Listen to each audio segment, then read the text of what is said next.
is the payoff.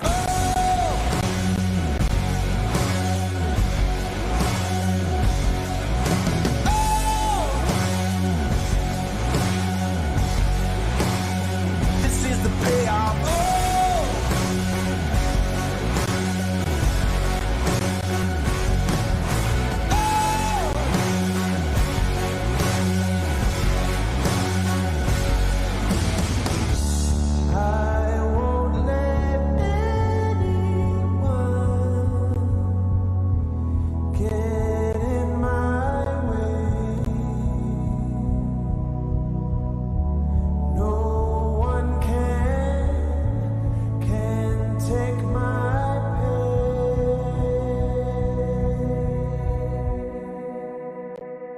The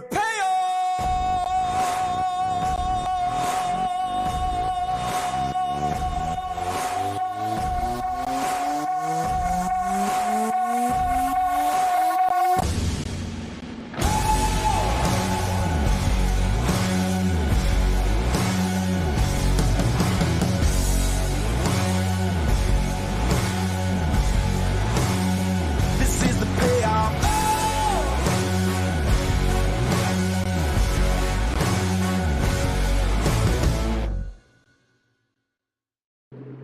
Well, hello, good morning, and welcome. You are watching live pictures from the facility here that's the host of the Euro 2021 Championships, coming to you live from Vienna in Austria. My name's Tony Lightfoot. This is the European Championships with the U21s, and glad to have you on board. It's going to be an early start this morning. It's going to be by comparison to a lot of other competitions that we broadcast here on TWBC, a relatively early start. It's going to be at 7:30, which is going to be in about 15 minutes' time.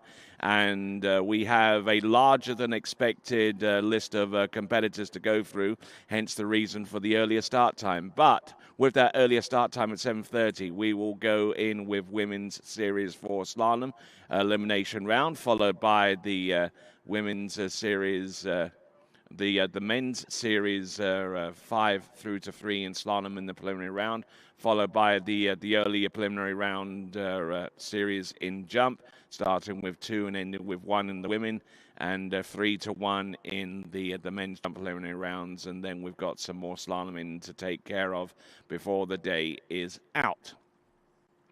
Beautiful lake facility here. At the IWWC, the Internationale Wiener Wasserski Club.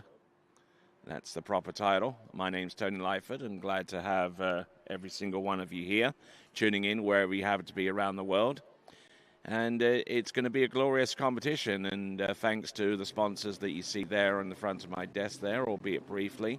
And we'll not only show you the sights out there on the water, but also the sights in towards downtown Vienna. As you can see, our first shot there, a beautiful city. You know, it tastefully combines modern architecture with old world charm. And we'll see a few of those places in amongst that beautiful Austrian nation's capital of Vienna. Our towboat is making its way up and down, just going through some last-moment checks.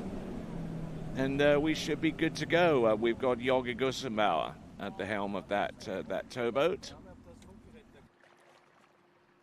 And getting ready to go with our first skier in the next few minutes. And our first skier is actually going to be from Cyprus. It's going to be Stella Anastasi. But before we take her out into the water, we're going to take a quick break. So grab your favorite chair, grab your favorite beverage, because we're about to throw down here with the European U21 Water Ski Championships for 2025. And we'll be right back right after these.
Hey, morning. You have a good weekend? Yeah, got out on the water a couple times. How about you? Yeah, I got to set in. Just gonna make a quick phone call here. Oh, of course. Can you get that, Will? Yeah, man, I got it. Thanks for calling White House. This is Will. Yeah, looks like we've got those in stock. Get ready, set, go. It's that time. Everybody kicking it over. Go. On your mark. Get ready, set,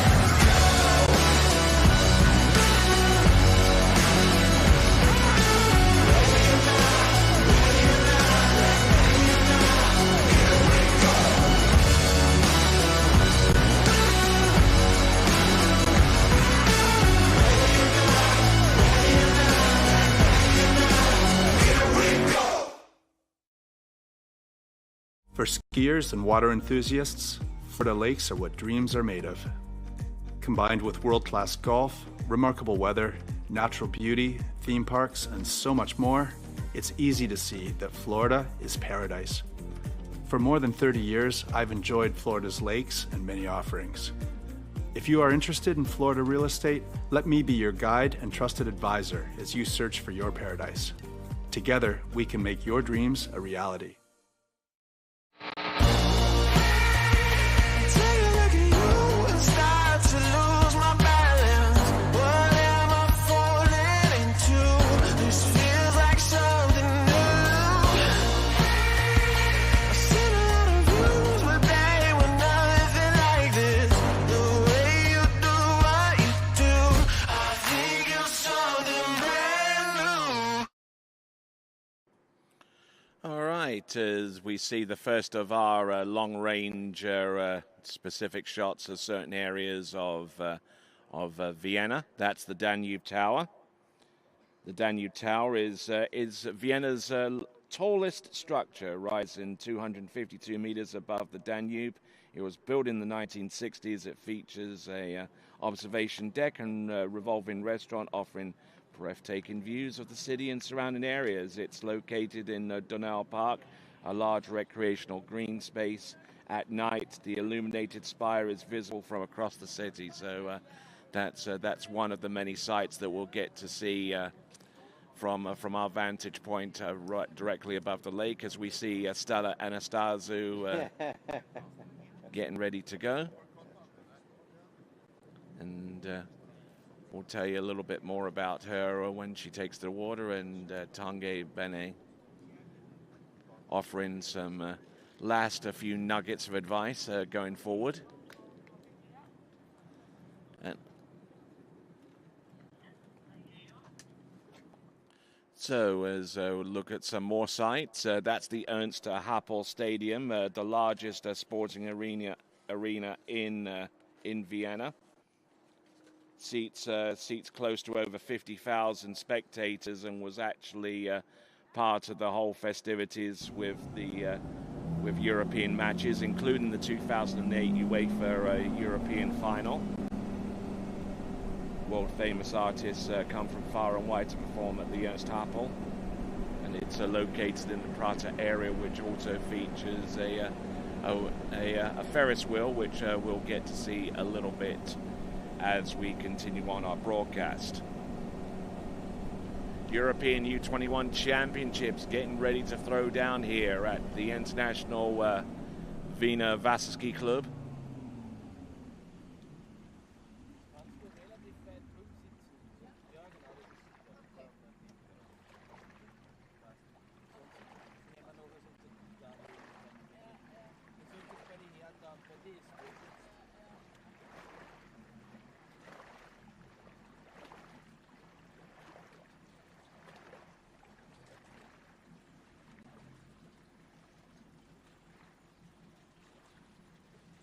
So just waiting for the water to settle down, and the second and final simulation pass. We'll see that boat heading back towards the dock.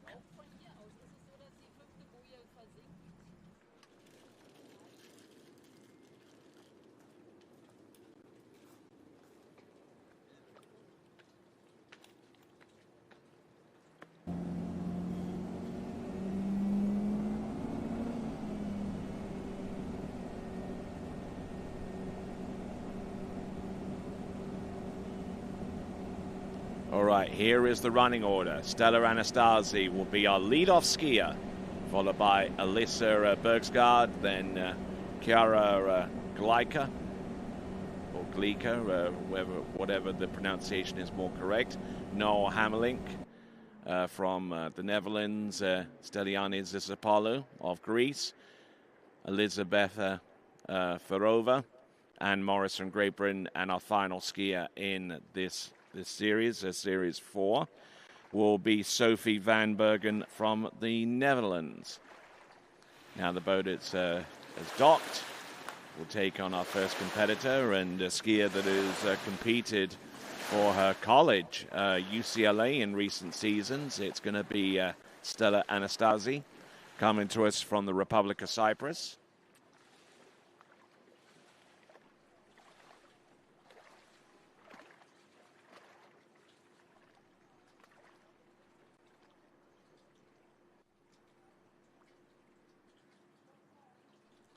Getting some well wishes there from the start dock, and getting ready to go. And then just by sheer coincidence, Stella Anastasi wears bib 23, a number synonymous with sporting legends that have chosen that particular name. In particular, one Michael Jordan. A high bar to be aiming for, sure, certainly, but got to aim high. 16 meters opening run for Stella Anastasi, who won the silver medal in these very championships 3 seasons ago in 2022. Bronze medalist in the European Championships 4 years prior. Let's see what she has. Stella Anastasi, who wasn't particularly thrilled about getting out onto the water at 7:30 this morning, but here it is. Here she is, and getting ready for 14.25 meters for the next run. There you go. That is Stella Anastasi.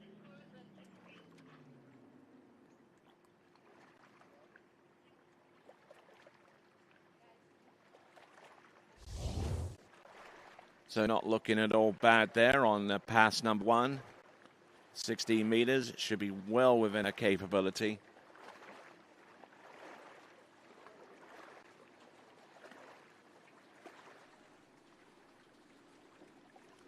Coming to us out of the International Wiener Wasserski Club, which is closer to the village of Rasdorf, if you're trying to look for it on the map and seeing exactly where we are.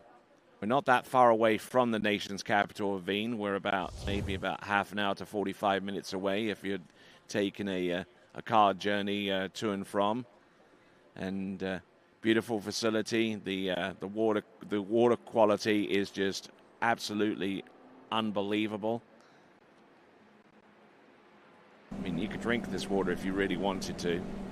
Here we go. 14.25 meters.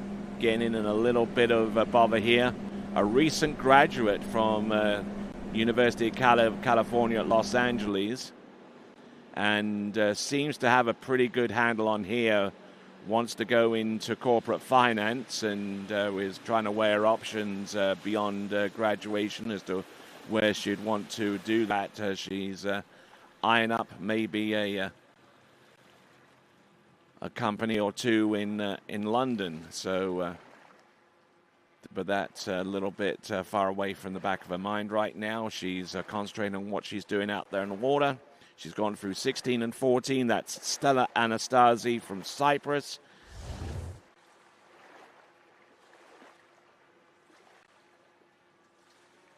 Looking good.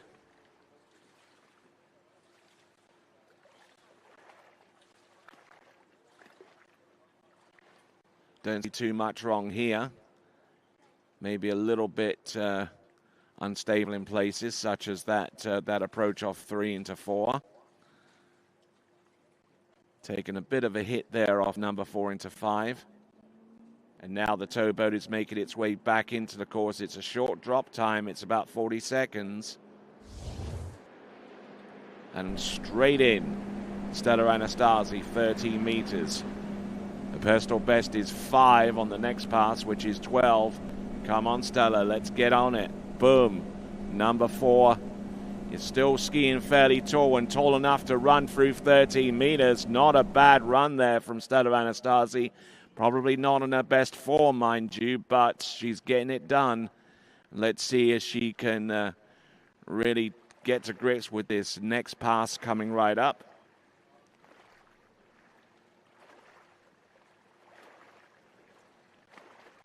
So a lot of strain going on. Elsa Bergsgaard from Sweden there, offering us a little glimpse about what she's doing to prepare. But out there on the water at this time is Stella Anastasi.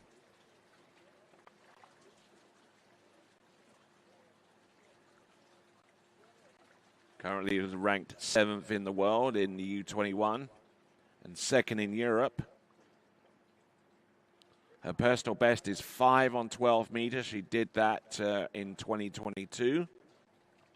Enjoys the 3 Ps, which is Pilates, piano, and partying. So let's see what she's got. Stella Anastasi.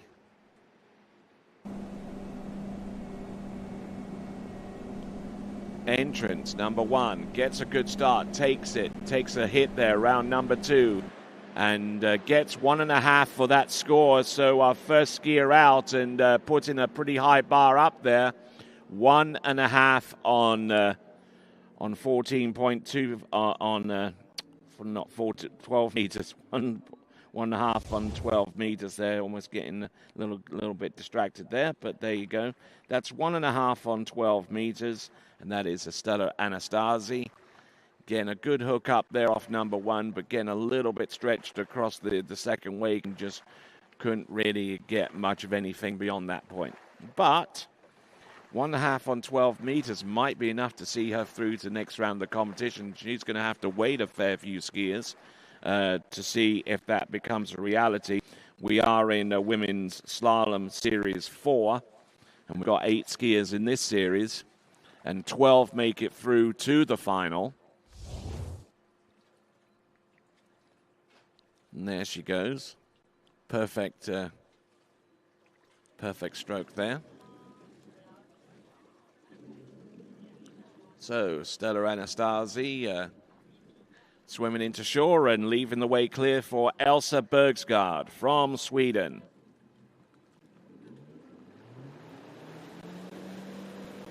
.25 meters at 55K. That's the minimum start in line length and boat speed.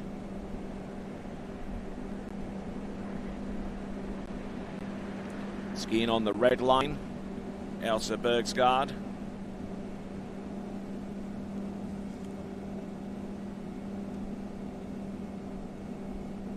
Not looking bad at all for the most part. That is Elsa Bergsgaard getting that pass situated.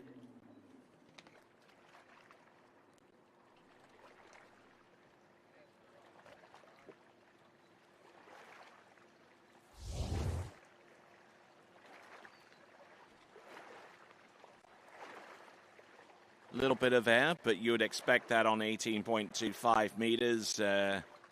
Not trying to put too much pressure there against her edges. Skiing riding decidedly flat as a result.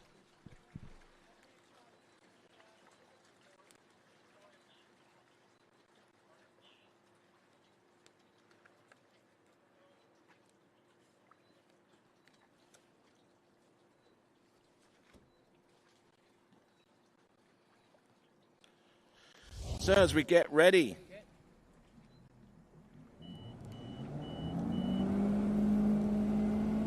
yep, it's a short drop down time at each end. This is a relatively compact setup here for Elsa Bergsgaard.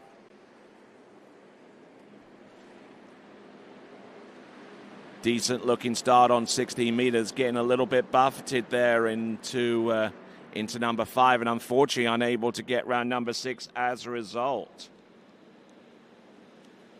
So Elsa Bergsgaard who has a personal best of 1 on 13 meters, won't get anywhere close to that in this slalom competition. So it is going to be the score of 3 on 16 meters. Decent start on number 1, but then got into a little bit of difficulty starting into number 2 and got on the back of the ski, which you see it threw her shoulders forward, and she didn't particularly fancy having to hold on to a tight line after that. So she gets 3 on 16 meters. That is Elsa Bergsgaard of Sweden. So now our next competitor coming to us from Greece is going to be Chiara Glaika.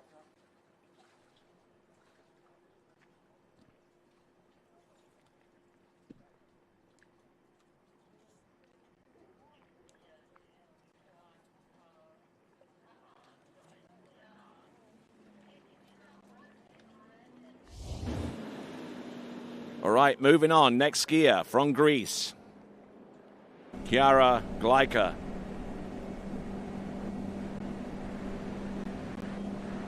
.25 meters at 58K. Making a bit of a meal out of this pass, I do have to say, and ending up narrow on 1 or 2 of those turns and having to pump once again to get round number 6 through the exit gate. That she was quite close to that left-hand gate buoy on her way out of the course.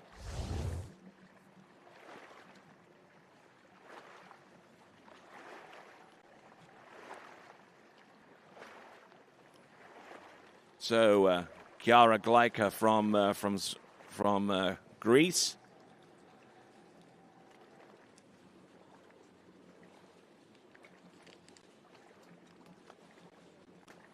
So not looking too bad for the most part, but getting herself into an awful lot of trouble and seemingly running this pass with a little bit of nerves attached to it. She gets round number 6 and through the exit gate.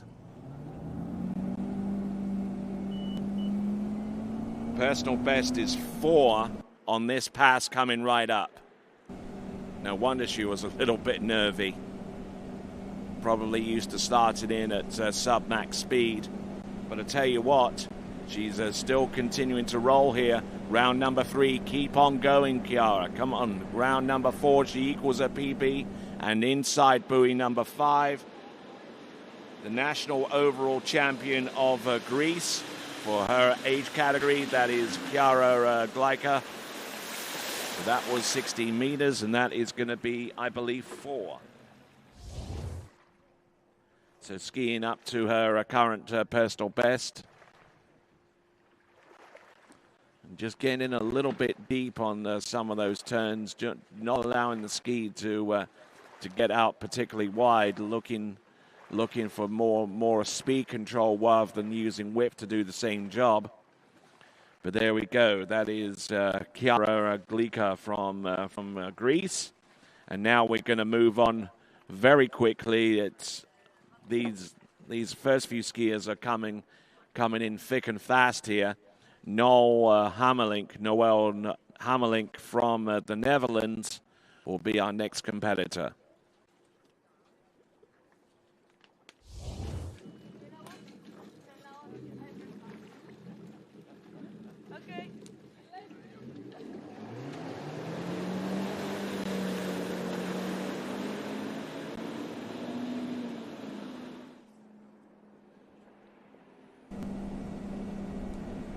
So Noel Hamelink coming into the course, same line length, 18.25 meters.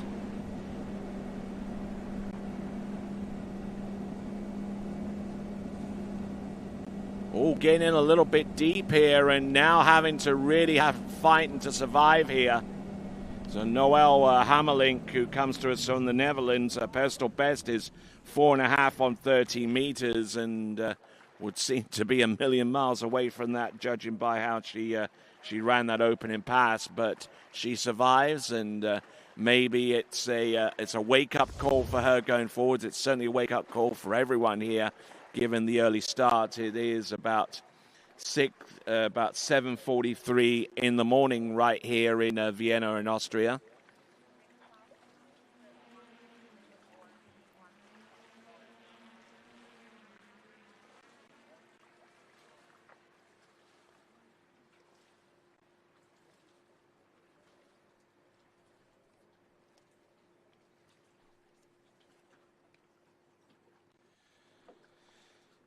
So enjoys horse riding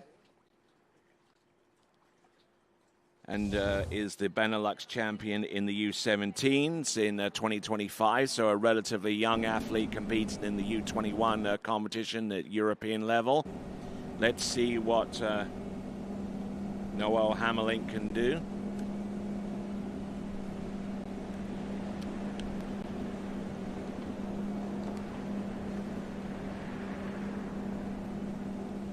Not looking bad at all on pass number 2.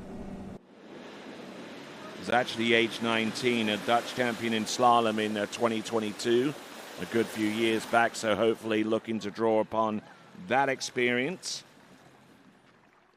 Says she enjoys going out with friends as well. Who doesn't?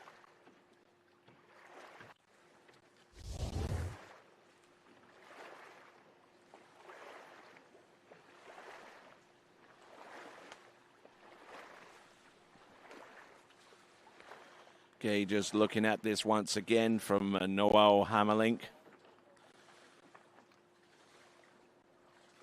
Personal best is about a little over 2/3 the way down on 13 meters. She's still about a pass and a half away from making that kind of score a reality, but she's definitely looking a lot better on 16 meters than she was on 18.25 meters, and that should help her going along. 40-second drop time. Little on the tail of the ski, mind you, going into towards number 1 on 14.25 meters for Noelle Hammerlink. Oh, getting in a little bit narrow there on number 4, and that cost her the remainder of the pass. So it's going to be 4 on 14.25 meters. 4 on 14.25 meters. Still out in the lead is Stella Anastasi with 1.5 on 12 meters. But some close scoring, at least for the skiers that came after Stella. That'll be Elsa Bergsgaard, Chiara Gleicher, and now Noelle Hammerlink. They've all put scores out on least on 16 meters, and as high as 4 on 14, courtesy of Noelle. And we've got 4 more skiers to go in our 8 skier series of slalom skiing. This is series 4 in the U21 women's competition. And we're going to take Noelle back to the dock. She's done with 4 on 16. 4 on 14, I beg your pardon. Staliani Zisopoulou will be our next skier. She comes to us from Greece.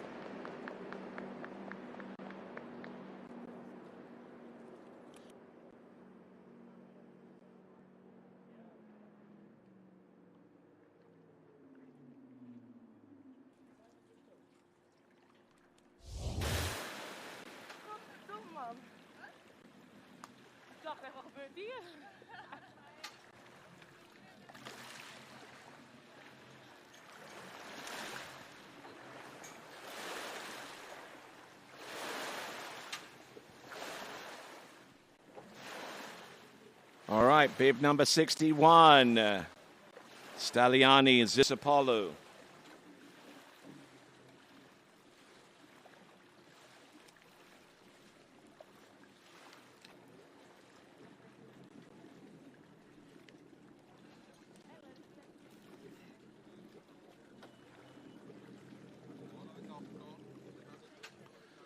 So Staliani Zisopoulou, I think she's going to select 18.25 meters. Most have at this stage of the game.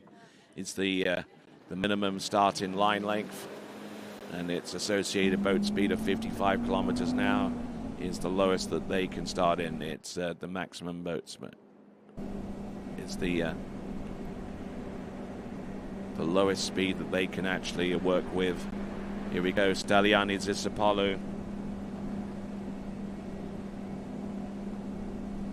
who's medaled at the national championship level in Greece. Her personal best is 1.5 on 13 meters, and is gonna have to dig in deep to find that kind of score.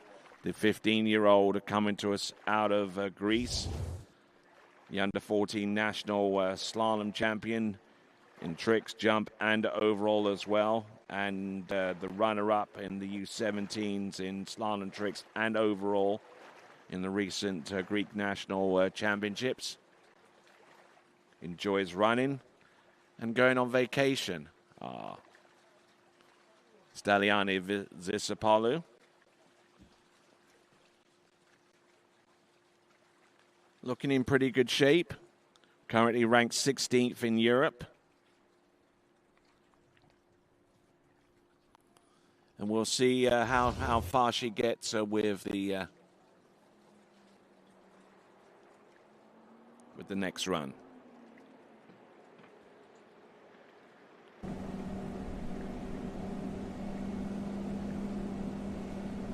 Staliani Zisopoulou, 16 meters.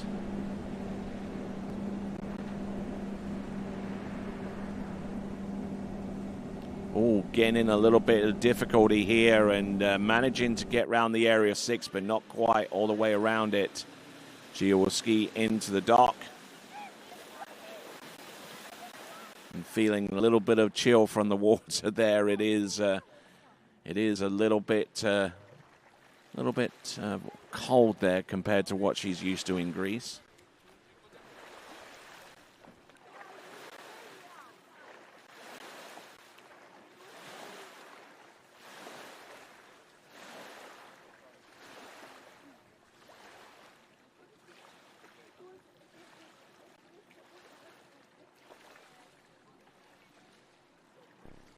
All right, we wait on our next skier, Elizabeta Ferova. Good extension there on number 1 with the instant replay there for Staliana Zisopoulou.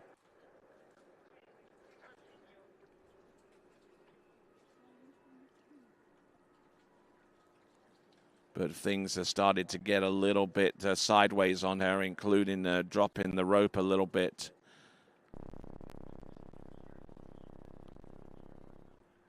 And I don't know quite what happened there.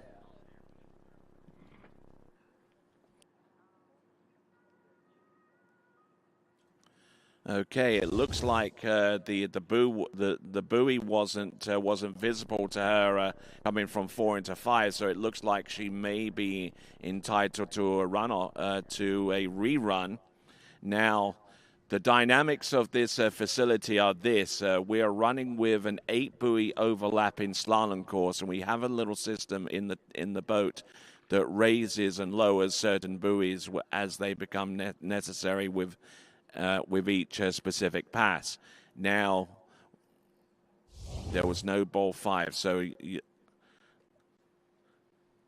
there she turns number 4, and then she's expecting 5 around about there, and she doesn't see it, and then that kind of throws her off and puts her late on number 6. Now the system that we have is when the skier leaves the dock and goes towards the course, that buoy is supposed to be lowered and out of the way so that the skier can actually make the turn without being impeded by the 5 buoy that would be typically in that area. Now, when the skier comes back from the opposite direction, that buoy reappears, and the reciprocal number 5 buoy down at the opposite end disappears as well. Hopefully I've got that right. Okay, so skier on the water at this time, I think, is Elizabeta Ferova on 18.25 meters.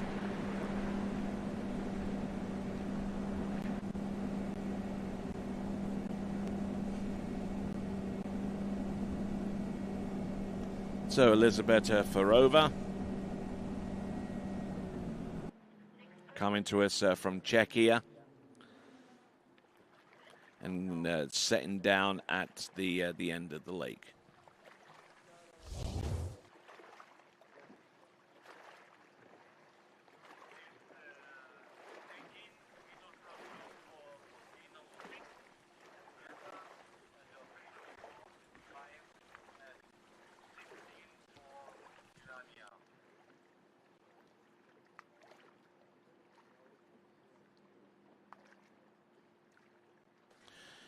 Okay, so Elisabetta Farova coming to us from Czechia.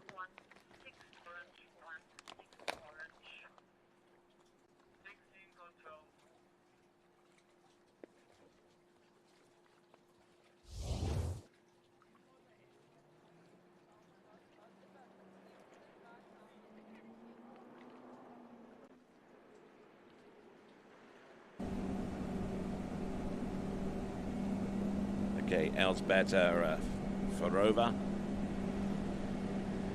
Looking in pretty good shape here on 16 meters. Nothing too much to worry about. She gets round number 4.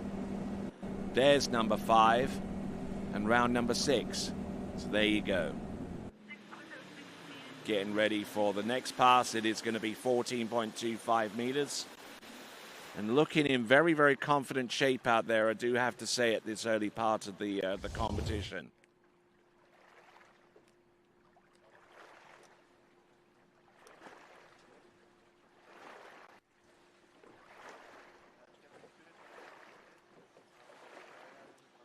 Let's see if I can dig deep into her bio and give you a little bit of information on there. Elisabetta Farova coming to us from Czechia. Personal best is 2 on 13 meters. You're getting a little bit more of a sense now for where these for where the high bar is for a lot of these skiers in Series 4, with the exception of Estella Anastasi, who actually has a personal best deep into 12 meters. And the reason why she's in this series is that she doesn't have a recent ranking score from this season to put her into somewhere like a series of 3 or 2 or even 1. So here we go, Elisabetta Farova. This is 14.25 minutes. Takes a good hard snap there. Round number 3 and 4 now. Keeping the flow going there, trying not to unsettle herself. Oh no, and she's on the inside of buoy number 6 there, so starting to drift down course here.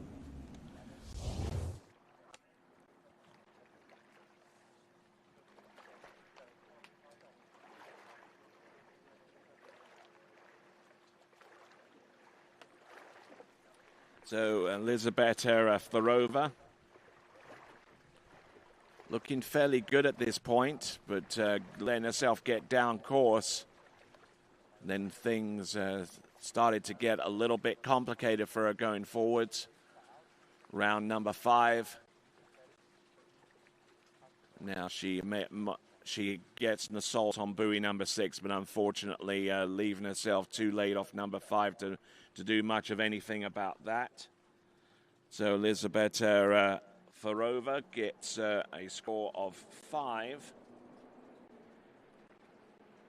5 on 14.25 meters.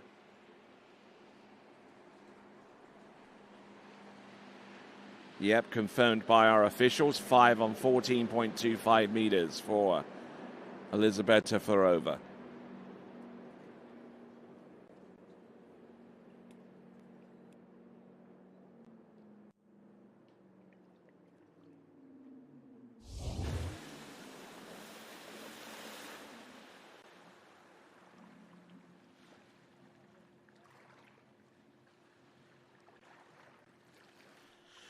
All right, getting back and settled in. We've got 2 more skiers to go in the Women's Slalom Series 4 in the U21 European Championships, coming to you live from the IWWC, that is the International Wiener Wasserski Club.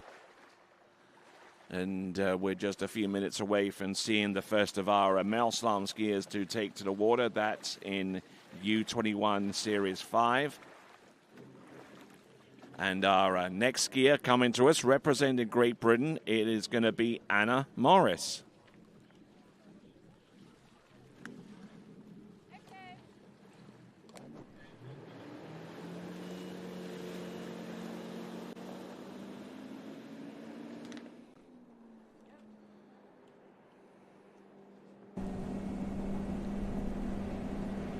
All right, let's see what Anna can do. 55K, 18.25 meters. Recently competed at the British National Championships in the U21. Oh, nicely done, round number 4. She's grabbing this one by the horns.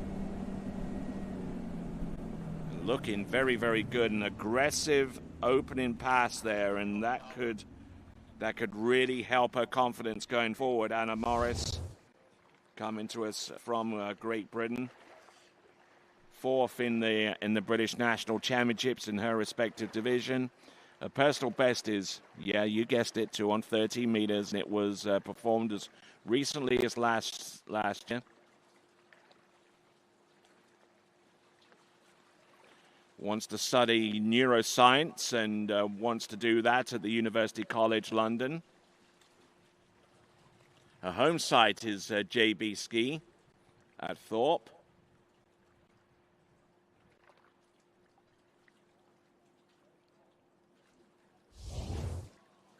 So I'm sure that the main man over there at JB Ski, one John Battleday, will be looking in, and even at this early hour of the morning. It's a pretty early riser, John. Here he comes. Here she comes, coming in. 6. Oh, and getting in a little bit deep there on number 1. I don't know what happened there for Anna Morris, but it's going to be half a buoy scored there. So getting in a little bit of a prickly situation there with number 1 on 16 meters as the boat continued to make its way back to dock. Let's have a look at this. Entrance gate. Yeah, just went for the handle too early at the tail end of that turn and leaving the ski behind, and the ski stopped cold as a result. The actual gate shot itself into number 1 wasn't all that bad, but then she brought the handle in, and whenever you do that forcefully, the ski is going to have a tendency to stop cold and result in only half a buoy on 16 meters. So Sophie van Bergen is our last female competitor, at least for the time being, in the Women's Slalom Series 4. We'll go on to Men's Series 5 elimination round. But there you see in the water, wearing bib 86, it is Sophie van Bergen.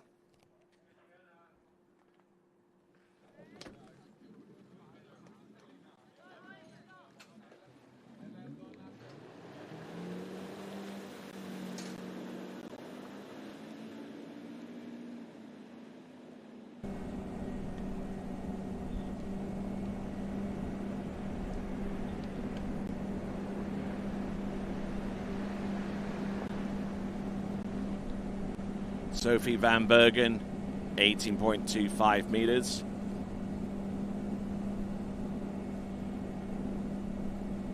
Making that pass look relatively straightforward. Let me see if I can get you a little bit of information on her. Her personal best actually is 3.5 on 30 meters. I was expecting it to be 2, but it's 3.5. She scored that way back in 2023. Benelux champion, Dutch champion. And for those of you wondering where the Benelux is, well, the Benelux is a group of 3 nations that occupy a good portion of the landmass in Europe. The 3 nations being Belgium, the Netherlands, and Luxembourg in that little corner of continental Europe.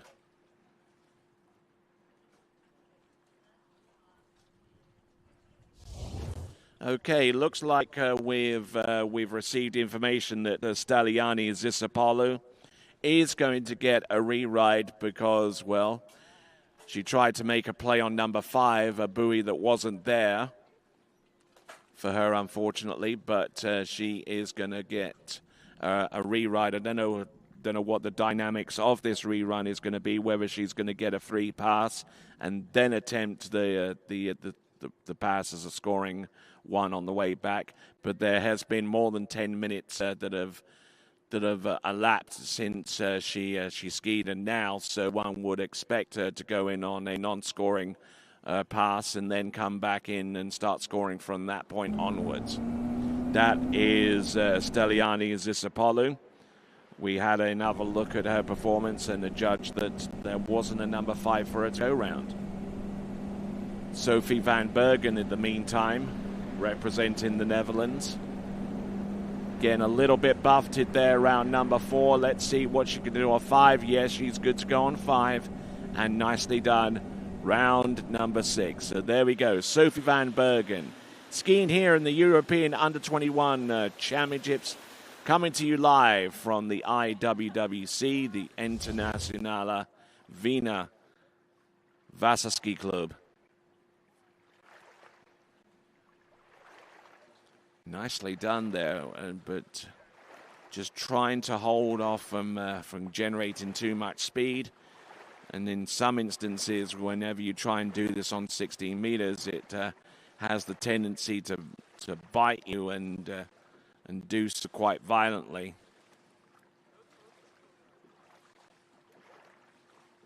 Round 4, round 5, and no worries getting round number 6 for Sophie van Bergen.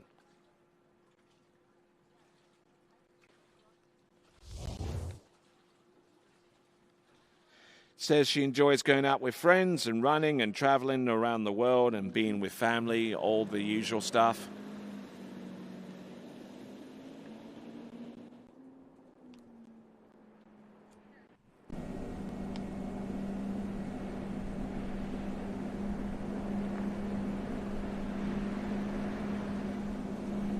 Looking good, Sophie van Bergen on 14.25 meters. She's going to have to make up for a little bit of lost time down course. She attempted to into number 4, but unfortunately for her, that results in her scoring 3.5 on 14.25 meters.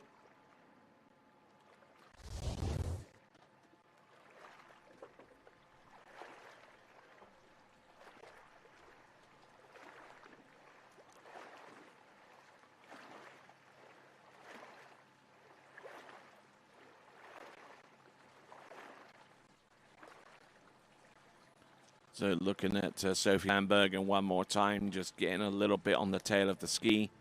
And then from there, she was completely off balance, and any attempt that she tried to make up some lost time down course was probably wasn't going to end well.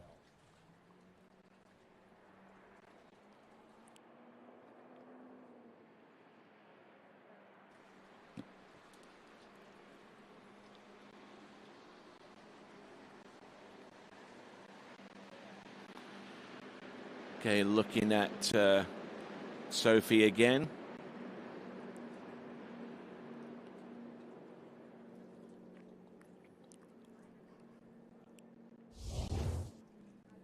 All right, so looking at some more of our landmarks, there is in amongst all of that scenery there a giant Ferris wheel. The Ferris wheel itself is part of the Prater Amusement Park, which was built in 1897 to celebrate Emperor Franz Joseph's Golden Jubilee. It's one of Vienna's most prominent landmarks. It's featured in a number of high box office rated films, including the James Bond movie, The Living Daylights, which starred Timothy Dalton in his first of 2 appearances as James Bond 007. And the wheel that was heavily featured in that movie is the one that you see in downtown Vienna. Okay, so we're going to go back to Steliani Zisopoulou, who scored a originally 4 on 16 meters, but this is a non-scoring opening pass. Now, the reason why she's getting this is because number 5, when she attempted it on 16 meters, wasn't there. And as you've gathered by now, for those of you watching us on our international audience, this slalom course and this lake in general is very, very compact, even right down to the pull-out zone on each end. And because of the reduced length, we had to install an 8-buoy overlapping slalom course. Now it may sound simple to basically plot out a slalom course and put it on top of the other one so you can get a little bit more length on the gate pull-out. But it's not quite as simple as that. And what they've done here at this facility, the IWWC, is they actually have a mechanical device which pulls down the 5th buoy from this particular direction, so that when the skier pulls out, the skier is unimpeded with the gate shot going in through the gates in towards number 1, while at the other end, the number 5, which would ordinarily disappear if the boat was going in that direction, that appears. And it is that buoy that didn't appear that is the premise of this rerun. Look at her go off number 3. She's good to go for number 4. Now she sees number 5. And this is good for number 6. And there you go. Yep. Redeeming herself fully. 18.25 meters and 16 meters for Steliani Zisopoulou of Greece. So good, solid skiing there. And good. Some of our crowd are watching on and cheering on. Steliani Zisopoulou of Greece. Now she gets a good start here. Really, really nice number 1 into number 2. Trying to keep that line tight so that when she calls upon that ski and her body to get in position to get across the other side of the course, it does so instantaneously. There's number 4, a longish pull into number 5, which appeared this time around. And it's a very, very good lake setup here with the in respect to the rollers. You only need 40 seconds of drop time. There's 1, there's 2, there's number 3. Come on, Steliani, come on. She tries to make a break on number 5, but she gets 4 buoys on 14.25 meters for that effort. So certainly a better score.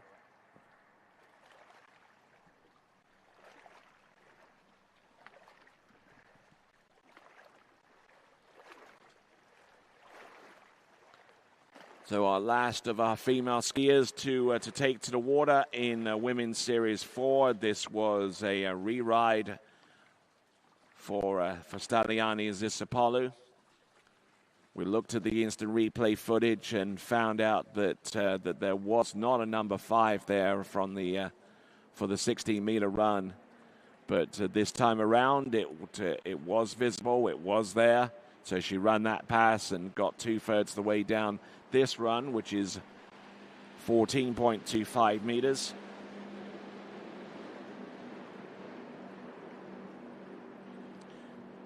So as we take a look here towards the tail end of the run, not looking bad at all, but just gotten a little bit bogged down there after the first half of the course on 14. So as Steliani Zisopoulou ends off her run, now we'll move on to the men's. But before we do, let's have a look at that early leaderboard in the women's slalom competition. We should see Stella Anastasi with 1.5 on 12 meters. Lisbeta Ferova with 5 on 14.25 meters. We have a two-way tie for 4th place there with Noel Hammerlink and Steliani Zisopoulou with 4 on 14. Sophie Van Bergen with 3.5 on 14 for 5th. Chiara Gleicher with 4 on 16, Elsa Bergsgaard with a 3 on 16, and Anna Morris with half on 16.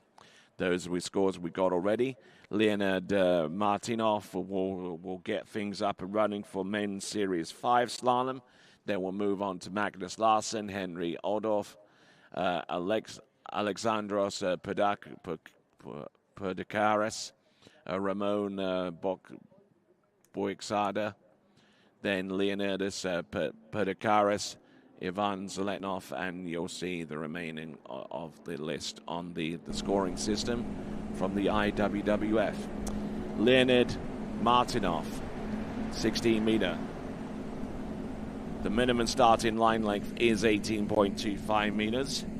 Boat speed is maxed out at 58K. Leonid Martinov from Ukraine gets the men's competition underway.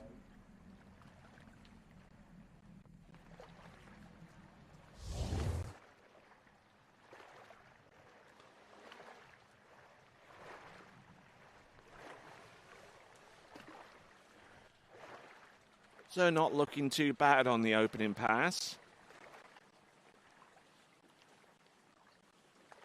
Leonid Martinov, who has a personal best of 3 on 16 meters, which is a little bit surprising considering that he just run through 16 meters. I'm guessing he's seen an uptick in his slaloming ability, but Leonid Martinov getting ready for 14.25 meters.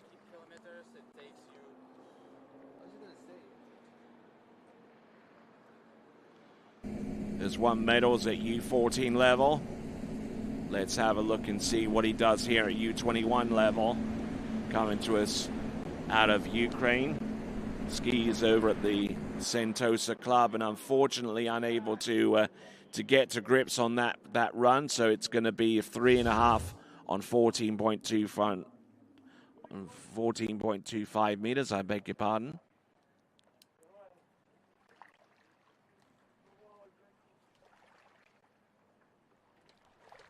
So it didn't look all that bad to start off with. Looked in good shape. Was early enough into number 3. Got a little off balance into number 4 and just couldn't really hold his position, and just couldn't believe what just happened there.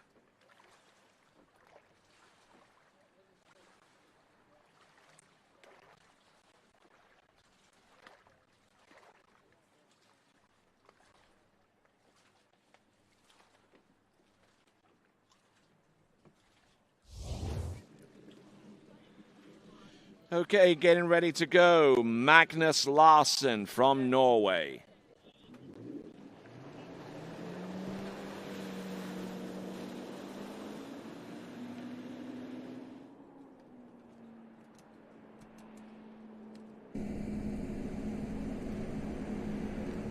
$16-meter opener.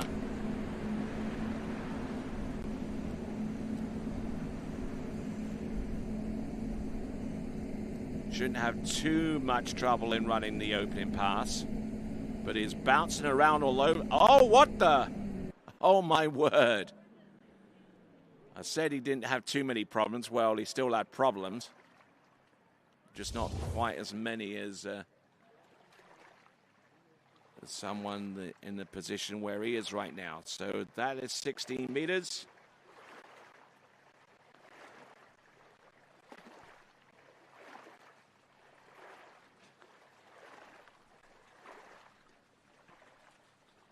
Trying to chase down the lead score from Leonid Martinov.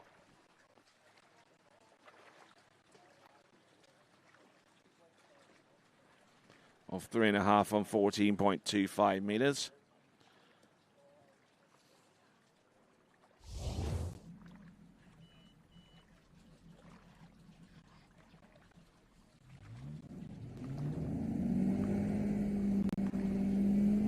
All right, here comes Magnus. His personal best is 5.5 on 30 meters. Norwegian U21 Slalom champion. Again, a good hookup on number 1. Whoa, and getting in a little bit deep off number 3, and unfortunately unable to hold on to much of anything from that point onwards. So it is going to be 2.5 there on 14.25 meters for Magnus. So that puts him 1 buoy directly behind Leonid Martinov. And apparently changed onto a new slalom ski about a week ago, and apparently this is his first tournament outside Scandinavia. So hopefully he enjoys his time here. But I would imagine that being on a slalom ski for a relatively short amount of time is probably not the best idea going into a major tournament such as this. But it is what it is. It's 2.5 on 14.25 meters from Magnus Larsen. All right, skier coming up next is Henry Oldorf.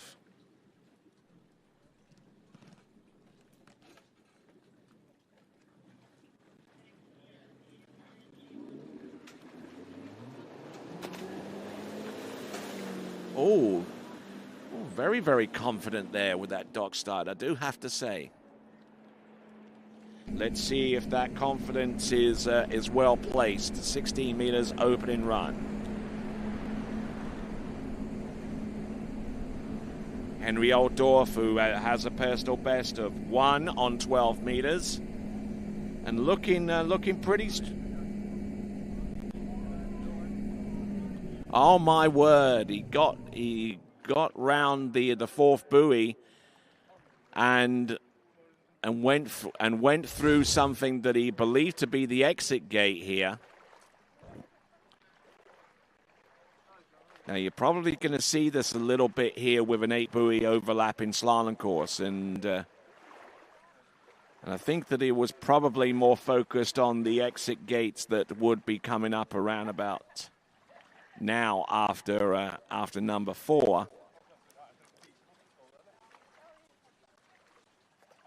Went through the exit gates, which are actually the entrance gates for the slalom course from the opposing direction. So it's going to be 4 on the opening pass there for Henry Oldorf.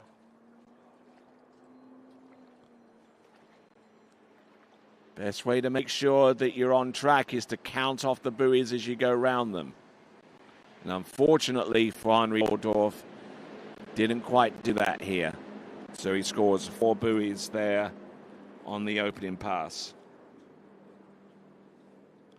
The Swiss champion in open men's tricks.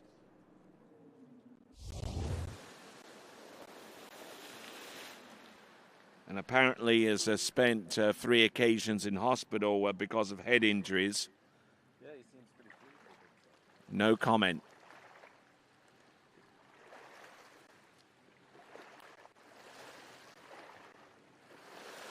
All right, so Henry Oldorf, 4 buoys total there, and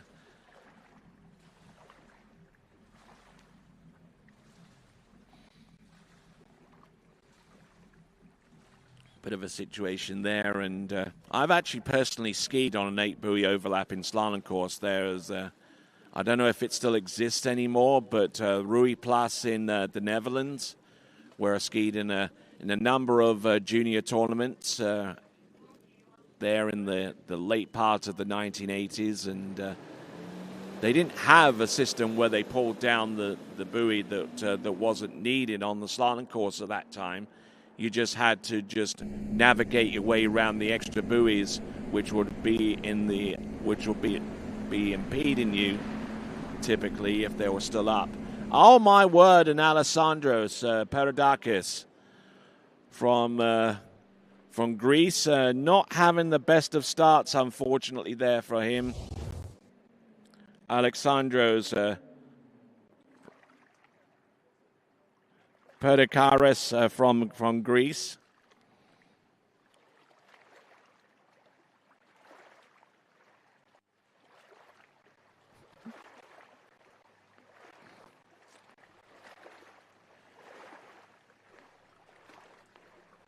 So not in the best of situations there. Alexandros Perdikaris of Greece.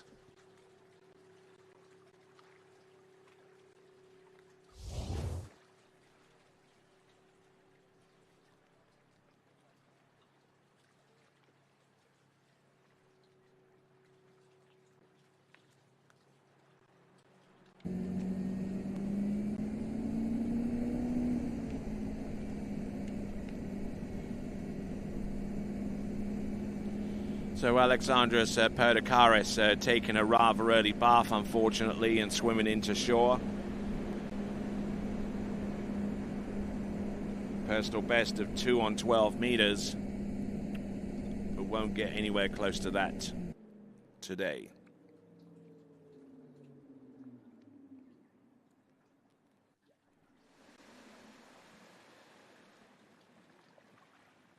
So 1.5 buoys there total.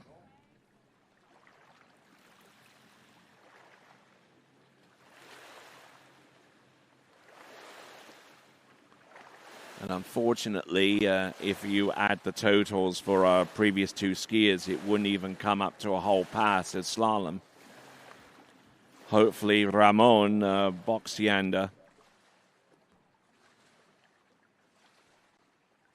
or Ramon Sales will hopefully put that to right. So Oliver and Alex there watching us on the big monitor.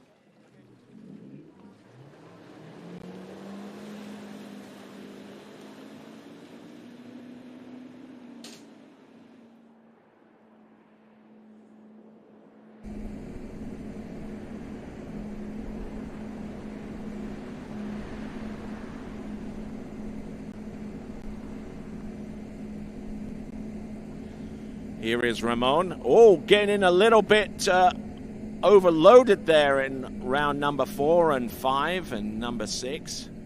Almost dumped that one. A personal best of 1 on 12 meters. Currently ranked 35th in Europe right now in the under 21s. But looking to stay on top of the water would be a good start.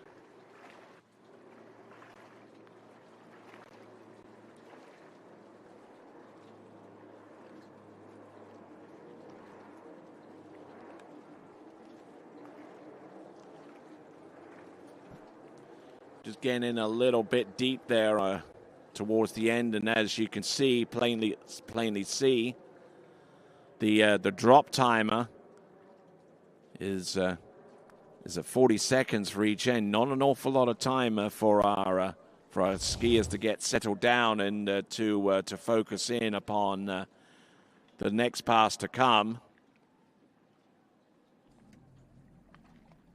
So Ramon Sales.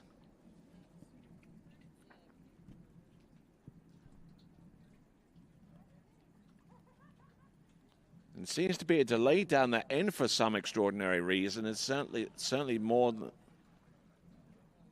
Okay, so let's see if we can try and get some buoys up on the slalom course, okay?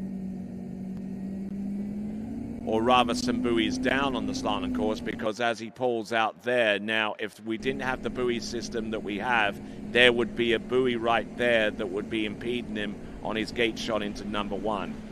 Oh, and... just unable to get much of anything going in the right direction there, and that is going to be 1.5. That's going to be 1.5 on 14.25 meters.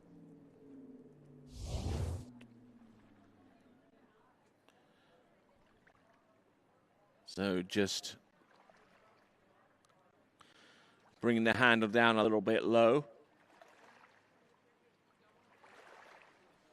Off number 1, and that affected the amount of angle he could have gotten off the off that buoy across the second wake and into that turn.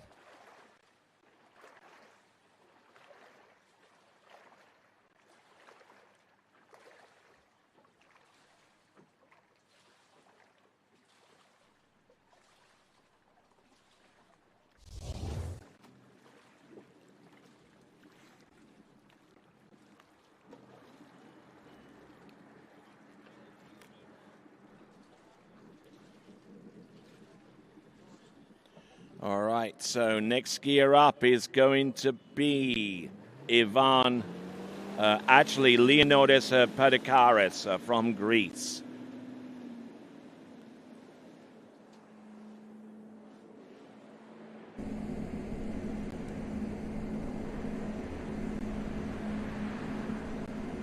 Okay, so on the water right now is Leonidas Perdikaris. This is 16 meters. Wearing bib number 66 and doing a pretty good job. He had to go in there with a lot of aggression to keep the pass going. And looks like our regional train 81 on its way to Wiener Hauptbahnhof.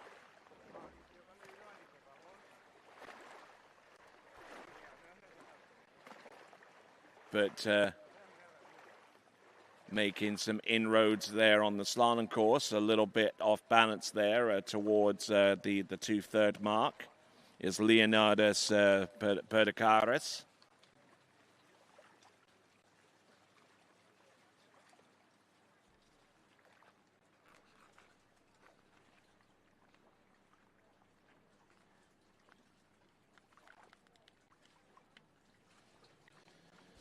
Okay, so Leonidas. 1.5 on 12 is his personal best. Enjoys basketball and mountain biking. And he's won the Greek national championship, but unfortunately unable to do much of anything at the moment with a half a buoy on 14.25 meters. And our slalom skiers at this early stage of the competition not getting too far down the course on pass number 2, it would seem.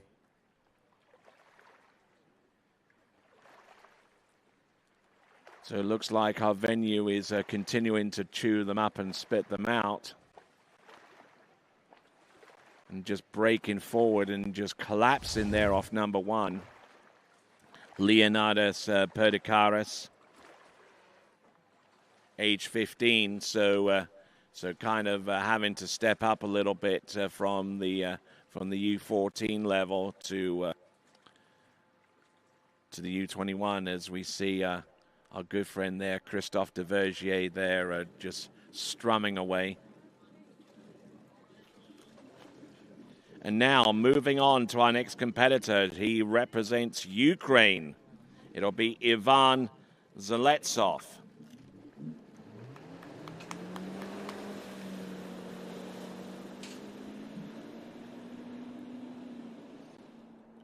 $16-meter opening pass. The skier that represented Ukraine at the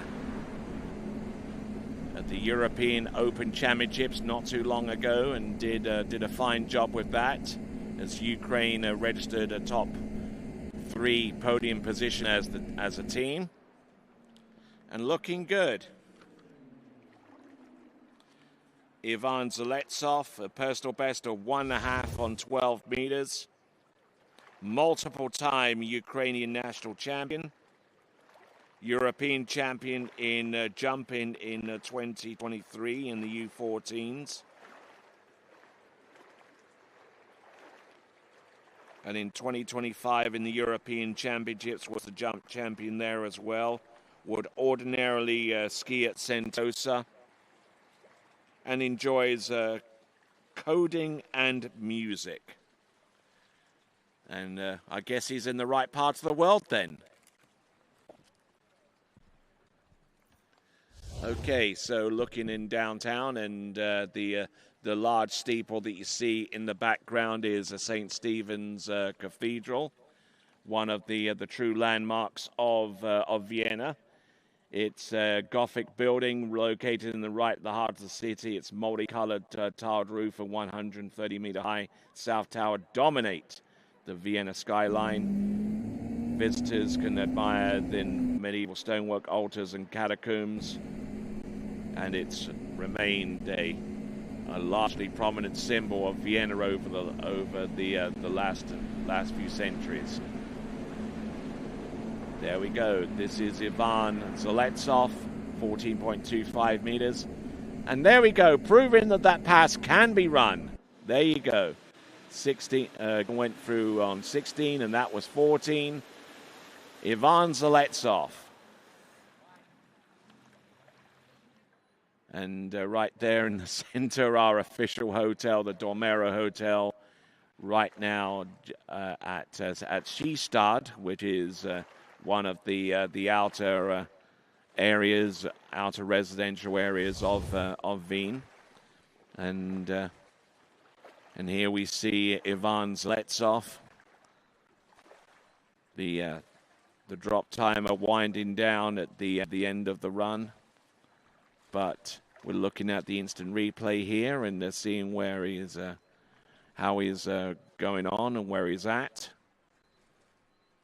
Good balance there off number 4 and 5, and he had this pass in the bag by about halfway down this run, and all he needed to do is just to not fall in needlessly and getting the job done. Now, his personal best is about halfway down 12 meters, but he's on 13 right now. He's still there, keeping the flow going. Ivan Zaletsov controlling his balance at the tail end of the turns, and there you go. Good skiing there for Ivan Zaletsov of Ukraine. In very, very good shape, it would seem. So far, so good. Better than most. And by actually running the pass of 14.25 meters, he does take the lead.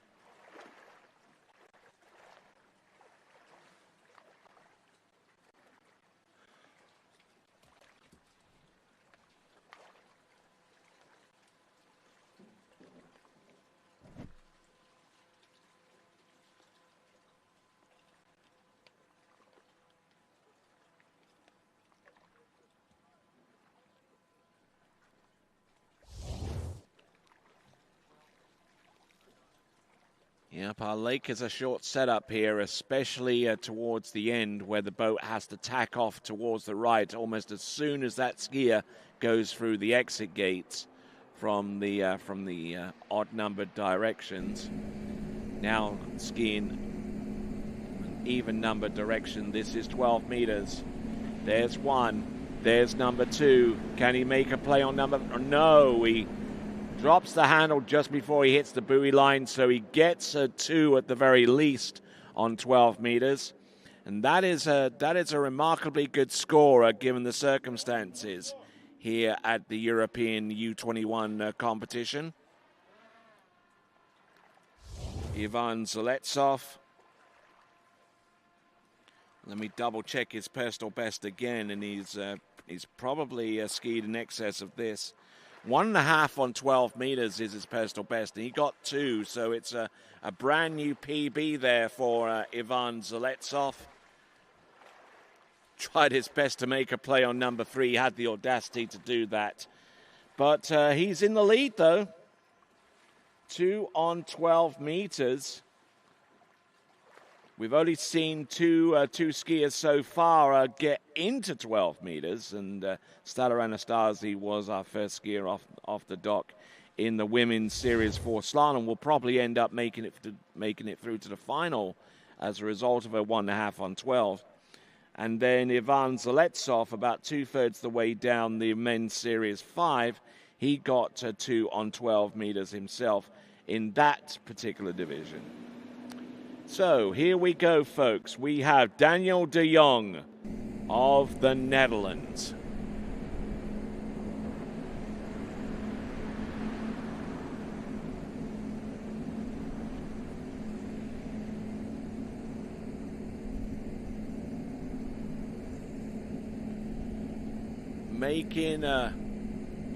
Making that pass only just there. Daniel de Jong from the Netherlands will probably have a whole bunch of national titles to his name, and maybe some in the Benelux as well. And I'm not wrong. His personal best is 2 on 12. He's the national U21 men's champion and the Benelux U21 men's champion as well.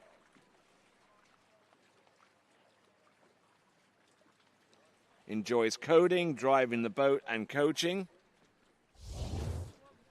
A lot of our youngest skiers, especially in the U21s, getting into coding these days.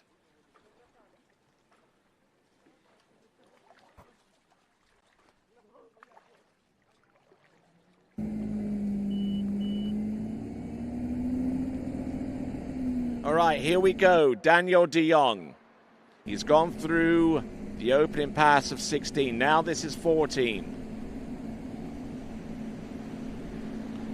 Trying to hunt down that lead, which is going to be on 12 meters. And that pass will be coming his way, provided he runs this and the pass to come next. And then he can start to attack the lead, which is currently stands on 2 on 12 meters for Ivan Zelentsov. Skiers that we got to come, well, we got a Danish skier, Bertel Schmid, Bergerin, then Adam Galpa from Slovakia, and then Danny Koliat from Czechia.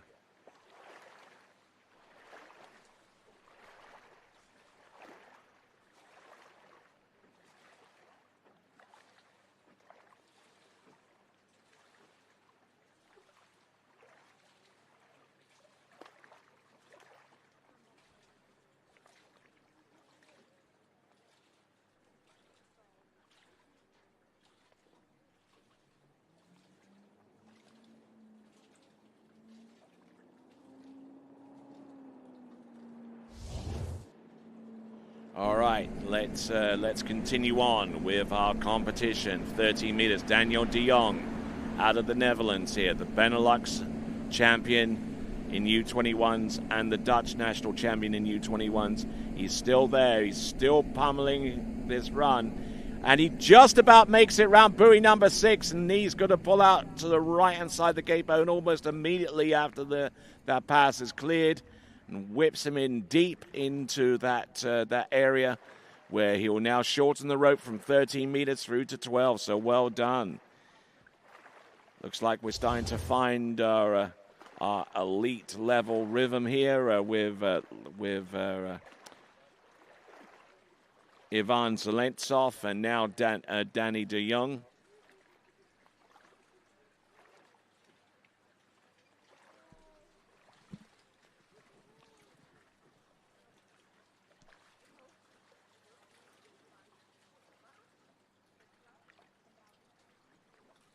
Now seeing a good few of our folks chiming in on the live chat here, which you can access by going to the TWBC YouTube channel and subscribing to that said channel. You'll be able to participate in the live chat and also be informed as the next event, which will be broadcasting. And the next event we'll be broadcasting will be the big daddy of them all, the World Championships.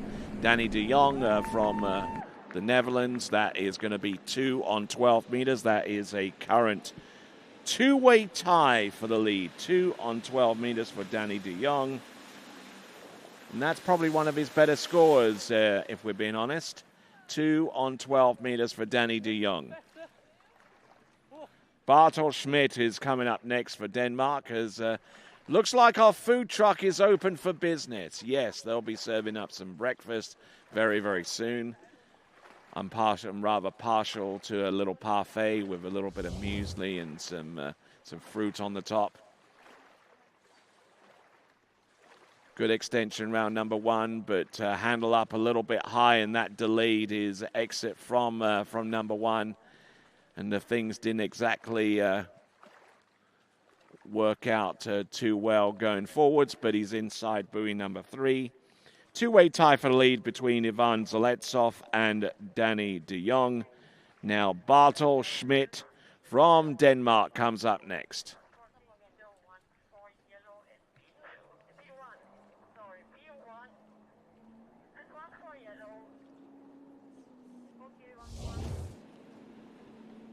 Okay, Bartol Schmidt. Opening pass, 14.25 meters, the first time we've seen this start.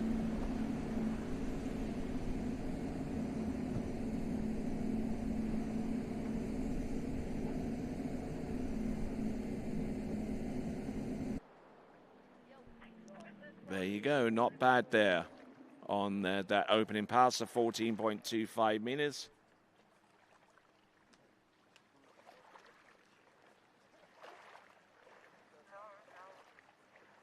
So Bartol Schmidt getting ready to go back in on 13 meters. We see Ivan Zaletsov there momentarily. He's slalom pretty well, and that is going to be some major league points for Ukraine going forwards. Bartol Schmidt, on the other hand, has a personal best of 2 on 12 meters. The current Scandinavian champion enjoys pickleball when he's not doing this, and probably skiing in his last U21 Europeans, as his age would suggest that he'll probably be ineligible next season. So here we go. This now is Bartol Schmidt.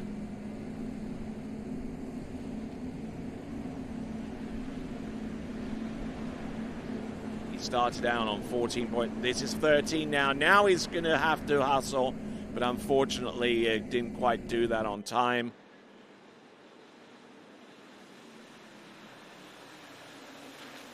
So Bartol Schmidt there started in on 14.25 meters, but ending off his campaign on 13 meters, and just not getting the best of starts on that particular run as we scan around to our camera folk at various locations on this site, including Jeremy there at the dockside end.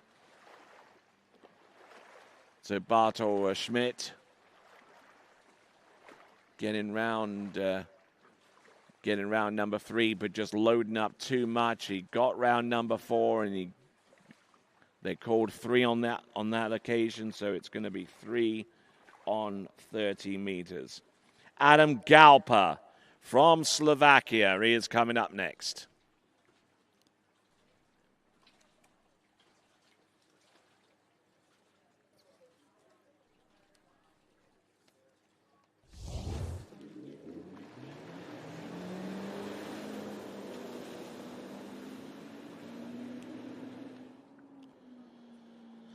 So Adam Galpa coming in.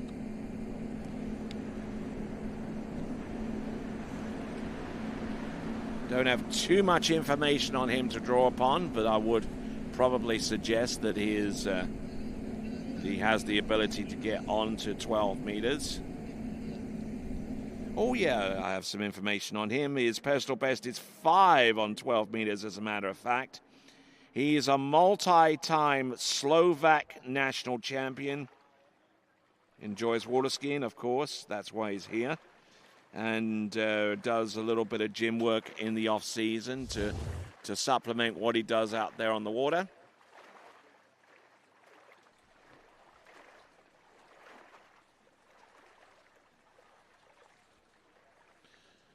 So nice extension there. This is 14.25 meters. You're going to see this start come up a little bit more often now as we work our way down the seeds. But getting in a little bit deep there, wearing bib 100 for Adam Galpa. representing Slovakia.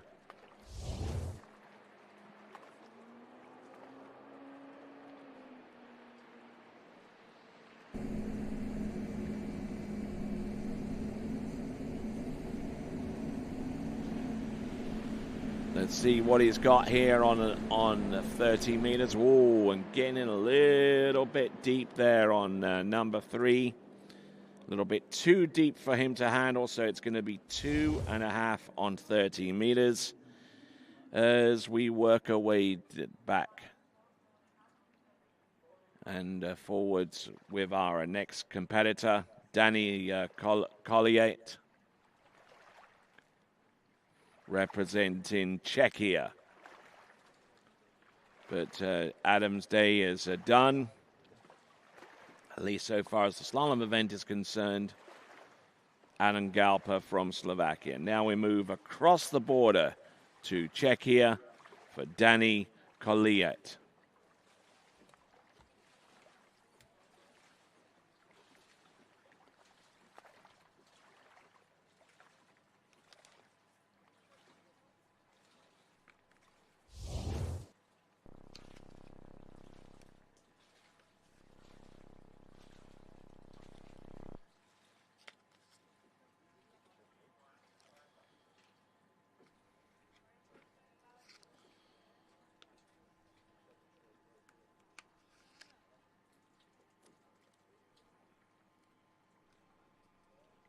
Okay, looks like Danny Colliet is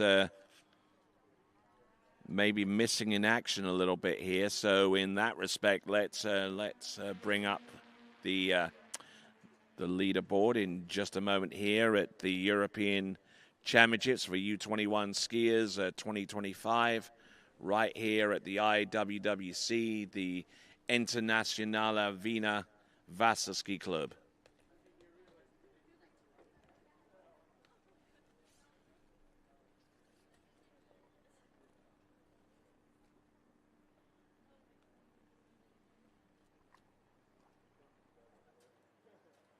All right, so as we take a look at Vienna from our vantage point here, Ivan Zaletsov, two-way tie with Daniel de Jong with 2 on 12 meters, Bartel Schmidt with 3 on 13 meters, currently in third place right now, Adam Galpa with 2.5 on 13, then we have a whole slew of scores on 14.25 meters, Leonard Martinov with 3.5, Magnus Larsson with 2.5, Ramon Sales with 1.5, then Leonidas Perdicaris with 1/2, then Alexandros Perdicaris with 1.5 on 16, and then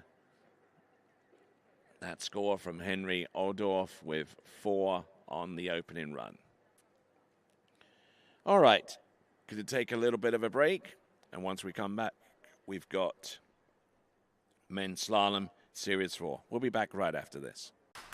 What if I told you there was a place where the sounds of nature are only broken by the roar of a boat?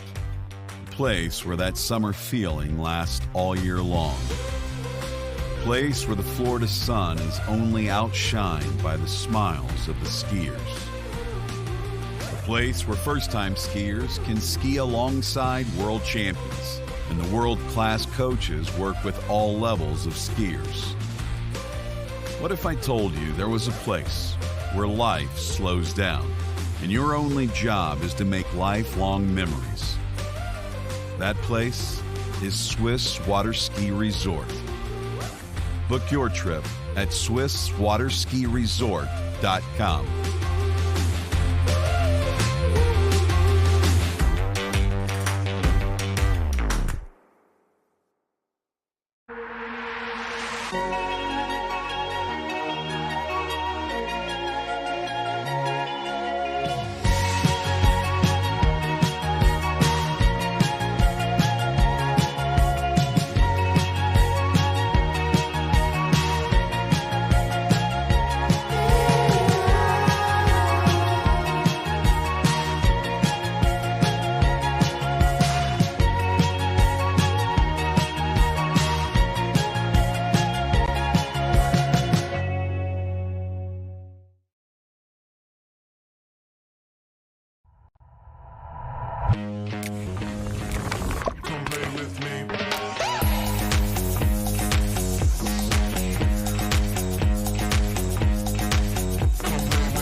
See you in Vienna. At Houston Cadillac, at the moment you arrive, you will notice dedication to excellence. We deliver an unparalleled customer experience, and we're elevating our commitment with a new state-of-the-art facility. Explore our selection of new Cadillac cars, crossovers, and SUVs designed to meet your needs. We are redefining the luxury experience and investing in the future.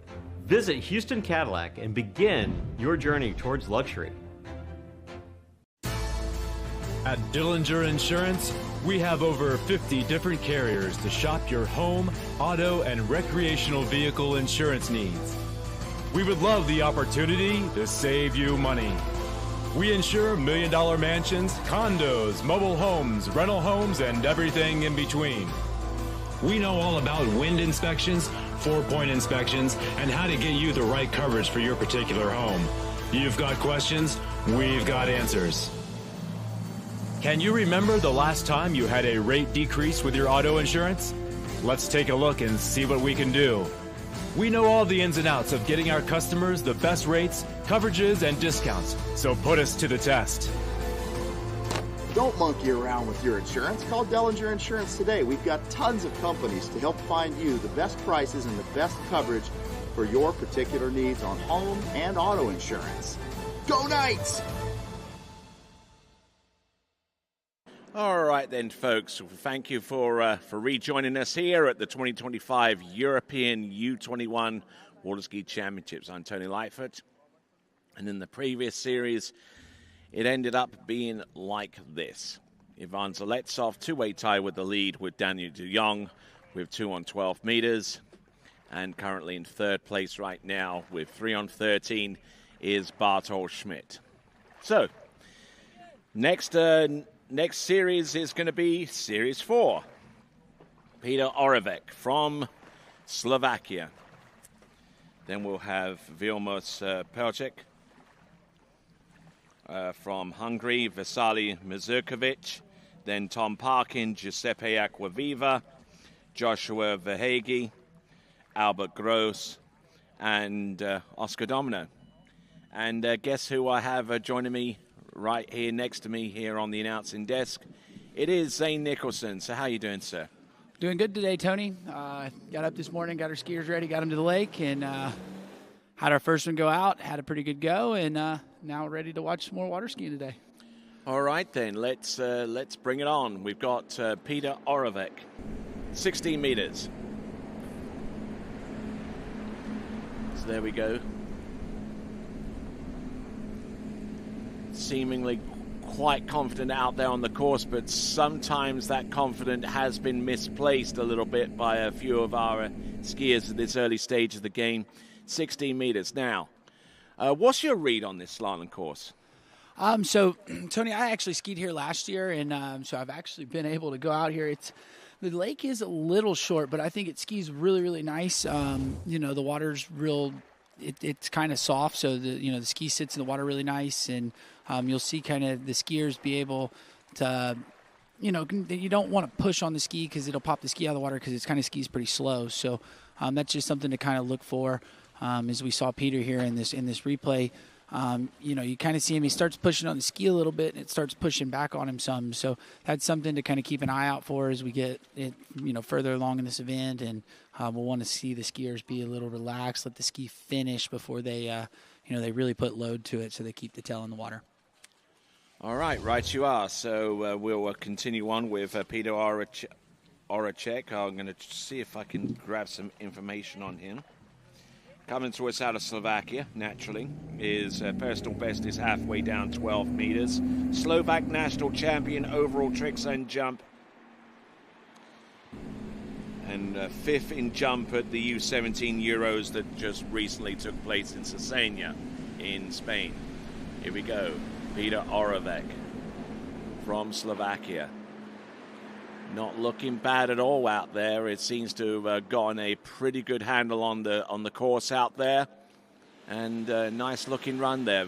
Much more in control on this run than he was on the previous run. Wouldn't you agree? Yeah, he looked a little bit more settled on that one. And, sometimes, Tony, we get to these big championships and we see our skiers be just a little bit nervous. You kind of got to sit on the dock and it's a little quiet down there, and you kind of get in your own head. So that first pass kind of, you'll see the skiers be a little unsettled, but once they get through that first one, then kind of the nerves go away and they relax. As you see here on the replay, he did it earlier on the first pass. He did it again there too. He kind of shoots the ski a little bit fast going through the gates, so you see it chatter around 1, but after he got out of there, then he kind of relaxes, doesn't push on the ski very hard at 3, which is nice. So the ski sits in the water a little bit better. And, the back half of this pass, he looked really, really settled on the ski and looked like he was feeling a little bit better.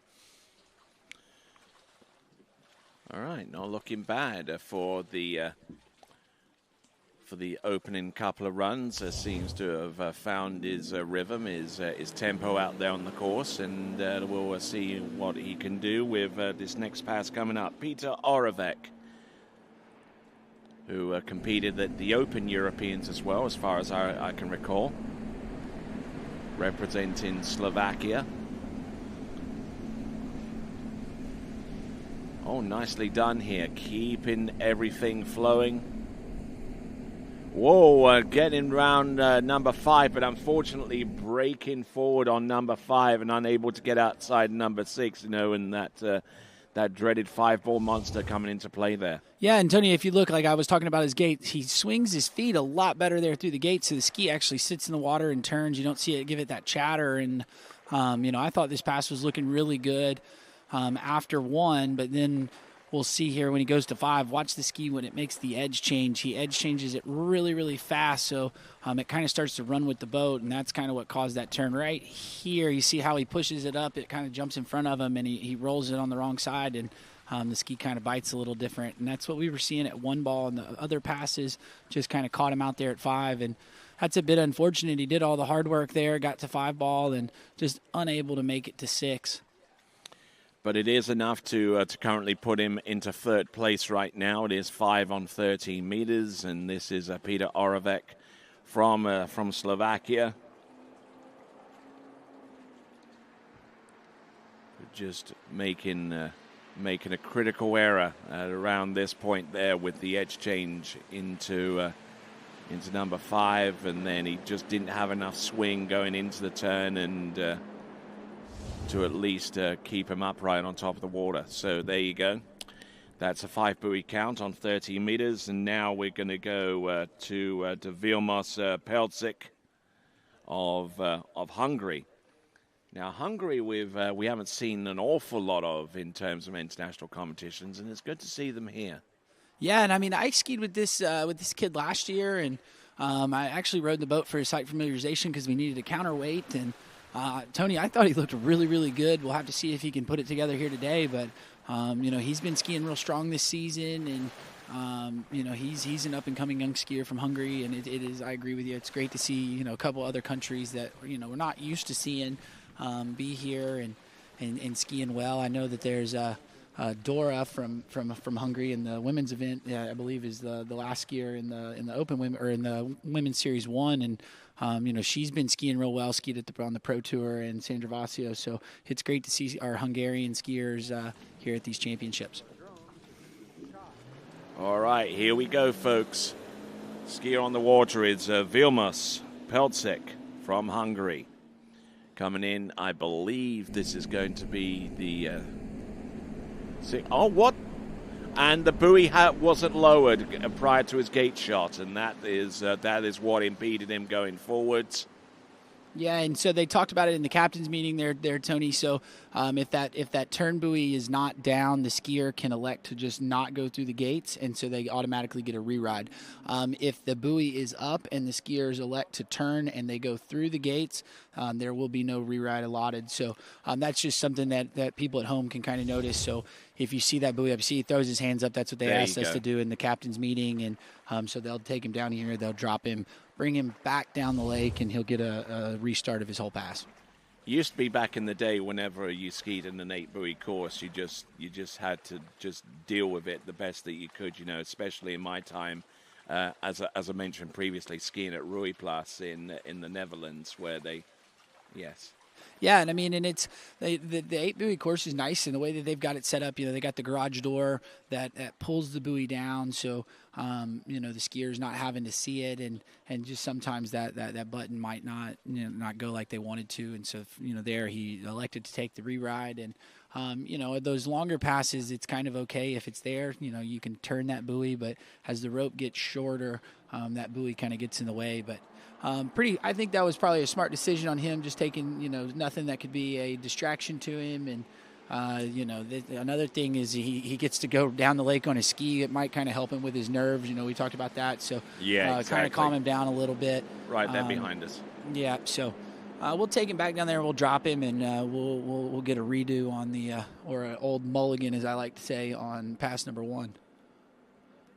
There we go, our barefooter from last night, Bernhard Koch, who is the Secretary General of the Austrian Water Ski and Wakeboard Federation.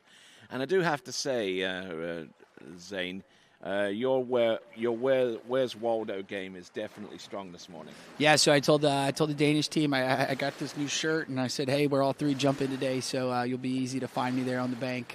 It'll be a little bit like a game. You got to find Waldo, but. Yeah, I'm turning Danish. I got a couple of the football club shirts, and I appreciate it, Tony. Yeah, I'm trying to snag me a football club T-shirt from one of my sources here, SK Rapid Wien, who played just down the road at the Ernst Happel Stadium.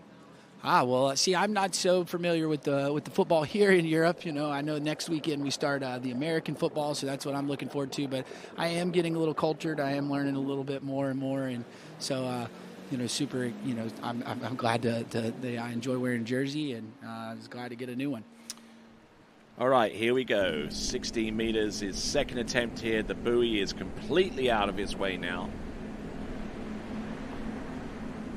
Yeah, and looking strong. You see he's really strong behind the boat, Tony, so he gets really wide at the buoys, and that allows that ski to kind of turn and sit in the water. A little bit late on that one. Yeah, a little slow there on 5, and, kind of having to work to 6. But, again, that 16-meter pass kind of, gives yourself a little bit of bobble. So you see him there. He had a little bit of slack when he turned in. Just kind of looked like he pulled out a little hard, had a little too much speed, and that might have been the reason that it caught him down, down the course. He kind of kept generating speed, and then at 5 ball he just had too much and kind of had to check up on the ski to get it to slow down. But nonetheless, got through that pass, and we'll shorten it up and bring him in at 14. All right, then. So currently in high school right now, he's age 16 and wants to study at the Technical University in Budapest.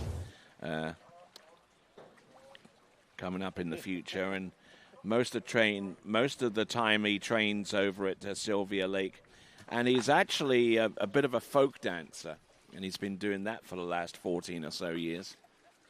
I'd have to ask him about that. I've never seen folk dancing, but would be definitely cool to get a little more cultured there, Tony.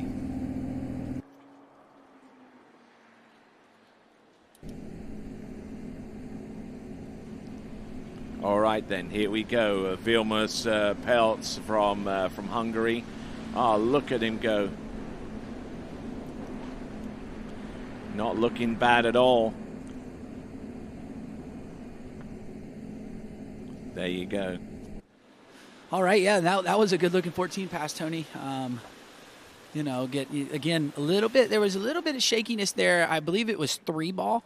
Again, had a little bit too much speed, so you see him kind of check up on the ski. Like, again, there you see he's got a little bit of slack when he turns in at the gate, and I think that catches him out, as he gets further down the pass. But, looks good there off of 1 and 2, and then here, just a little slow. You see how the hands kind of come high, the legs are straight, and the ski kind of checks up, but manages it well and gets through the pass. And I know in practice the other day he ran this next one and got a score on the 12-meter pass, so he'll be looking to replicate that, and needs to shake off that. I'd really like to see him on this next pass make a nice smooth gate pull out, not too hard, so that he kind of controls his speed. So when he turns in, he'll have more control of it at the start, and then carry that through the pass. All righty then. skier on the water, 30 meters. Vilmos Pelsic.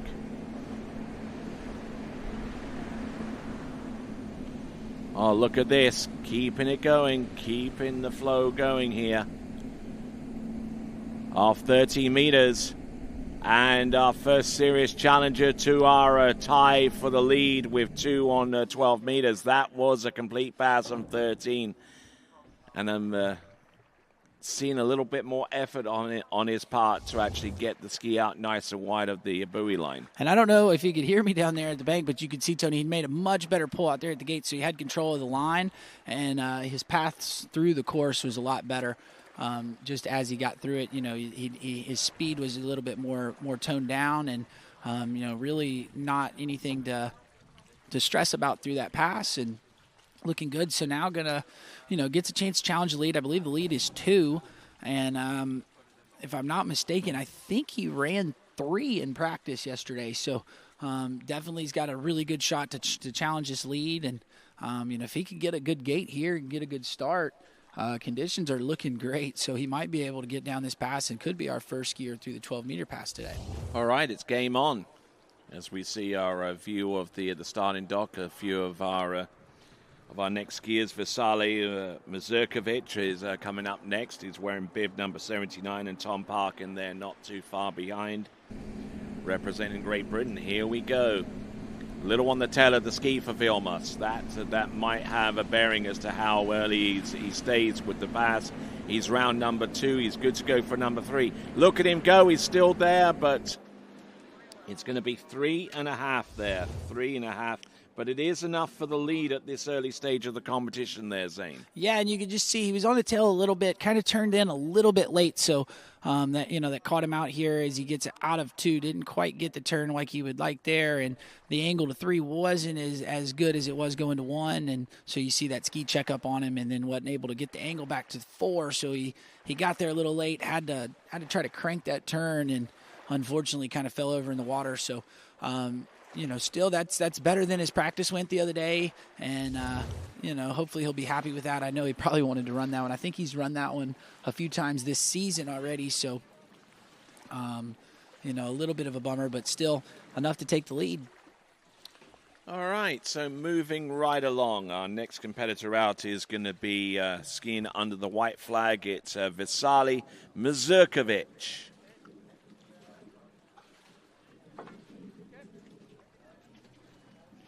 Yeah, and we saw Vitaly at Open Europeans. He jumped really, really well. Yeah. You know, I believe he had a PB in the preliminary round, and then went out in the final and threw a PB. So he had a really good tournament at Open Europeans. Let's see if he can replicate it here this weekend. Okay, 14.25 meters. His personal best is 4 on 11.25 meters. Oh, look at that smooth edge change. It's number 6 there. It just really, really turned that ski on the inside and bled off all the speed that he would need. Yeah, his 2.46 side, Tony, as you pointed out there at 6, was really nice. It's definitely the stronger side on the pass, but and you know, that's kind of not typical as a left foot forward skier, but he works out really good going out this way, and the ski, you know, gets out and really wants to turn for him. And so nice strong opening pass there for Vitaly, and you know, we'll see if he can keep going through there. I'd like to see him get a little bit more angle going to that offside pull here, going this way. Get the ski to shoot out a little bit more. It'll allow it to turn just a little bit more on the nose, but nonetheless, still, you know, making his way through this pass, and you know, great skiing out of the skier on the IWWF team. All right, so moving forward, we see Joshua Verhage there, right there, getting a little bit of advice here and there. He's wearing bib 99. And skier on the water is Vitaly Mazurkovic. Now, his personal best in jump is 58.3 meters. He did that about a couple of weekends ago over at the Open Europeans in Salmsee, right here in the great nation of Austria. But we're about 2.5 hours away from that venue. And we are in Lower Austria, or Lieber Österreich. And getting himself settled in there. He's gone through 14, 13. Yeah, and that one looked a lot stronger than the 14-meter pass. And, you know, that 14-meter pass, you can over-ski it. It's very easy to over-ski it. So you'll see these skiers kind of use it as a warm-up pass, and then, you know, then they can, you know, really get their legs under them, kind of get the nerves down, and then be able to go into attack mode here as they hit 13. But we see the replay. He looked really strong, much better going to one ball there. Got a little bit more angle, and, you know, that caused the ski to turn more on the nose, and you know, really found his spot on the ski and looked really smooth there. Not looking bad for the most part.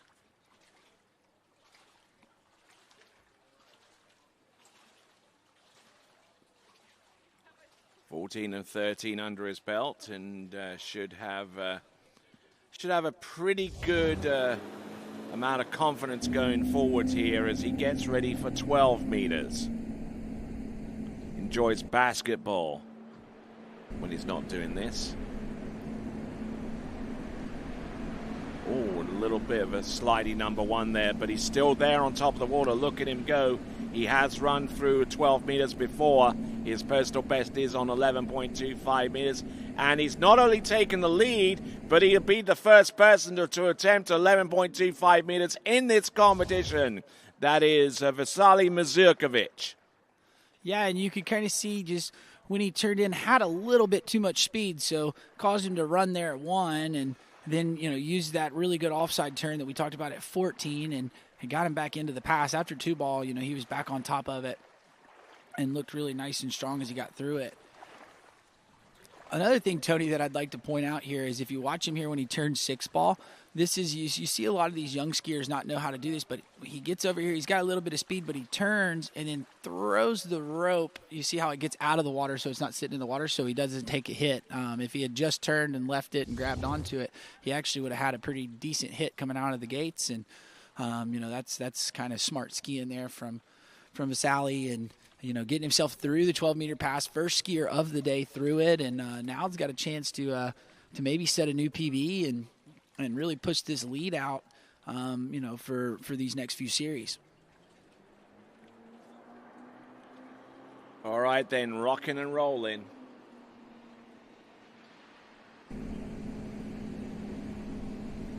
Vasily Mazurkovic, this is 11.25 minutes. Not the start that he would have wanted there on that run. But he does have the lead, though. Yeah, and, you know, you could kind of tell that was going to happen to him there when he pulled out. He pulled out really hard, and the ski rolled. You know, he unloaded real fast when he went to his glide, and then causing him here to kind of come over. He has a little too much speed, didn't quite have control of the rope, and unable to get out of 1 ball. So I guarantee you he wanted a couple more buoys there. You know, got the ski to turn pretty well, but didn't have control of the line, and causes him to, you know, kind of fall over there, and a bit of a bummer, but still, you know, enough to take the lead, and we'll see what these next few skiers have in store for us. Starting off with our first skier from Great Britain in the men's competition, it'll be Tom Parkin.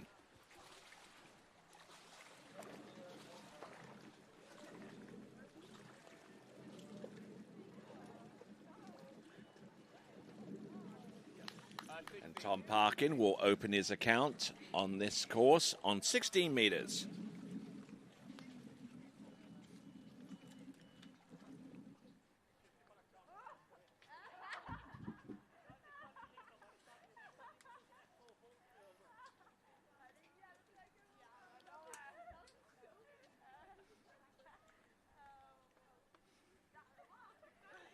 All right, getting ready for the boats to pull him into the course.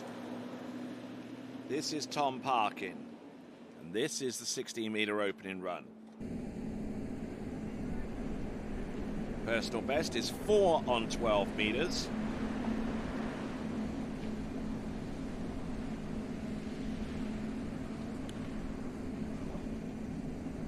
Pretty strong skier. Tom Parkin. Not a bad effort there.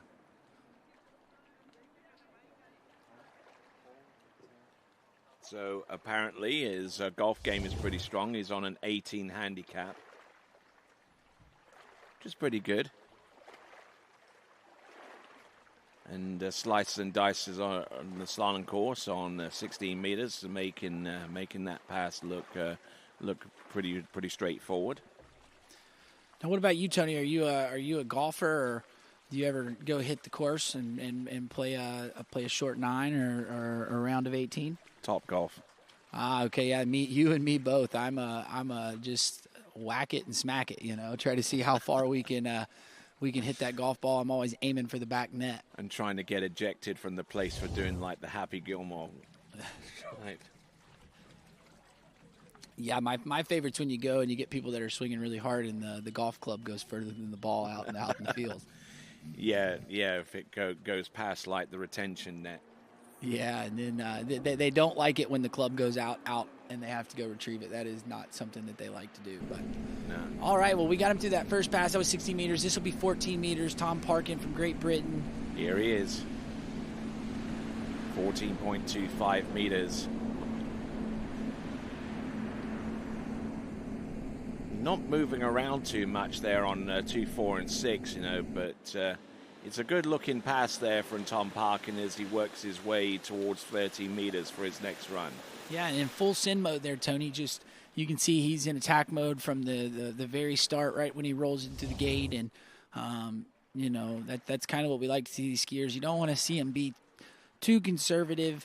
Then we end up not getting out as wide and getting the ski to where we want and running with the boat. So if we're really in attack mode, you see the ski, it does chatter a little bit. That's kind of just from him, being kind of hard on it. But, he seems like that's kind of his ski style and, really never lets that ski chatter bother him and, looks good through pass 2. So we'll see if he can continue this, through the set and, see it takes a PB to take the lead, so that would be pretty rad if he could get through 12 meters today and give him a chance to sit on top of the leaderboard. Indeed, Tom Parkin, who recently scored 3 and 2 on 12 meters in the British Nationals, ended up in 3rd place in the U21 National Championship slalom event. So here we go.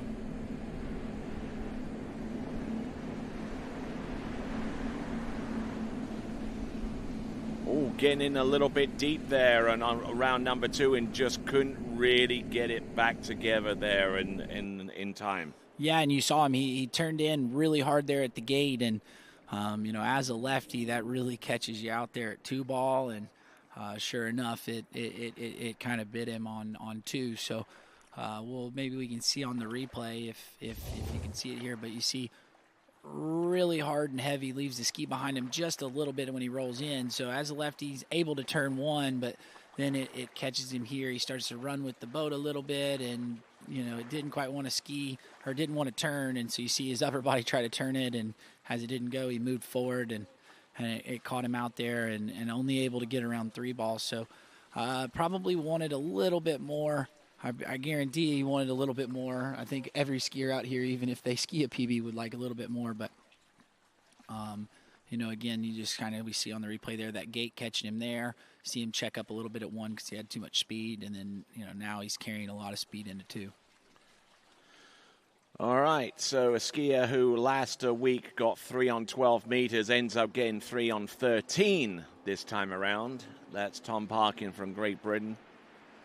As we now work our way down to the towards the mid portion of the list, and here's a name I know that you'll like. It's going to be Giuseppe Acquaviva. Yeah, that's a pretty fun one to say, and I'm not gonna lie, I'm glad I have you here, Tony, because I would butcher that to high heavens. So, Tony, I'm gonna run. I got a skier coming up in 3 skiers, but give me just a minute, and I'll come back here and join you for the rest of the day. Why, thank you very much.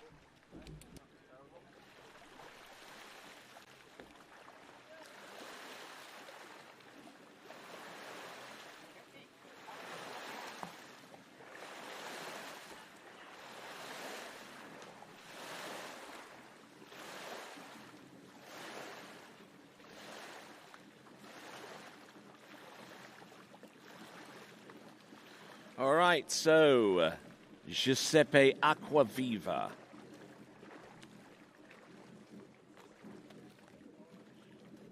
who would ordinarily ski in the U14s, but he's here with us right now. His personal best is 4 on 12. Doesn't like to talk about himself too much, at least so far as the bio is concerned, but he does like running and reading. There's always good activities. All right there, here comes Giuseppe Acquaviva.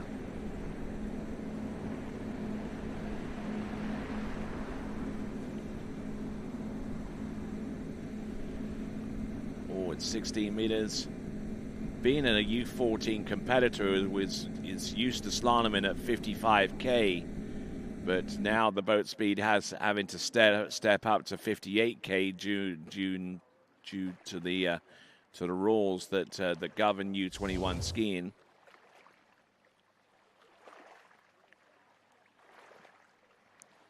But Giuseppe Acquaviva seemingly equal to the task here on the opening run of 16 meters.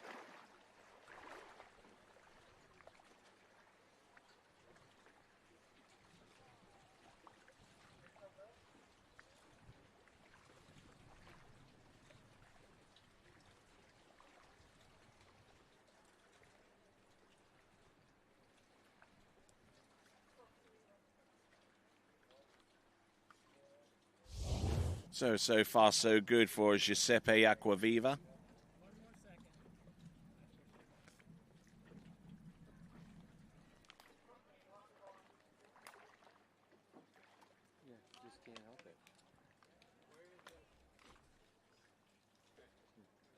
Oh, yeah, look at that.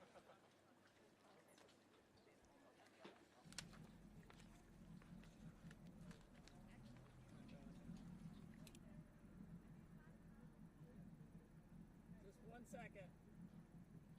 Can't push it again. If you push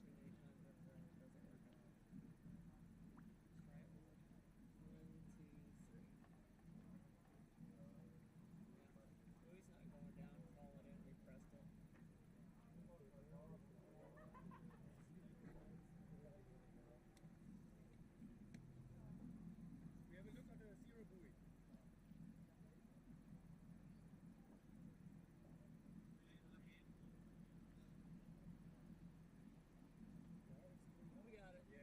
Okay, we're good. Restart.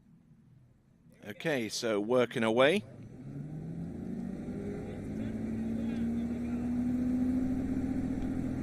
Yeah. Okay, here we go.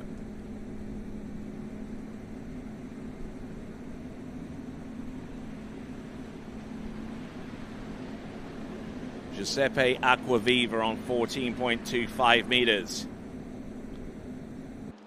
Certainly not the smoothest 14.25 meter pass that we've seen, but it does the job.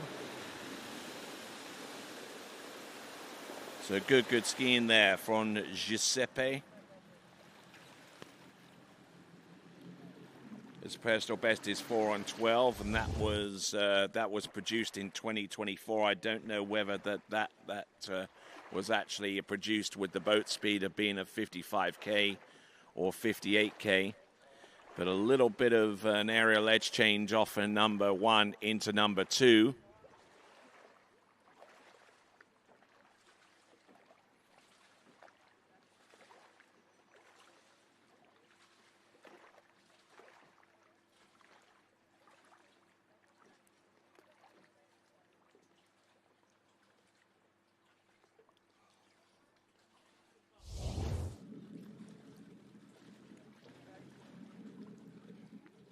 So a further reminder for you to subscribe to the TWBC YouTube channel.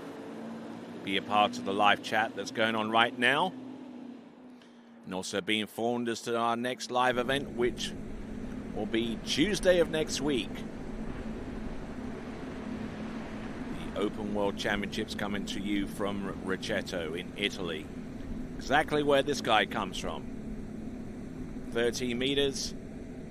Looking good, looking strong here, and pulling up on that handle and tightening up the line. Giuseppe Acquaviva. 12 meters coming up next.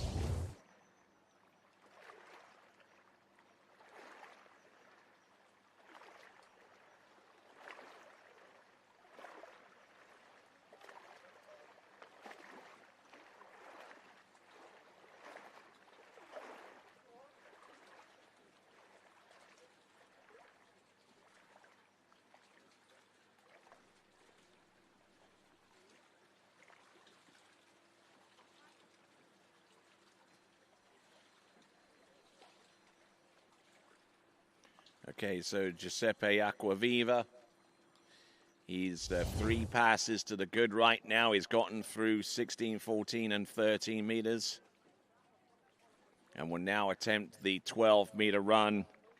There's only one person so far in this competition that has run through 12 meters, and that is Vasily Mazurkovic.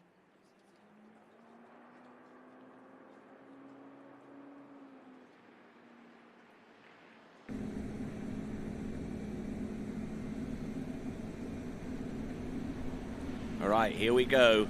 Whoa, and round number 1 and number 2, but unfortunately unable to make the kind of break on number 2 that he really needed to continue on with that run.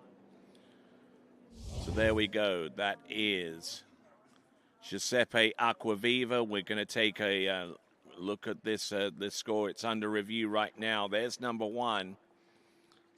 Now, does he get round? Oh, no, he clouts number 2. So from my perspective, and it's by no means official, I would say that he got 1 and 1 only on the 12 meters. But let's have a look here. Getting round number 1, he did that cleanly enough, so he scores at least 1. And he actually hits number 2 and probably displaces it at the same time. So in that instance, it would be 1 at 12 meters, and that will currently put him in 4th place at this time. Giuseppe Acquaviva.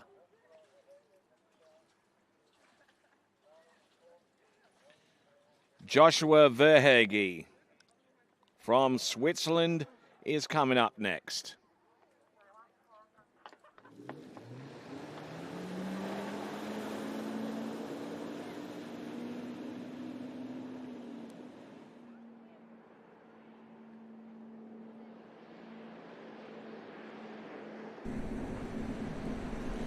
Okay, here comes Joshua Verhege of Switzerland, coming in on 14.25 meters.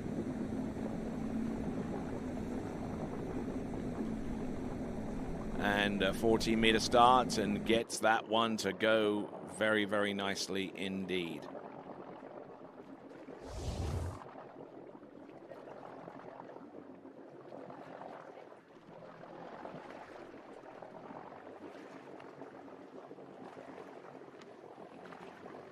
So looking strong, nice extension there from our Swiss athlete, Joshua Verhege.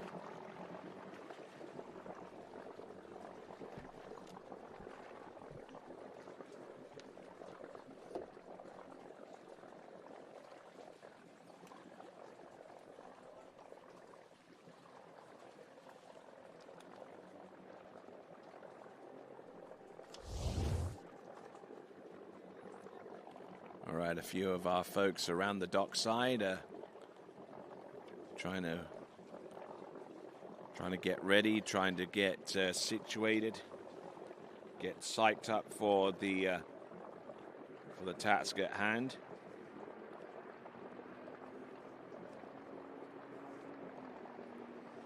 So here we go. This is Joshua Verhege. Oh, and not the best of starts on 13 meters. Stands up after that turn.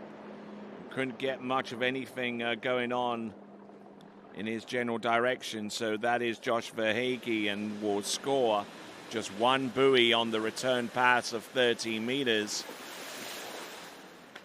That'll be immensely disappointing there for Josh Verhege. It's going to be 1. It's 1 at 30 meters for our skier from Switzerland. Let's have a look through the entrance gate. Number 1, and he just got on the back of the ski and just couldn't get off it in time to link up with the handle. So it is going to be a 1 buoy count. 1 on 30 meters for Josh Verhege. Next skier up with the bib number of 54. It is Albert Gross from Germany.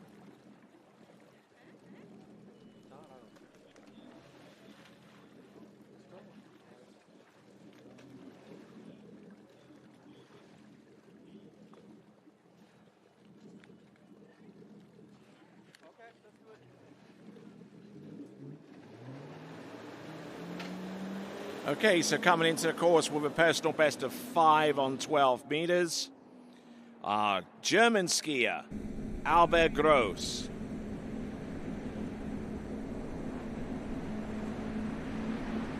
Enjoys photography and videography among his other pursuits aside from what we're seeing out of him right now. This is Albert Gross. And not the smoothest of opening passes, that much can be said, but he gets the job done. And good skiing there from Albert Gross. Age 19, so he's got at least one more tournament of eligibility in him. Or maybe 2, as a matter of fact, depending upon when his birthday is on a particular year.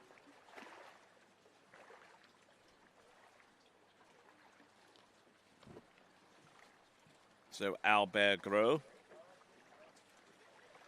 is looking good for the moment.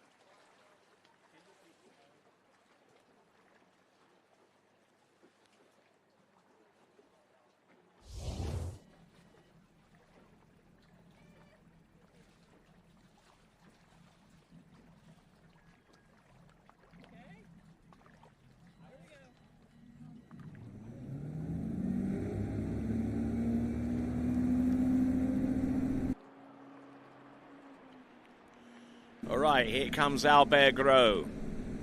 His personal best. Almost running 12 meters. Albert Gross looking good. Trying to stay in touch with this pass without putting too much effort or over skiing it, and getting the job done. And a good job it is for Albert Gross.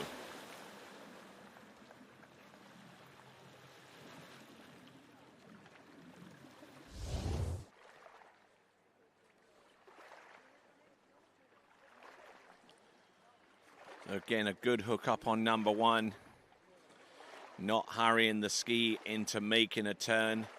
Just waiting for that ski to get underneath the line before he offers his resistance behind the boat to stay on track with the run.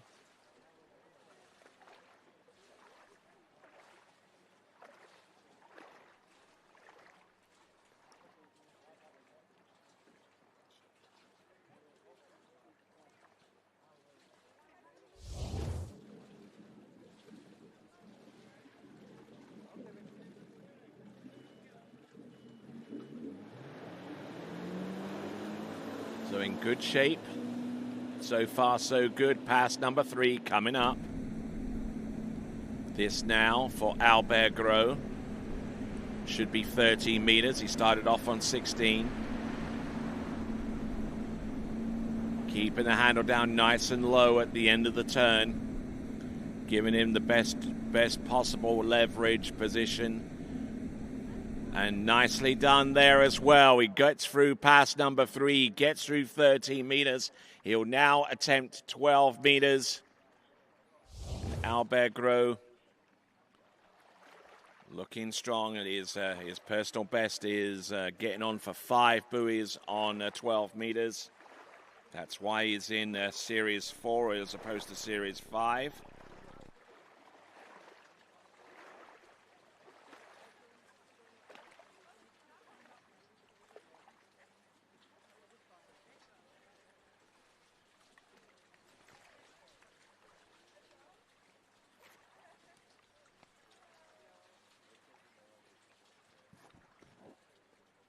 So Albert Gross, who I believe competed in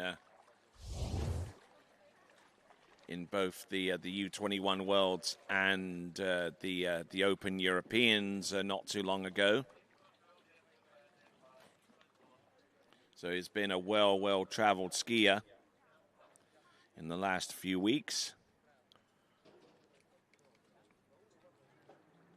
Albert Gross.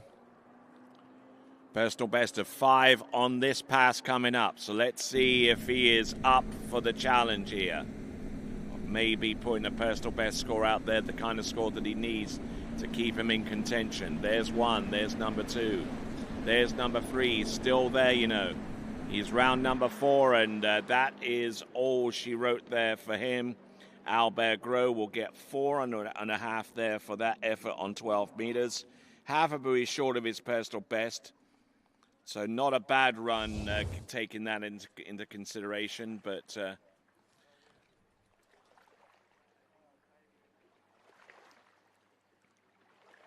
so there we go, Albert Gros with a score of 4.5 on the 12-meter line. And that is good enough for I believe, 5th place right now. So Albert Gros with 4.5 on 12. Next competitor up.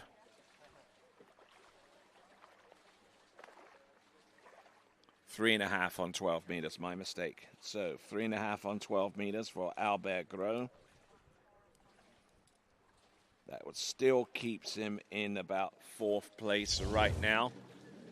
Maybe 5th. Albert Gros, as a matter of fact, 3.5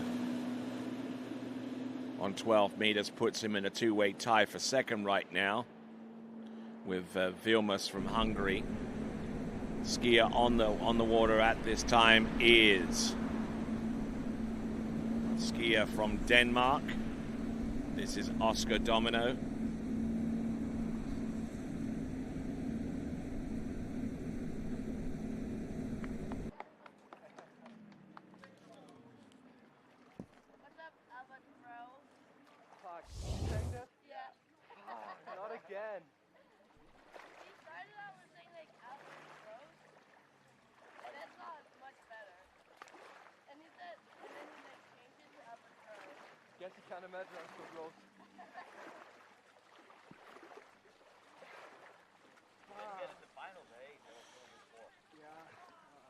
So Oscar Domino on the water at this time.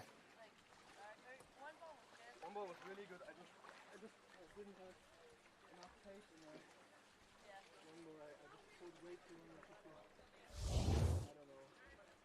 Well, I gotta say, I didn't even believe I could make it.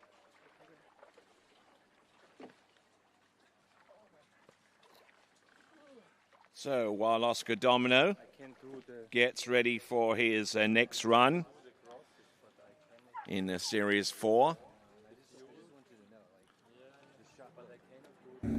Let's see what he's got right here and now. Oscar Domino.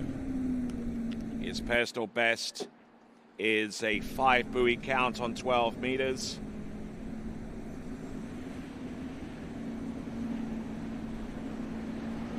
Scandinavian slalom and jump champion. Oh, look at this, getting in deep on 13 here. He started on 14, that was 13, and taking a big hit round number 6. But thankfully, though, he got the job done in terms of running that pass. And now he's going to get ready for 12 meters, and hopefully he can conjure up a little bit of magic here to maybe keep him in contention as one of our top slalomers in the competition so far. We are on Series 4. We got 2 more series of slalom to go before we're done. Actually, 3 more series before we're done. We got 1 more today, and we got another couple a little bit later on in this competition. So Oscar Domino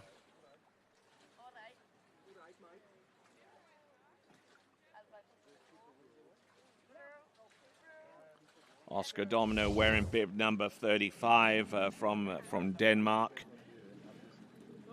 Doesn't offer too much information for me on his bio sheet, but he is Scandinavian champion. He's got a 5 buoy 12-meter personal best, and guess what pass he's coming in on? It's going to be 12.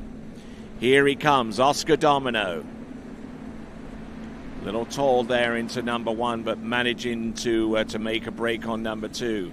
He's still there on number 3. He's round from number 4. Oh, it looks like he's going to be on the inside of buoy number 4 from our reckoning.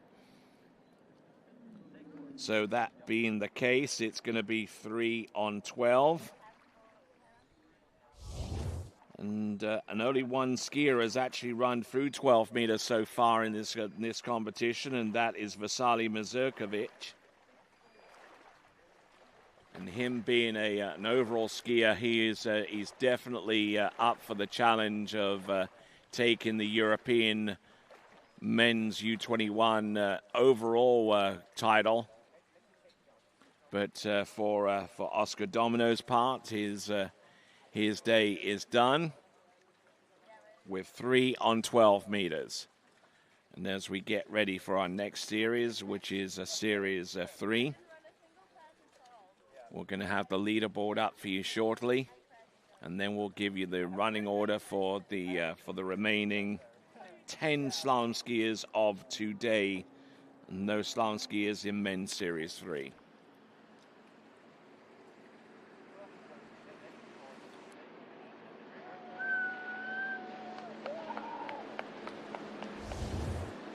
All right then, so let's have a quick look at that leaderboard as we now move on to our next series. Vasily Mazurkovic with half on 11, Vilmos Pelsic with 3.5 on 12, tying there with Albert Gross with the same score. Oscar Domino with 3 in a two-way tie with Daniel, with a three-way tie actually, with 3 on 12 is 4th. And then we got a two-way tie with 2 at 12 meters between Ivan Zletsov and Daniel de Jong. All right, so that's the top 5. Let's have a look at the running order for the Series 3 men's slalom. Vincent Ahama will be our lead-off skier for Austria, followed by Will Shanahan, then Alice Polidor, then Tamer Colliet, then David Schmidberger, then Yanni Wolfersberg, Adrian Elias from Slovakia, Harrison Crossland, the Great Britain, Konstantin Antonsen from Austria, and Theo Wield, our 10th and final skier on this list in the men's Series 3 slalom. Vincent Ahama is our lead-off skier in men's Series 3 slalom elimination. 14.25 meter starts, as you'd expect for a Series 3 competitor.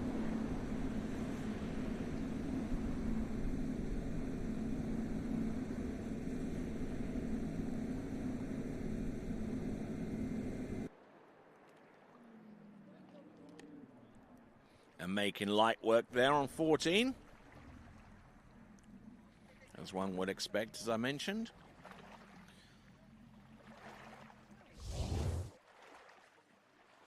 So chasing down that lead score of half on 11.25 meters, Vincent Ahama.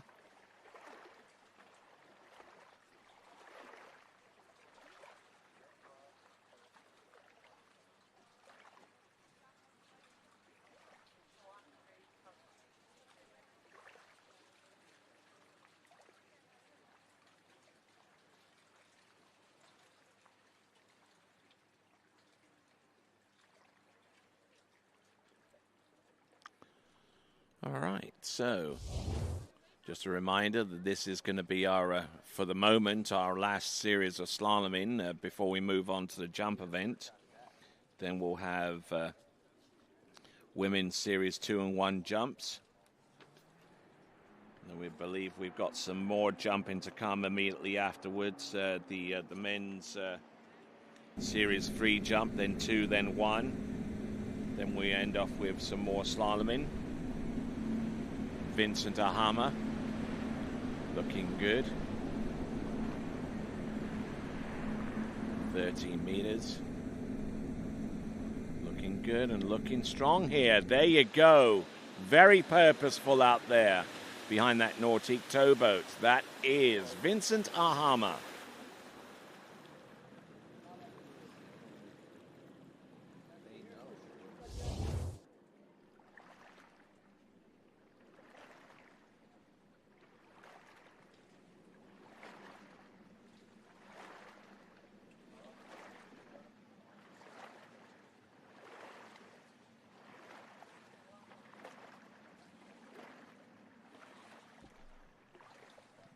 So as we go through this competition, good to see a little bit of activity on the live chat.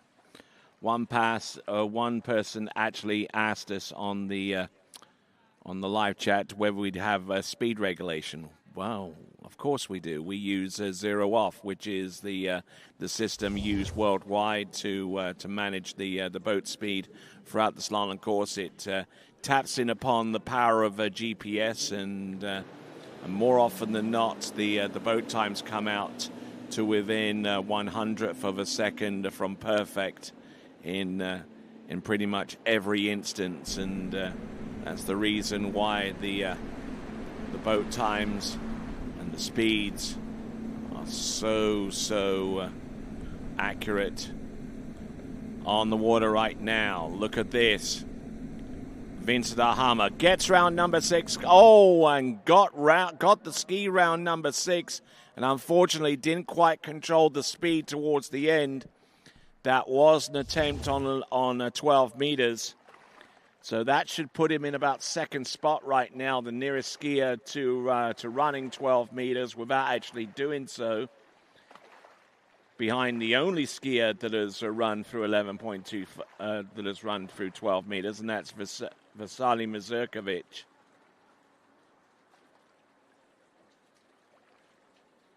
Just getting a little bit deep here, just sitting back in a lot of instances. Gets the ski round and doesn't quite have the finishing blow there. So it looks like it's going to be 5.5 at 12.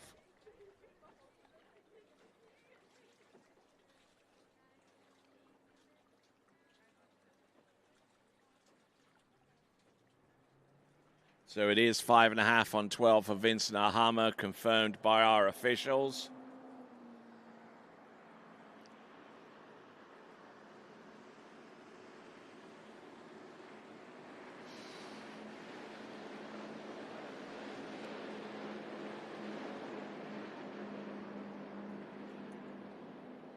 All right then, folks. Continuing on, we've had on the water Vincent Ahama and his 5.5 buoy score on 12 meters vaults him immediately into second place, ahead of Polchik and one other skier with a score of 3 on 12.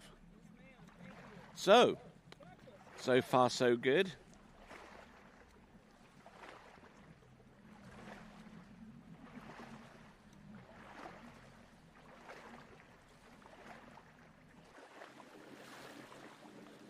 All right, moving on. Our next competitor is Will Shanahan from Great Britain.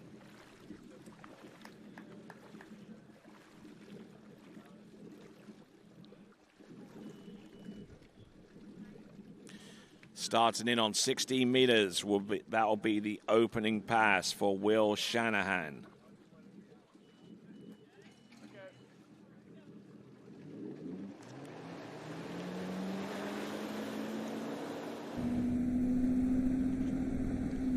All right, here we go.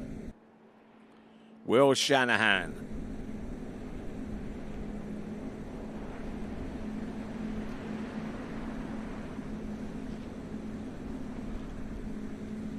Will Shanahan, who has a personal best of 0 on 11.25 meters. So he has actually run 12 meters in the past. National trick champion in U17. U21 slalom jump and overall second place in those events, and has personal best as recently as 2025, a 46.9 meter jump as his PB, a 2,500 point trick PB, and as I mentioned, capable of running through 12 meters.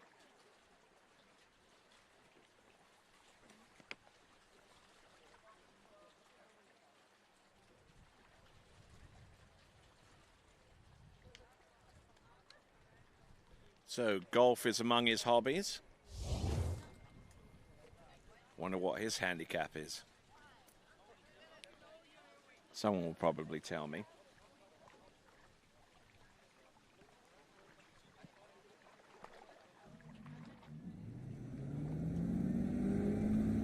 All right, here we go. Coming on in. This is Will Shanahan on 14.25 meters.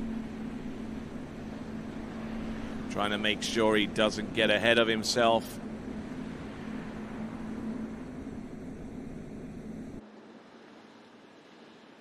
Oh, and gets to grips there with that 14.25 meter run.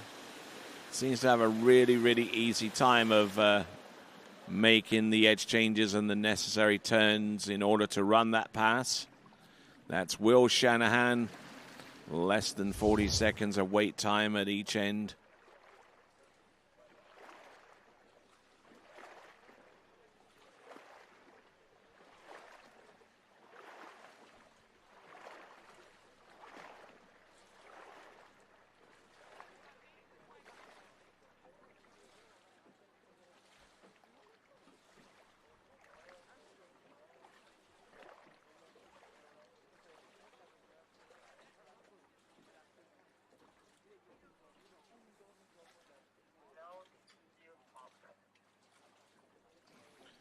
All right, so Will Shanahan, 2 passes to the good right now.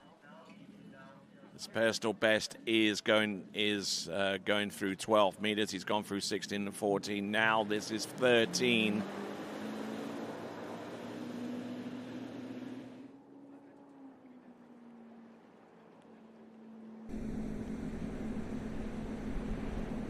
Here he comes. Good solid start here. Trying to ski rhythmically here, which isn't exactly helped by taking that huge hit off number 3 into 4. But there you go, that's 5 and that's 6 there for Will Shanahan. 13 meters under his belt.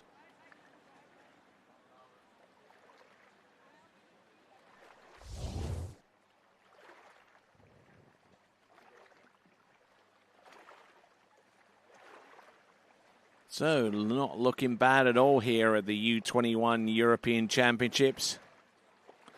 Coming to you live from the IWWC, that's the Internationale Wiener Wasserski Club. We thank them for allowing us to use their venue for these championships. And a whole array of sponsors associated with these championships should also be acknowledged as well.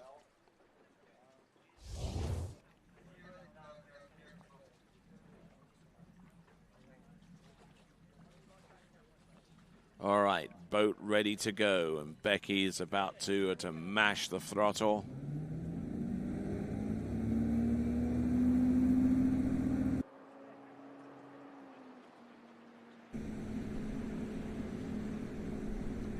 All right, here we go, folks. Will Shanahan, there's the hit off number 1. There's he goes round number 2. It's round number 3. He's still there, you know. Oh, and the handle getting up a little bit high on number 4, high side in 4. He gets 3.5 on 12 meters. And that's a pretty solid score there for Will Shanahan. It's going to be 3.5 on 12 meters. And that should put him in about the top 5 or so.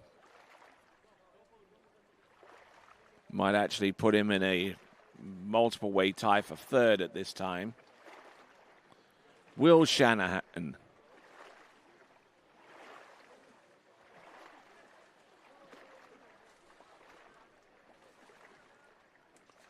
So, coming back here and joining me here at the desk is Zane Nicholson. How you doing? Yeah, it's good. The sun's coming out. It's getting warm, and you know, we've got a full day of water skiing. So, really excited to be back here with you, Tony. Mm-hmm. And as I was saying here, Will Shanahan didn't look too bad for this run, but unfortunately just rocking back on the ski there into number 4, which didn't exactly help matters. So it's going to be 3.5 there on 12 meters there for Will Shanahan. Now, 14.25 meters for Alice Polidor from Czechia. Oh no, Tony went. Oh no, and he goes down early. Oh my word. Not the thing you want to have happen. Yeah, and just a little down course at the start of the pass, and I think he got over there a little bit late to 3-ball and tried to crank it. And unfortunately, with all that rope, it's kind of hard to really button hook a turn and falling over here. Let's see if we can see what happens to him here, Tony. But see, he's running with the boat there off of the gate, so not carrying his speed out. Now he's really down course there off of 2, and he'll kind of see that ski doesn't get outside the buoy until right in front of it, and causing him to drop the shoulder, and that's a huge disappointment there. That's a bit of a bummer. Yeah, pretty right with that one. So he's taken an early bath, and he'll be swimming into the shore. But I mean, it didn't look all that bad, at the beginning. But I mean, it's just that one error that can really, really make or break you. And unfortunately, it's done the latter rather than the former. Yeah, and you just saw he was really late off a 2-ball, and that caused him to be late into 3, and then yeah, that's a bit of a disappointment.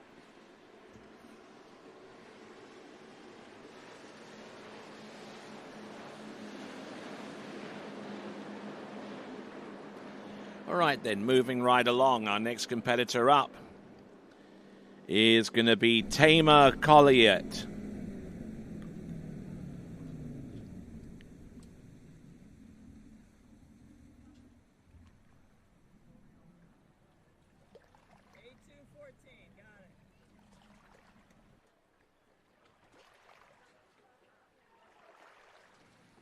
Okay, so Tamer.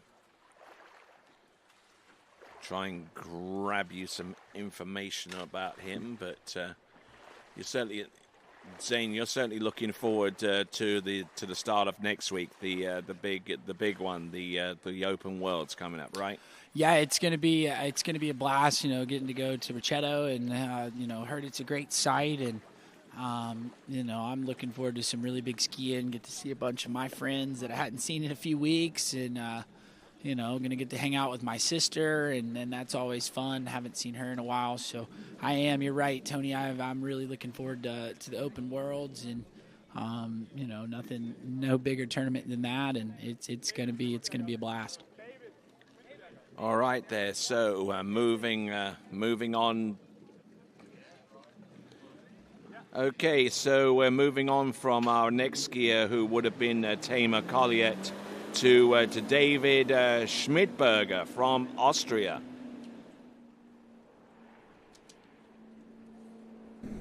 So here we go, David Schmidberger, 14.25 meter opening pass.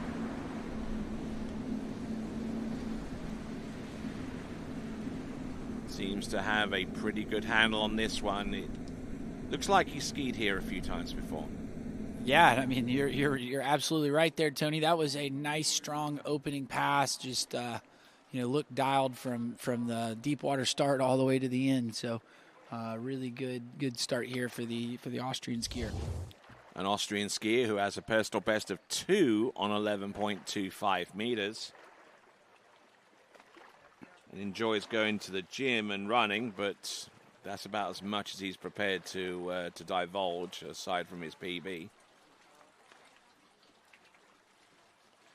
But for the meantime, he seems to be handling his stuff pretty well with the opening pass of 14.25 meters.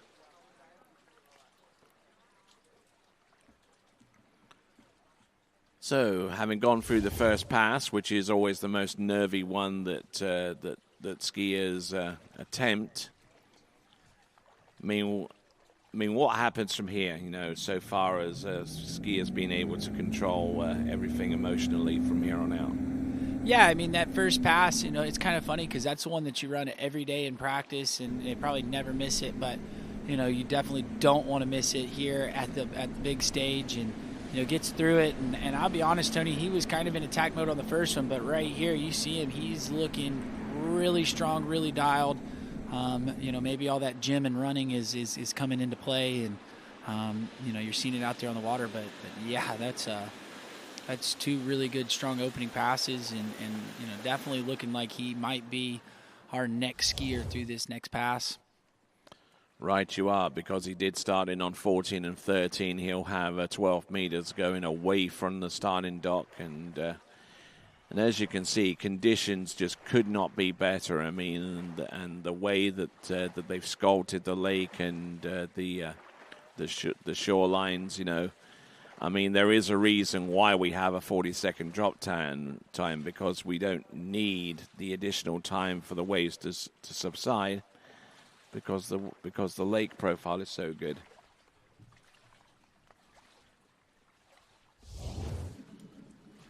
It also allows us to run events relatively quicker. Yeah, I mean, this event is moving along pretty quick. I think I saw in our captain's chat that they have all intentions of running the Series 2 and 1 of men's slalom later today after they get done with the jump event. So, we're banging them out, but we're having a bunch of good skiing here. And here we go. We got David. This is 12 meters. Little slow off of 1, little loose line. Let's see if he can manage it here. Big turn off of 2 there, Tony. So back into it. There he goes. Can he stay over the ski? Yes, he does here. Needs a turn at 5. A little bit slow there, but over to 6. And there you go. That's our second skier of the day through 12 meters. So now knows that a half is the lead. I know he's probably sitting there thinking about how big can I push this score out and see if he can sit up atop the leaderboard. And it just seems to have like the whole knack of being able to just plant that ski on the water, and just make it do what it's supposed to do. Yeah, and I mean, one thing I'd like to commend him on is even when he gets a turn that's not the best, he gets to the next side and really, puts the ski in the water, gets it to turn, and puts himself, basically back on top of the pass just right after having a little bit of a slow turn. But I think this is really strong skiing out of the Austrian, and, I'm expecting him to come through, get him a good 1, and see if he can get the same 2 ball and get, at least halfway down this next pass. All right, let's see what he's got. 12 meters coming up very, very soon for our skier out on the water. It's David Schmidberger. I'm Tony. He's Zane. This is the European U21 Championships. And right here is David Schmidberger. This is 11.25 minutes. He's just made it through 12. Look at him go. It's round number 2. Does he still have what it takes to run it? Not quite, but 2.5 there is certainly going to be a commendable score going forwards. Yeah, I mean, puts himself in the lead, and I thought 1 ball here, Tony, right? He rolls the ski under the line, gets a really good start here at the gate, and you see the ski, it just snaps there off of 1. Kind of squats a little bit off of the buoy, so that causes him to not quite get as good of a turn off of 2, but gets the ski outside of 3. A little bit late getting to 3, but still getting through it, and you see a nice little dismount there as we see him make his way into the water. All right there, so he is your new leader with 2.5 at 11. And we're only halfway down the men's slalom series 3. We'll have Yanni Wolfersberger take to the water next, then Adrian Elias, then Harrison Crossland, Konstantin Antonsen, and Tia Wild. And just as a reminder, in order to actually make it through to the finals last season in this particular event, the skier needed to run in excess of 2.5 on 11.25 meters. All right, here we go. Boat motoring up to speed. This now is our next skier, Yanni Wolfersberg from Switzerland.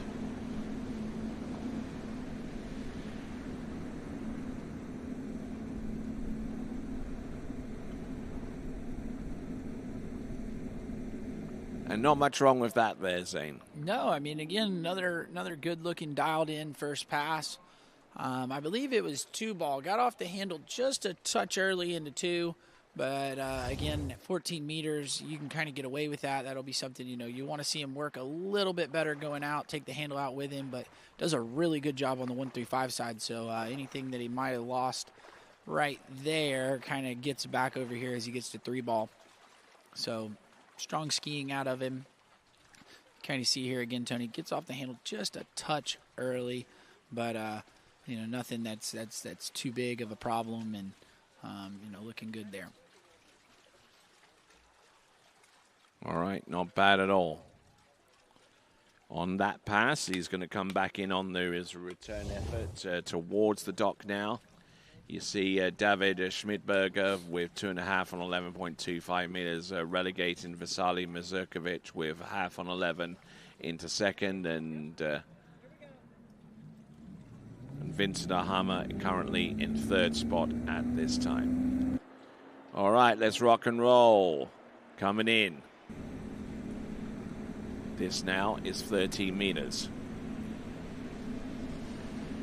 Now, he was a touch fast when he turned it at the gate there, Tony, so that's kind of why you're seeing a little bit shaky here through the start, but staying over the ski, a little bit slow out of 4, deep out of 5, and there you go, gets through it. But get after it, yes. Was a little down course, and I mean, that was just kind of, again, that far end of the lake is a little bit more of a quicker setup than from the dock end, so sometimes you'll see these skiers get up and I guess they kind of feel a little rushed, or maybe not having as much time as they're used to make the pull out, and just had a little bit of extra speed when he turned in, so you see it kind of catching him there, but didn't freak out. He just kind of managed it and made his way through the pass. So now he'll get his 12-meter pass from the end where he's got a little bit more time, and we'll see if we can get our 3rd skier of the day through this pass.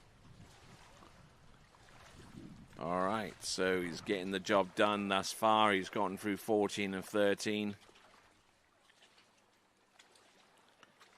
And just exuding a great deal of confidence out there on the slalom course after pass number 2, and we'll see if that confidence is well justified. Yanni Wolfersberg.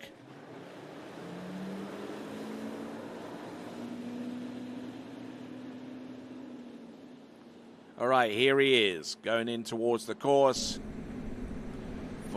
He's gone through 14 and 13. This is now 12. This is where being aggressive will pay dividends, provided that he keeps his technique going. And I like what he's doing out there. That is 5.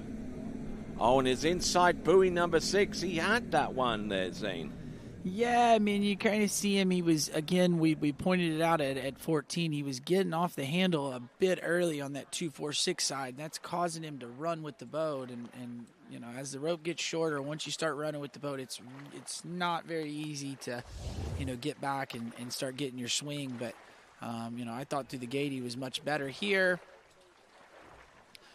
Gets a pretty decent one. But watch him right here, Tony. See, he's off the handle as soon as the ski swings, and just a little too early, so not getting his width there, causing him to, run down course, and now he's taking speed down the lake instead of, side to side, and it just started to catch him out. I agree with you. I thought he was still going to get through it. You see him pull a touch long there at 5, so that's why you see the slack in the water and having to squat to kind of eat it up, and, just inside of 6, and you can tell he definitely wanted that one.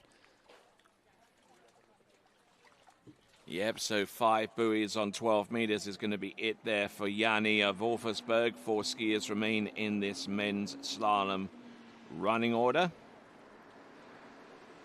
Adrian Elias coming up next, followed by Harrison Crossland, Konstantin Atomson, and Theo Wield.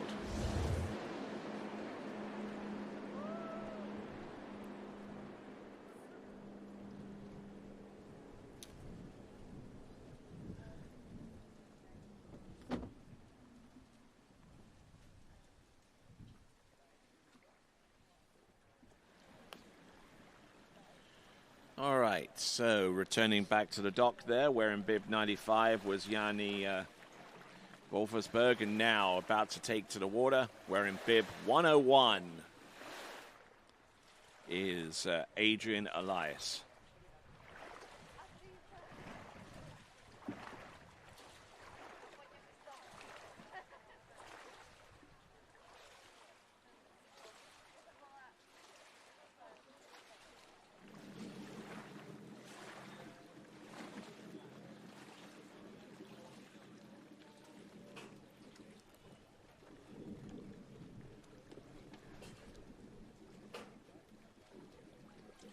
All right, here we go. Adrian Elias now. Personal best, 2 at 11.25 meters. Yeah, and we saw him run 1 at 11 at the Open Europeans a couple weekends ago. So we'll see if maybe he can replicate that weekend and do it again. I know he was happy kind of with how he skied at the Open Europeans, so we'll see what he's got here today. Currently 34th in Europe in men's slalom. That's his current ranking. Not bad. 14.25 meters, getting the job done. And I'm liking what he's seeing out there from Slovakia. That is Adrian Elias. Yeah, no, Adrian looking nice and strong there through that pass.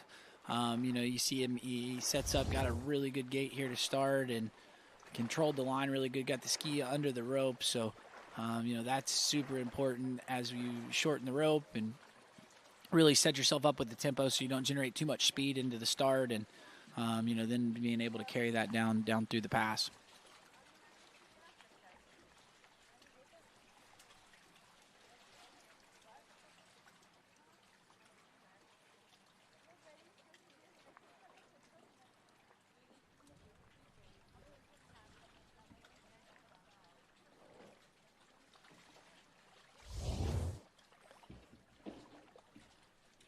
All right, so things starting to heat up now.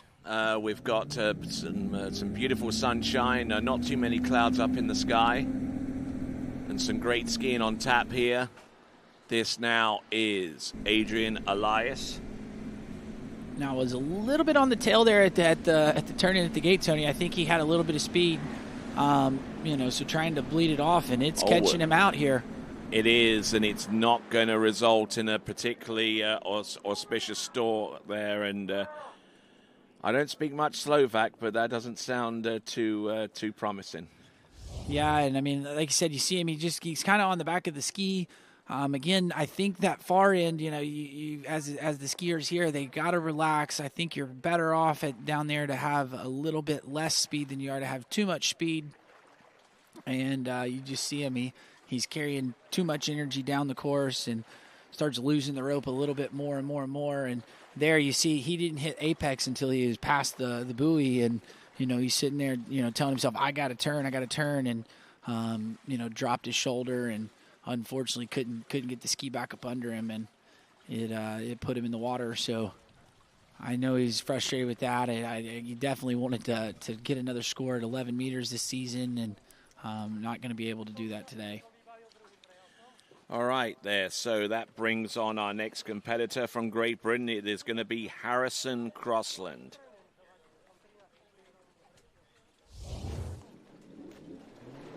And there he is, taking to the water right now. Representing Great Britain, it's Harrison Crossland, wearing bib number 50.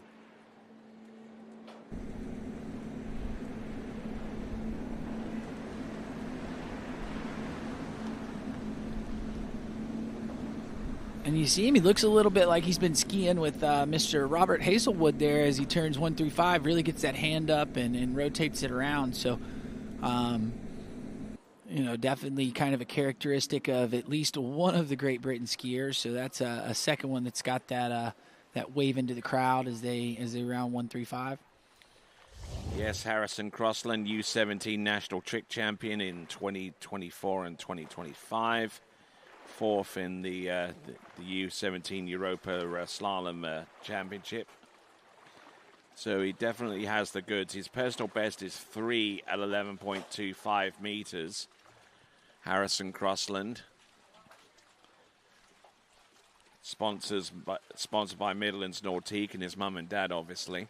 Yeah, and, shout out mom and dad and all the moms and dads here. I know a lot of these young skiers probably wouldn't be here without him. So, it's great to see him acknowledge them, knowing that they've probably put a lot of time, effort, money into his water skiing and, making it possible for him to be here.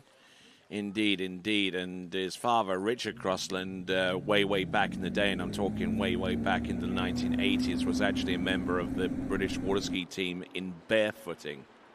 Oh, wow. And, we got to see some barefooting last night from Bernard. Had the opening ceremonies, which was pretty cool. But right now, Harrison Crossland, a little bit slow out of 2. And, Ghana going to have to work here. But big turn there off 4, so he's back into it. And there you go. Not the smoothest looking pass you'll see, but it is a pass. Yeah, I mean, again, these early passes are still kind of a warm-up for some of these skiers. I know that's, sometimes it's easier said than done, but a little dicey off a 2-ball, but then, kind of gets a couple turns at 3 and 4 and, was back early and at the end of the pass. Again there, I think, Tony, he had a little bit more speed than he wanted at the gate, and so you see him dump his hands a little quick out of 1 and then catches him out here at 2, and the ski started to bite. He had almost bit too hard there at 2-ball, but he relaxed, kind of unloaded the ski a little bit, so that's kind of what we saw. And then, now into 4, he went and got his normal turn, and you see he's early at 5 and way back on top of the pass as he gets to 6. So, and looking to continue his quest for instant redemption, at least compared to his result in the Youth Nationals a few days ago in Gosfield Lake in England, where he didn't make his opening pass. He missed his gates on his opening pass and preceded that with a score of 3 on 12 meters in the elimination round. So he's now at 12 meters. Let's see what he can do. Oh, good load off number 1. He's good to go for number 2. Look at this. Harrison Crossland. He's got the bit between his teeth now. Look at him go. Round number 4 and number 5. He's going to be on 11.25 meters next. And that was a ripper of a turn out of 1-ball, Tony, and it's a bummer that we're seeing that. They got a gate interview. I thought it was close. We'll have to take a look and see if he gets through him here. And that's going to be close. We're going to have to wait for the judges. But, I mean, right there, that was a heck of a turn there off of 1. And, if he gets the gates, that'd be really nice. But I definitely would I wish I could get all my 1-ball turns to look like that. That was a heck of a turn. Yeah, he said. So no gate on that pass. That's a shame. Yeah, and I didn't want to say anything, but I thought he missed him when we were watching it at live speed on the first go. But that's kind of, you can hit him down the middle, or you can go close to that right-hand gate buoy. You kind of flirt with disaster if you're one of those skiers that gets close to it all the time. And that's going to be a little bit of a heartbreak. This is a long ski ride back down the lake when they, you did a lot of hard work to get through that pass, and then they tell you, no gate and we got to go home. All right, so Harrison Crossland making his way back towards the dock.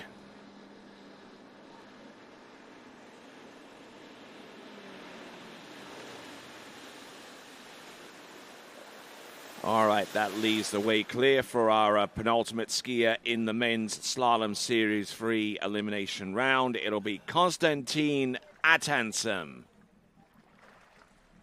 Yeah, and Consti, this is his home lake, so definitely, comfortable with this lake. And, you kind of see, too, he's made a change in water skis. I think I saw him a few weeks ago, was riding a different ski than he's on now, so... made a change. Maybe this ski's working a little bit better, and we'll see.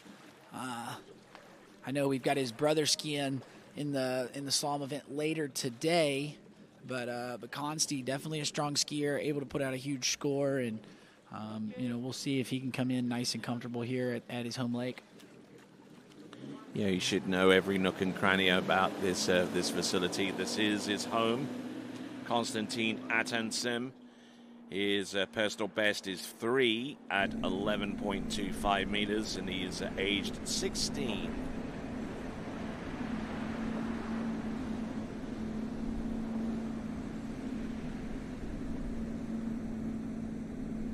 Yeah, and a super tall skier, and you see he stays tall on that ski, does his squat. That's what I really like to see when we get a tall skier. They use their height to their advantage, and don't really bend their legs. They stay kind of tall and use their leverage behind the boat. you see a little bit of a funky turn there, and he turned in at the gate. But, again, warm-up pass, so just kind of getting his legs under him. It might have been nerves there and, kind of nervous skiing at home lake, skiing in front of all his friends and family, and, had a big pull there. So you see the ski kind of didn't want to turn there. He generated a little more speed than he wanted, but got through the pass. Now he have a sigh of relief at the end of the bank, at the end of the lake, and I'll expect him to come in a little more dialed here on pass number 2, as we see his one of his team coaches, Carlo Basic, on the shore with his dad, Oliver. I know Oliver's been doing a lot of work this week and last week, just getting everything ready for this event, and so huge shout out to Oliver for and everybody else that's helped put on this event. And Constantine, from what I'm able to read here, beginning of the season was tough due to trying to rehab from an injury to his foot. Now, I don't know which one it is, but it's probably the one that's forward.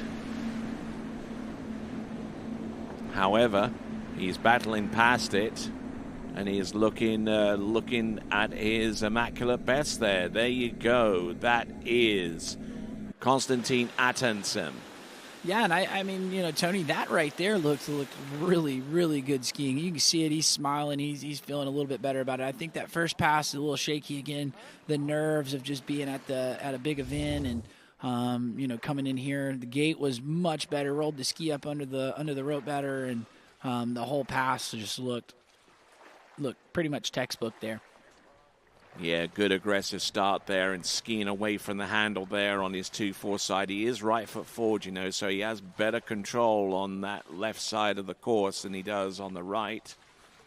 And just slicing and dicing it and using a little bit of snow ski technique out there, which is hardly surprising considering that he races giant slalom on the slope, so in the off season. And he does enjoy a little bit of ice hockey as well. And he holds a 17 handicap in golf. I'll be honest, I don't know anything about golf, Tony, so I have no clue what that means. That's one of those sports that I never got into. But here we go, 12 meters. Let's see if he can get the same start that he had at 13. That was a much better gate than he had at 14. There you go, good one ball. Looking good over to 2. A little bit slow out of 2, but big turn out of 3, so back on top of it. Oh, no, a little slow out of 4. Can he get out 5? Not in this instance. I don't think he probably got outside side 5, but unfortunately unable to make the complete pass. So that is going to be on 12 meters, from what I understand. Yeah, and I mean, that's something that we see Oliver there. He's on the bank, and a little bit of a shrug. I'm kind of don't understand. He gets these really good offside turns here, and then goes into 2 and. You just see him, he lets the hands get away, so he runs at a 2, comes over here, gets an okay turn here at 3, but I'm going to say he probably did the same thing here at 4. You see how far the hands are away from his body as he's edge changing, so the ski's not rolling out quite like he wants, so he can't get it onto the nose of the ski, and, just kind of ran out of room there as he got to 5 and unable to get out of 6. So, that's going to be another skier that didn't make it through that 12-meter pass, and, we'll have to see if this last skier in this Series 3 could, be our third one of the day to run 12 meters. All right, it'll be a subpar score there for Konstantin Atensem, but no less of a score deserving of some great support along the shoreline. Our Austrian team there, along with their flag. The host nation here of the U21 European Championships, coming to you from IWWC Internationale Wiener Wasserski Club. That was very good pronunciation, Tony. I try.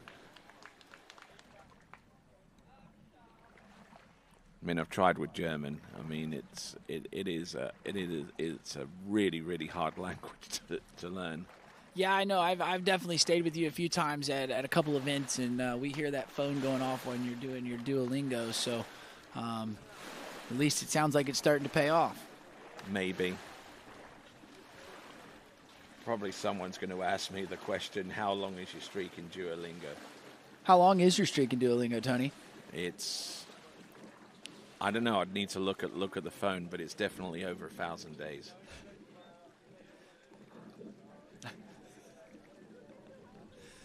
Well, then I guarantee you your German is better than mine. I know es spreche Deutsch and Danke, so at least I know a little bit.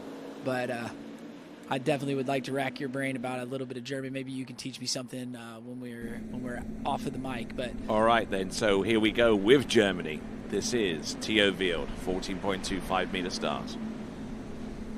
And Tio's been skiing really strong this season, looking good. I know his older brother also been having a ripper of a season, so they've definitely been training together, and you can see it there just from the opening pass. That was a walk in the park and nice and smooth and getting through it. So he's looking dialed, looking like he has the nerves pushed back, and yeah, looking good. All right, so working our way forwards, we've got Theo Wild on the water. He has an older brother, Tim, who will be skiing a little bit later on into the next series, I would surmise. But our 15-year-old younger brother, Theo Wild,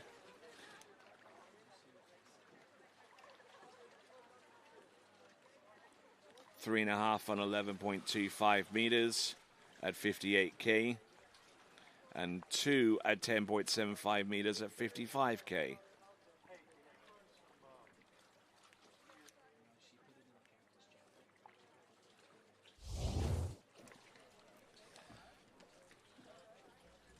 So apparently after we get done with Theo Wild, we'll have a few minutes before we transition to the Women's Jump Series 2 elimination round, where we'll have 7 skiers. Here we go. This is Theo Wild. This is 13 meters. I like the way he counter rotates like that, keeping the ski outside the buoy line. Yeah, and I mean, Tony, and so just to point out for people that are watching at home, when you're pointing out that counter rotation, it's not that he's like really pushing the handle forward. When he makes his edge change, he really keeps those hands nice and in, so he lets the boat pull his his lead hip up over the front foot, which then kind of leads to that counter rotation. But you see, he just kind of puts the handle out to the right or the left, but because the boat has pulled that hip up over the front foot, it really moves that handle forward, and that's a good observation. It's really strong, and that's really what we like to see, especially from a skier that's, no offense to him, but he's not nearly as tall as, like, let's say, our last skier, Consti. He's a little shorter, so he has to use the boat to his advantage and get him into positions to, get that ski to turn for him. Yes, and brilliant skiing there from Theo Wild on both of those opening runs, 14 and 13. Now 12 meters comes up. Now, we haven't had that many people get into 11.25 meters so far in this competition. But we'll see if Theo Wild is up to that task, representing Germany alongside his brother, Tim Wild, who will ski in Series 1 in the same event. Theo Wild. Not bad for a 15-year-old on one of the very few excursions that he had. Oh, look at that. Gets round number 5, but not much more beyond that. So it's going to be 4.5 on 12 meters. 4.5 on 12 meters. And now we're starting to get a clearer picture of what it's going to take to actually make it through to the 12-skier final now. Yeah, I mean, and you see, I thought the start here was really good, Tony, but when he goes to 3, watch his hands. He doesn't bring the hands quite where he wants. He kind of goes back to the handle instead of bringing the handle, so it checks him up. And then at 4, doesn't get it back to him. He brings it to the inside hip, so kind of has to move the handle. You see him kind of squat there, and then needed a big turn there on a 5. And we kind of talked about it earlier. If you really push on the ski, that tail kind of wants to pop out of the water here, and that's kind of what happened to him. So. This 12-meter pass, catching out another one of our skiers, and, we're sitting with only 2 skiers on the day, making it through 12 meters. All right, so Theo Wild getting in a little bit deep with some of these turns and just got absolutely turned over there off number 4 into 5, and then he completely blows out the tail of the ski there, and that concludes the men's slalom, save for the first 2 series, of Series 1 and Series 2. They will take place later. But David Schmidberger with 2.5 on 11.25 meters ahead of Vasily. Mazurkovic with 1/2 at 11.25 meters. Then Vincent Ahama, 5.5 on 12. Yanni Wolfersberg in a 2-way tie with Konstantin Attenson, both of them with 5 on 12. And you'll be able to see the rest of the results as they become available by going to the IWSF live scoring site. All right, there. We're going to take a break for a few minutes, but when you rejoin us in the next few minutes with that timer there on your bottom right-hand corner, we'll be in time for Series 2 Women's Jump Elimination Round. It's all part of the 2025 European U21 Championships, coming to you live from IWCC, International Wiener Wasserski Club, and then we'll be back right after this. My name is Thibaut Dalen, and I'm the broker of Dalen Real Estate. And today, I want to show you some of our special listings located in Florida's world-famous water ski hotspots.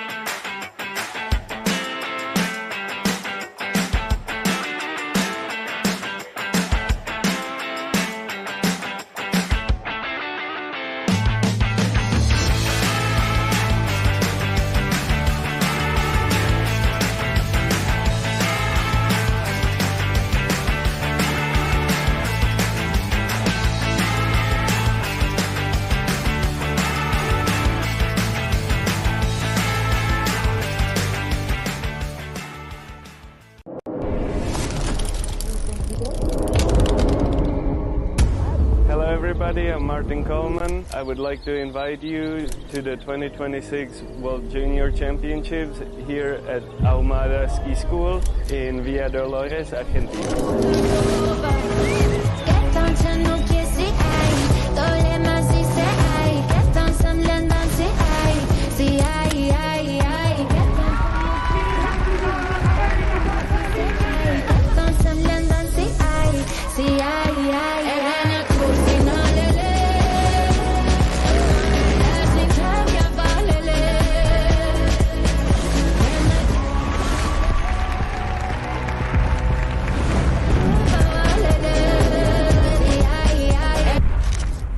Sí, llevo 15 días acá y 16 asados.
When I left the dock, there was no doubt in my mind I was going to win.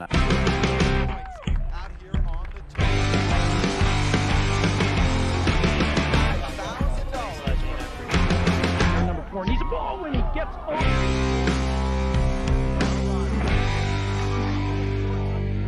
Side flips around 2. Wade moves into the lead, and Wade Cobb gets a monstrous turn at 4 and hangs on around 6. First time today. Wade, you made it exciting once again. Slingshotting himself around 1, and that's large. He's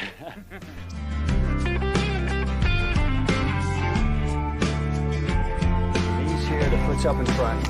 Wow, this is like my dream come true. Which one of the men is going to end up in this exact spot?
Morning, Brian.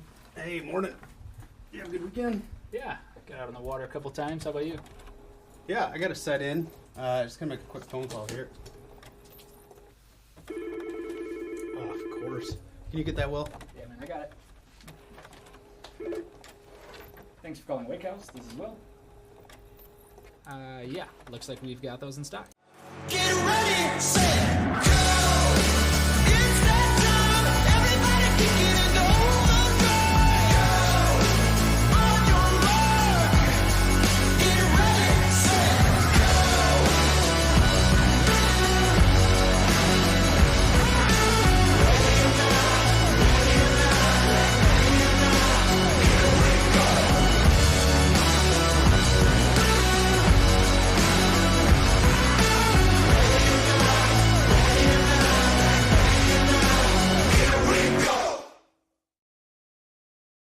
For skiers and water enthusiasts, Florida lakes are what dreams are made of. Combined with world-class golf, remarkable weather, natural beauty, theme parks, and so much more, it's easy to see that Florida is paradise. For more than 30 years, I've enjoyed Florida's lakes and many offerings. If you are interested in Florida real estate, let me be your guide and trusted advisor as you search for your paradise. Together, we can make your dreams a reality.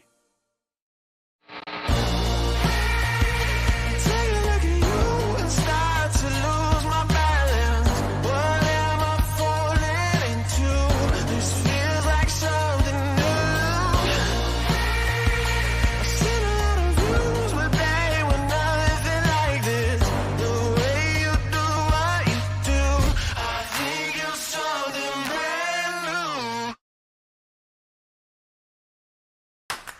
What if I told you there was a place where the sounds of nature are only broken by the roar of a boat? A place where that summer feeling lasts all year long. A place where the Florida sun is only outshined by the smiles of the skiers.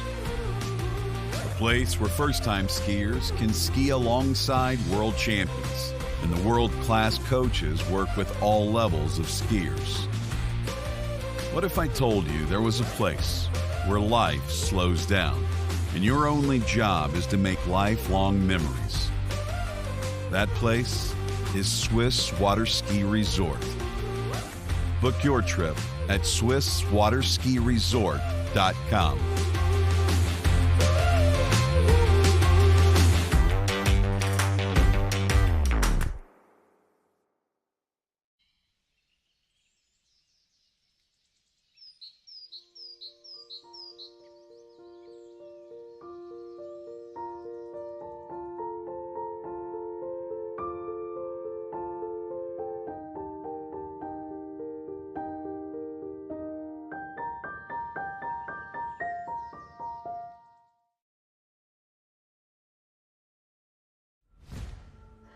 Old logic says success is determined by wins.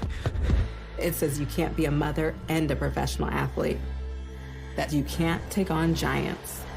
New logic says watch me. Watch me become the most decorated track and field athlete in the world. Watch me start a brand designed by women, for women. When old logic holds us back, it's up to us to defy it.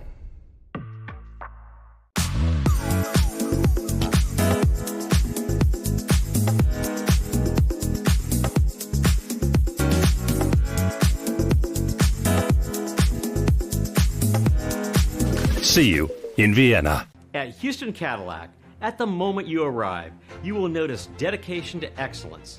We deliver an unparalleled customer experience, and we're elevating our commitment with a new state-of-the-art facility.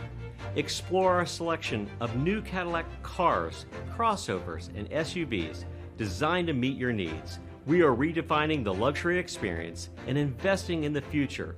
Visit Houston Cadillac and begin your journey towards luxury. At Dillinger Insurance, we have over 50 different carriers to shop your home, auto, and recreational vehicle insurance needs. We would love the opportunity to save you money. We insure million-dollar mansions, condos, mobile homes, rental homes, and everything in between. We know all about wind inspections, 4-point inspections, and how to get you the right coverage for your particular home. You've got questions, we've got answers. Can you remember the last time you had a rate decrease with your auto insurance? Let's take a look and see what we can do. We know all the ins and outs of getting our customers the best rates, coverages, and discounts, so put us to the test. Don't monkey around with your insurance. Call Dellinger Insurance today. We've got tons of companies to help find you the best prices and the best coverage for your particular needs on home and auto insurance. Go Knights!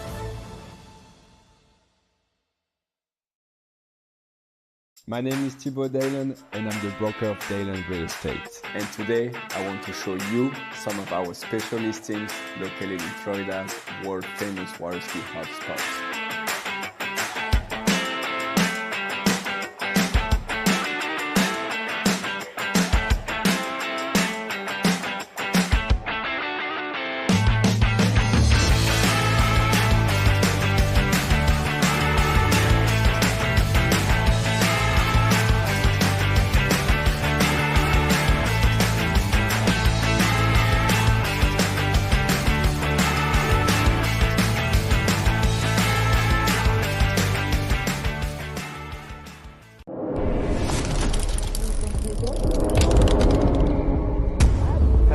I'm Martin Coleman. I would like to invite you to the 2026 World Junior Championships here at Ahumada Ski School in Villa Dolores, Argentina.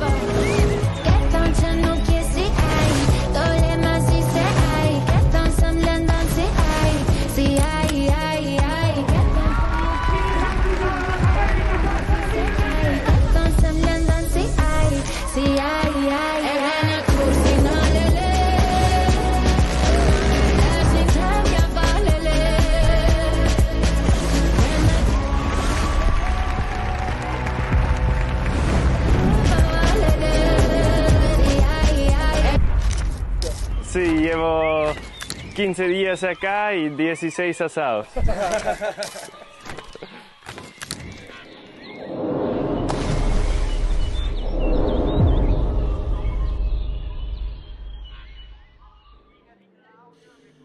All right, and that previous spot is a taste of what we can expect at the beginning of next season. But right now, we're at the European U21 Water Ski Championships right here at IWWC. That is the Internationale Wien Wasserski Club, and after the initial series of men's slalom. Your top three features David Schmidberger with 2.5 at 11.25 meters. Visali Mazurkovic currently in second with 1.5 at 11.25 meters. The only two competitors to get past 12 meters at this time. Because in third place with 5.5 on 12 is Vincent Ahammer. Then we've got a two-way tie for 4 between Yanni Wolfersberg and Konstantin Attersen on 5. And you can see the remainder of the scores by going to the IWSF live scoring service for this event. Just do a Google search under IWSF results, and that should lead you to where you need to be. All right, then. Marta Olsson from Sweden will be our lead-off competitor in the U21 women's jump in Series 2.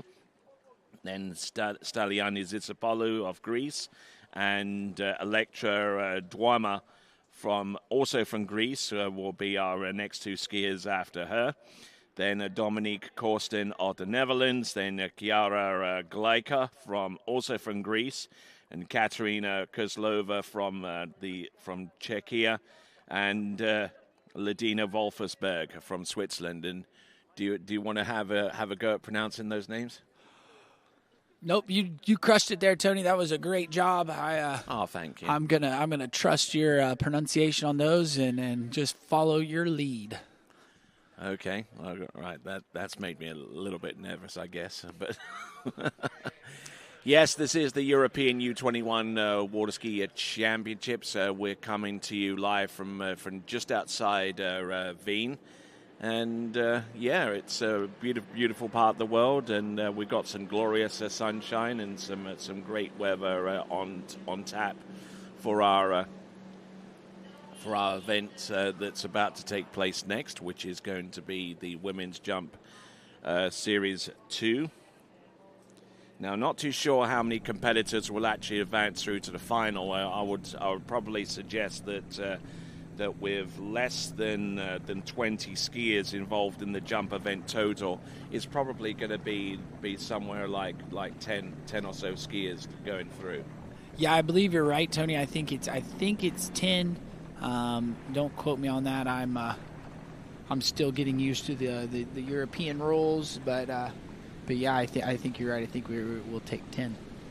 All right, then we'll try and get confirmation of that for certain. And look who's at the helm of that towboat. There's like legend right there. The man, the myth, the legend himself, Franzi. When I started this whole adventure with water skiing, which was way back in 1980, the only book that was available to me at that time was the water skiing by Paul Seaton and David Emery. And it was published in England, and it was distributed limitedly in Europe. But, I always gravitated towards the pictures. And one of the pictures was, of Franz Oberleitner getting, pitted off the jump with his skis halfway up above his head. These jumpers were 68 inches at that time, and Neil was crushing it back in the day. Yeah. But sometimes you'd hit the ramp too late, and you'd barely get the skis on. And one of those pictures, that glorious picture of Franz Oberleitner in that book, is something that I'll remember for forever. Yeah, and on those popsicle sticks, as I like to call them, those little short skis, but definitely it's a different event now. You see the skiers with the long skis, so. They generate a little bit more speed, not as much. You don't have to put as much power, to get them to go. And you see those red HO Extremes. Those are probably in that same. No, to a lot of skiers in this event, those HO Extremes are old. Well, I'm going to tell you, Tony, my first set of jump skis were those, and my mom still has them in the garage and says she's saving them for when there's a little Zane rolling around that he's got a pair of jump skis to learn to jump on. So, those things are awesome. And even those Conleys, which they don't produce anymore, that's on the feet of Marta Olsson from Sweden. I mean, they're considered old, but I mean, those jumpers. I mean, from initial sight of them, they're looking pretty good nick right now. Yeah, no, and those. Good luck trying to find a pair in that condition. Oh, if you can find a pair, you should buy them right now and save them up. They're perfect for a new skier learning to ski on them, and it's hard to keep jumpers in good conditions. But both of these two skiers that are coming up here have look like they've taken care of their equipment over the years. Okay, 1.50 m ramp height, 48k boat speed, which is about 30 miles an hour for those of you that are trying to translate to speeds that you can easily recognize. Here we go, 48 kilometers an hour. This is going to be a straight up single cut. Nothing too stressful at this time. Ooh, and you see, oh, nice. You see, she started to let that right ski kind of drop on her a little bit off the ramp. So, definitely don't want to let it get too far down, or the wind will catch them and blow them up under you, and then it's not a very fun landing. But gets through this jump one. Nice, good position. Now, if she can try and take a little bit more tension with her left arm coming into the jump there, then it will square off her shoulders, and maybe she can get a little bit more height off that ramp. Yeah, exactly. Just kind of want to bring that handle with her all the way through the ramp. You kind of see her. She squares up there. Oh, look at that. Yeah. Getting twisted in the air. That's a result of not having enough tension on that left arm. Exactly, right? Like, just didn't quite work all the way through the bottom and let the boat kind of pull her up. And I know I'd talked to several of the skiers that had been jumping in site familiarization, and they said this ski nautique was really strong. So, that's something to watch out for as we keep going. We're pushing a distance, and this is a new PB. It's 19.8 meters, if I'm reading that correctly. 19.8 meters. A previous personal best was 18.6. Well, that's a good way to open up this women's jump event there. If we get the first jumpers a PB, it's almost maybe like the Open Europeans, 2 weekends ago. We just had PB after PB after PB, so that would be pretty sick to see that happen today. It's the Oberleitner effect. That's what it is. Yeah, I think you might be right. But let's see if we got Marta coming in. This is jump number 2. And that looked even better, Tony. I thought she looked better off the ramp. Yeah, worked through the bottom a little bit better. Yeah, exactly. We're probably a little bit, too expectant of her to maybe throw in a 3/4 cut in there. But I tell you what, not looking bad at all as she heads towards the 20-meter mark, maybe for the first time. Up and over. I think that's over 20. Yeah, and that was way better working into the bottom, and got a little bit better kick there. So we'll have to wait for a distance. That was a hard edge off that second wake there. She was definitely determined to get on that ramp. Yeah, definitely got those knees turned and got the skis working a little bit better there. So we'll have to wait for a distance here, and we'll see. But I think I agree with you, Tony. I think this might be another PB for jump 2. Yeah, we were just waiting for that distance to flash up on the bottom of your screen, not only in the metric system, but also feet and inches as well. A lot of our folks tuning in live from the eastern seaboard of the United States. We'll try and get you that distance very, very soon, but already on 19.4 meters for the first jump.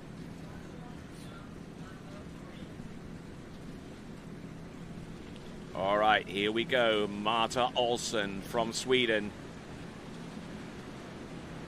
Let's see what she's got here. Jump number 3. 17.4 on jump number 2. I suspect, oh, there you go, getting a little bit pushed back there, but it's a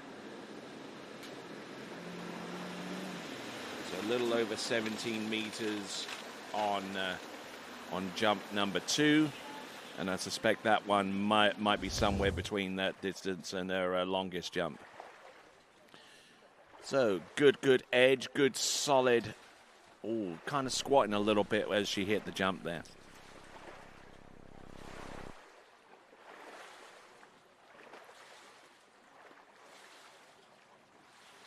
So 17.4 on the second, 19.8 on the first. Yeah, and you just see there, Tony, she kind of missed her kick a little bit, was a little bit late on kicking the ramp and got those legs straight after she came off the ramp. So not quite getting the height that she would like there on jump number 3. So that'll leave her best jump and your current leader right now at 19.8 meters. Yeah, absolutely. And, you know, going forwards, I mean, you should. Let's try and put the fault together a little bit. I mean, she's got to try and maintain her edge across the jump, you know, because you're more than likely supposed to get a little bit more height as a result of the edge rather than purposely cutting and kicking. Yeah, and I mean, and so kind of what happened there was, you know, she put the skis on edge really, really hard to start, and you know, it kind of causes her to squat, not be super strong through her legs, and then unable to, you know, to really kick it because of that. So, you know, something you'd like to see these skiers do, and as we move through these events, you want to see them. They want to turn the skis, but they don't want to load them until they've, you know, got them moving and got some speed to them, and then you really want to start digging into it, and you know, that's kind of what she did jump 1, and then wasn't quite able to put that together on the next 2 jumps, but still, you know, great to see her come out, jump 1, get a PB. She was probably pretty excited about that, and you know, that's a good way to start your jump campaign. All right, here comes Steliani Zisopoulou. Personal best of 19.2 meters. So going to need a PB if she's going to take the lead, Tony, and that's what we would love to see here in the announcer's booth. Here we go. Let's have a look.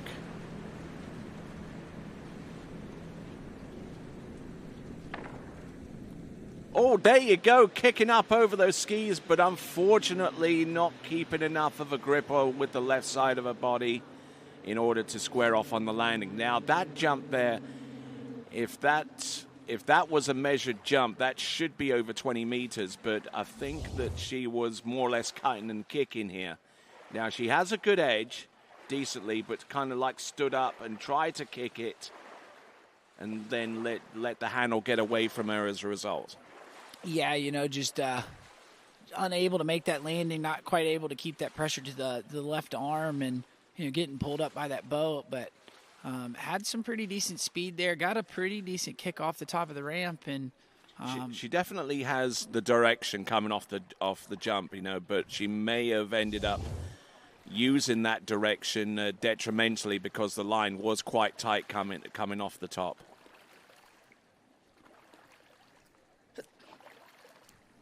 Yeah, no, you're right, Tony, and you know, so that she'll try to make adjustments. You know, I mean, the best part about jump is you get three goes at it, and you know, usually you got somebody on the bank that's giving you a little bit of coaching. So she'll be looking over there to the side. You see her kind of wave to the people on the bank. She's probably telling her coach, "Okay, I got it, I understand." And we'll got the skis back on. We'll bring her in and jump 2 and see if we can get a scoring jump under her belt. All right, then. So Stelina Zisopoulou from Greece. Try and say that a few times quickly. Yeah, that would that's pretty tough, but I think you're doing a great job with it there, Tony. I try. National U14 slalom tricks and jump and overall champion, the runner-up in the U17 slalom and tricks and overall in Greece.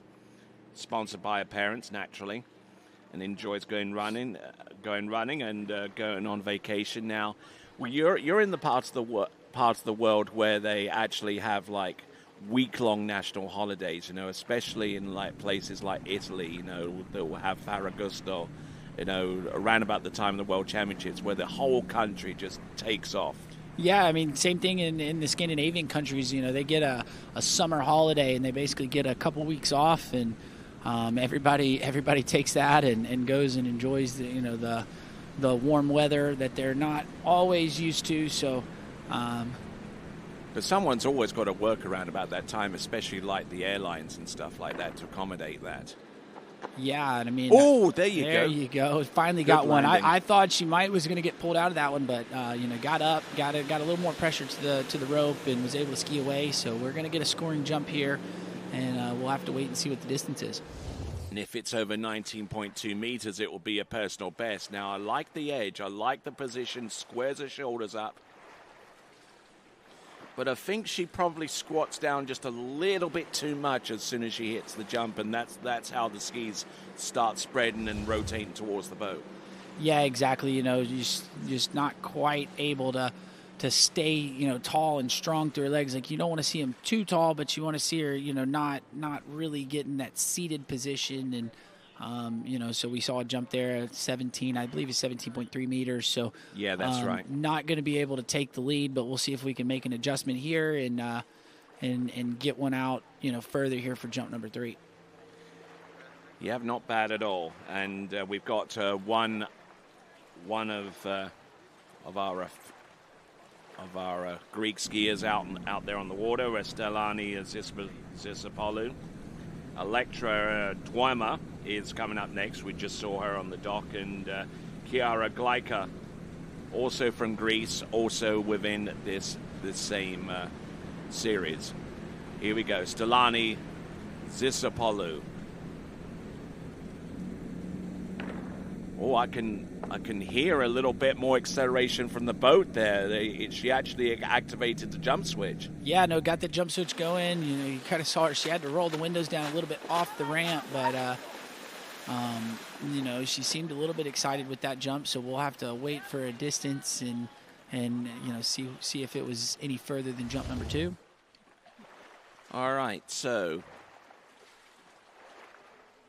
Nicely done. Oh, yeah, definitely rolling down the windows there.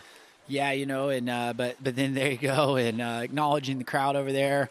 Pretty excited to get the second jump under her belt, and we'll wait for a distance here. But you see her coming off. Yeah, and there you go. Kind of has to roll the windows down, but that was pretty strong. And there you go. That was 19.7 meters, so not quite enough to take the lead.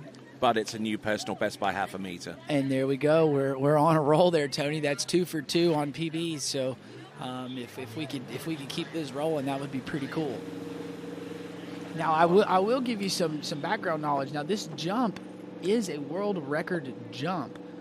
This is the jump that Tim Bradstreet broke the under 17 world record on back in the day. Right? And no, it is. He did it at San Gervasio at the under 17 world. So that was my first worlds that I ever skied in, and this is the same ramp that we saw Timmy go. I still have video of that because that was the very, very first tournament that TWBC ever covered. And I remember you being there, and it was a blast having you there, and it's a blast having you throughout the years. So really excited that TWBC has grown to where it's at and able to be at all these different championships.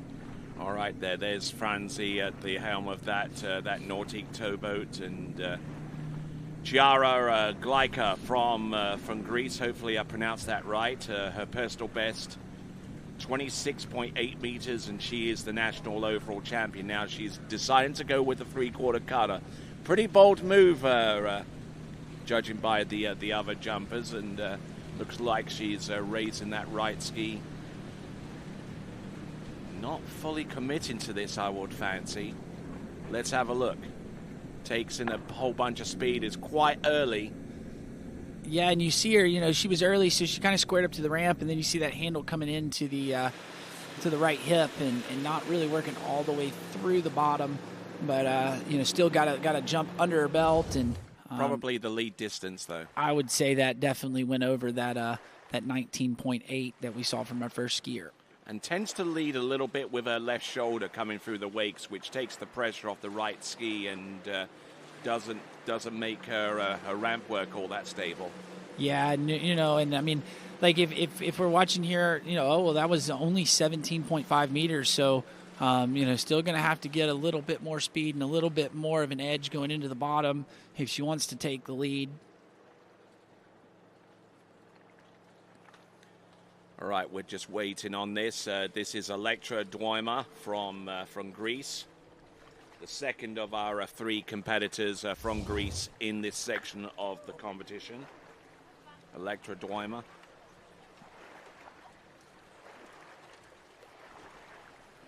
That's a name I always have a little bit of trouble with, at least the last name, because it's actually spelled Ntoima, and it's the N and T is pronounced as a D. So they tell me. Elektra Dwyma coming in.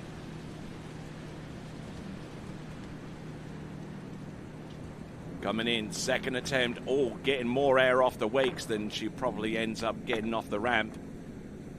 And unfortunately unable to ride out on jump number 2. Yeah, I mean, I thought that one was a better jump, Tony. I thought she had a little bit more speed and, got the skis to turn a little bit better there in the turn, but unable to ride it away.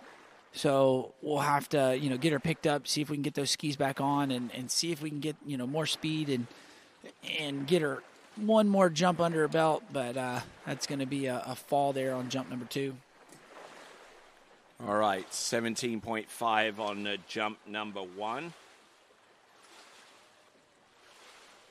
And you kind of see there on the replay, doesn't quite get the skis all the way around before she starts to load the boat. So she was already changing direction before she hit the second wake, because we see the train up there in the background. Yeah. And then you see that ski kind of getting drug up under her, so hopefully she's all right. And that's kind of a weird way to fall when that ski goes underwater and yanks you back. She's all right, but you can see a skier if that happens. It kind of hurts the knee or the hip. So good, she's okay. You're gonna strap those skis back on and take one more rip for jump 3. And it's one of those weird juxtapositions. Obviously you want to try and take things cautiously at this stage of the game in the jumping event, but then again you've got to be aggressive, because if you don't keep that constant edge off the second wake going through the jump, you probably create more problems than you solve. Yeah, no, exactly. I mean, and then as you start getting more speed, then it creates an even bigger problem. So, something that I'd like to see her do, Tony, would be, to get the skis to turn a little bit more before she starts to drive into the wakes, so she can keep her direction through the wakes and then through the bottom of the ramp. As you see her, she's looking over to the bank, getting just a little bit extra coaching there as we take her down the lake for jump 3. And, again, she's got to push it out over 19.8 meters if she wants to take the lead here. All right, then. So Elektra Dwyma, her personal best is 21.7 meters. Just got the correct score on that. And a national trick jump, and overall champion.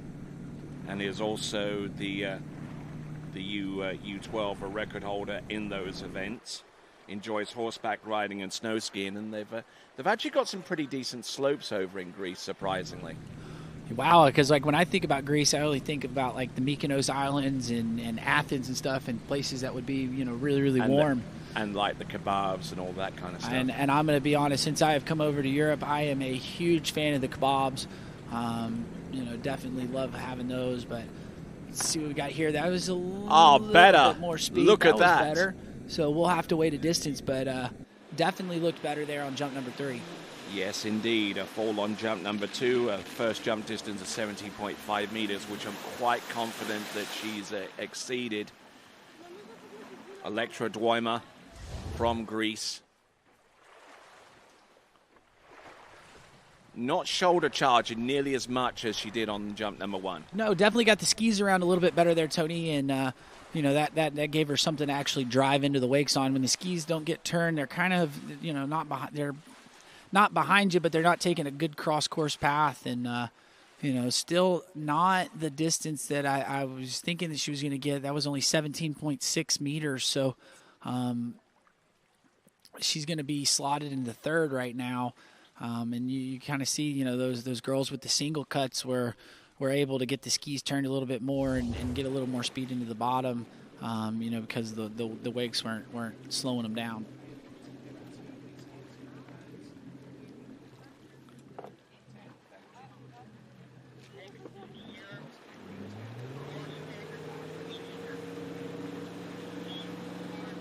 All right, then. So moving right along from Greece to the Netherlands, we've got Dominique Korsten on the water next as we are halfway through the women's Series 2 jumping elimination round.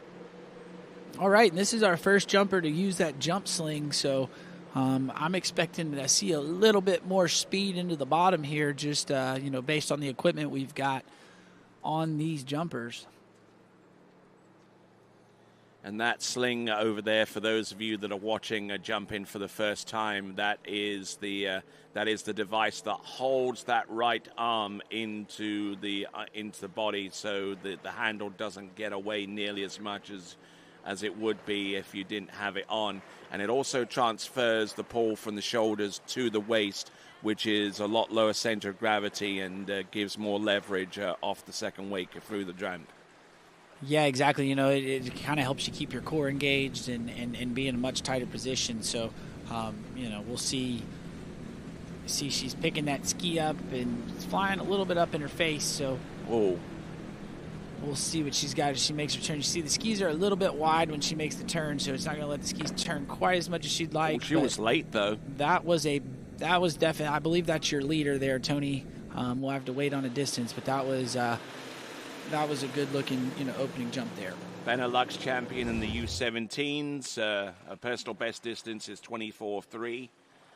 But a good, stable position off the turn as she goes in, but tends to roll that shoulder in towards the jump as closer and closer she gets to it.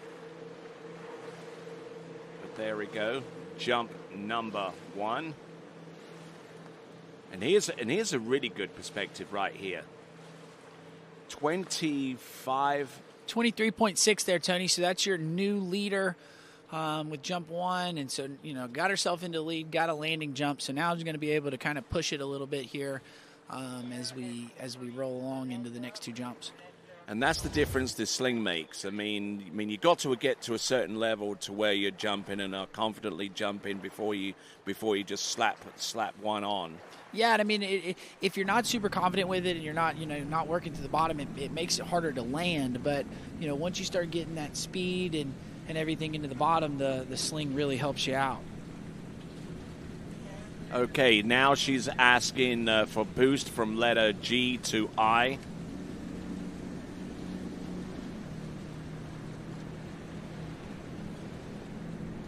All right, so we up that letter, so we're going to get a bigger, stronger pull from the boat. Let's see if we can get some more distance. Look at this. There you go. That was probably a new personal best. That was definitely a further jump there, Tony. So, looking good, starting her jumping in off good and building off jump 1. We'll wait for a distance there, but I agree with you. I think that one was a bit further. All right, this is Dominic Korsten from the Netherlands and enjoys horse riding and snow skiing when she's not doing this. And she was hugging the bottom right-hand corner. Yeah, and I mean, you can kind of see, so she's a little bit early, and when she doesn't get the skis turned, she's just kind of turning into the ramp and doesn't quite make it on quite where where it's a good spot if you're kind of late, but she's kind of making herself late. But there you go. That's a further jump there, Tony. That's 25.7 meters, so we're 84 feet for our Americans watching back home in America. And that's a new personal best. Oh, there you go. So we're rocking and rolling, and that's really what we want to see. We want to see everybody do their best at the championships, and Dominic doing a good job there. And let's see if maybe we can get another one here, jump 3. All right, let's get up at 25.7 meters on jump number 2. With letter I. That's probably much of the difference that exists between her first jump and remaining 2. And there you go, good skiing there. And she's looking confident out there with those jumps. Yeah, no, for sure. And I mean, that one looked about the same spot. We'll have to wait and hear a distance, but definitely looking confident and should be pretty excited with a new PB here at the Under-21 European Championships. And just looking in very, very good shape there and bringing the cut down so she can maintain a little bit more speed. However, she was quite early by way of a difference between this jump and that one. Oh, look at this, 24.2. Yeah, so not quite as far as jump number 2. You see she got the skis around a little bit better this time, Tony, so that's why she got there earlier and then had to square up to the ramp. So, not carrying her speed all the way through the bottom. You see those skis are a little bit wide as she hits the bottom there, but, still great jumping. She's your new leader, and we'll have to see what the next few jumpers in this Women's Series 2 event has in store for us. All right, then get ready. Our skier on the water, also from Greece, is Hara Glika. And that was a very good pronunciation, Tony. I've just been corrected on the pronunciation with that one. I just got a little sheet of paper that gave me the phonetics on that one. Well, we appreciate it. If we butcher a name, please come tell us how to say it right, and we will definitely do our best to make sure we pronounce it properly. Absolutely. For Hara Glika, national overall champion, hobbies Formula One. I assume spectating. Yeah, and I'm that's been a new hobby of mine, Tony. I got into it several years ago, and I'm looking forward to it. I think we get a race next weekend, so had a couple weeks off. Yes, indeed. Which race is that? I think it's Austin, isn't it, coming up next? That one I don't know. I haven't been keeping up with it all that much, but I do know that we're getting a race, and it gives me something to do and something to look forward to. Sometimes you like to spoil it here on the microphone, so sometimes. Thank goodness there's not one this weekend, and you can't spoil it for me. All right, then, here we go. This is Hara Glika. Oh, getting a good pull in. Ooh, crossed over the tips, which is a remarkable thing to do. Yeah, that's kind of tough to land when you do it, but she stayed strong, got her skis back off of each other and stood it up and going to have a good jump there. You see, has a little bit of slack rope there when she turns in, so we'd like to see her jump number 2 to try to get that rope a little bit tighter so she gets a better swing into the ramp. But there you go, 24.4 meters, so not quite enough to take the lead, but definitely slotting herself into second right now.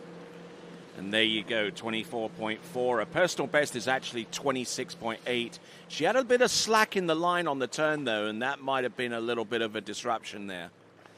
Yeah, and I mean, what I'd like to see her do here is when she goes to pull out, she kind of started her pull out for her counter, just leads with her shoulders, so we'd like to see her get her skis turned a little bit more before she pulls out.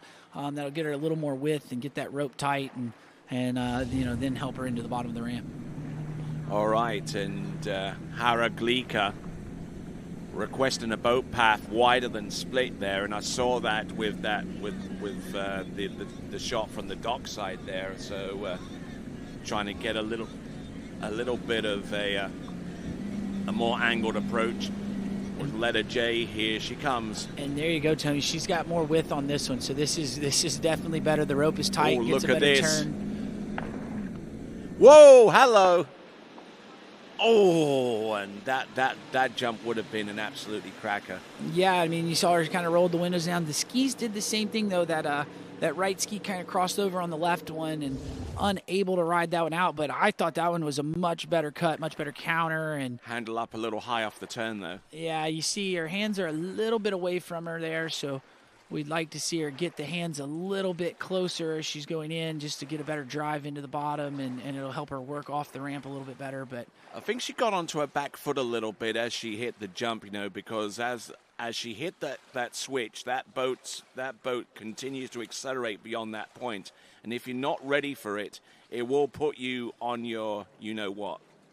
Yeah, no, for sure. And then, like I said, you see those skis kind of sliding on her when she lands and unable to ride that one away. So we'll pick her up and get her in. She's got one more jump here to see if she can take the lead. You want to give this one a go? Yeah, this is Hara Glika, so better than me. Yeah, so we'll see if we can get her here. Like I said, I thought that was a much better approach out to the counter. Had the rope a lot tighter, so we'll see if we can get that here, jump number 3, and then be a little bit better into the bottom, and get a scoring jump away. All right, coming to us from Greece, this is Hara Glika coming in on jump Number 3. Let's see what she ends up doing. Setting the boat speed up. The highest out of her jumper so far on 51 kilometers an hour. Now drives in off the second wake. Still getting rotated towards the boat, but she has a much better position upon the landing, and she gets that jump to go as she works her way back towards the dock. That is Hara Glika. Yeah, and definitely got on her toes there, Tony, so came off the ramp with a little bit more speed, and I would think that would be the longest jump of her set. This might be closer to 30 meters. We'll see what this jump ends up being in terms of distance.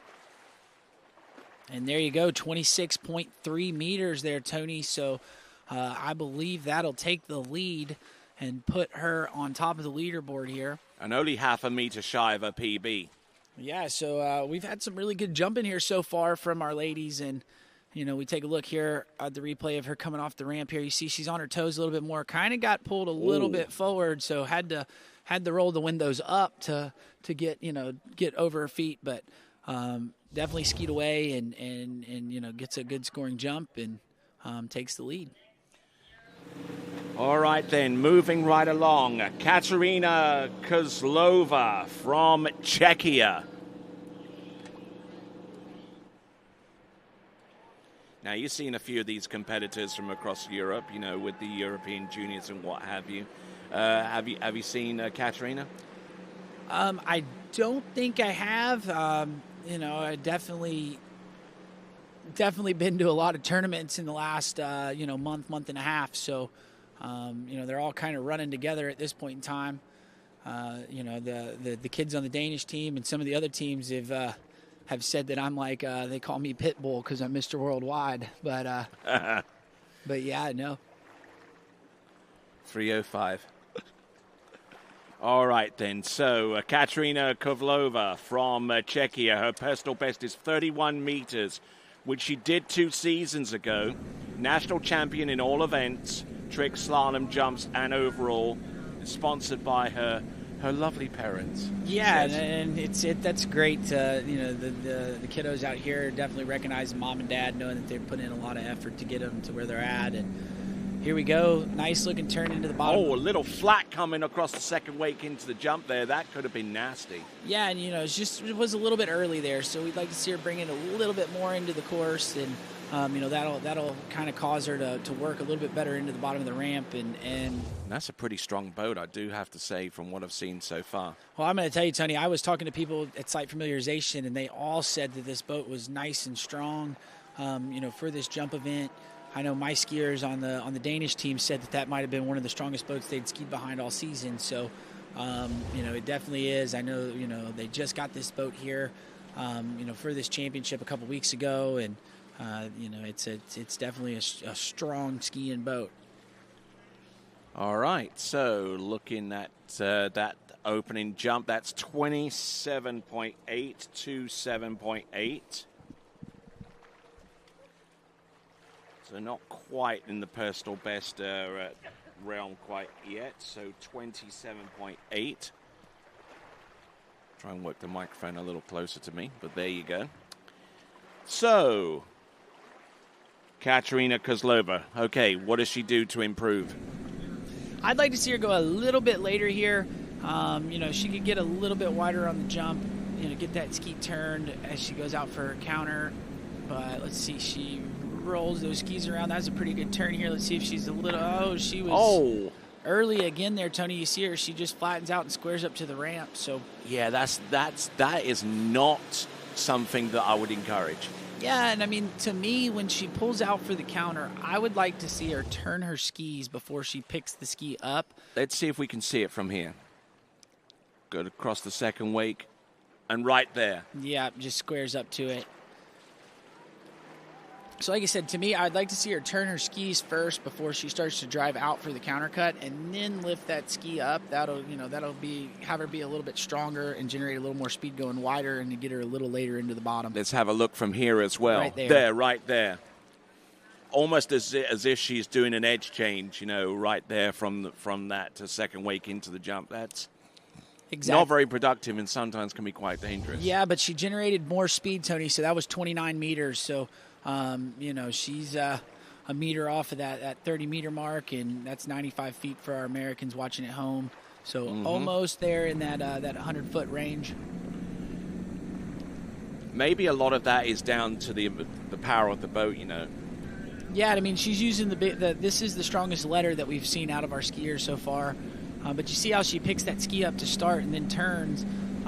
You know, I'd kind of almost want to see her, you know, keep the skis down until she gets them turned to go out and then pick that ski up. But here you go, got more speed into the bottom there. Oh, getting twisted in the air. Look at that. Yeah, but I think that one was the furthest jump, Tony. I think that one might be 30 meters or a little bit over it. So had definitely had more speed, but still kind of squared up to the ramp just a little bit, flattening out. But able to ride all 3 jumps away, and we'll wait for a distance here. But right here, I think she turns the skis pretty good. You know, could get them a little bit closer together just to get them to turn and drive a little bit better. But you know, makes the ride, bounces up, and, you know, almost sticks the landing. So, yep. And here is a far more forensic view there. Coming off the second wake. There. Then squares up at the ramp. All right, it's 30 meters exactly, which is how many feet? 98 feet. So, you know, 30 meters, that's a pretty respectable jump, and that'll take the lead there with our last skier, I believe, in this Women's Series 2. Yep, and that's right. Coming to us out of Switzerland, it's Ledina Wolfersberg.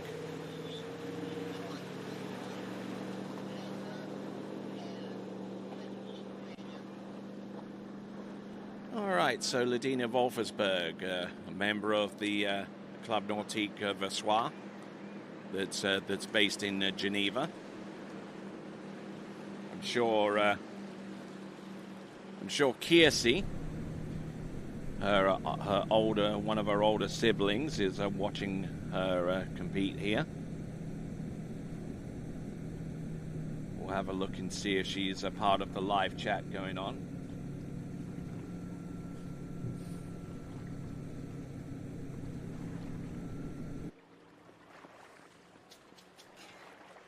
All right, so Ledina Wolfersberg, we'll try and get you a little bit of information on her as we see her working her way towards the course. Her personal best is 33.9 meters.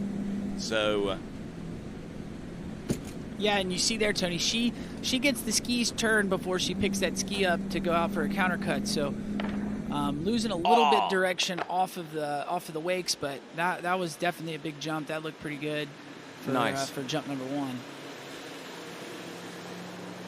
Certainly very, very important to keep an edge if you're cutting at the ramp from an angle, because it's a smoother transition when you hit the jump there if you have the skis on edge like that. Yeah, exactly right. Like, she worked a lot better into the bottom of the ramp than we had seen. So we'll have to wait and see what the distance is. But I thought that was a pretty good, opening jump there for Ledina. New leader. 33.3. What's her personal best? 33.9. So she's a skosh away from being one of those skiers that have achieved a personal best. Yeah, and I mean, and that's like I said, this jump boat, and that jump, and it's just everything's going great. So we're looking good so far in this jump event. Okay, so Ledina Wolfersberg, she likes to go to the gym, hang out with her friends, gymnastics, watch ice hockey, doing shenanigans with her siblings, traveling around the world, and she loves to dab.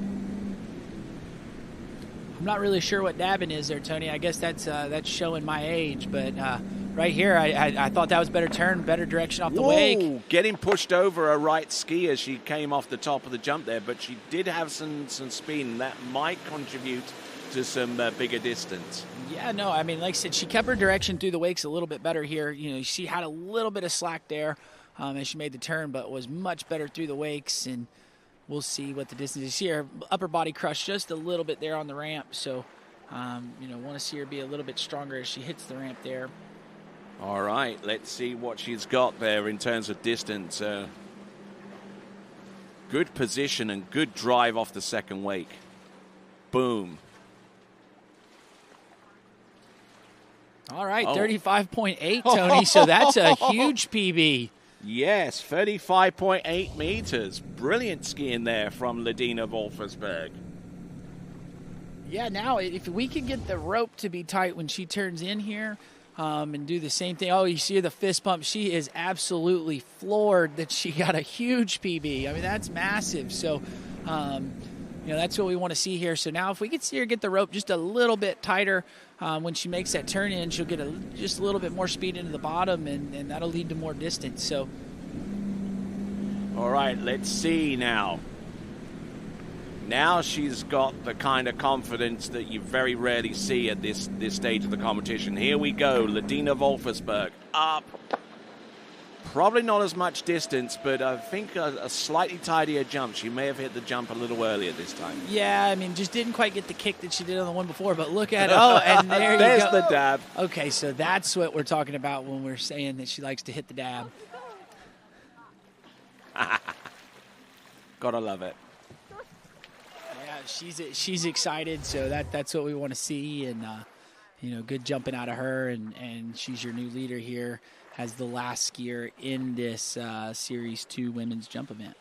All right, we're about to go into Series 1, and oh, look at this, 32.9. Even that jump would have been very close to a personal best, but a best jump is 35.8 meters. So great skiing there from Ladina Wolfersberg. So we're going to go through the top three before we go into Series 1. And here is your leaderboard. Ladina Wolfersberg, the leader with 117 feet, or 35.8. Katerina Kozlova from Czechia with 30 meters exactly, or 98 feet. Hara Glika with 26.3 meters. And those are your top three at this time. All right. There we go. We see the celebrations there right at you there, Ladina Wolfersberg. And looks like we have our first skier out on the water in Series 1. Lily Dest will be our lead-off. Then we've got Melatine Morel, Julie Fritz, Maria Popova, Nelly Scholes, and Maisa Jakobsen, Alexandra Vima, then Katarina Hafner and Sofia Hosvidevia. And then we've got Leona Berner and Linda Polidorova. And I think probably at this instance you may want to take a little leave of the announcing point, given that Maisa is halfway down the list. Yes, sir. I'm going to go and coach some jumping, but I will be right back with you when she's done, and we'll watch the rest of the skiing. But I'll see you in a little bit, Tony. Why, thank you very much. That was Zane Nicholson.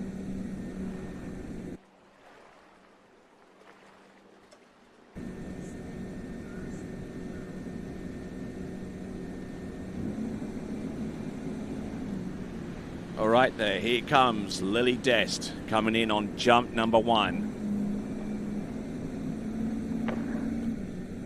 Coming in with a bunch of speed, but standing up just before the jump. A decent looking effort there for Lily Dest.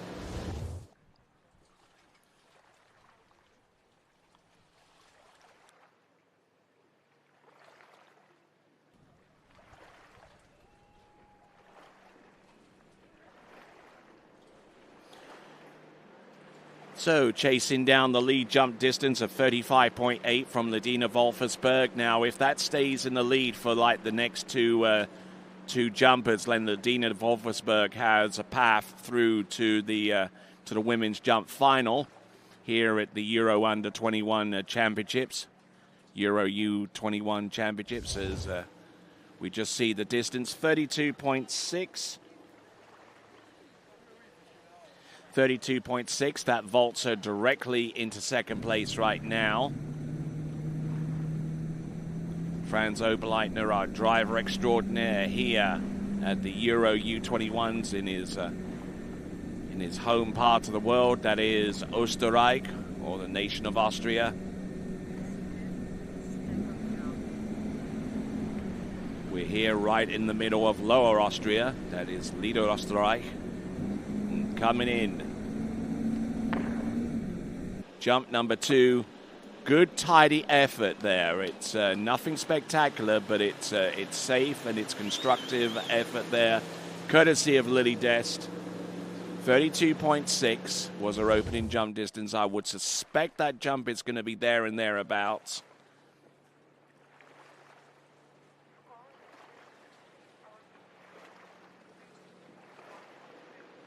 Good form, good landing, and a good jump there. 33.6,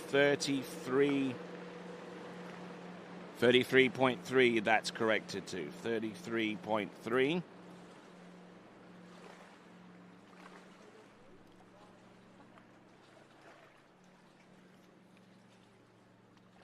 So Lily Dest, let's see what information I can glean about her for your information.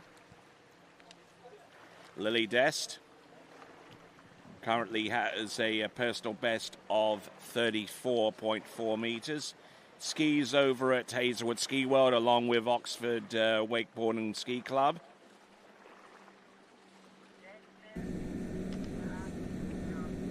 All right, here we go, folks. Lily Dest.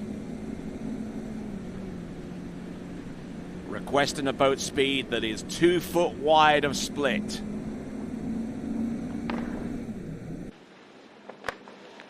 Good drive across the second wake into the ramp and a beautifully executed jump.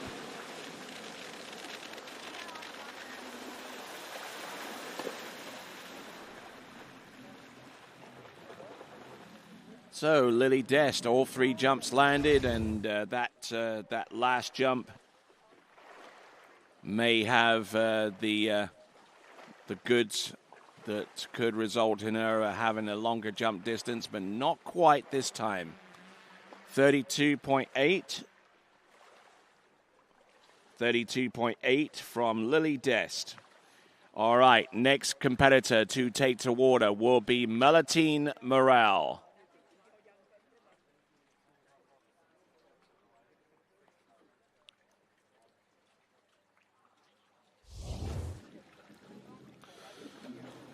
All right, there is your current leader upon the leaderboard. 35.8 meters from Ladina Wolfersberg. Lily Dest is slotting in with 33.3 for second. As we see Melitine Morel out on the water.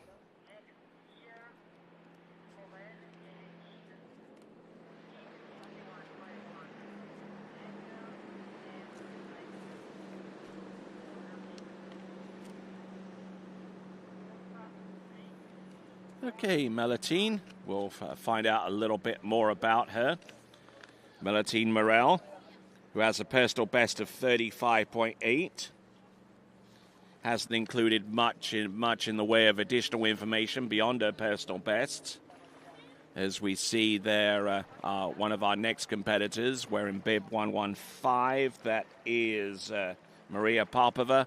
We're going to see her next, or one of the next competitors, because Julia Fritz wearing bib 15. It will be our next competitor after Melitine Morel. Oh, and she's going to go for the full double here. Watch out. Trying to get up wide on that Nautique towboat and increase the distance between her turn and the ramp to where she can accelerate up to speed. Oh, getting pushed back off the jump there, but the landing was pretty sweet, though, I do have to say. Good recovery into the landing, but a jump made primarily of speed and not too much in the way of height, as she got thrown over towards the back of her skis as she went across the wakes. Rose and just didn't have enough pressure on that right ski to stand up over the tips of those jumpers coming off the jump. 31.9, 31.9.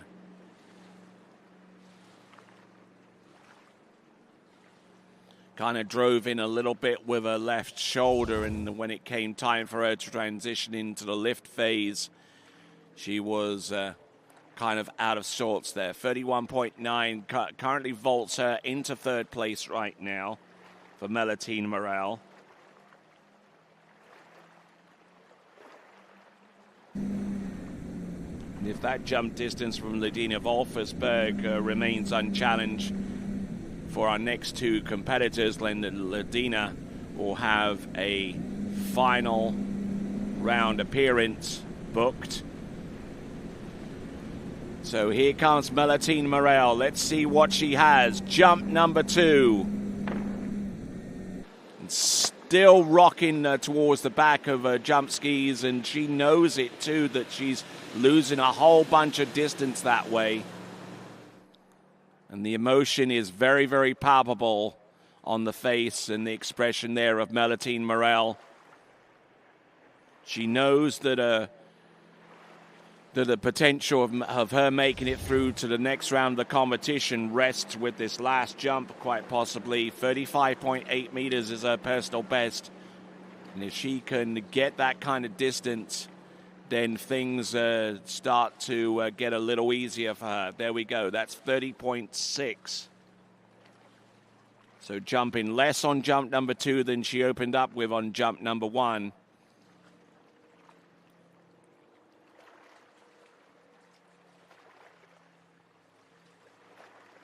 Certainly some elements of that jump were a lot better than the others.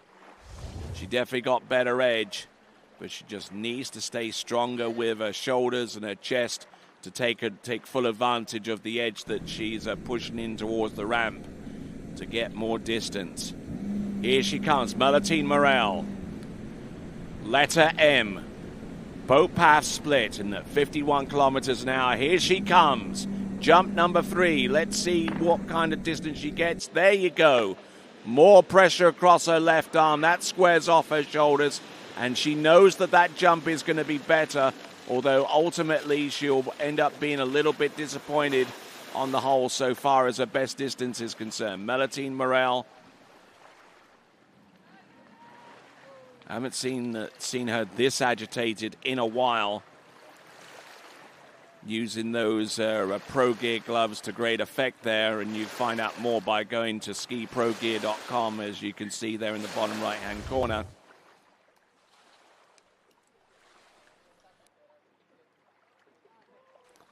All right there, so 33 meters on jump number 3. It's her best jump distance, and that might get her keep her in the top 3 at this time as we look at our alternate shot from our airborne drone. 33.7, I beg your pardon, 33.7 meters. I believe that slots her into second. There we go, Melitine Morel. Yes, indeed, it is 33.7. That puts her into second place by 0.2 of a meter ahead of Lily Dest, who has a best jump of 33.3. Wolfersberg still in the lead. In the meantime, Julia Fritz of Austria. Let's see if I can get you a little bit of information on her, Julia Fritz. Not a member of the Austrian team per se, but I'm sure that they'll be getting behind her as much as possible. Julia Fritz, aged 18. Personal best of 37.5. Enjoys snow skiing in the off-season.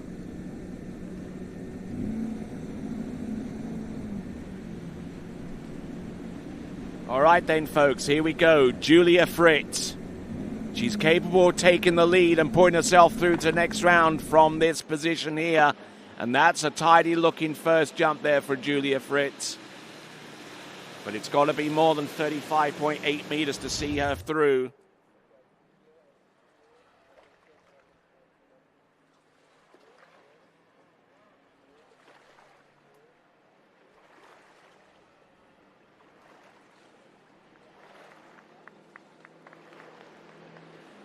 We're going to get the distance any moment now. If it's more than 35.8, then she is through to the next round. If not, then she's got some work to do.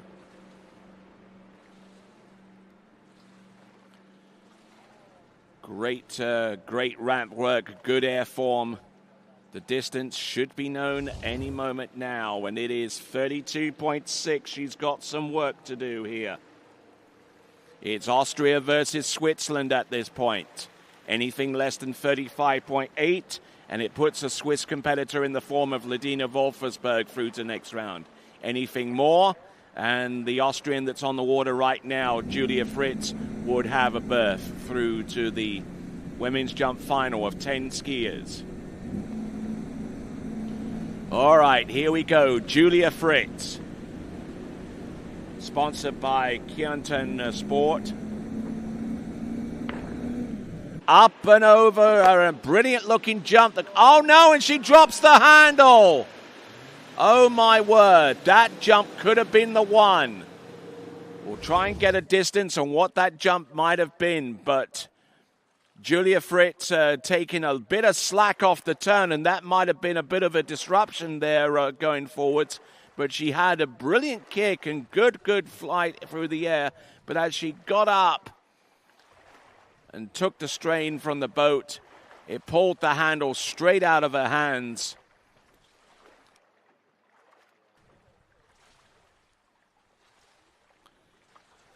Edging all the way through the jump there, brilliant flight. And then she got dragged down and unable to take up that much strain with just her left arm. We'll try and get the distance had that jumper been landed and scored.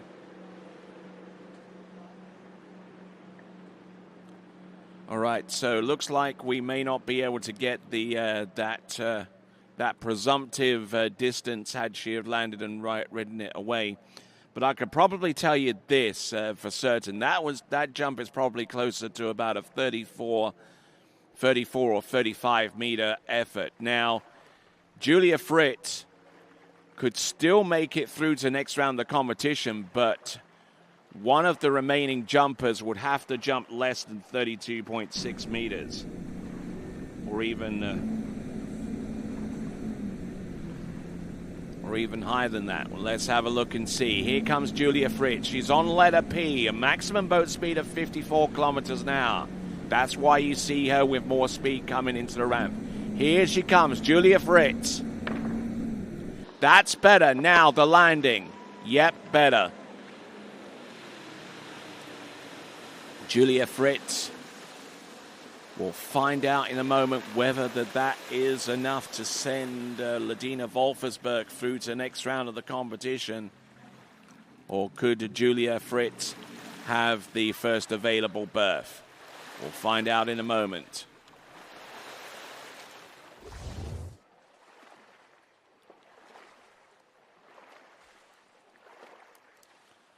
So Julia Fritz getting a little bit strung out off the second wake.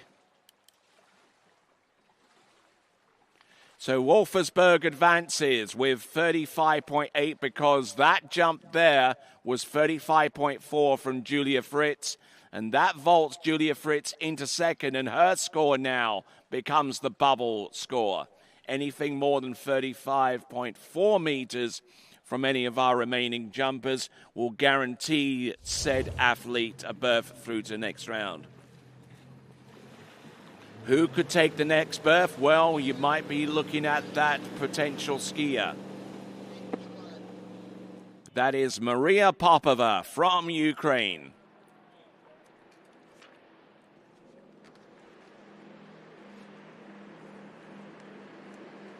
So Maria Popova, who has medaled quite extensively in a relatively short career within the sport of tournament water skiing,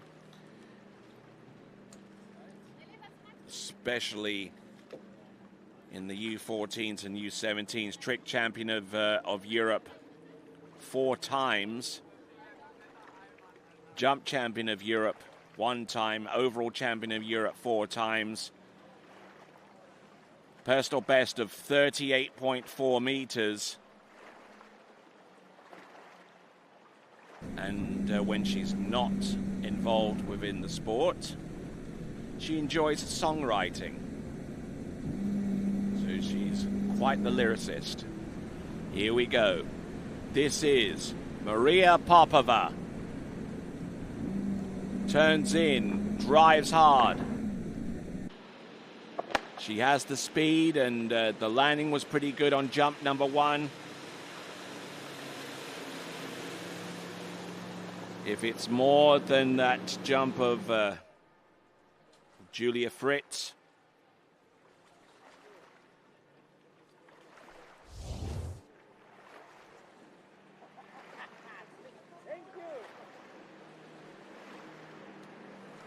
we're going to wait on the distance here. Okay, so she's taken the lead there with 38.9, 38.9.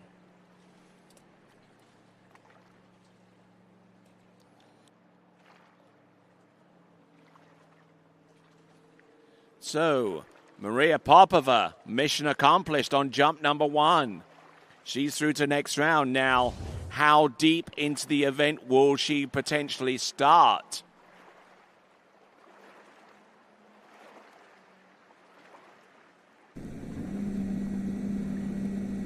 Now, the longer she goes on for, the more distance she can generate, the later in the running order she will go. Oh, look at this. Turns in, drives hard off the second wake. Bam! Good, solid effort there from Maria Popova. Personal best of 38.4.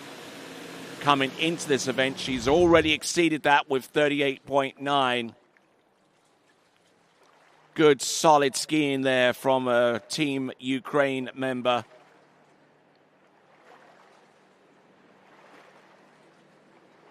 Brilliant jump in there from Maria Popova with 38.9 on the opener. And then we see this shot here with the instant replay. Bam. Straight up and over, and almost landing right up beside the boat at 90-degree angle. When I say that this water is crystal clear, I mean it.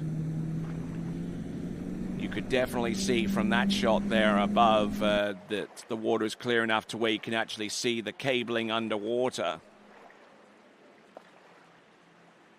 38.8 meters on jump number 2, 38.9 on jump number 1, so she is consistent. Let's see if she can get over the 40-meter barrier.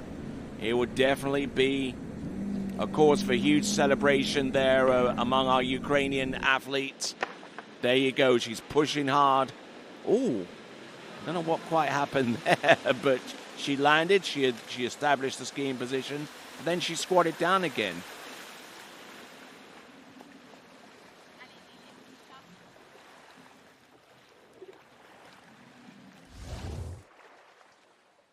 Handle up a little bit high off the turn, and that kind of got her a little twisted.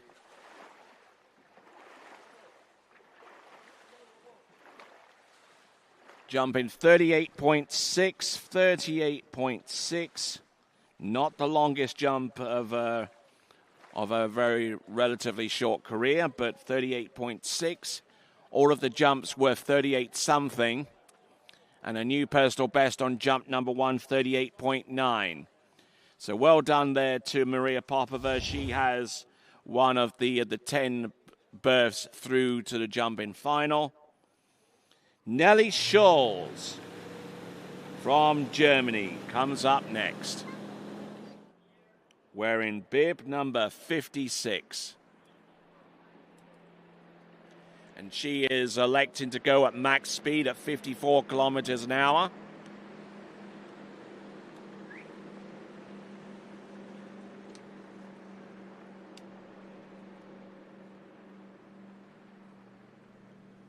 There we see one of our good folks here, Caroline Attensen, and helping coordinate a lot of the goings on here at International Wiener Wasserski Club, the home venue organizers for this event, the U21 European Championships for 2025. Glad you could tune in for this live coverage of this particular event. Nelly Schulz, who competed at the recent World U21s, personal best of 40.1. Up and over, squarely up and over the right ski, coming off the top of the ramp. So Nelly Schulz, currently 7th in Europe in the rankings, in the women's jump rankings. Good drive, good lift, good looking jump on the whole. But would probably want to bring that cut down just a little bit later. Nelly Schulz, jump number 1. We'll get the distance momentarily for our folks watching online.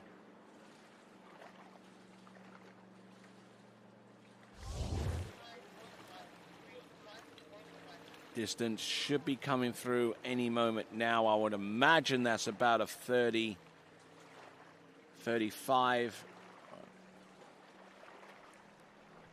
35.5 meters, 35.5.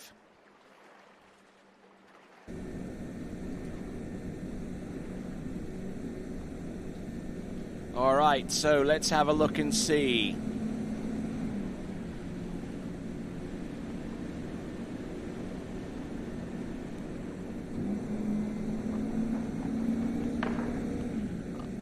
All right, so Nelly Schulz taking in a lot of heat there and jumping 35.5 meters, which is enough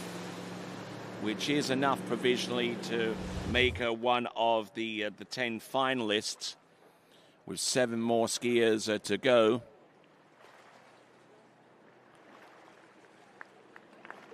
Good flight, good distance. Very, very hard to nitpick that jump for so far as technique goes.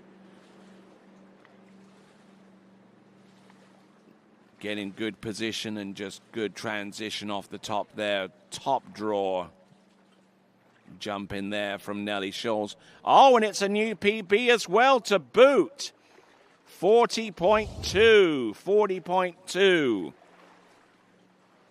So great jump in there for Nelly Schulz. That information has just been relayed to her with the display on the top of that windshield. That display with the distance for each of our jumpers. Nelly Schulz with 40.2, definitely through to the next round of the competition. No two ways about that. 35.5 meters on jump number 1. Let's see if she can boot out a good-looking third and last jump. So she'll be happy. 40.2, yes. Nelly Schulz from Germany.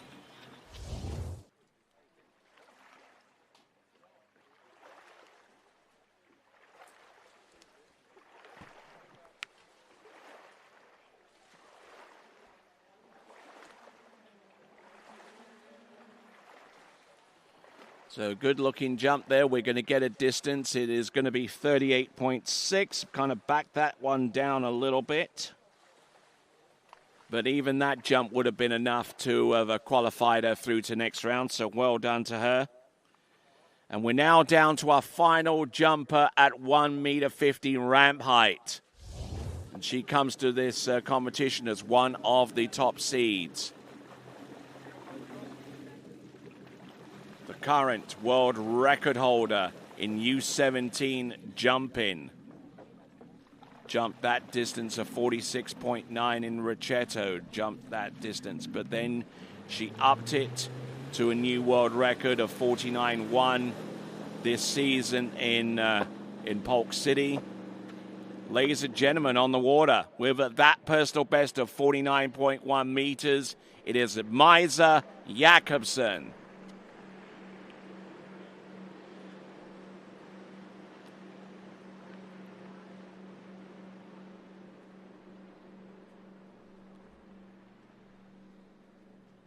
So Maisa Jakobsen, who enjoys going to the gym and running, and apparently school is her hobby. Nice try. And Maisa Jakobsen, certainly one of the most exciting young talents that we've seen in quite a long time out of Europe, especially in the women's jump event, where she continues to put out some huge distances, despite the fact that she hasn't changed her ramp height from 1.50 meter to 1.65 meters. When she gets the confidence to go at 1.65 meter, wait for the sparks to happen. Oh, look at that. Good dose of speed. And if there is ever an opportunity to immediately put someone through to the next round of the competition, it's certainly that one. Off the turn, driving it on home, getting a little twisted in the air, but not much, mind you. And that is going to be well in excess of 40 meters. How far into the 40-meter range is yet to be determined, but we'll have a look at this. Good drive off that second wake and just stood up. Came off the handle a little bit soon, but 47.2 meters. 47.2 meters for Maisa Jakobsen, already through to the next round of the competition on the strength of that distance.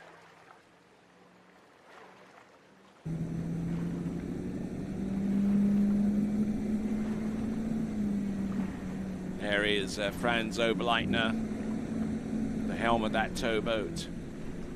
Boat operating with the path of split. Letter S at 54 kilometers now. Let's see what she's got. Maisa Jakobsen, jump number 2. Still coming off the handle relatively early, probably a good indication of how much pressure that she is coursing through her body as she makes the transition off the second wake through that ramp. Maisa Jakobsen hitting the bottom right-hand corner very, very closely indeed.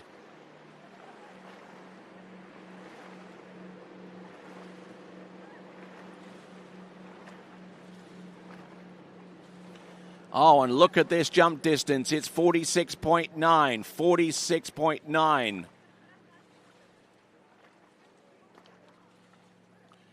46.9. So, just trying to get to grips with the boat and everything that is concerning her performance in this jump event. Still staying with the 1.50 meter ramp height, though, for the time being at least. But probably one of the top young women jump talents that we've seen in quite a while. 54K, letter S, boat path split. Here she comes. Jump number 3, Maisa Jakobsen. Already through to the next round. Let's see what kind of jump that she produces, and just not able to hold off too much of the boat's pull coming into the jump there, and that is not going to be a particularly long jump there on jump number 3. But if her mission was to make it through to jump finals, she's done that and then some.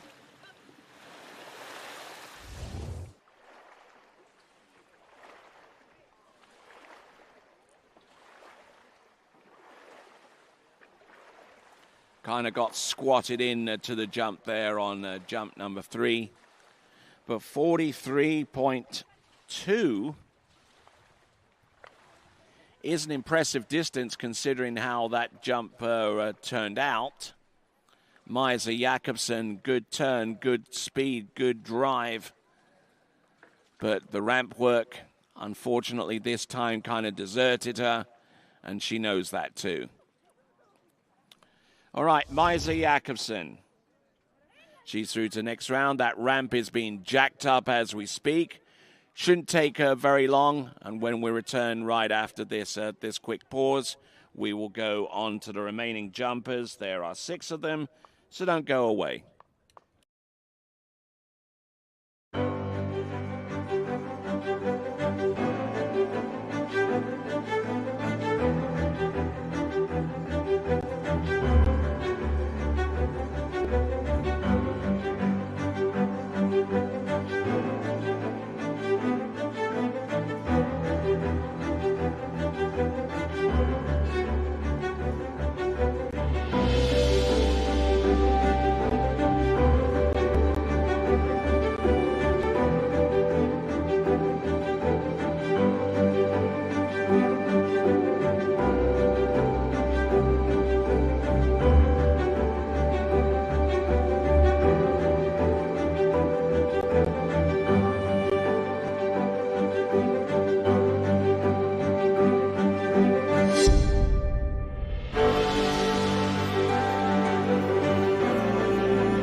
When I left the dock, there was no doubt in my mind I was going to win.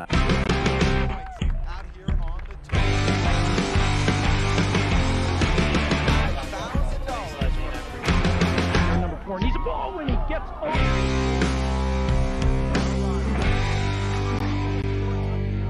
Side flips around 2, Wade losing the lead, and Wade Cobb gets a monstrous turn at 4 and hangs on around 6. First time today. Wade, you made it exciting once again. Slingshotting himself around 1, and that's large. He's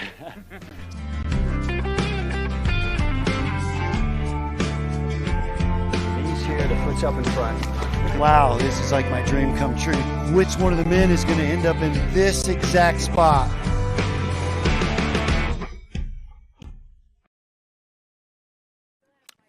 All right, then. Welcome back to live and continuing action here at the 2025 European U21 Championships. I'm Tony Lightfoot, and broadcasting to you live from the International Wiener Wasser Ski Club, the International Water Ski Club of Vienna. So, skier up on the water is Alexandra Wiemer from Austria.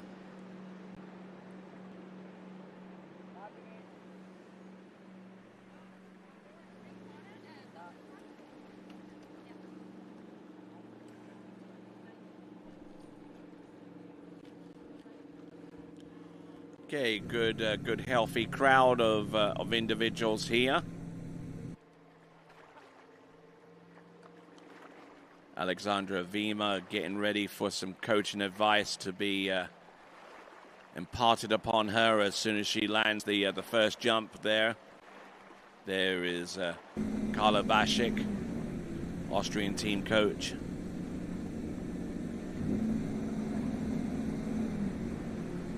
Here we go, Alexandria Wiemer from Austria turning in, driving across the second wake, up and over. And that should be a large enough jump to see her through to the next round of the competition. Of that, I'm quite certain.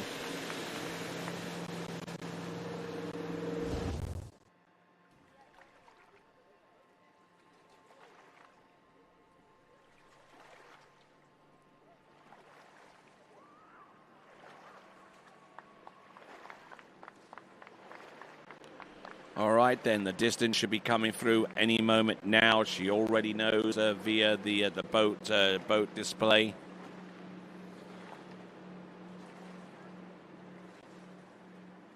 Good solid edge, good stand up right at the right time. 40.6, 40.6. Enough for her to make it through to the next round of the competition with 40.6. Let's see if she's got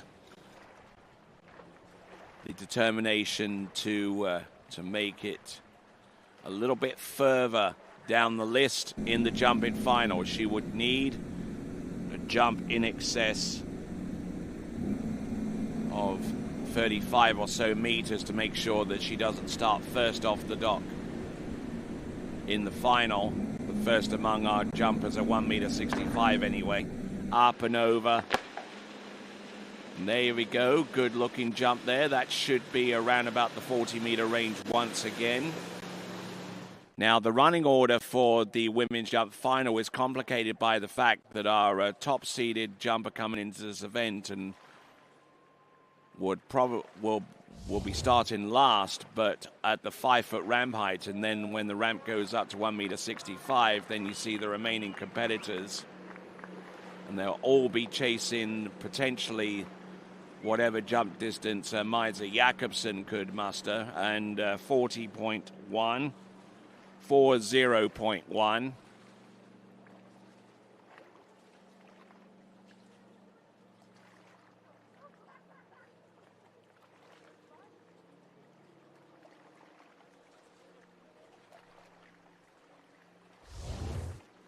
So good skiing so far.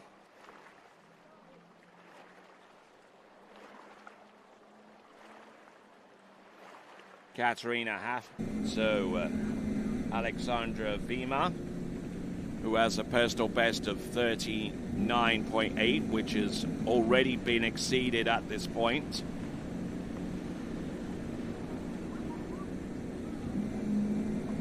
So here she comes. Big speed, big edge, and big lift there for Alexandra Vima. One of a whole slew of Austrian competitors to take to the water, and Katharina Hafner is going to be our next skier to take to the water. But Alexandra Vima already in personal best territory with 40.6 and 40.1 back-to-back jumps. And this one, I think, is going to be in that region as well. Although, again, a little bit twist in the air, that might send that jump distance a little bit less than 40 meters. And indeed, 39.8 on jump number 3. But getting a good amount of speed, but the lift wasn't quite there this time. However, 2 of those 3 jumps are personal best leaps, with ultimate PB now being 40.6. So well done to her. Katharina Hafner is our next competitor, coming to us out of Austria.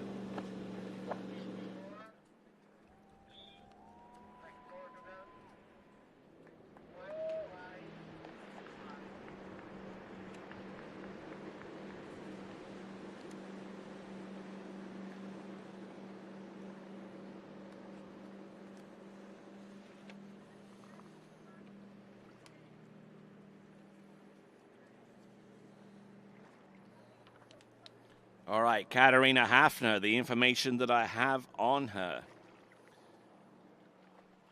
41.8 meters is her personal best.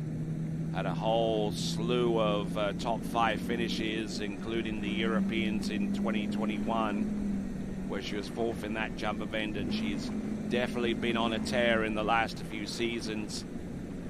3rd place in jump in 2024 Europeans. The Junior Worlds, she was in 7th place and 6th overall. Here she comes. Here comes Katharina Hafner. Good extension over the tips of those skis. Probably more pressed out over those skis than anyone that we've seen so far. Katharina Hafner sending in a whole huge amount of speed coming off the turn. Flattened off a little bit there coming across the second wake and changed the direction, albeit slightly. But the distance should be recorded as a 40-meter effort, 40 meters. That's Katharina Hafner jumping through to next round of the competition on the first attempt.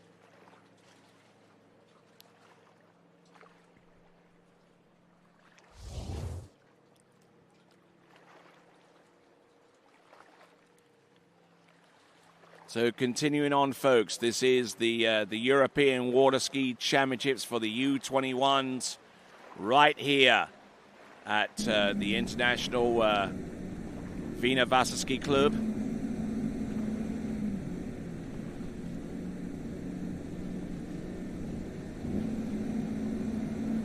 All right, here we go. Katharina Hafner. Right-hand side of the towboat. Good tight line in the turn this time. Let's see what she does with that. Beautifully executed jump there. Well over the tips of her skis and flying in for a glorious landing there. 40 meters on jump number one. And I suspect that that one is going to be a skosh further.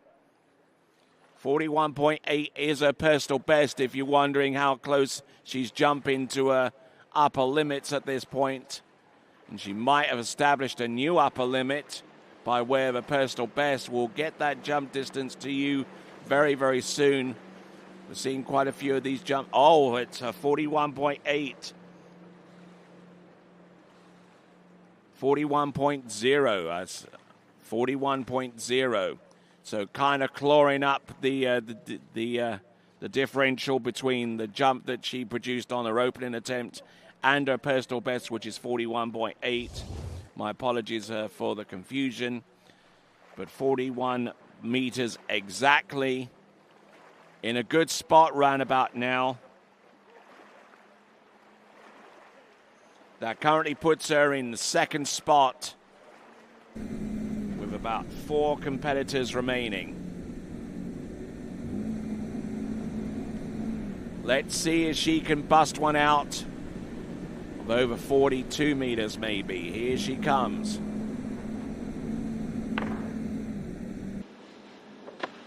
Decent skiing there, but I don't think that last jump she had everything that she would have needed. I think she kind of ran out of steam before that point. But Katharina Hafner, she's jumped through to the next round of the competition. Already with jump number 1. Never mind jump number 2, which is 41 meters even.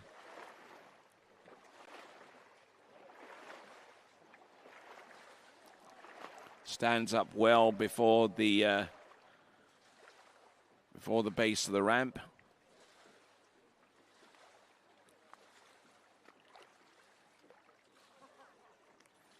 Just waiting on the jump distance to be made official.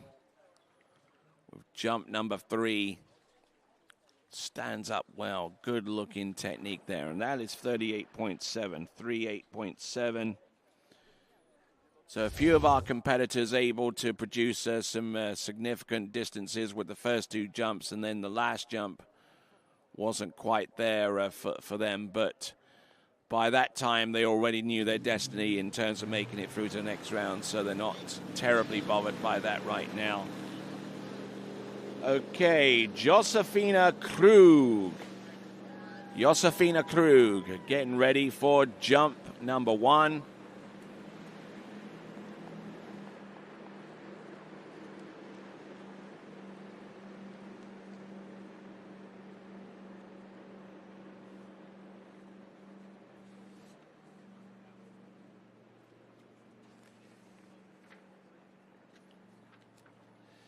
All right, and if you're talking about competitors that are very, very closely matched to each other, I mean, you're talking about Katharina Hafner and Josefina Krug.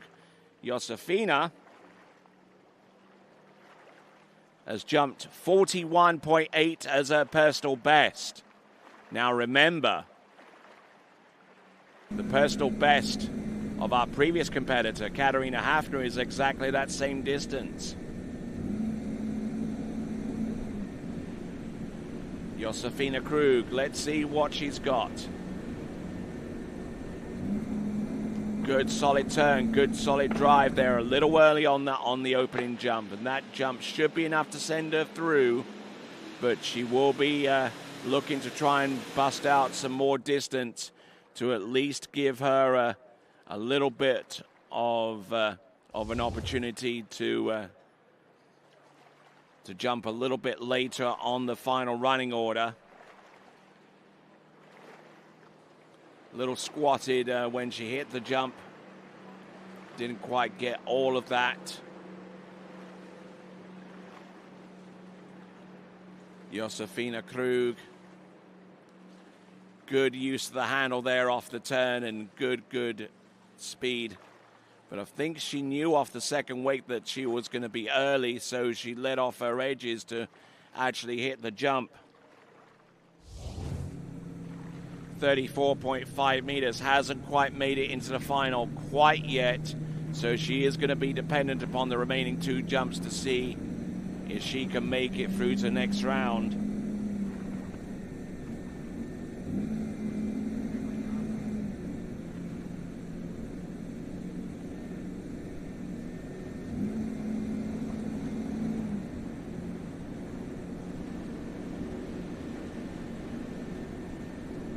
Okay, so continuing on. Whoa, and getting in all kinds of trouble there. And Josefina Krug, she's struggling a little bit in the water right there. So we got to get our swimmers in there very, very quickly. Josefina Krug, yeah, calling the swimmers over and unable to get a score on that jump there. Josefina Krug.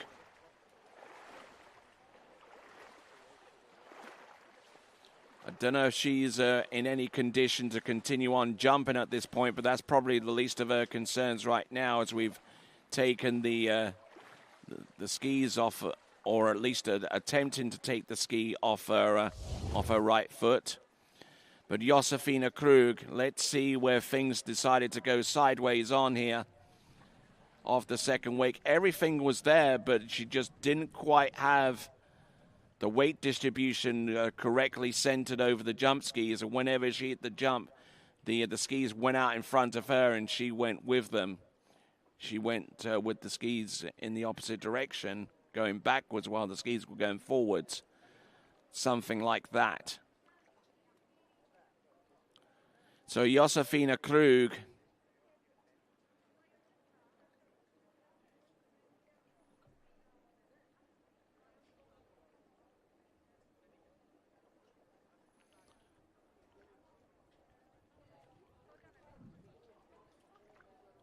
taking a huge fall on jump number 2 now.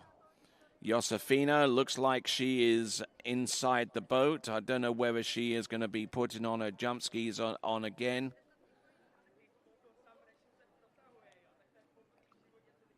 Or whether she's going to go back to the dock and find some dish detergent, but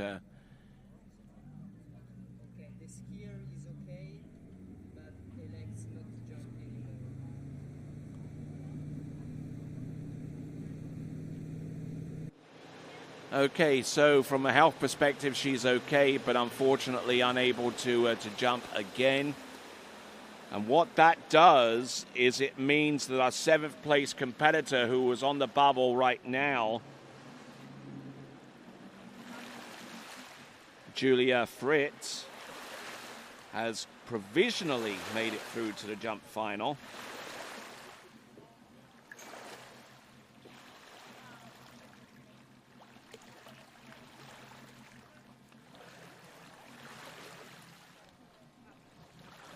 So from one Austrian competitor's dismay to another one's relative joy, as a result of Josefina Krug's fall on that jump number 2, that therefore means provisionally, and I'll double check this, is that Julia Fritz has made it through to the jump final provisionally with a jump distance of 35.4 meters.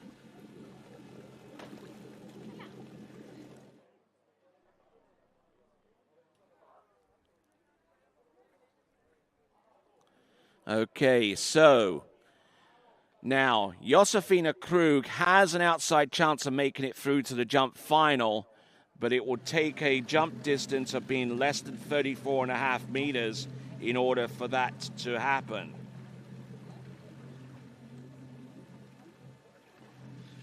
Now we're down to our final three competitors, and each of them well capable of exceeding that distance of 34.5. Skiing under the white flag, this is Sofia Hozdevia.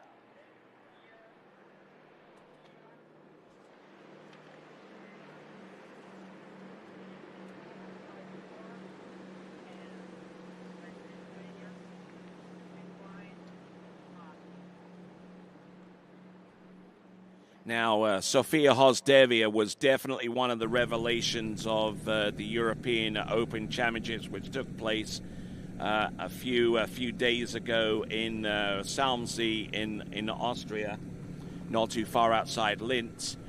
Her personal best is 42.3 meters, which she performed, funnily enough, at those same championships.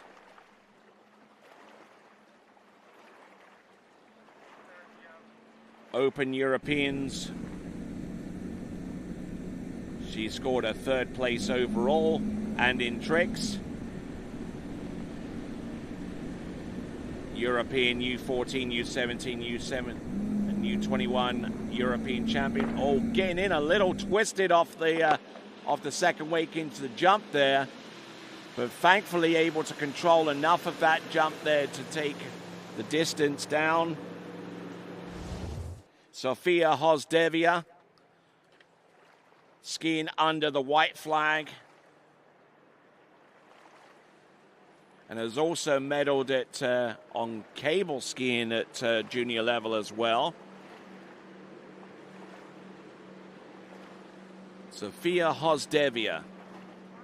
We await the distance for her. Anything more than 34.5 meters and she's through to the next round of the competition. And I would imagine that she's done that and then some on jump number one. Oh, look at this, 41.7 meters, 41.7 meters. Was there any doubt?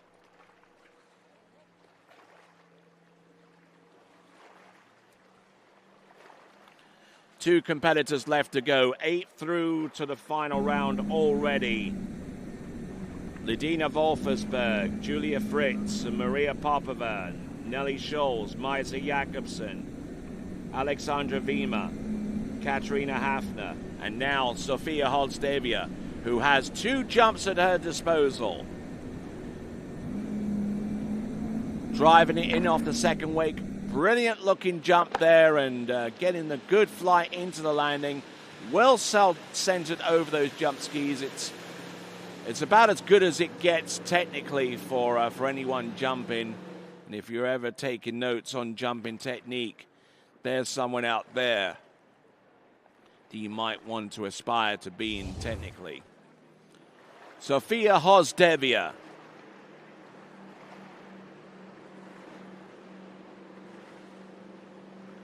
What is that jump? Is that right? 44 meters? 44 meters, which is a new personal best by 1.7 meters. So she is on fire right now, Sofia Hozdevia.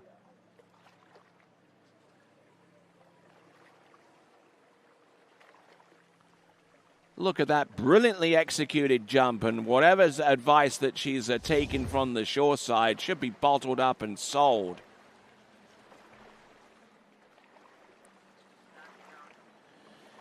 So, Sofia Hozdevia.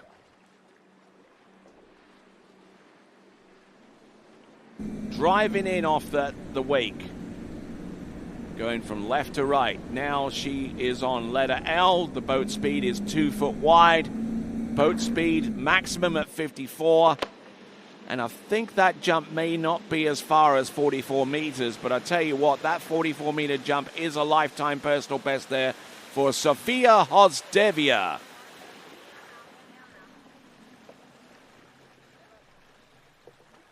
And she looks exhausted.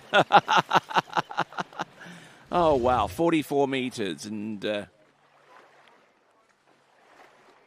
quickly brushing off that performance there as if she's already an experienced jumper at that level. That is her 40.6. So now we're down to the last two jumpers in this event at 1.65 meter ramp height. We're going to have Linda Polidarova coming up soon, but before her, Austria's Leona Berner.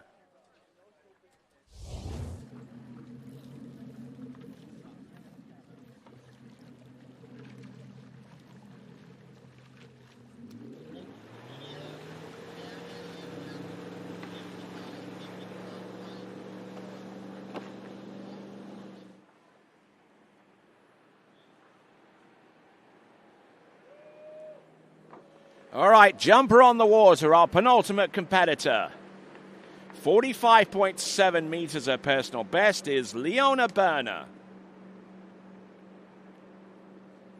Runner-up in the Junior Masters jump competition that took place in Pine Mountain, Georgia in the early parts of the season. Runner-up in the U17 European Jump Championship. Third in the U17's overall.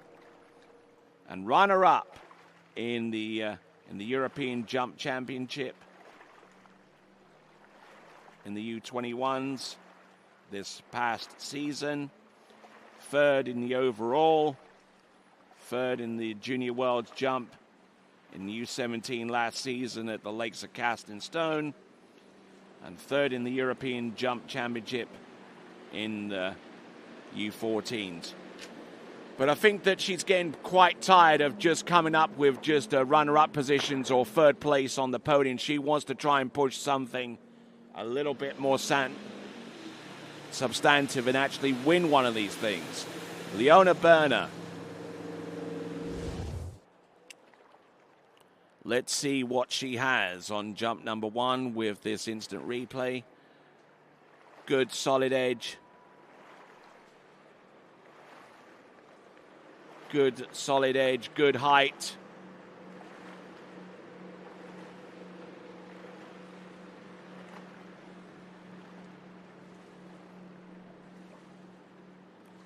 .6, that's enough. And incidentally, 41.6 meters is exactly the same jump distance as Sofia Hozdevia. She produced that on jump number one as well. So the distance necessary to make it through to the next round has been achieved. And now that means that the jump distance of 34.5 from Josefina Krug has to be exceeded by our last competitor in order to make it through to the next round of the jump competition. Just saw a beautiful view of downtown Vienna. And as we have a look and see, what do we got here? Oh, look at that. Good height there from Leona Berner.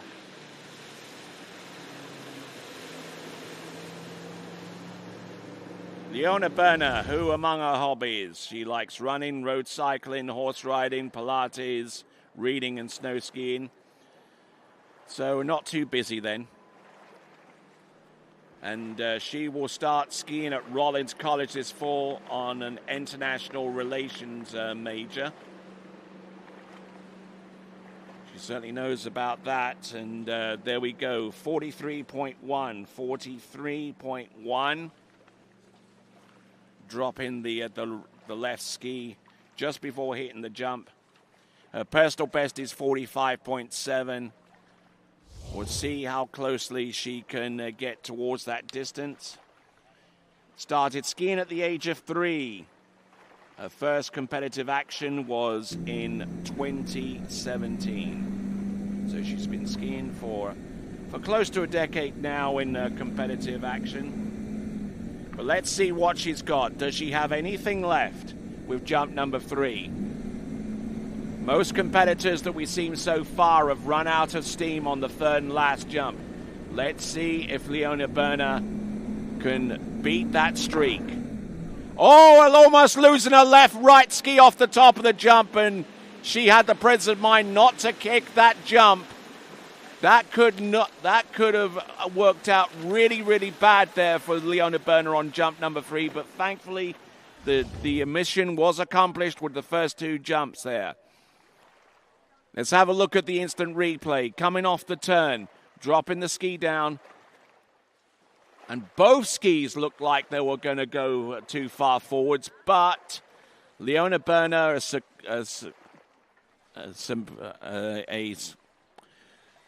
an experienced enough competitor to know exactly where she was in the air, and fortunate enough to get out of that one unscathed. 39.8 meters on the last jump, 39.8 meters on the third jump. My apologies there for that.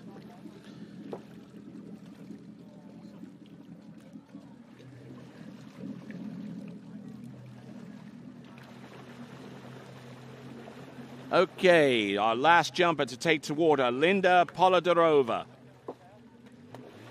And the target is set any more than 34.5. We'll put her through to the next round of the jump competition.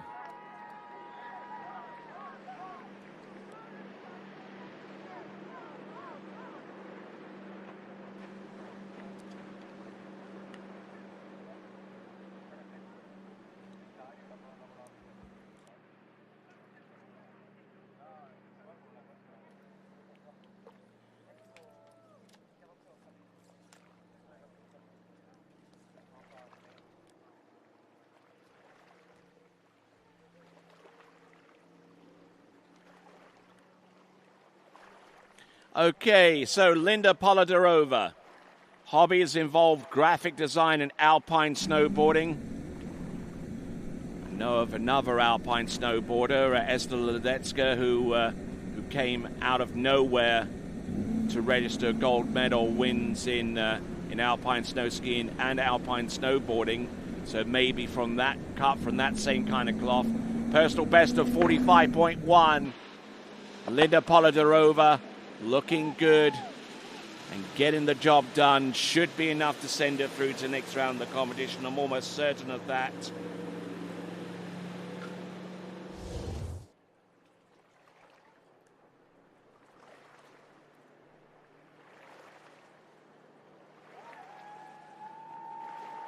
The distance coming through any moment now should appear on the bottom of your screen.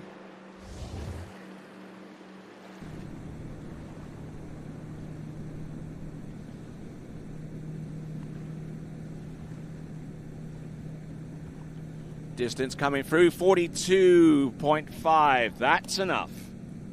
42.5.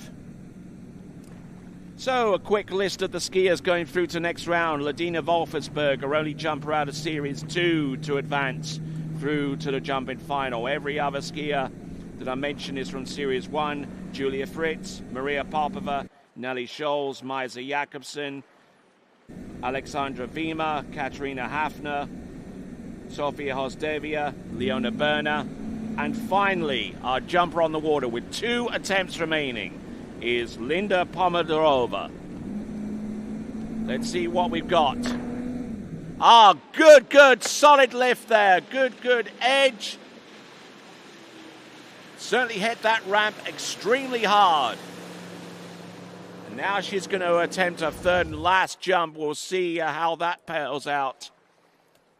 But Linda Polidarova, good speed and just absolutely just stuck her height off the top of the jump there. That should be further than 42 meters. And indeed it is. It's 43.4 meters on jump number 2. It's the equivalent of 142 feet for those of you tuning in from the United States. or those countries that have a better grasp of the metric system, the feet and inches rather than the metric system. All right, there's the remainder of our schedule for today. Men's Series 3-to-1 jump elimination round. And then we're going to go into another round of slaloming before the day is out. Linda Polidarova. Setting the boat at split. Jump is zero off is set at P. Boat speed set at 54. Let's see what she can do with jump number 3. Oh, losing that right ski off the top of the jump.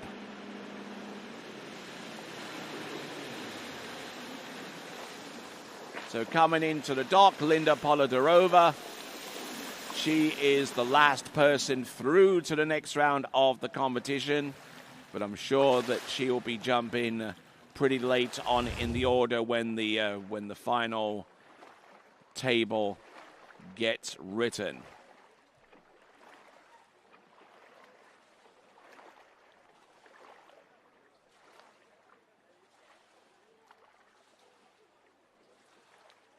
All right, so Linda Polidarova, the jump distance, I would imagine, is not going to be terribly far compared to her previous jump distances of 42.5 and 43.4.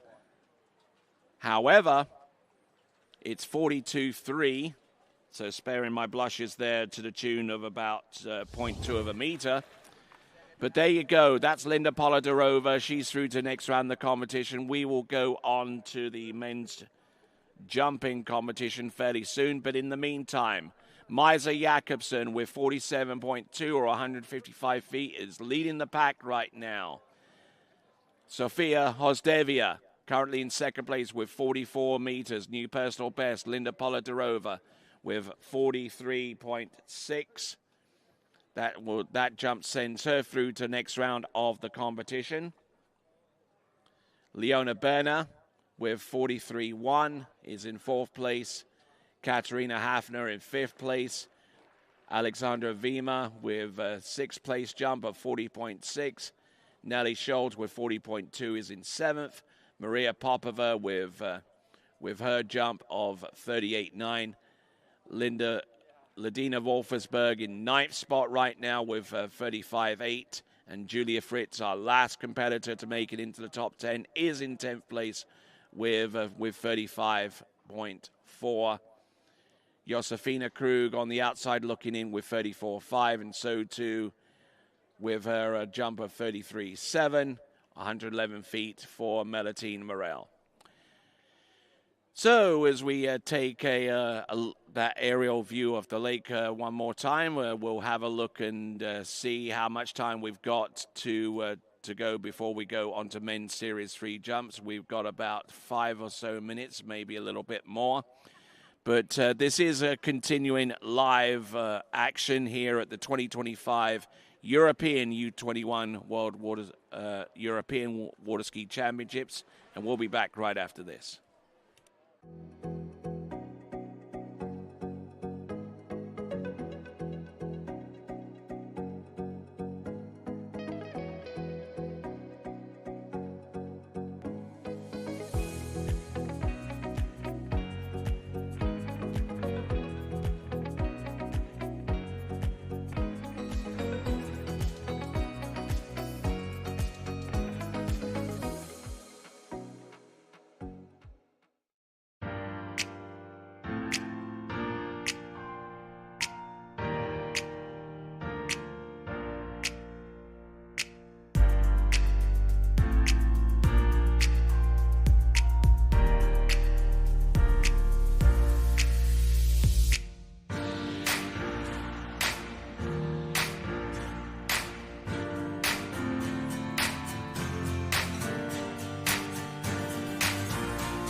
Thanks for calling Wake House. This is Brian. How can I help you? Yeah, Will. Can I let him know who's calling? All right, just a second. Will, I got a fill for you. Perfect. Give me just 1 second. All right, hit it. Thanks for holding. This is Will. Hey, how's it going? Good. All right then, folks. We're about to go into the jump and event series 3-1 in the elimination round, and then we'll go on to slalom, the men's series 2 and 1. Here is our jump leaderboard. In the women's event, your top three: Maisa Jakobsen out in the lead there with a 47.2 or 155 feet. Sofia Hosdevia with 44 meters. And Linda Polodorova with 43.4 meters. And the rest of the those jump distances can be found by going to IWSF results. Bertel Schmidt will be our lead-off male jumper. And then we'll follow on with Leonard Martinoff, then Simon Riesel, then Magnus Larsson, Giuseppe Acquaviva, Victor Rastorum, Alice Poliador, then Matteo Georges, Mikhailovchenko, Ionis Kosophanis, then Peter Oravec, and then Will Shanahan. Those are the 12 jumpers. The first two competitors will be jumping at 1.50 meters. We're going to see Leonard Martinoff very, very soon at that ramp height, but before him, Bertel Schmidt.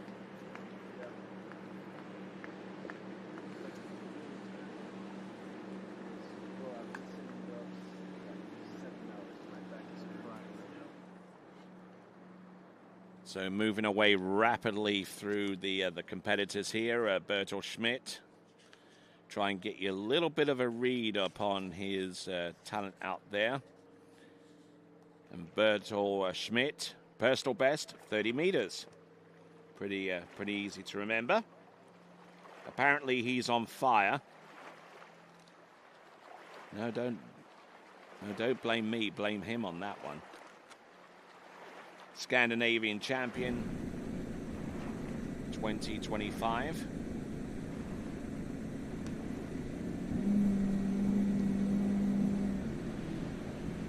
So 30 meters exactly for his personal best. Let's see if he can get the job done on jump number one. Up and over. Oh, and the ramp work could use some improvement.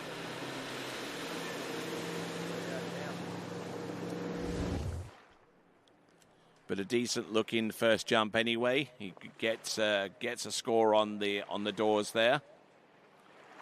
But just squatting down as soon as he hits the jump there, kind of like a safety crush type deal.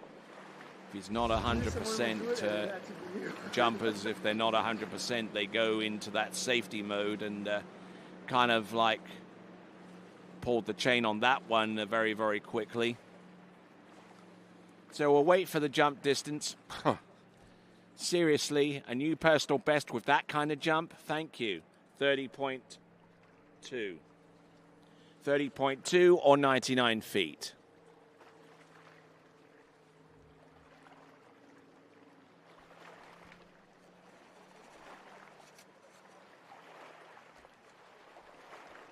All right, so Jorge Gussenbauer driving the powerful Ski Nautique that seems to be producing a lot of personal best jumps, especially at this level right here. Oh, he's going to go for the three-quarter cut again. Let's see if he can unleash something. Oh, that left ski was starting to twist on the turn, and rightly so, he drops the handle.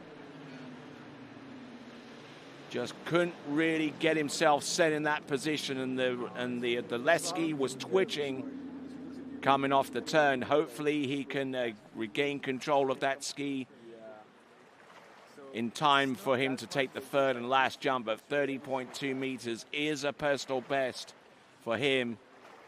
So he's in that territory now. It's probably going to be almost completely out of the realms of possibility that he's that he could make. Yeah, you see right off the turn that left ski was getting all kinds of twisted. Let's see if he can start his turn earlier, but turn slower. That way he can get a little bit more adhesion from the jump skis and maybe, just maybe, come in with a little bit more speed and then generate a little bit more in the way of lift. So, Bartol Schmidt from Denmark.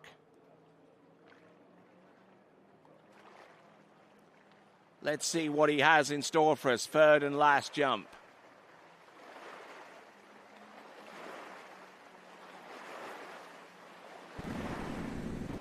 Already recording a new personal best by 0.2 of a meter on jump number 1. Let's see if he can push it out a little bit further. Jumping at the sub-max speed of 54K. Letter L. Better looking approach. Oh, when he tried to kick that one and try to press out over those skis, but nothing was doing on that one in that regard. However, having said all of that,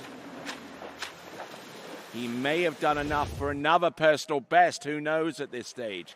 That left ski was definitely more under control this time around. That much I can grant him.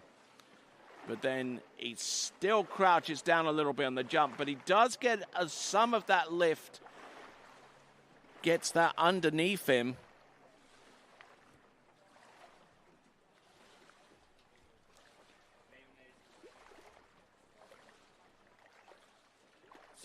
So looking at this jump distance, oh, it's 30.1.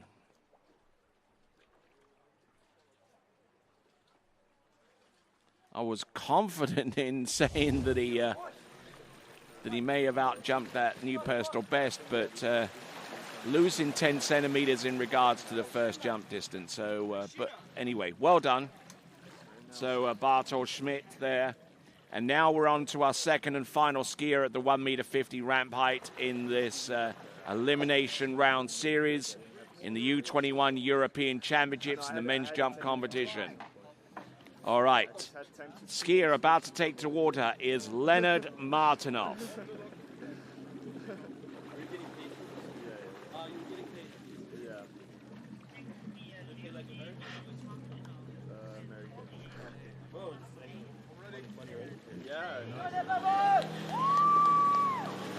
All right, Leonard Martinov is on his way.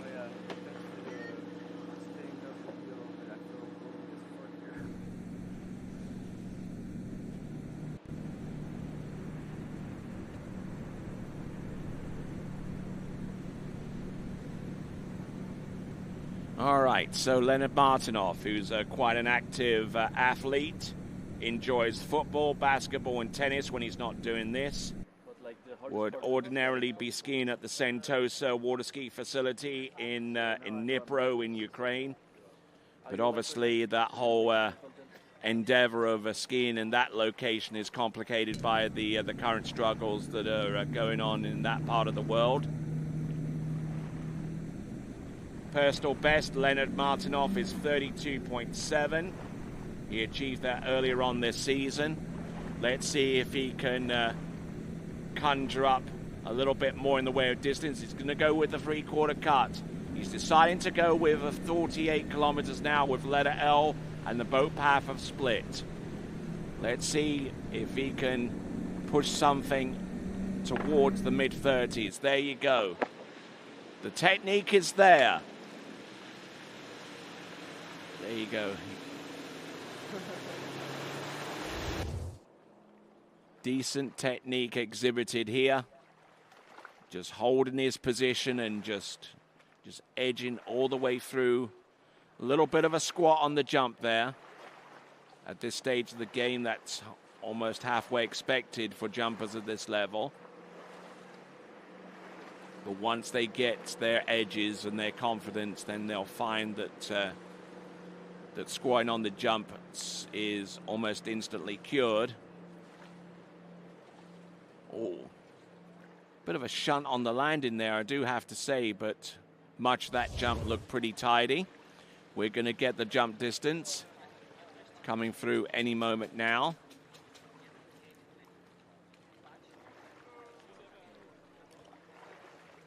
Distance coming through, it's 29.2, 29.2.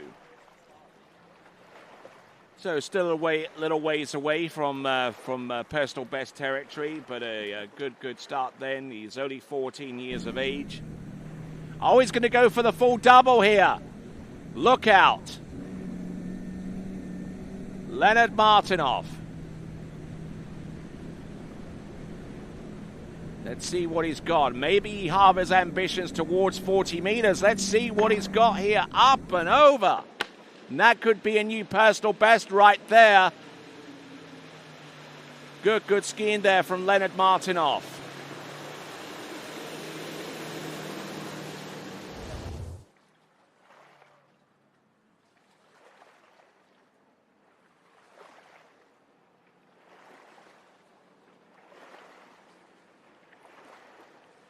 Right, good, solid skiing so far.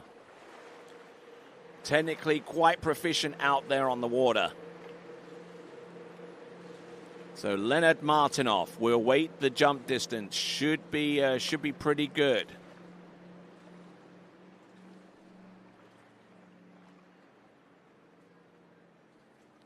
Jumping a little over 29 meters, I can probably surmise that jump is going to be well in excess of 30. The question is by how much? Jump distance 31.9, 31.9. That's 0.8 of a meter shy of his existing personal best of 32.7. Let's see if he's got something more, something a little bit left in the tank. Generally, what we've seen is so far among the third attempts taken, they've generally been a little bit less than one or more of the previous jumps held before that. Oh, and taken a pass. That's actually the first pass that we've seen today.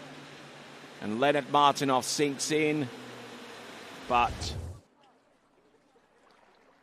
So Leonard Martinoff, one of the very few competitors that has passed up on their jumps. I do recall one or two other competitors doing the same job, but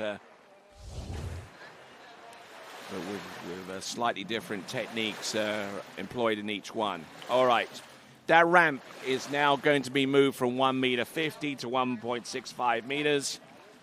There's your current leaderboard. Martinoff there with 31.9.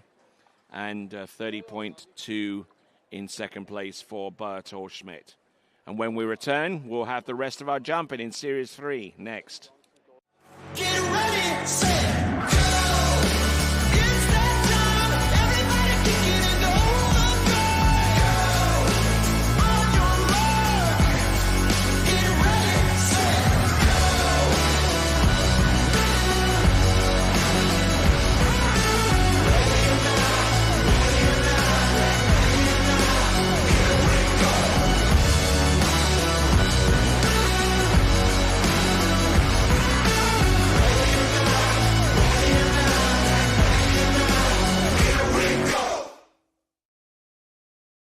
For skiers and water enthusiasts, Florida lakes are what dreams are made of. Combined with world-class golf, remarkable weather, natural beauty, theme parks, and so much more, it's easy to see that Florida is paradise. For more than 30 years, I've enjoyed Florida's lakes and many offerings. If you are interested in Florida real estate, let me be your guide and trusted advisor as you search for your paradise. Together, we can make your dreams a reality. take a look at you and start to lose my balance. What am I falling into? This feels like something new. I've seen a lot of views, but they were nothing like this. The way you do what you do, I think you're something brand new. What if I told you there was a place where the sounds of nature are only broken by the roar of a boat? A place where that summer feeling lasts all year long. A place where the Florida sun is only outshined by the smiles of the skiers. A place where first-time skiers can ski alongside world champions, and the world-class coaches work with all levels of skiers. What if I told you there was a place where life slows down, and your only job is to make lifelong memories? That place is Swiss Water Ski Resort. Book your trip at SwissWaterSkiResort.com.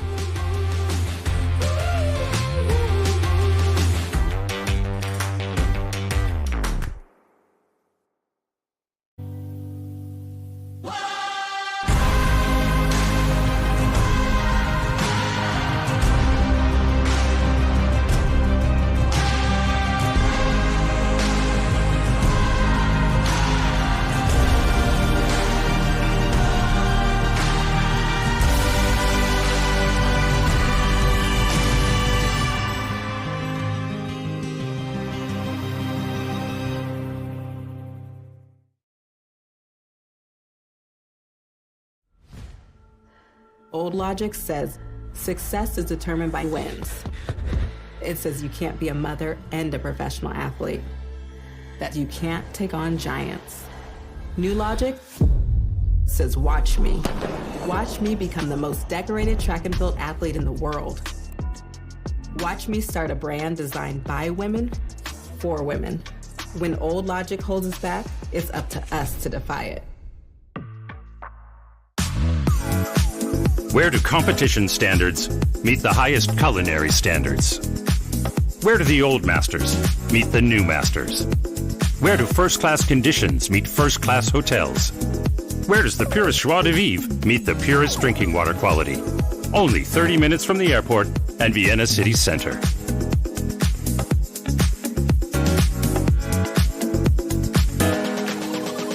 See you in Vienna.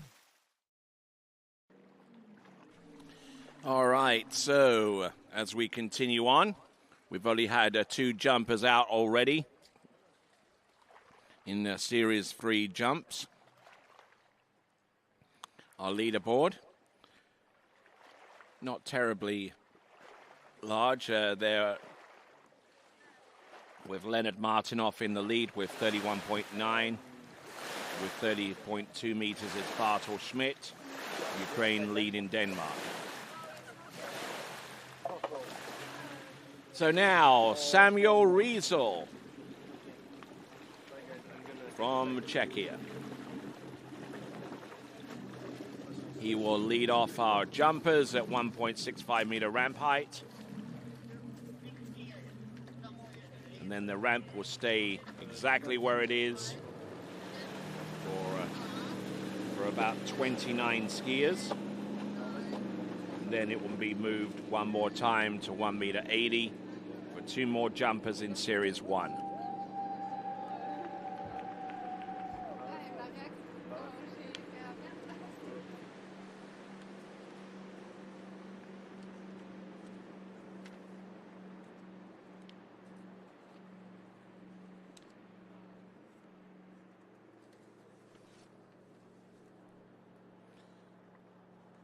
Okay, Samuel Riesel from Czechia, age 19. Specialty event this, the jump event is personal best is 38.2 meters. Performed that last season.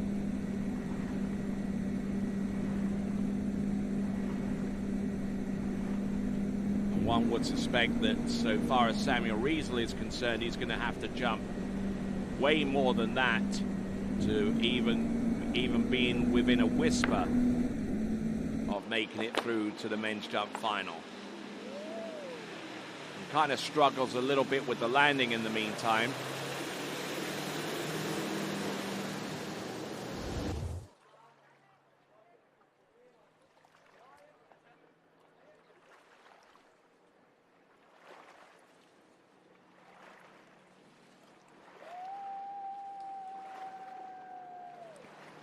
All All right, the jump distance coming through any moment now. I would imagine this is going to be in the mid-30s at the least.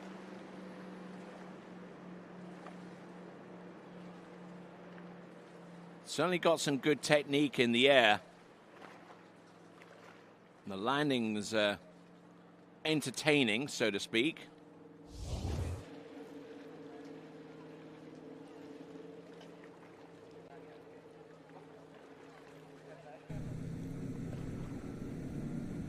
Jump distance, 34 meters. Or 112 feet. 34 meters exactly.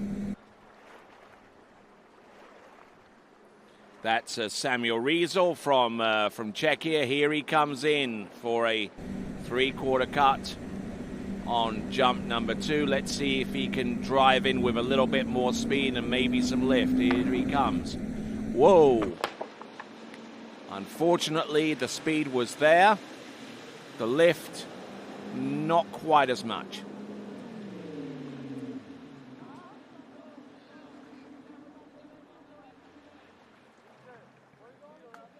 Well, probably the thing that spooked him the most was the speed, and he kind of gotten pitted out towards the back.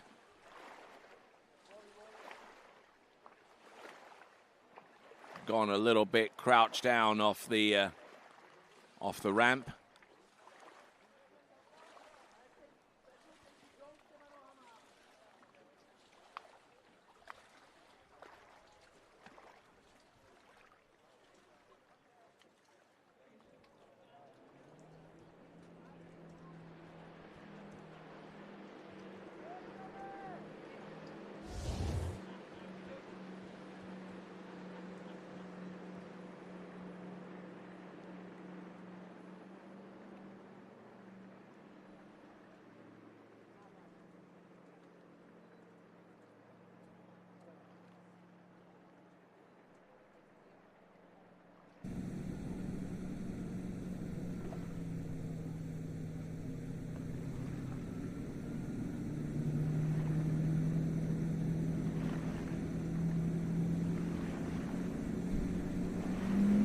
Here we go, folks.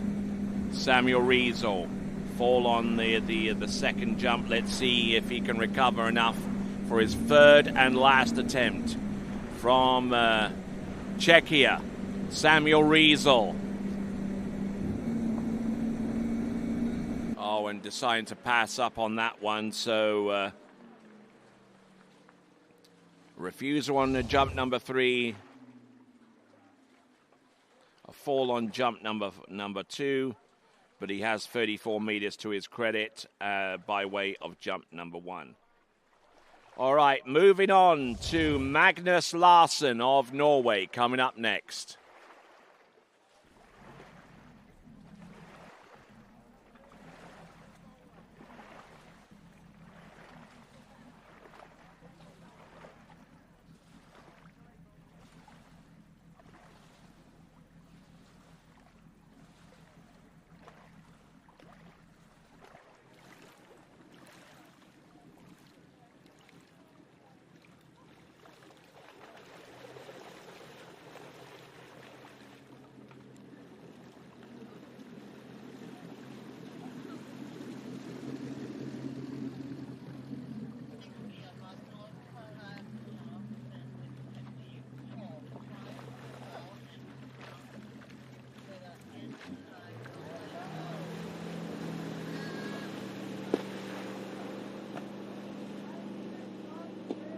All right, jumper on the water, Magnus Larsen.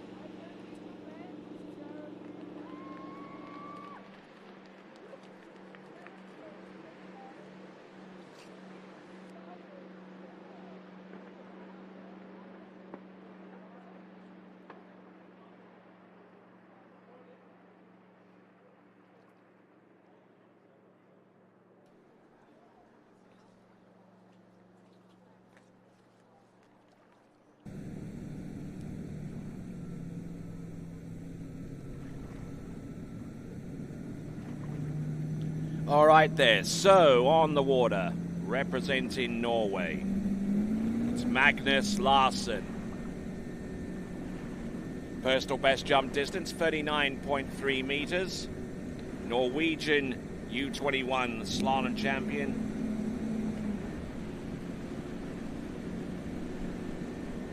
Here we go. This is Magnus Larsson coming in on jump number 1. Oh, a little bit flat coming in and was very close to hitting in the bottom right-hand corner, but thankfully he survives the jump long enough to be able to land and ride it out. Personal best is 39.3. I doubt whether he's gotten anywhere close to that distance on jump number 1, but I could be wrong, of course. Good press over those jumpers.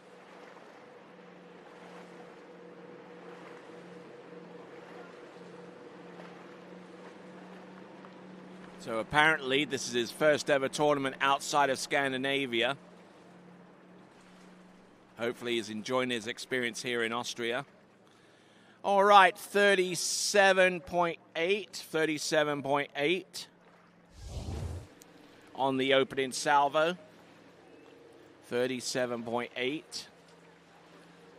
Jumper getting ready to go from Italy, Giuseppe Acquaviva.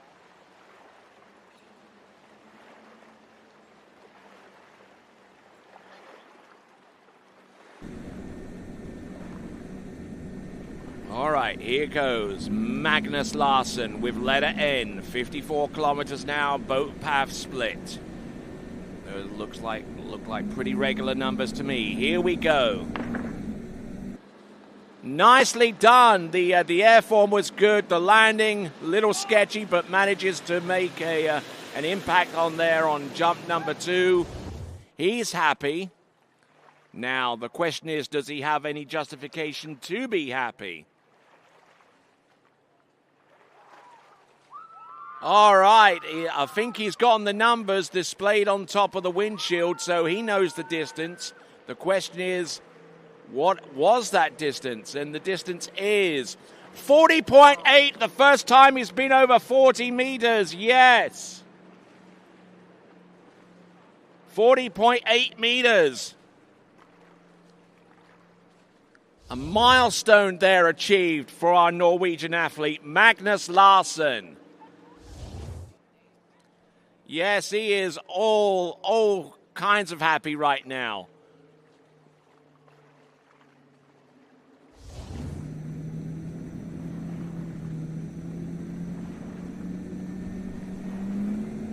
All right, boat up to speed. Now, what does Magnus Larsson do? Does he double down and try and go for something closer to about 42 or 43 meters? Or does he do a victory lap? Here he comes. Turns in, drives hard. Come on, let's go. And drops the handle and goes round the left-hand side. But he's happy with what he's done right now. First time over 40 meters. Well done to Magnus Larsson. 40.8 meters. And he'll be a happy camper. Started off with 37.8. Then went up to 40.8. So there you go. Some great jumping from that Norwegian competitor, Magnus Larsson. All right. So in the lead now is Magnus Larsson with 40.8. We'll have a look at that leaderboard in just a moment. But in the meantime, our next competitor to take to the water representing Italy, it'll be Giuseppe Acquaviva.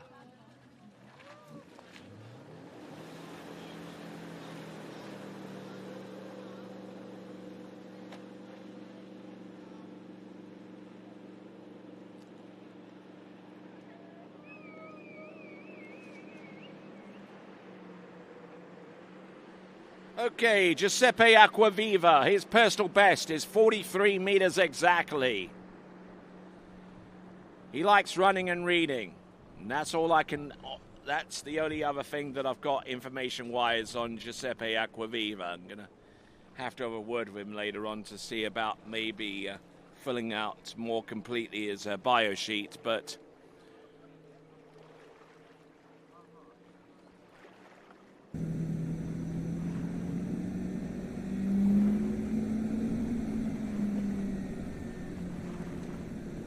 All right, then, here we go, folks.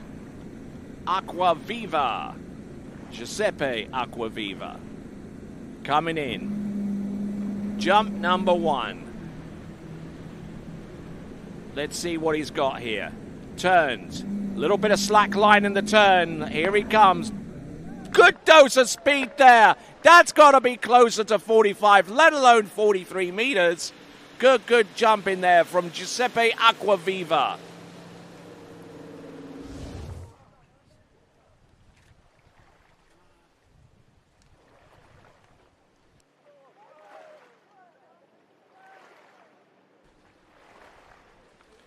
All right, beautiful looking jump there from Giuseppe Acquaviva.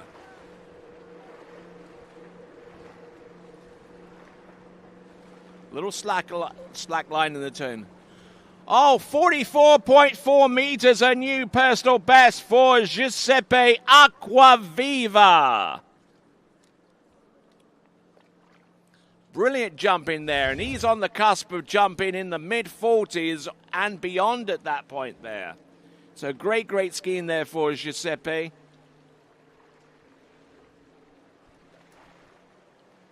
And some amazing distances have been thrown down, especially from jumpers at this level. Normally the excitement in jump events like this is normally reserved for like Series 1 and what have you, but there's certainly a palpable sense of excitement even with the first few competitors and the way they've been throwing down jump distances and personal best like there were Skittles. But there you go. That's Giuseppe Acquaviva passing up on jump number 2.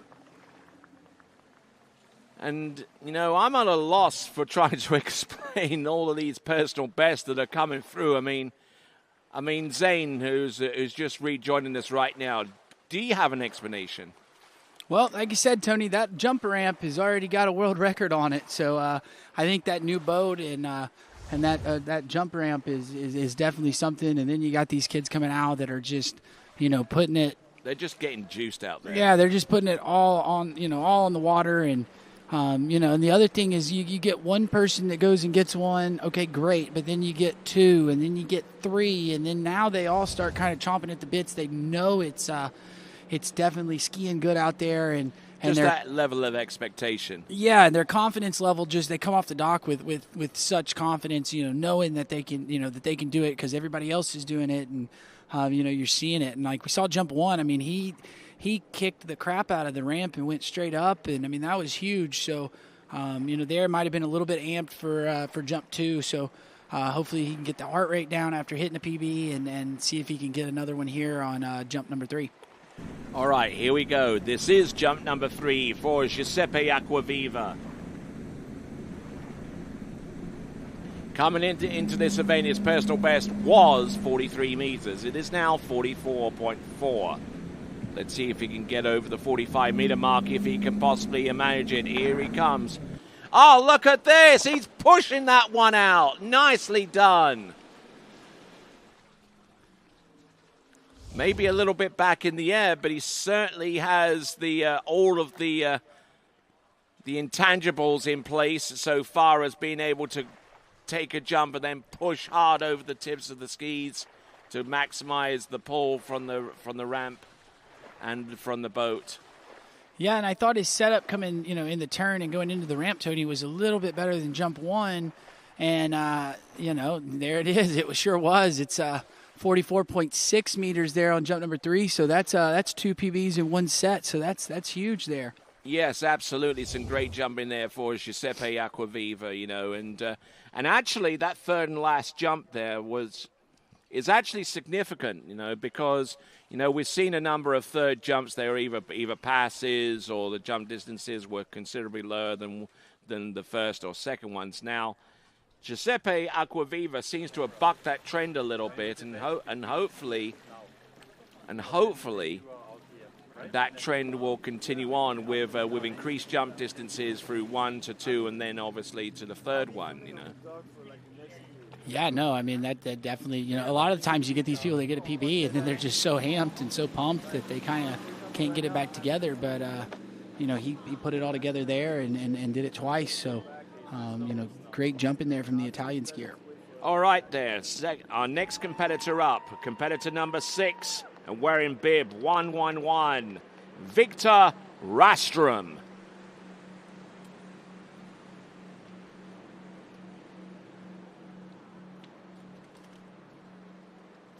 Making his way down towards the bottom of the lake.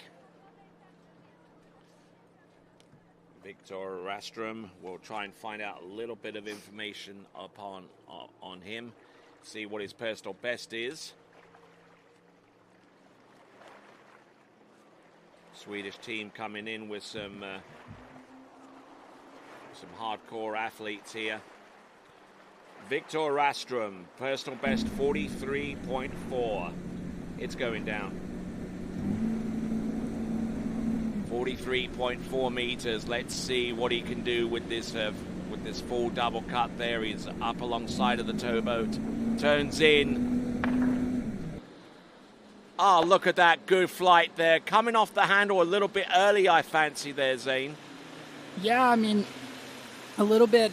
Didn't quite look like the setup was quite as smooth as our last jumper, but coming off the handle a little bit early off the ramp, but I thought he kicked it really good. Got a good lift, and we'll have to wait for a distance here. You see a little bit of slack in the rope when he turned, a little rush there, and you see here just really getting a good kick off the top. So we'll have to see if that's how far that is, but still, that's a nice opening jump. Kind of getting a feel for the lake, and there you have it. It's 42.4, so not enough to take the lead, but definitely a respectable opening jump to start this set. Yep, right you are. Good dose of speed.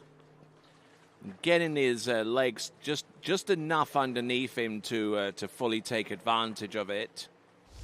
We'll see if he's got anything more. Does he go later? Does he do something different so far as his ramp work is concerned? We'll find out as we see Victor Rastrom, personal best of 43.4. He performed that earlier on this season. Let's see what he's got here. Jump number 2, Victor Rastrom. A little bit of slack in the turn. Let's see what he can do with this. And seems to put a lot of priority in being able to press off the top of that jump there, and it seems to be working okay for him so far, but you kind of get the sense that there's a little bit missing. Yeah, I mean, you can kind of see he's got the skis a little bit wide there as he's crossing the wake, so not getting them all the way turned and getting full speed. And see, he's a bit early there, Tony.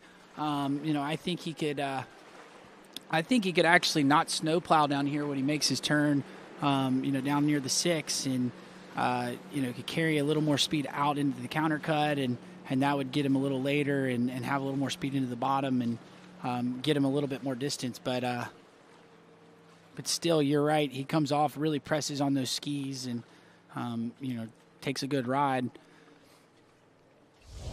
All right, so his second jump was 41.6. His personal best is a little ways over 43 meters. Let's see if he's got what it takes to ascend him over into personal best land. 54K, letter R. Boat at split. Let's see what he's got. Victor Rastrom. Oh, and I don't think he got much out of that one, I don't think. Yeah, no, you could see he brought it down a little bit there, Tony, and it was he had a little slack there when he turned in at his counter turn, so not going to be the one to his furthest jump there, but still coming off, had a really good jump 1. I would have liked to see him stay in the same spot where he was at, but carry more speed through the turn in front of the 6, and then that would help him get a little wider, be a little more free of the boat, get the skis turned a little bit more, and again, you see he's kind of early, so splitting on the ramp there, that'll be 36.7 meters, so the furthest one was 42.4, which puts him in second place right now. All right, so and just seeing a little bit of slack in the turn, that doesn't exactly help matters either. No, you know, it means he didn't keep everything moving out and keep everything tight. So then when he turns in, he kind of turns into no man's land and, you know, not able to really get the full pull from the boat. All right there, so we're down to 6 more competitors in this series, and then we've got another 20 more skiers to come. Almost all of them at 1.65 meter ramp height, and then the last 2 at the end of Series 1 will both be jumping at 1.80 meter. That kind of gives you a sense of where we are schedule-wise right now. In the meantime, we have Ales Polidor.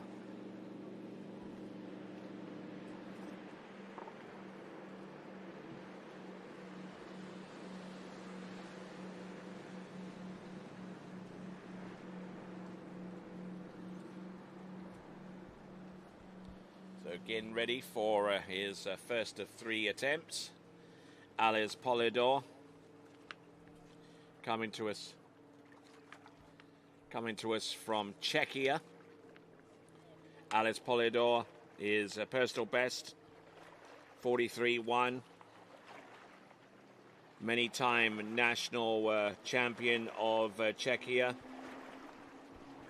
and age 16. 43.1 is his lifetime best. Let's see if he's equal to the task here. Here comes Ales Polidor. Turns, drives, and rises. A good-looking opening jump there. That could be a jump there that's very, very close to his PB. We'll wait and see before making that kind of determination.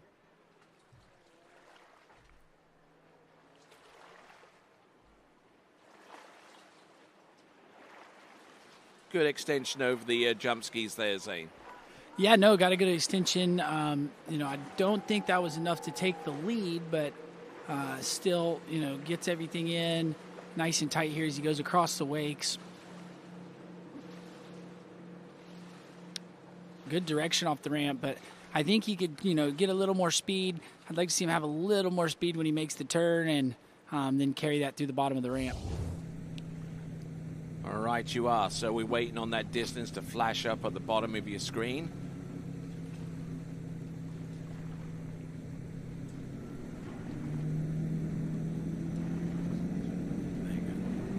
Okay, that is 40 meters exactly, 40 meters exactly. So he's about 3 meters shy of his PB there or thereabouts. He's going to go with the full double cut here. Trying to get a little bit wider up on the boat. Now, he backed it up just a little bit there, Tony, so, you know, maybe this will make him feel a little more relaxed here. Yeah, gets the skis turned, still doesn't get him all the way around, but nice, good push off the ramp. And yeah, good-looking landing there, and he seems to be well in control of that aspect of his jumping package. Yeah, I mean, and that was a tidy-looking jump for jump number 2.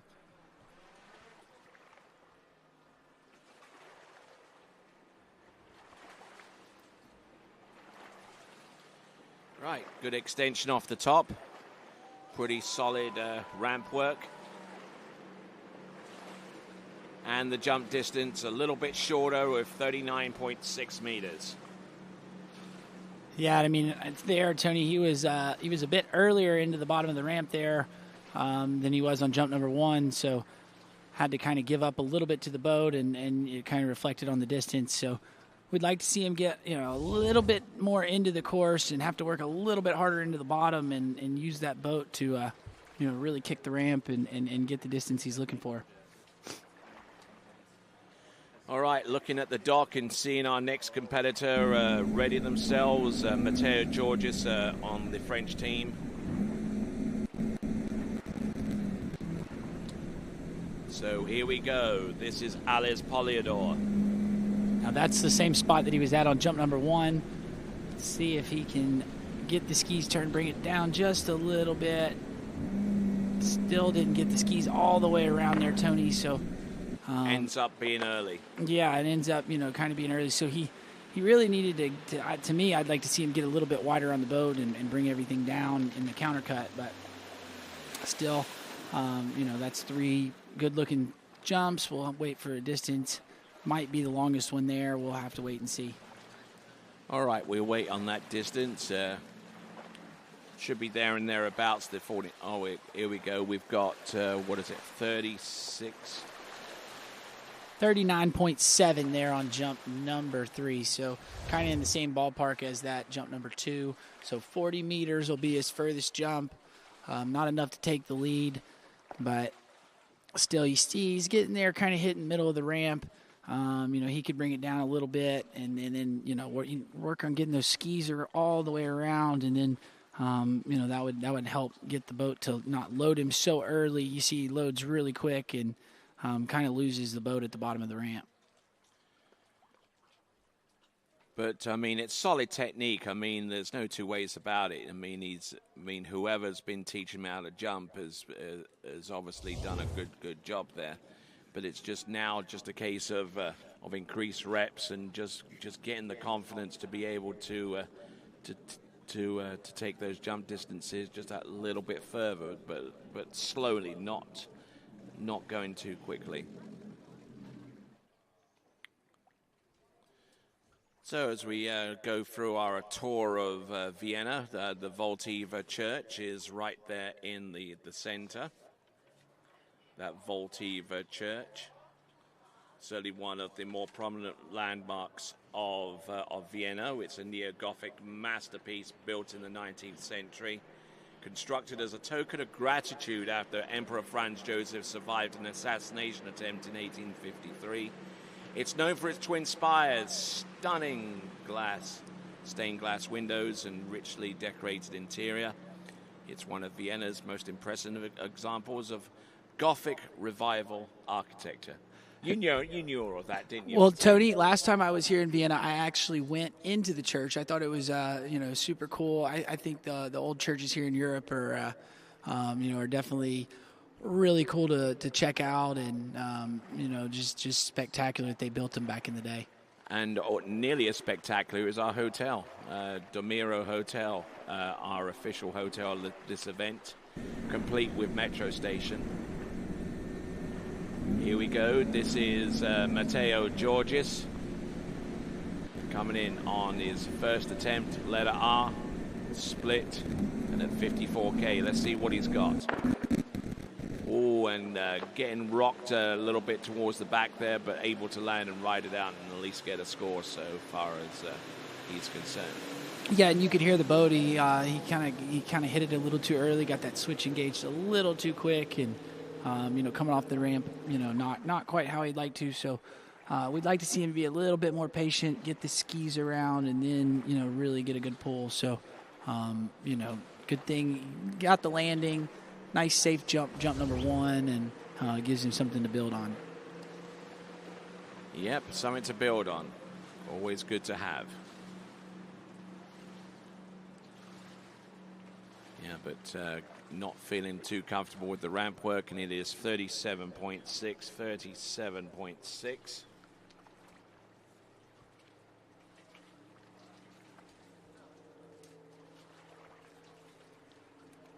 Almost getting kind of twisted there off the second wake, and that was. Yeah, and that's what he hit the boat really hard, and the boat kind of pulled him up coming through the wakes, and that's kind of why you saw him come off the ramp a little bit wonky. But we'll see if he can make some adjustments here for jump number 2. Personal best of 44.5 meters. Let's see what he's got on jump number 2. Can he get the right combination? There you go. That's better. That is much, much better. Yeah, and was a little bit more patient there in the turn, Tony. So, got the boat to work for him a little bit better, and it definitely reflected off how he came off the ramp. So, 2024 and 2025 Euro under-17 slalom champion, just looking to try and make his presence felt here in the jump event, and we'll see him slalom a little bit later on in the elimination round. probably in Series 1. And, oh, look at this. It's 45.4, 45.4. That's a new personal best. Yeah, and I mean, and that's what, made that adjustment, really got the skis around, didn't load the boat too early, and, got the pull into the bottom, and there you go, Tony. That's we can add it to the list of PBs today. So it's been a good jump event so far. Yep, absolutely, and he's got a technique that could take him very, very far, literally. He's going to go with the 3/4 cut right here. Doesn't need to go full doubles right yet. Matter of fact, if he can just hold his water speed up around from about that angle, he'll have a little bit more of a running start. Here he comes. Flattens out that right ski in midair to try and press a little bit more distance out of that. Just trying to extract as much juice out of that jump as he can possibly make.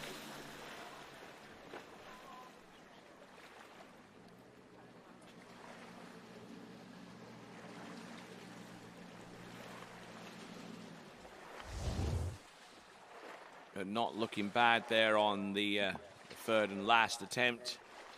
He's gone 45.4 meters now. What is the jump distance on that particular effort? It's 45.3, which is his second best jump ever. And it's still a personal best. But some great skiing there going forward. All right, then. Now we move on from France to Ukraine. Our Ukrainian skier in the jump event in Series 3. It is Mikhailichenko. That's a fun name to say there, Tony. And this young kid has been crushing it. I know he won the overall event in Open Europeans, or sorry, not Open Europeans, but the Youth European Championships.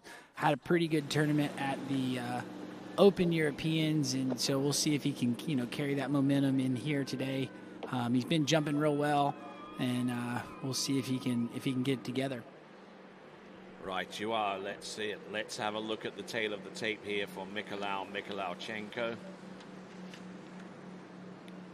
Should be a fairly easy name to find, and here it is. 48 point. I think that's 40. Ooh, Tony, and we just saw when he came off, it looked like the rope might not have been completely connected properly or wasn't all the way straight, and almost getting yanked out on the dock start, but making the start and getting down the lake. So we'll turn that boat around and bring him in, jump number 1. Okay, Mikhailichenko on the water at this time. Personal best I'm reading here, despite his handwriting, it looks like it's a personal best of 49.3, although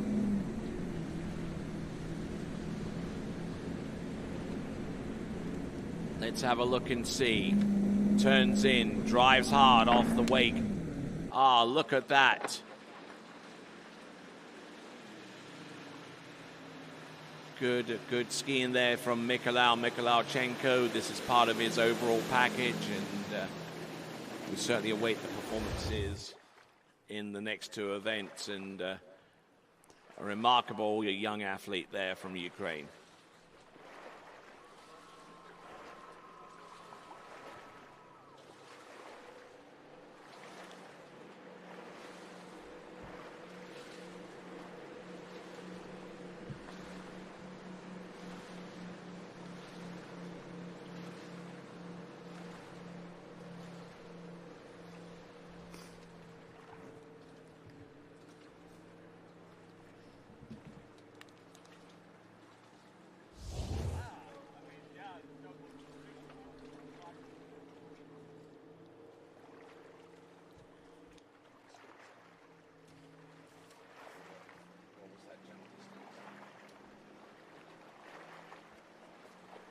All right, and we had a 45.7 meter jump there on jump number 1, Tony.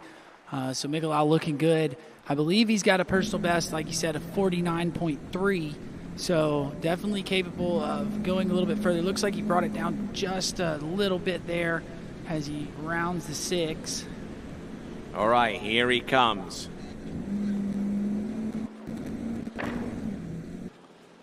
Oh yeah, extending well off the top of that ramp there, and looking to try and put out a jump closer to 49 meters, and 49.3 is his personal best. He produced that score about 2 weeks ago at the Open European Championships in Linz in Austria. It's very close to the bottom right-hand corner, though.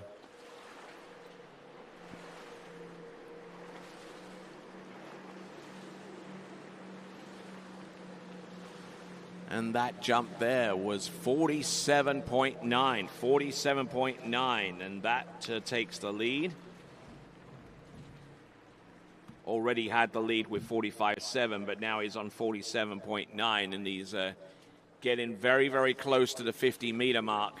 He's about 2.1 meters away from that milestone.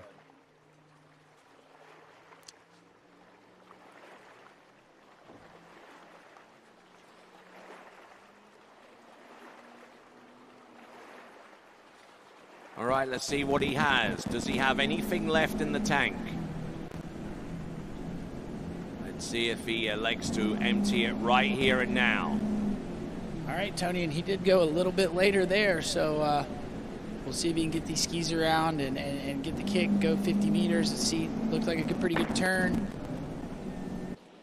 Checked up off the ramp a little bit. We'll see if that was any further. Still a really good looking jump for jump number 3, and that's a solid jump set there for Mikolau.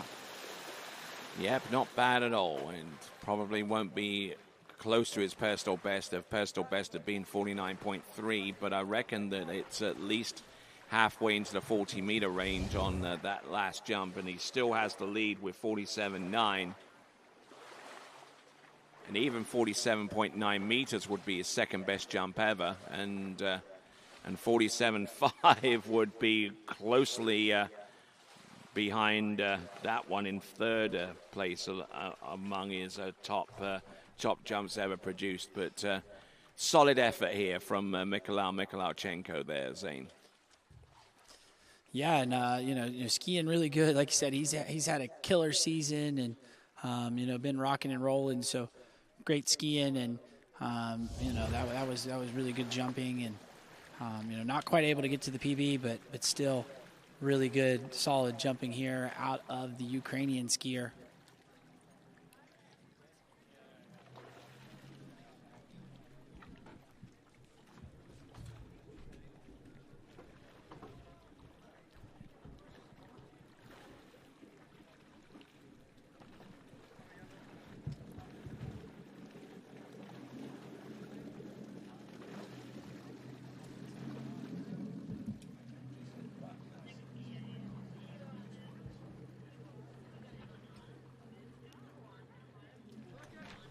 All right there, so as we round off the effort there with Mikolauchenko and bring on our next competitor, who is Yanis Kosathanos of Greece. We've got a special guest here at the announcing booth. We got Maisa Jakobsen. How you doing?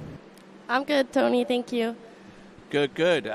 You've recently come off the water and jumped a pretty decent effort out there. Tell us a little bit about it. Well, it felt pretty good out there. It was like a really nice place to jump. The ramp is good and boat is strong and nice. So I'm looking forward to jumping in the finals again.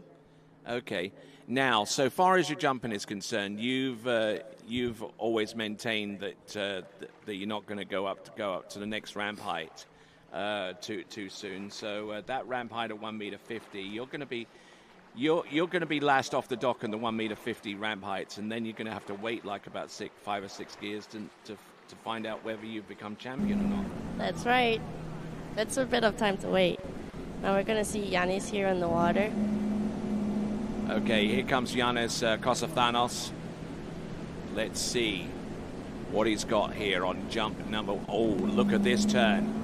Quick turn here.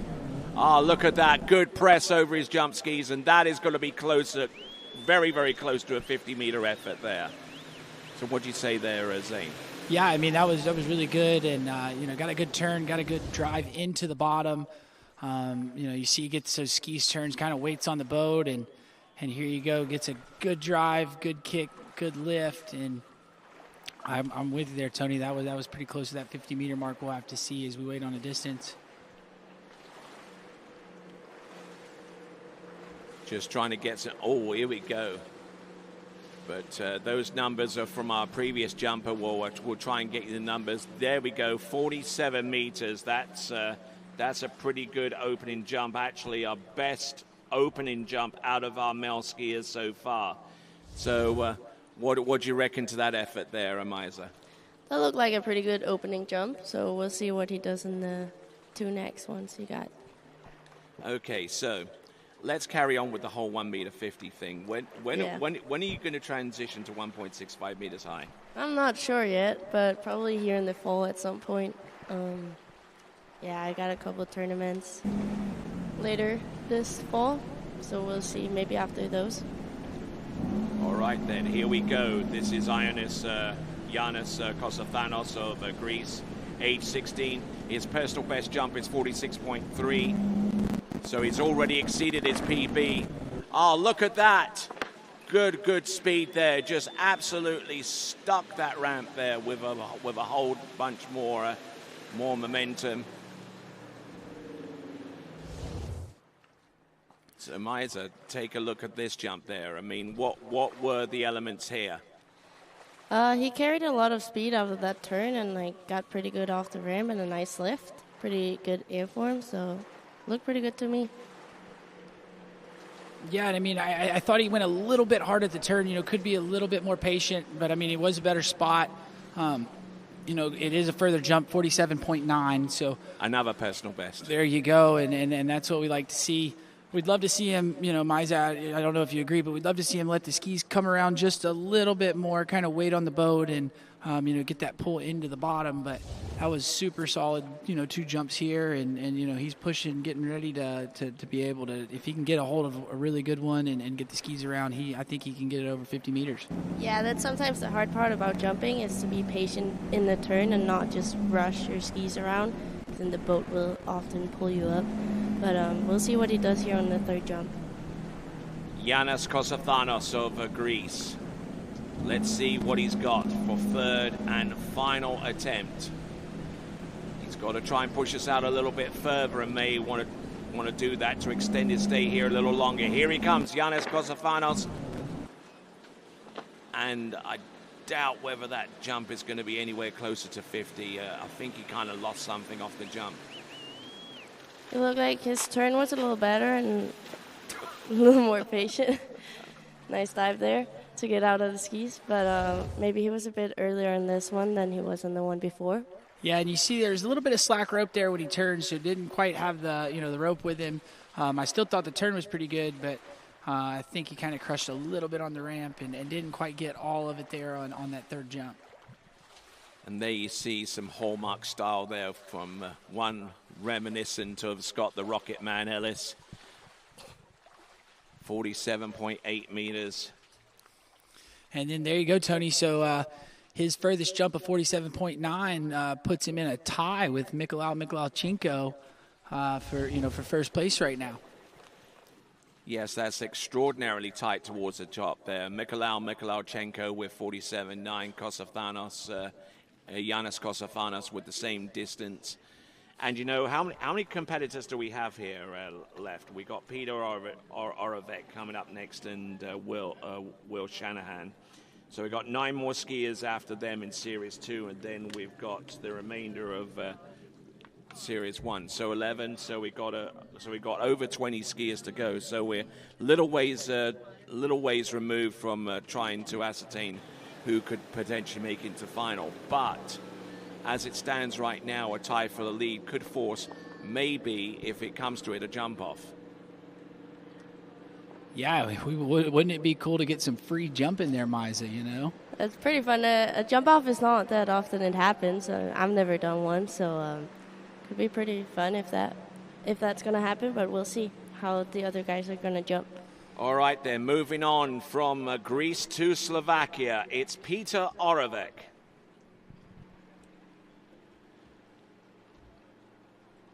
So there is the remainder of our schedule. We've got Series 1 jumps we've got Series 2 and Series 1 jumps to come, and then we've got a little bit of slalom to go. I'm Tony Lightfoot. She is Maisa Jakobsen. Hello. And he is a Nicholson. All right. So let's continue on, shall we? Peter Oravec. All right, so three-quarter cut here.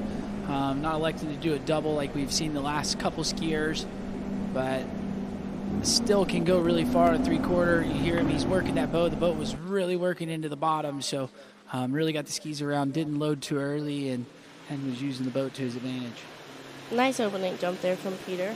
So the thing is with double cuts and three-quarters is that on double cuts it's sometimes easier to get wider on the boat, but it looks like he's in a pretty good spot right here and works through that ramp. All right, then. So 47.9 is his personal best. I think that jump is going to be a little way shy of it, but could be wrong, of course. But the speed was definitely there. And one aspect of jumping at three-quarter with the three-quarter cut is you do carry a lot more water speed into the turn because you're not stopping to turning and changing direction dramatically. Yeah, and I mean, and another thing is as she touched on, you don't get quite as wide, but it also the look into the ramp when you're out there wide on the boat, you don't feel quite as late. You're not as swung up on it, and so it kind of allows you to relax a little bit, get your skis around, and it causes the skiers to not load up the boat quite as hard, and then they use it. So that's what you'll see these skiers use a three-quarter cut until they get really comfortable with their turn, and then kind of go into the doubles. But you can see skiers go really far on a three-quarter cut, and we'll see what Peter's got here as we bring him in jump number 2. All right, 47 meters on jump number 1, and that jump, I don't know. I think a lot of that distance went backwards instead of forwards there, Maisa. Yeah, I mean, he didn't work all the way through the ramp, it looked like. So he got a little, pulled up, and then skis were a little, around in the air. We'll see. Probably not going to be as long as the first one. Yeah, and you see he was early and kind of had to square up to the ramp there. And, like you said, Tony, he worked backwards. So Maisa, when you were jumping out there, I know they got this new ski nautique here. A couple weeks ago at the lake, but I've talked to some skiers. It felt pretty strong. How did the boat feel to you when you were out there jumping today? I felt like it was a pretty good boat, strong and nice and feels good. The wakes are pretty good behind it. So I'm glad they got a new boat here because it's super good and get some far distance jumping with it. What was that distance? All right, and that was a 45.5 meter jump there for jump number 2 for Peter. So not quite enough to take the lead. We'll see if he can get it together here, jump number 3, get him a distance to put him on top of the leaderboard. All right, then, here he comes. Let's see if he can carry a little bit more speed into his turn and so he doesn't get bogged down by the turn. Oh, he was pushing. He was pushing hard, but to a longer distance compared to his second jump, but I don't think it's going to be anywhere close to his first one of 47 meters. So we're going to wait on the instant replay, and we'll bring that to you any moment now. Peter Oravec as he swims into shore, and decent set of jumps. All right, it's 46.2. 46.2 on that jump there, within 0.8 of a meter of jump number 1. So it'll be interesting to see that leaderboard in just a moment. But let's have a look at this instant replay, Maisa. Looks better into the ramp, but I think he felt like he was a little bit late maybe, and then he kind of crushed it and went on his heels on the ramp. So didn't get that good kick that you want. Yeah, and I mean, you saw the ski split as he hits the ramp. They split on him, so kind of took away his lift and his kick. And, probably if he could have kept everything together nice and tight through the ramp, would have gotten a pretty good jump there, but just unfortunately splitting and not getting, the full potential of that cut. All right, you are. So his best jump is 47 meters. It's still among the top 5 jumpers that we've seen so far. But here we go to our last competitor in Series 3 jumps. This is Will Shanahan.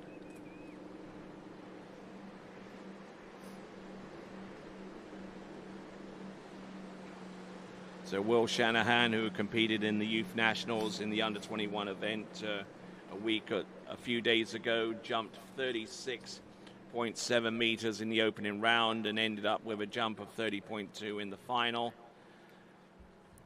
And word on the street, Tony, was that you made a guest appearance there at the British Nationals. Well, the street can't be lying to you. Well, cool. Well, I know I talked to some people that were there. They were excited to have you, and love having the voice of water skiing at the lake. So we'll see what Will's got for us. He's going to take a 3/4 cut here on jump number 1. All right, here comes Will Shanahan.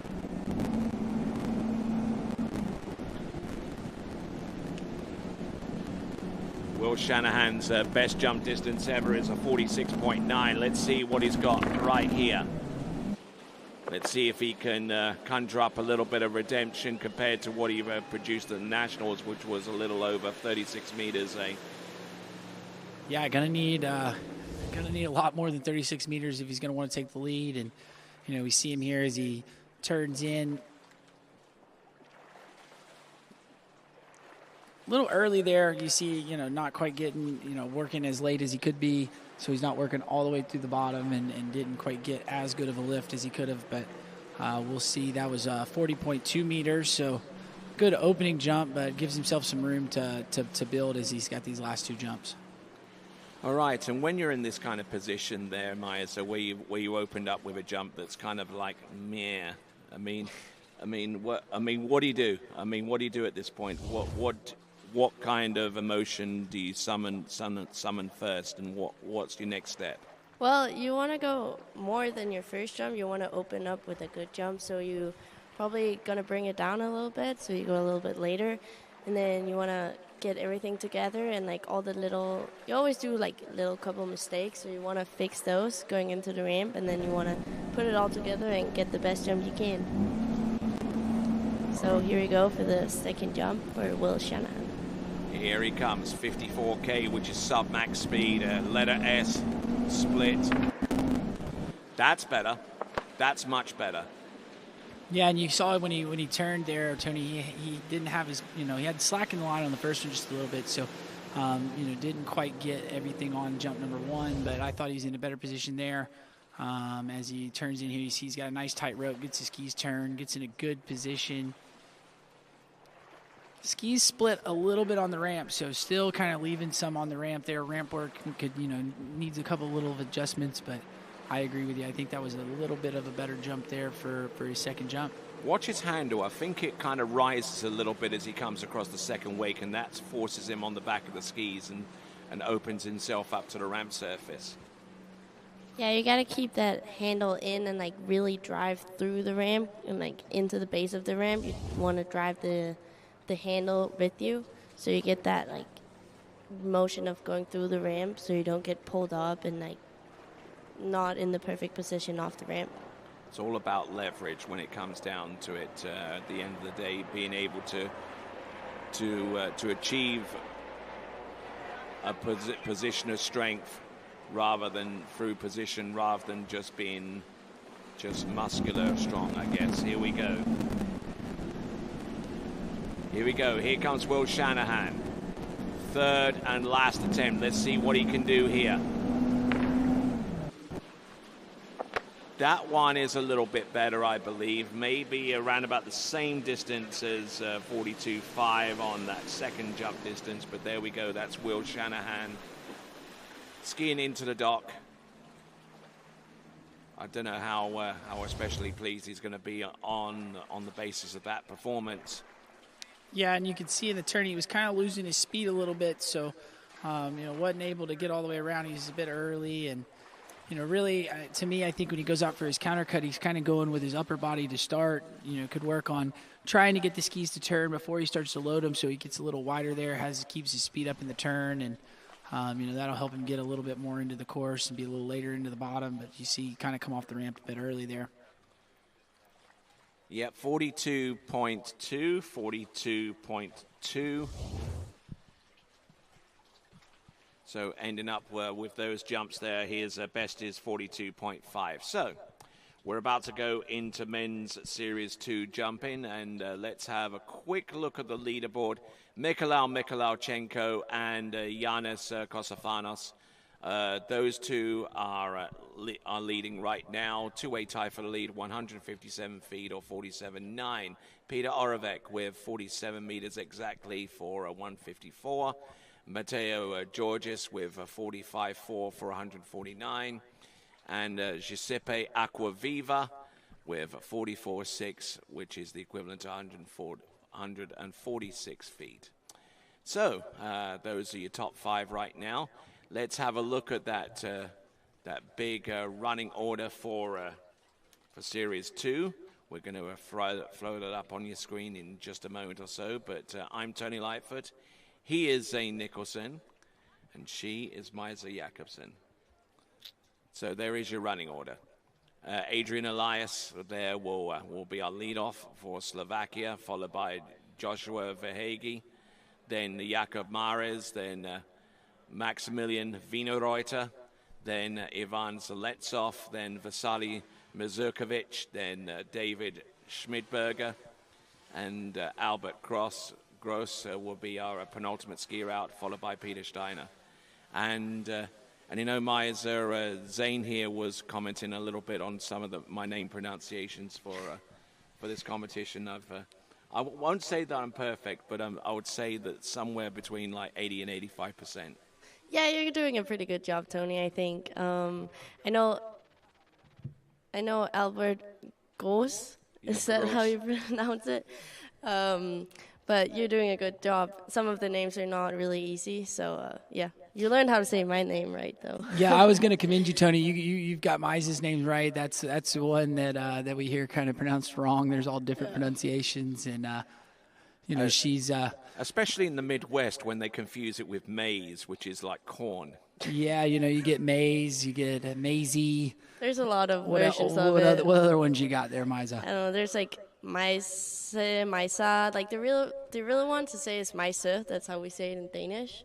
But there's a lot of different versions of it. All right, then. So whilst we've got a little bit of time, we can go back to one of... Let's have a look at your first jump here. Let's take a look at that. Tell us a little bit about it. Well, I had a pretty good first jump. I was like decent spot and okay turn. I got a little pulled into the boat going off the ramp, probably because I let go of my hand a bit too early and didn't drive all the way through the ramp, which is something I'm trying to work on. All right turn, could do a little more speed, but yeah. Yeah, I mean, I thought your turn was really good there, Maisa, and then, kind of into the bottom, you see you don't quite work all the way through with your hands, and then kind of causes you to pop off the handle a little bit. So, you really, really get a good, and there you go, Maisa. That's about you were flying off the ramp, kind of like that plane, huh? Yeah. It felt pretty good out there. I'm happy with my first round of jumps, so we'll see. Top seed for the finals, so we see how that is. So do you think we're going to see 50 meters in the finals on Sunday? That's a good question, but I'll do my best. Well, I know for me, I'd love to see that. I would love to do it. Yeah, I know. We'll have a ton of fun on our ride to Italy if that happens, huh? Oh, yeah. And one of the things that I recall about that first jump, and I did make the comment that you came off the handle a little bit early. I mean, that's kind of more of an instinctive feel, as you rise up off the jump and you get that pull. You can't just say to yourself, hold on with the left hand, can you? No, it's kind of like a habit when you let go of the handle. Now, I'm still on the 150 ramp, so I got to, really, get that kick, which sometimes I kick too much and then I get pulled into and let go too early. So, yeah, that's just something to work on for me. But we'll see when I go to 165 at some point. We'll see how that goes. All right, and with that, we're going to take a small break, and when we return, we have continuing action of the 2025 European U21 Water Ski Championships coming to you live from from our great ski club here, International Vasa Ski Wien Club. Yeah, and we have a good slalom driver here, yeah, Becky. Becky was working hard earlier today and getting her nap in before she has did a to pretty drive good some more job. slalom later. But we'll hit a commercial real quick, and we'll come back with Series 2 men's jump. Naps don't take themselves. At Houston Cadillac, at the moment you arrive, you will notice dedication to excellence. We deliver an unparalleled customer experience, and we're elevating our commitment with a new state-of-the-art facility. Explore our selection of new Cadillac cars, crossovers, and SUVs designed to meet your needs. We are redefining the luxury experience and investing in the future. Visit Houston Cadillac and begin your journey towards luxury. At Dillinger Insurance, we have over 50 different carriers to shop your home, auto, and recreational vehicle insurance needs. We would love the opportunity to save you money. We insure $1 million mansions, condos, mobile homes, rental homes, and everything in between. We know all about wind inspections, 4-point inspections, and how to get you the right coverage for your particular home. You've got questions, we've got answers. Can you remember the last time you had a rate decrease with your auto insurance? Let's take a look and see what we can do. We know all the ins and outs of getting our customers the best rates, coverages, and discounts, so put us to the test. Don't monkey around with your insurance. Call Dellinger Insurance today. We've got tons of companies to help find you the best prices and the best coverage for your particular needs on home and auto insurance. Go Knights!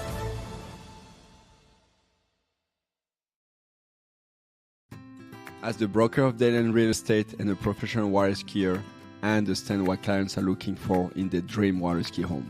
Our company is dedicated to helping you and your family invest in your future together in Florida. If it's time to move on to your next adventure, let us help you find the perfect match for your home. Our team offers service in English, French, Spanish, and German. Whenever you are ready, just give us a call. We will be suited up and ready to assist. Dayland Real Estate, where expertise meets passion.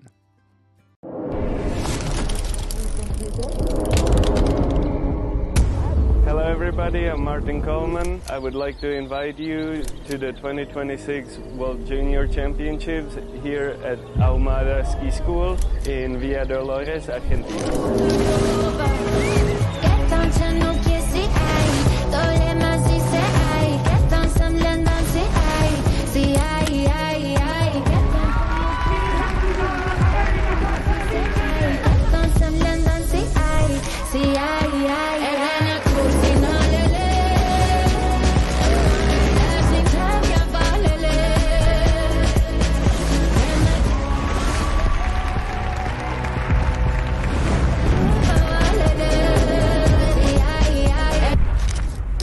Sí, llevo 15 días acá y 16 asados.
All right, then. Welcome back to live and continuing coverage of this, the 2025 European U21 Championships. I'm Tony Lightfoot, and to my right and on the left-hand side of your screen is Maisa Jakobsen. Say hi to the folks. Hey, guys. And to my left and on the right side of your screen is Zane Nicholson, the Danish national coach. Say hello to everyone. Howdy. Now, have you learnt much Danish since you've gotten to Copenhagen? Really, the only Danish I know is on a plate there, Tony.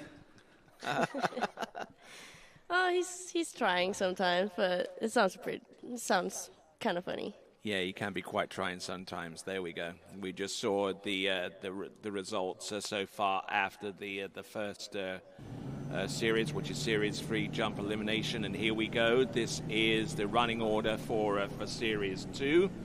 Adrian Elias will be our first competitor out, followed by Joshua Verhage, then Jakob Mares, Maximilian Wienerreuter, Ivan Zaletsov, Vasily Mazurkovic, David Schmidberger, Albert Gros, and Peter Steiner. 9 competitors, and we have 11 more after them in the Series 1. New driver, Franz Oberleitner, and I mean, you were jumping behind him, wasn't that?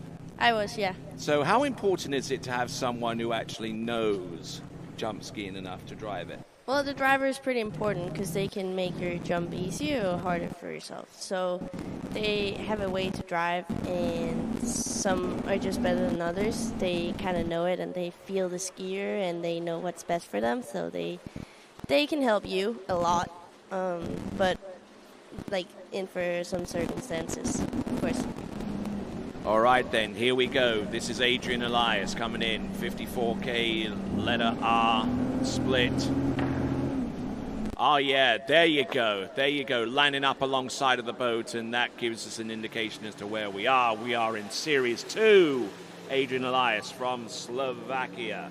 Yeah, and getting the action off right there on jump number 1. You know, I thought he had a pretty good turn here and got a good drive into the bottom and pretty good kick there. So that was a solid, tidy opening-looking jump there for Adrian, and, you know, getting things underway, looking nice. All right, just waiting on that distance. A little wide on the start there for the turn, Maisa. Yeah, but it looks pretty good. He keeps the angle into the ramp and drives through it and gets pretty good lift. So nice opening jump there for Adrian on 49.3 meters. And I think if he could get it together, and I mean, he looks like he's definitely going to go over 50 meters. You know, I'd like to see him get his skis just a little bit closer together when he goes to make the turn, just to help him get around, and it'll get him a better drive into the bottom. But you know, nice solid open looking jump, and we'll see. I think he might bring it down just a little bit to see if he can get a little bit more speed into the bottom. All right, there. Here comes Adrian Elias there with 49.3 meters, our new lead distance. Let's have a look and see what he's got. Oh, a quick turn here. Now he's really pushing to get on. But I think a lot of that distance was left on the jump there, Maisa. Yeah, just a little bit. He probably felt pretty late, so he kind of rushed the turn a little bit, and then, yeah, didn't get all the speed he could get on the ramp. But we'll see how much the distance is when it gets up. Yeah, and I mean, I think he brought it down just a little bit there, and you know, feeling a little late. And you see there, he was kind of flirting with that right-hand corner. So, and then, you know, he pops off the handle a little early. So, left a little distance out there. Maybe he can, you know, make a little adjustment. I might back it up just a sliver, so I have a little more time to turn. And yeah, you can see 48.6. So not quite as far as jump number 1. But, you know, little minor adjustment here from that jump, and I think he can, you know, get one over 50. Yeah, he should be able to. I mean, it looks pretty good, and like if he just can get that turn a tad slower, more controlled, that could get him over the 50-meter mark. Yeah, I mean, you could hear the boat when he turned. It really loaded up on him really quick, and you know, just not getting everything they needed. But it looked like he might have felt a little late. So we'll see what kind of adjustments he makes here. But this is jump number 3. All right, continuing on right here at the 2025 European U21 Water Ski Championships. We are in Series 2 in men's jump. Oh, quick turn here again. Look at this. And I still feel that he left something behind him on the jump there, Zane. Yeah, and I mean, he turns the skis really well, but I agree with you, Tony. I think he's going a little bit too hard when he does it, and he's getting the boat to load up on him a little too quick and not getting it all the way into the bottom. But you'll see he got there right. He kind of rushed that turn and got there a little early, and he definitely. I thought he was in a better spot. He just needed to be a little bit more patient on the turn, let the skis kind of come around, wait on the boat, and. But gets the skis. He does get them around. He just kind of spiked the boat there. But there you go. He had more speed. That was 50.1. So there's our first jumper of the day over that 50-meter mark, and his last jump will put him into the lead.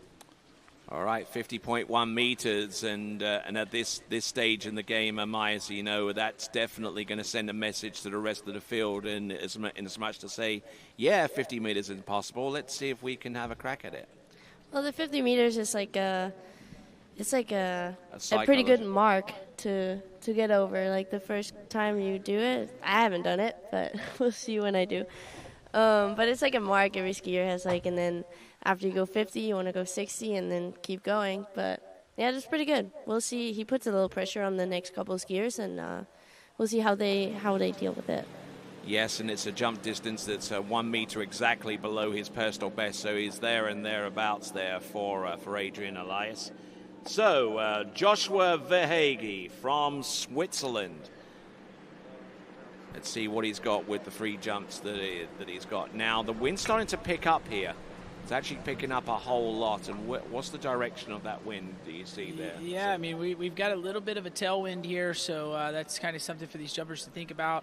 They'd really like to get a good headwind, to get them a little more lift off the ramp and the skis to kind of push, or something to push on. So that is something to, to kind of take note of as we get down to these bigger jumpers. Tailwind's definitely not what the guys on the dock are looking for. All right, looks like according to his bias sheets, which is actually typed up, which is a bit of a different feel to everyone else that's included a bias sheet. It's 49.5 meters, his personal best. We'll see what he does here on the first jump.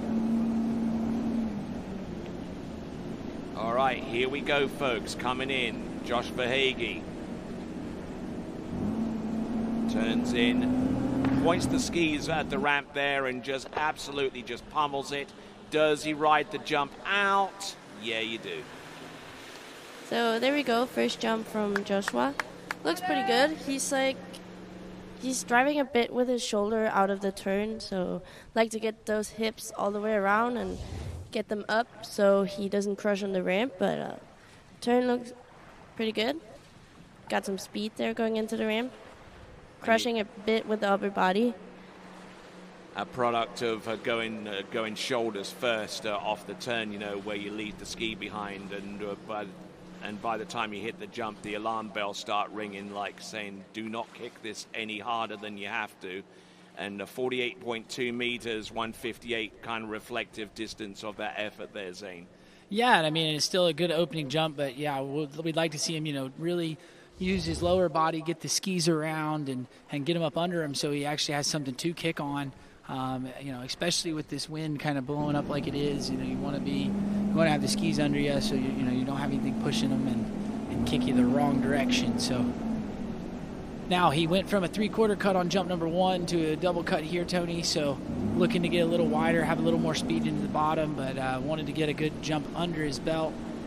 Turning around about 630 feet away from the jump. Here he comes.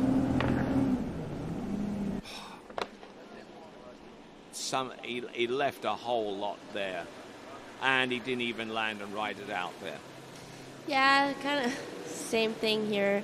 Little driving with the shoulder and going too hard with the shoulder into the ramp, so he crushes with the upper body and can't really kick it. And especially here with the tailwind, you don't want to crush upper body because you have nothing that carries your skis. So if you get out in the air and you're pushing too much, you can go the wrong way. But he managed pretty well here, and unfortunately didn't ride it out. But we'll see how he does in the third jump. All right, and maybe something that both you and Zane can probably speak to is trying to do things out there in the water that would be naturally counterintuitive in order to actually get the jump distance that you need at the end. And maybe, turning quickly, would ordinarily mean you want to try and get to the ramp as quickly as possible. But if you end up going slowly in the turn, then you're in a better position to take that jump and make it go far, Miser.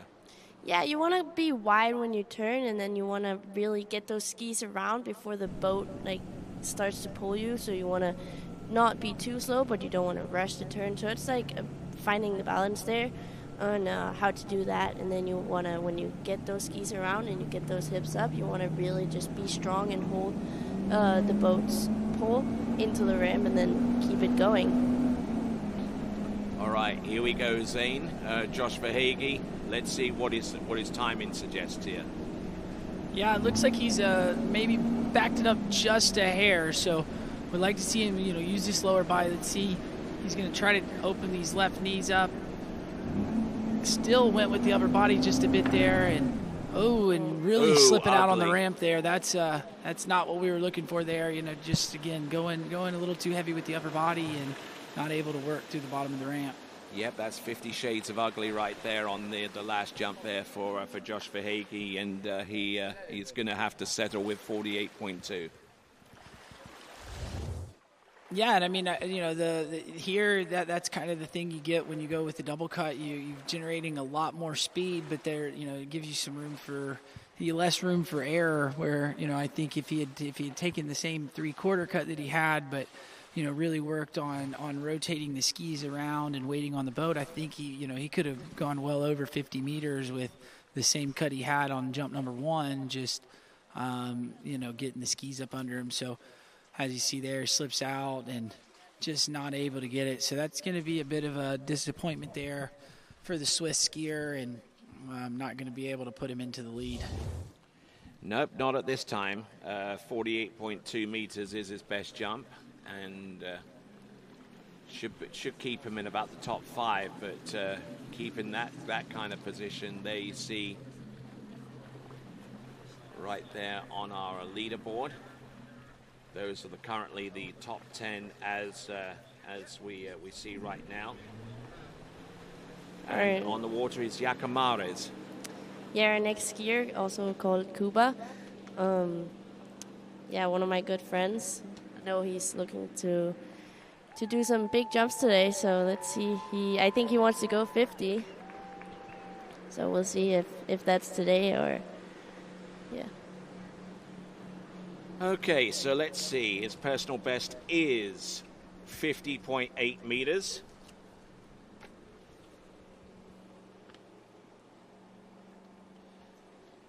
And apparently Jakob Mares is a collegiate skier.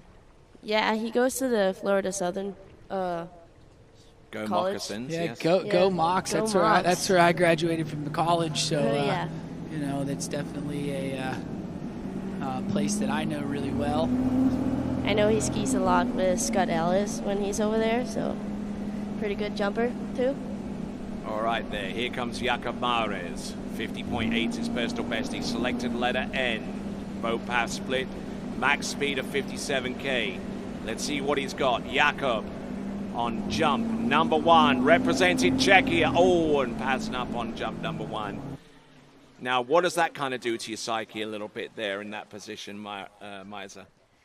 Well, you want to get the timing right and everything right on the first jump, so you can kind of take that jump and then work from that for the 2 next. So passing on the first it's not ideal, but if it doesn't feel right, you shouldn't take the jump either, because it could go wrong if you're rocking too much, or if the timing's just not it, then better pass and then figure it out on the second one. So, yeah.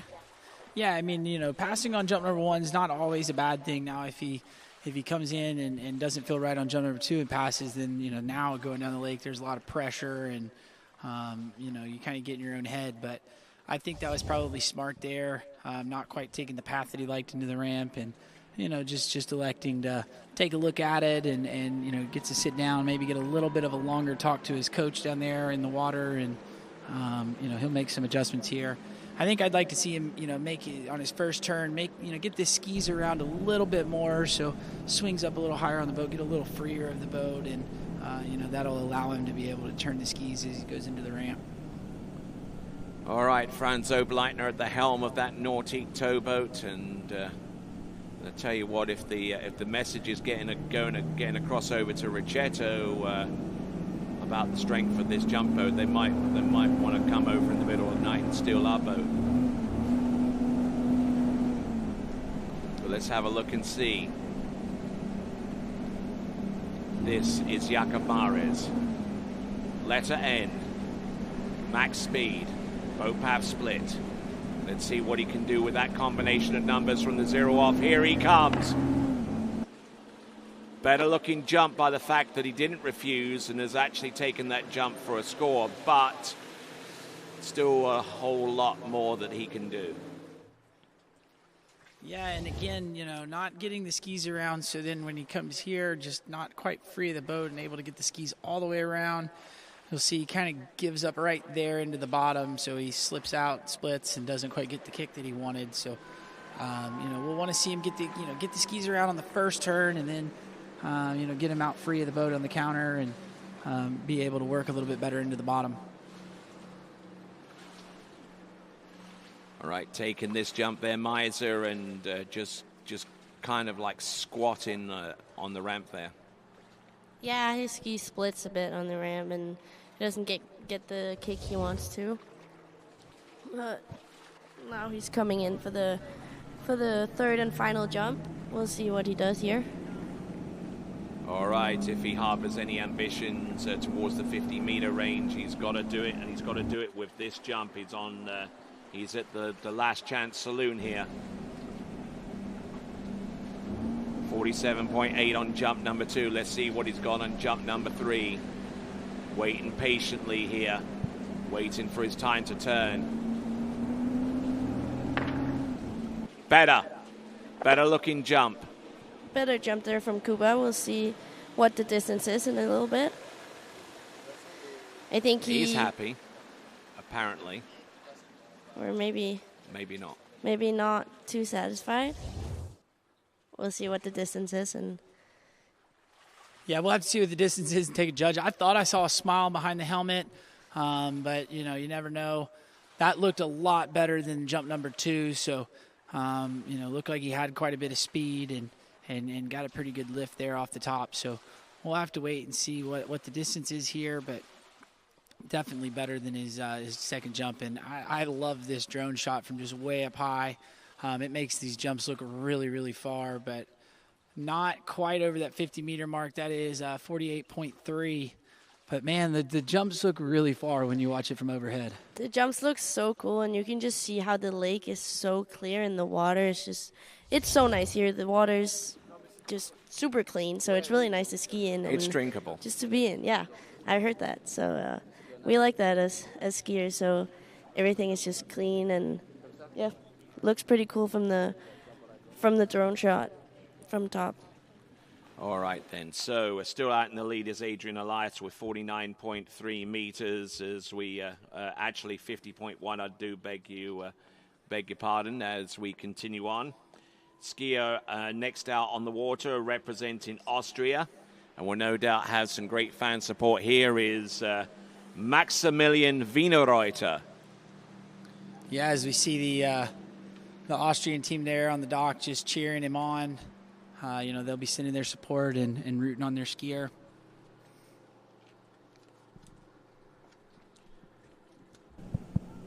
Tony, I am going to step away. I've got a skier coming up, so I'm going to run down to the start dock, make sure he's all ready to go, and I'll be back with you for the last little bit of the jump event. No worries. I've got good company right here. Perfect. I'll leave you with her. There we go. All right, there. So Maximilian Wienerreuter coming in. Jump number 1.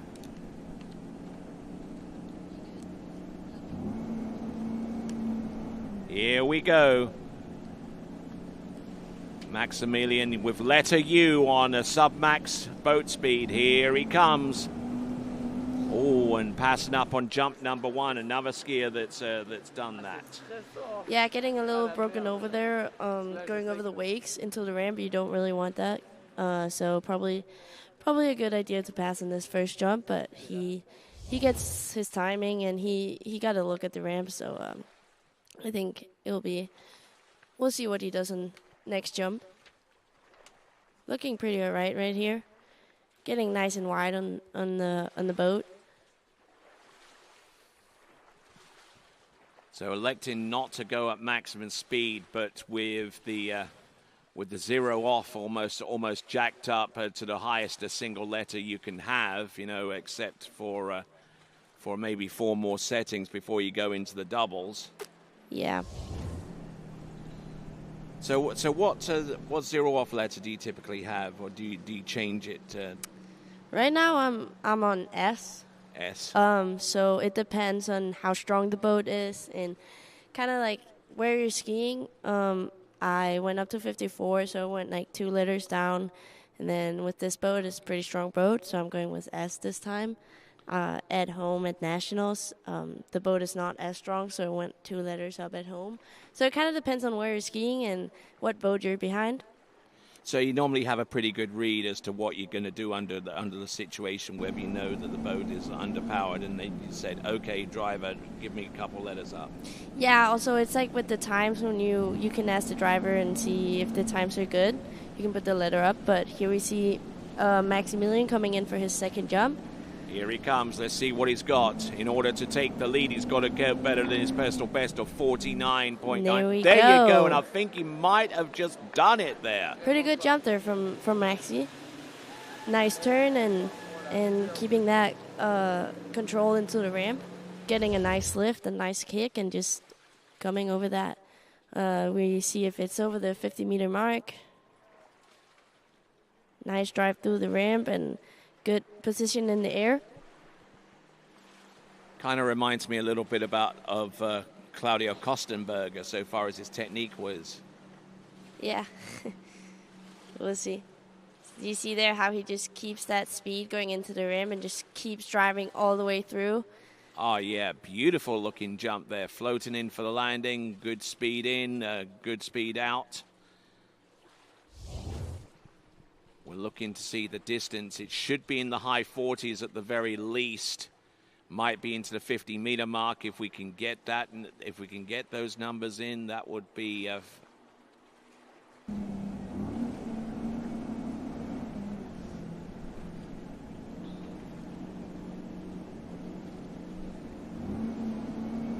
Here we go, Maxi coming in for his third and final jump.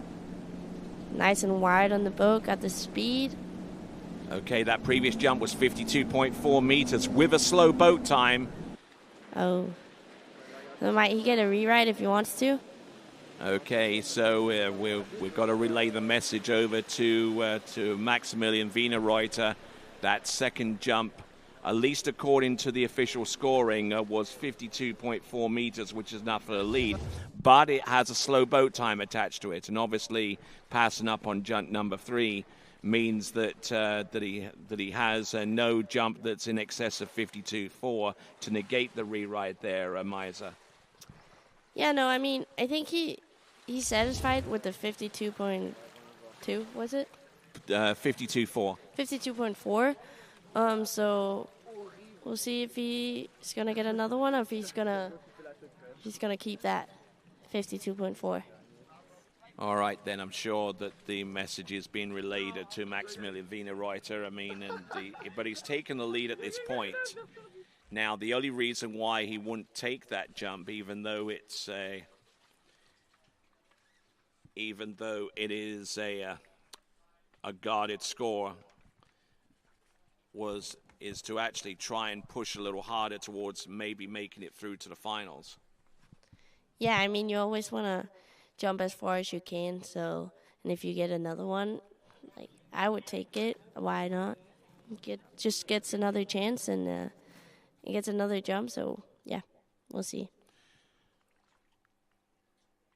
Okay, and obviously on the pass that was slow as well, but it doesn't register a distance. So the only jump that he could potentially re-ride is the middle jump distance of 52.4 meters. We'll try and get a little bit more information on that, and we'll wait before we send Ivan Zaletsov of Ukraine out on the water.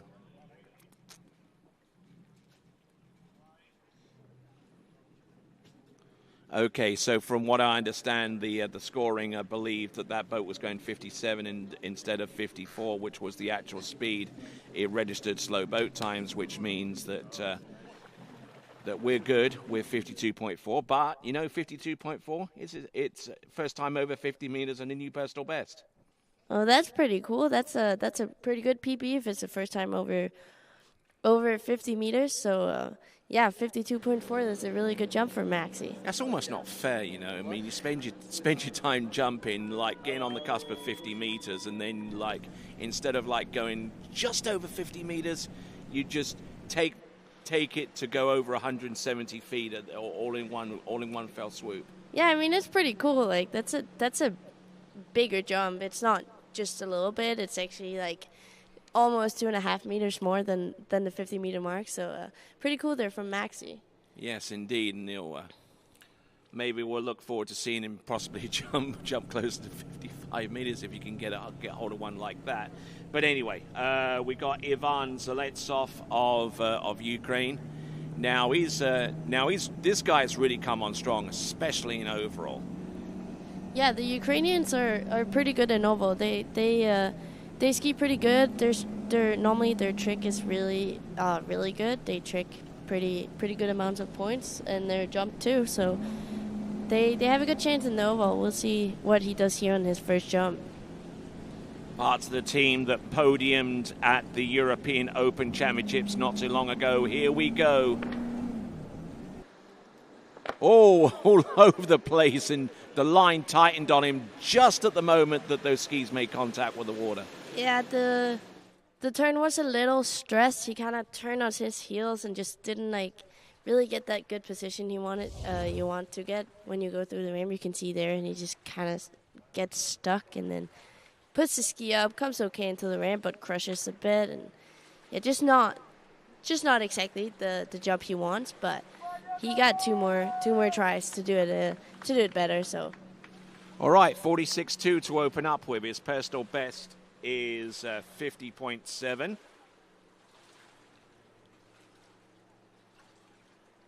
So he's still got a couple more meters in him.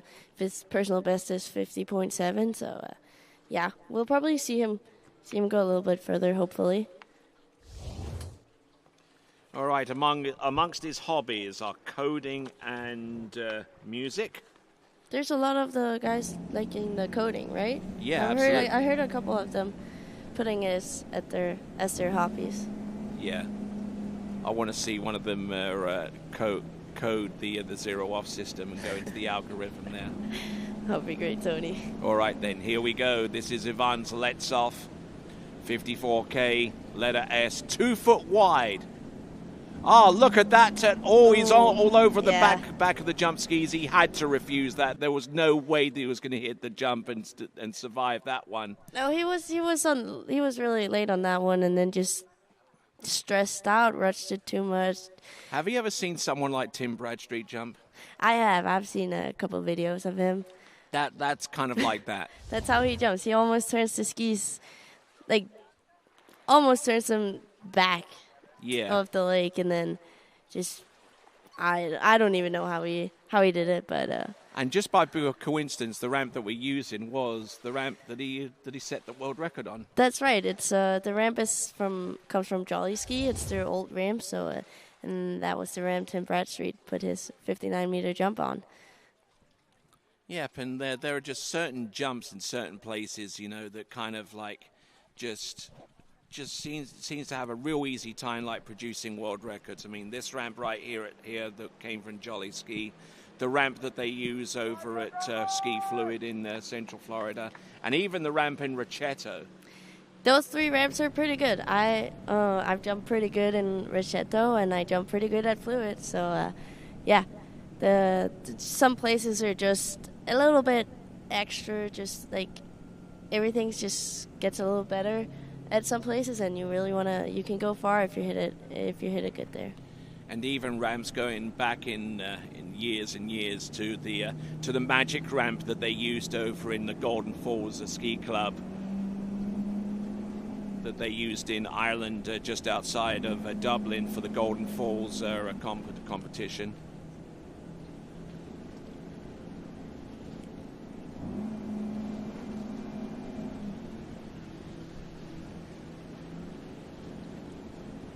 All right.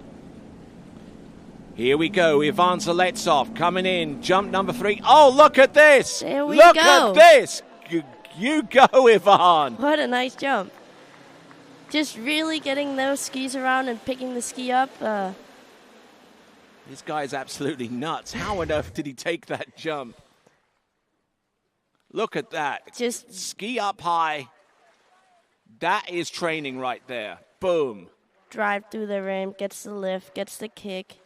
Really good jump there from Ivan. But is it going to be enough to take the lead? 52.1. Oh, almost. wow. A new personal best for him right there. 52.1 meters, 171 feet. And he didn't get all of that jump.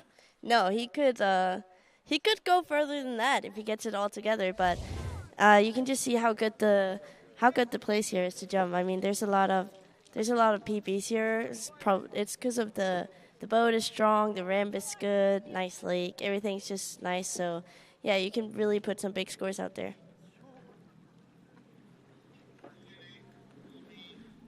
All right there. So, his tank is full, his game is strong. He's got it going on like that. So, let's roll it on.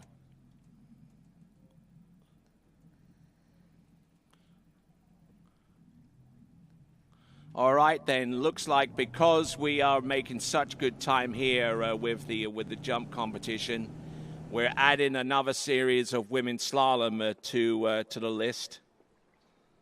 We'll try and get you some more information about that as we continue to progress on. But because of the possibility of ending early with the current schedule that we have, we want to try and use the time wisely and take into consideration. And in anticipation for worse weather tomorrow, we want to make sure that we get as many events as we can get done today under the current conditions that we have. All right there. So, Vasily Mazurkovic from the White Flag. Now, he had a fantastic tournament not too long ago at the European Open. Here we go with a double cut. Going on max speed, 57 with letter X.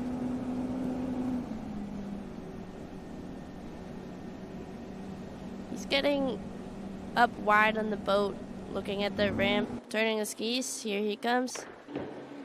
Nice opening look jump. at that spread eagle off the top of the jump there. Fantastic jump in there. Man alive, he had a whole bunch of speed there. His personal best is 58.3 meters. That looks closer to 60 right there. Yeah, so this guy can jump far. 58 meters is a good jump, so we'll see what he does here. Pretty nice opening jump. And this is Series 2. These aren't even the top jumpers in this competition. No, we got a whole Series 1 of pretty good skiers too. New leader with a new personal best of 58.7. 55.7, I beg your pardon. 55.7 for a competitor out on the water. 55.7 meters for there we go. Vasily Mazurkovic. Wow, what kind of message does that send to the rest of the field, especially Series 1? Well, it's putting a good pressure on the rest of the guys that's going to jump now. Always, you get a little nervous if you see some pretty big scores early on, so we'll see how he does here on the second jump coming in. Letter X, 2 feet wide. Max speed, here he comes, drops in hard. little bogged down at the second wave because he made the transition from the turn towards the jump there, and I think that probably sent one or two small alarm bells ringing as he hit the jump there, Miza. Yeah, he went probably a little later, and then he went a little on his heels. You can see there he just slips out and doesn't hold it through, but yeah. Going pretty hard in the turn also. Probably this year. Mid to high 40s the distance on this second jump there as we take a look at this via our ramp cam, and 49.9, 49.9. Now what does he do?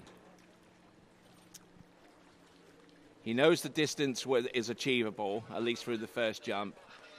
He tried harder on the second one, and it didn't quite come across okay. So what do you do? Well, you take the first jump and you take the good parts out of that, and then you maybe bring it down a little bit so you get a little bit more speed into the ramp, and just gets it all together. So hopefully he can do that here on the last jump he got. Vasily Mazurkovic, letter X. Here he comes, jump number 3. Oh, there you go. Good effort. Good press into landing. Does he get up? No, he doesn't. That's unfortunate. I'll be curious to find out what that jump distance was, even though he didn't ride it out. But a fall on jump number 3, meaning that his best jump is 55.7. But it is the lead on that distance, 55.7 meters. See, he rushed the turn a little bit, and then... Oh, that left ski got behind him. Yeah.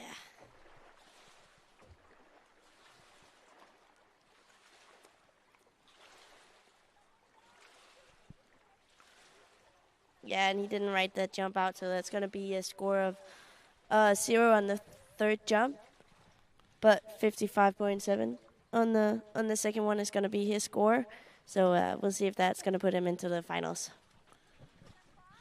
All right, we're going to have to wait a little bit before we find out if that jump of 55.7 is good enough to send Vasily Mazurkovic through to next round. We're down to final 3 competitors in men's Series 2 jump. We'll have Albert Gross, then Peter Steiner, and before those last 2, we're going to send out David Schmidberger from Austria. There he is.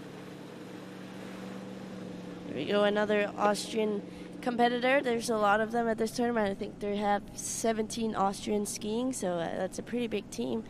But we are in Austria, so it's pretty nice to see all of them ski here at the U21 Europeans in their home country. It's always fun to ski in front of family and friends in your own country.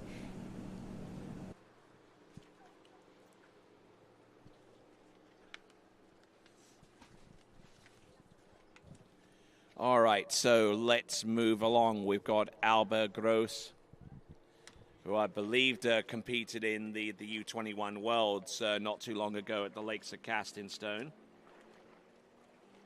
And from what I recall, jumped fairly well there.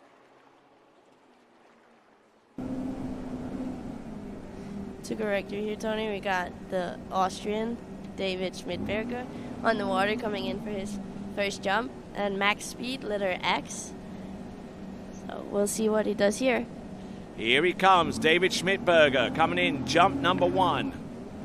There we go. Look nice at that. jump. Opens up well with a fantastic jump there. There we go. Fantastic for David Schmidberger. I mentioned Albert Gross in error just a few moments ago. I'm sorry about that, but he's going to be standing at the dock and waiting for this jump distance to come through to see if it's the target for the lead by David Schmidberger. Well, there we go. Pretty nice jump there from David. So nice turn. Yes, you see here, just getting those skis around, pointing them to the ramp, and then just going for it. Standing a little bit up at the bottom of the ramp, making him just get that upper body over. But nice nice kick and nice lift on the first one. Good enough for second place right now, 53 meters. 53 meters exactly. His personal best is 54.7.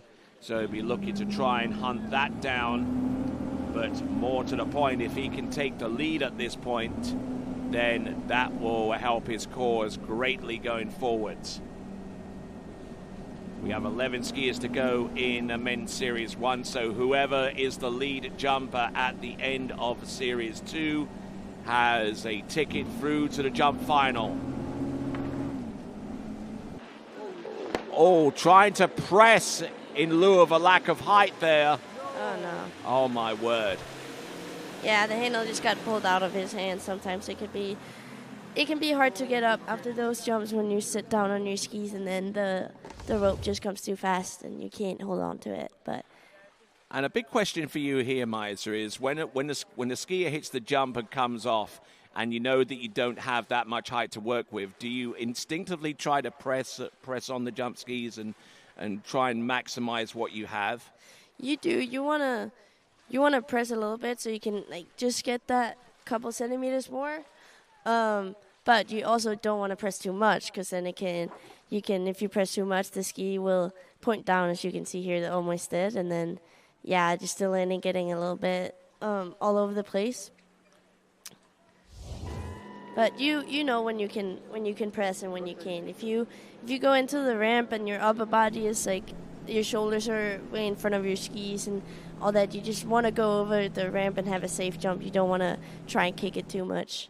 But if you feel strong and nice and hips up and everything into the ramp, you just really drive through and you try to kick it so you get that extra meters you want. All right, then, here we go. We've got continuing coverage here of the 2025 European U21 Championships coming to you live from the IWWC. That is the International Wiener Wasserski Club. And let's have a look and see what he's got. Fall on jump number 2, third and final attempt. If he wants to enhance his chances, he's got to take the lead. Here he comes, David Schmidberger, up. Nice jump there. Yeah, that's a tidier looking jump there, I would say, but not the kind of distance that he was looking for ultimately. He gets pretty good over his skis and pushes, but just didn't really get that lift. It didn't look like it. We'll see what the distance is in a couple of seconds.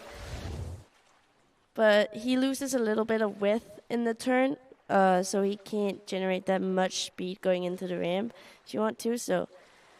But he gets it pretty good managed here. Yes, just managing expectations there with his third and last jump, and that was exactly 50 meters. But he is good enough for second place at the moment, and Meisa. Yeah, just not getting that lift he wants to, and you want to get as wide up on the boat as you can, because then you have more time to turn, and you can really get those skis around and have as much time to really go. Really get that speed up going into the ramp and really build it up, so you just can go as far as possible. And here we have the next skier, Albert Gross. I'm listening too much to Tony here. Albert Gross from Germany. Okay, so Albert Gross of Germany, 51.3 meters is his personal best distance, and needing to outstrip his personal best jump and jump over 55 meters in order to take the lead, and a pretty tall order coming up for Albert.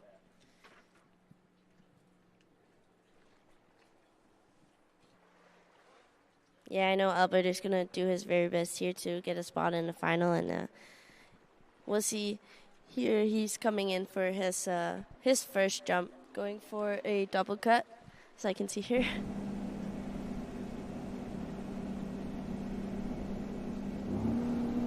All right, then, here we go. Albert Gross, 57K, letter O. Boat path is split. Slow turn. But I think But I think he activated the switch whenever the skis were still trying to complete much of their turn. Yeah, just not getting those skis all the way around and then leaving the hips behind, going forward with the shoulders, and then just, not crushing it, just crushing it on the ramp.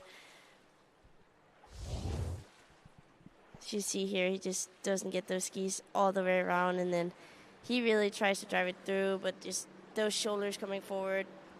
Good save here from Albert.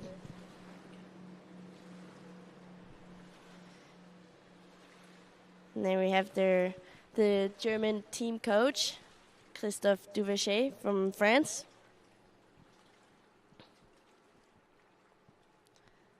Oh, that view. That was that was interesting. Yeah, he was close with those shoulders, but 45.8 meters on the first jump from Albert. So Albert Gros, now let's see if he can put this back together. He's done jump number 1.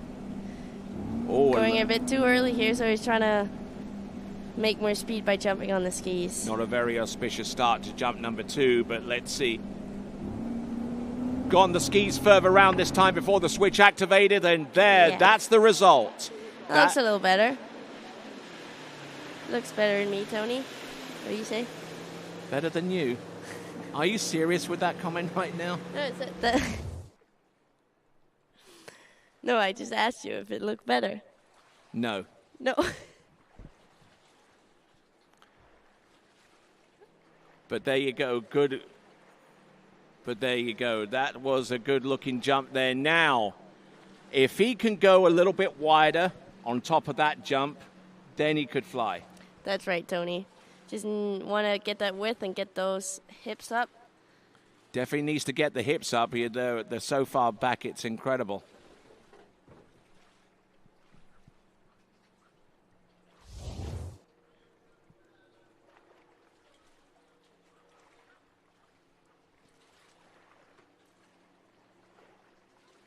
So 45.8 on the first jump, 49.6 on the second jump. Now, let's see where he positions himself. There you go. That's better. He's wider.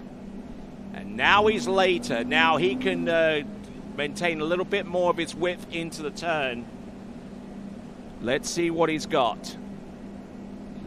That was nice and wide on the boat. Pretty good turn. Coming in here. Nice better. Look at that. Now, can he get up? Get up. Get up. Hold on. Oh, that's infuriating. I'm sure that you've experienced that 1 or 2 times yourself. Yeah, I've done that a couple of times. It's never fun if you really feel like you're having you just got a far jump and then you land on your skis and you just can't get up. It's really frustrating, and yeah, it's not fun. And I know Albert is not going to be satisfied with that. He really wanted to ride that jump out. Unfortunately, he didn't. All right, then. So it now comes down to our final competitor in this series, Series 2 jump. And this is where we can start to determine the 12 skiers that make it through to the final, because we have 11 skiers in Series 1, which means that whoever has the lead out of Series 2 does have a ticket to the final. That's right, Tony. That's going to be interesting to see who's going to jump on Friday when we have the finals.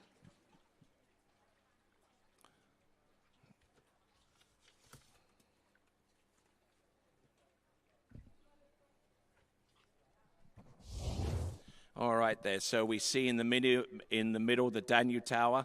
Actually, I'm going to have you read that there. What's the Danube Tower all about there, Maisa? Well, it says here on the paper the Danube Tower is Vienna's tallest structure, rising 252 meters above the Danube. Built in the 1960s, it features observation decks and revolving restaurant, offering breathtaking views of the city and surrounding areas.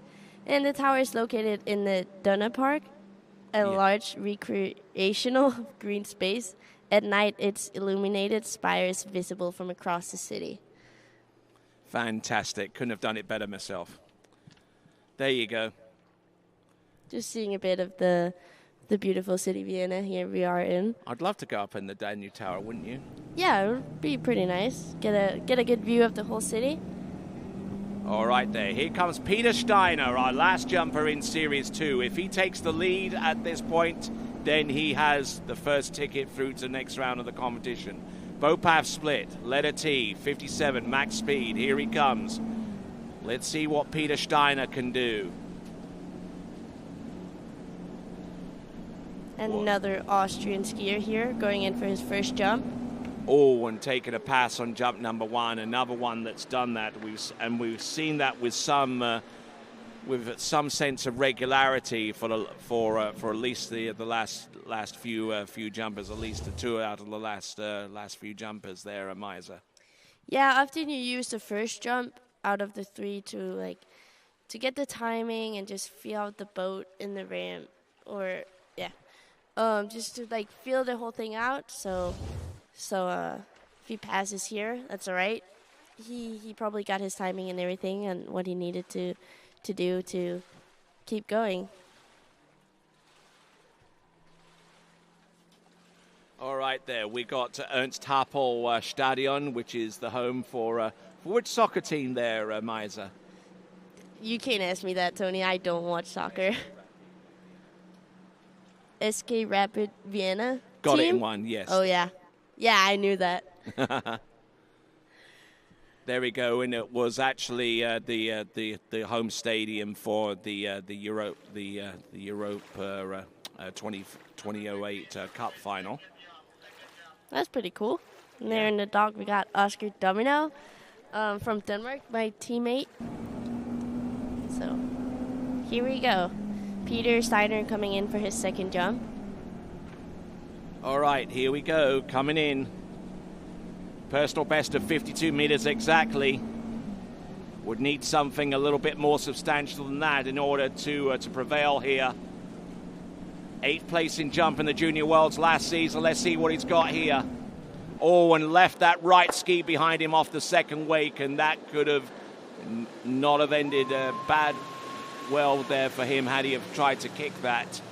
Yeah, that was a smart decision from Peter to just go over the ramp and keep it safe. Just came out a little flat. Didn't get the lift, but he kept it safe and got a okay score, I guess. Yeah, we're just waiting on that jump score from Peter Steiner. Refusal on the first jump. The second jump, we will have a distance.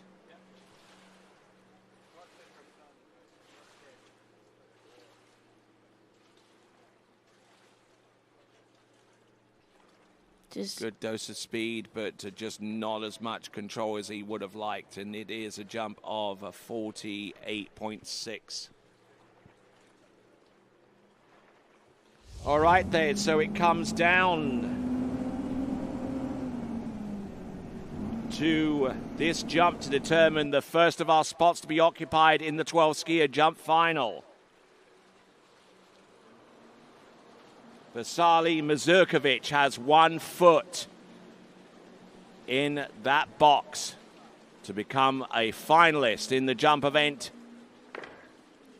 And it looks like Vasily Mazurkovic has that spot going through to the jumping final. We'll wait the distance there for Peter Steiner. We'll get confirmation of that. And he's not a happy camper, unfortunately. Not satisfied with that. Just, not getting the distance he wants. And then pressed a little too much in those skis going in the air, just making them point a little down. But landed on them and managed to ride it out. All right, 48.7, marginally better, 48.7, and that confirms that Vasily Mazurkovic, with 11 jumpers remaining and 12 making it through to the final. Ooh, just looking at that instant replay again, Vasily Mazurkovic, as I was saying, through to the next round of the competition on the strength of that effort there from Peter Steiner. All right, there we go. Top 3, reading off of Vasily Mazurkovic through to the next round. David Schmidberger, currently in second place with 53 meters. He has the bubble score. And Maximilian Wienerreuter with 52.4, currently in third place right now. So 53 meters needs to be exceeded for any of our remaining jumpers in order to make it through to the finals. Now, with that kind of target in mind and that pretty much set in stone, how does that affect the remaining jumpers right now? What's kind of going through their minds? Well, a 55-meter jump is a pretty good jump. So we'll see. But they need more than 53 now. They need more than 53. All right. So it puts a little pressure on some of them, I would say, but they should be able to do it. Here on the water, we got Oscar Domino. There you go. Tell me about Oscar. Well, Oscar is a skier from Denmark. He had a pretty rough week at the Open Europeans 2 weeks ago. He unfortunately crashed and jumped and broke his ski. So he actually borrowed my brother's old skis, a pair of 90 Goodmans, and the ski he broke was a pair of 92. So there was a little bit of a little discrepancy there. Yeah, just had to get used to those 2 inches shorter skis. But we'll see here. He comes with a double cut. All right, here comes Oscar Domino. His personal best is 54.6. Let's see if the path of redemption starts right now. Here he comes, Oscar Domino. And pass on the first jump. Not sure if that was too late or too early. Or just doesn't feel comfortable. Yeah. I mean, it takes a while to actually get used to a pair of jump skis, doesn't it? It does take a while. We had nationals, the Danish nationals last weekend. So he got a couple of jump sets in there on them, but it still takes a while to get used to a pair of new skis and just feeling confident on them. Also, he's a tall guy, and a pair of 90s are maybe just a bit short. Like, he can jump on them fine, and he's been doing some good jumps. But when he's used to 92s, it's maybe a bit hard to get used to those 90-inch skis. All right, and the length of jump skis you have, I think they're about 88, aren't they? I'm on 86, so 86, okay. Yeah. So when you start hitting that ramp at 165 meters, are you going to change the length of your jump skis as well? It's not the plan right now. I'm pretty happy with the skis I got. My Goodmans, they work really great for me. I've been jumping super nice, and since I've got them in February, I just like jumping on them, and the length of them feels great for me. So we'll see how it feels on the ramp 165 when I'm gonna start doing that. So yeah, but right now I'm planning on staying on my 86. All right, then. So with that, we'll continue on with Oscar Domino. Refusal on jump number 1.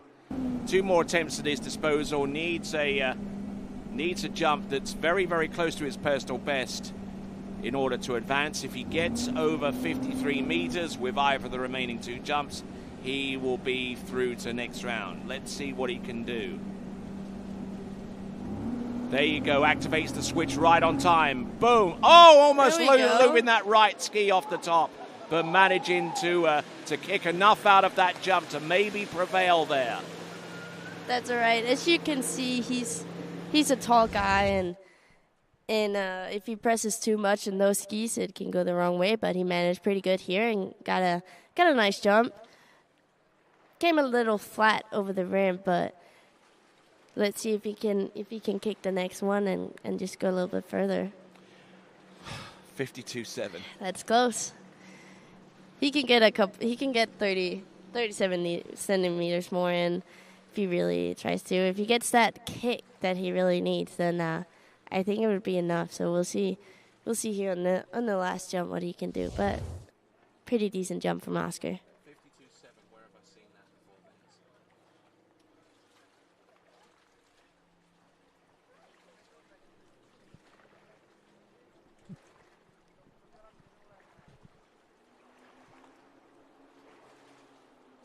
All right there, so needing more than 53 to advance. Now, if he doesn't do that, he already has a jump that would be the next bubble score down. But yeah. But then you're running the risk of being eliminated at the hands of higher seeded jumpers. Here he comes, Oscar Domino. Better speed, but not as much press. Not sure if that's going to be enough, but we'll see when the distance comes through. He went a little on his heels on the ramp and just, didn't get that kick we were talking about, but we'll see. He got an okay lift in the air.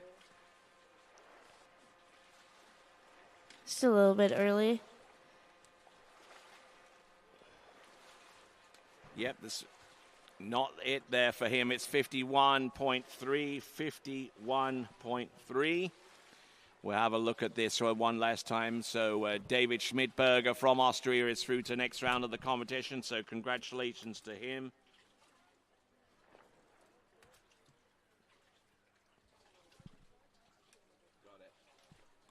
All right, so there, Oscar Domino, his best jump of 52.7 ends up being the bubble. So anyone beyond this point that jumps less than 52.7 means it's a Christmas gift for Oscar Domino.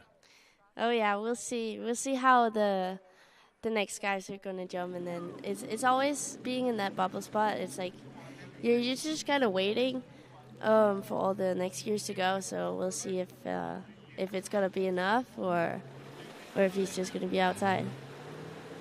All right, so we've got two people through to next round. We've got Vasily Mazurkovic and we got David Schmidberger. And on the water is Dominik Kuhn. Comes to us out of Austria. Another Austrian we got here. Yes, so we seem to have an abundance of them at these championships. We do. All right. One question I did want to ask you: are you at all interested in the whole collegiate skiing deal? I am interested. So I've been going back and forth with your selections. Yeah. So are you going to make an announcement like LeBron James made back in the day? With the great big program that says the announcement. I don't know about that, Tony. We'll see when I figure out where I'm going to go. Right now, the plan is that I'm going to go to college next year. So we'll see what school it's going to be. I don't know yet. I can offer a suggestion or two. No, you can? I bet I can. Mm-hmm. All right, then. So here we go. Dominik Kuhn, who actually skis for the Raging Cajuns of Louisiana Lafayette. Here we go. Here we go. And another one. Another pass in the first jump. What's up with that? Well, he just, I don't know. He probably didn't feel it was that good, and then didn't want to risk anything here in the prelims. But getting the look at the ramp and feeling out the timing and the boat. So, yeah, he should have it now and get it on the second jump.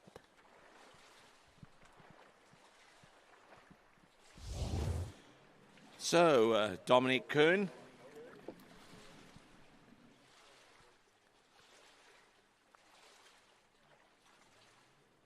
Dominik Kuhn, who in last year's U21 Europeans won the tricking gold medal, was third place at the University World's tricking event earlier on this season.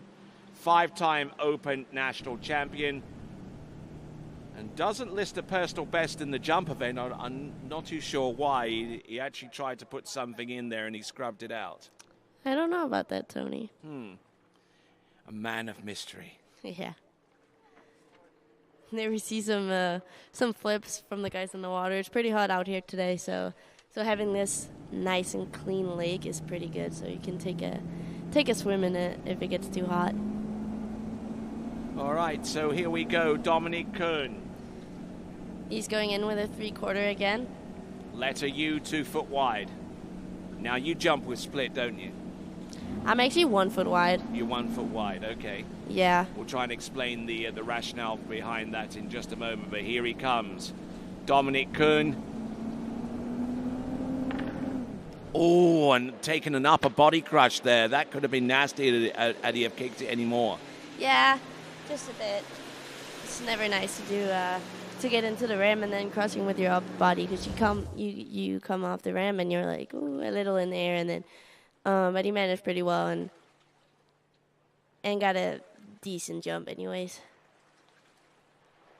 Tried to lift his skis up too. Yeah, trying to trying to get the skis up right before the landing, so just get that couple centimeters more. Yeah, so a bit like Carl Roberge used to do in the day. Have you ever seen video of him? I probably have, but not sure. Extremely if I can tall remember. jumper. He was like the Pro Tour winner of the jump event, like was totally undefeated during the 1996 season from tournament to tournament. And he had a strange jump technique, but it worked. Well, some people just jump their own way, but as long as it works, I guess that's what matters. Indeed, indeed. So that first jump there was a 49.2 meter effort. So Oscar Domino is a few moments away from finding out if his jump of 52.7 has made it through to the next round of the competition. That is the bubble score right now. Anything more than 52.7 for Dominic Kuhn on jump number 3. That's close. There's a nice jump there from Dominic Kuhn. We'll see how far it is. It could be, could not be. Not too sure. And not only is this important for him so far as the jump event is concerned, but also in the overall competition as well, which is going to be a huge player in. That's right. You wanna, when you're an oval skier, you want a good score to get that overall score a little bit higher up. So yeah, you want to try and lessen the pressure on your other events such as tricks and slalom in terms of finding the best of 3 score package, as it were.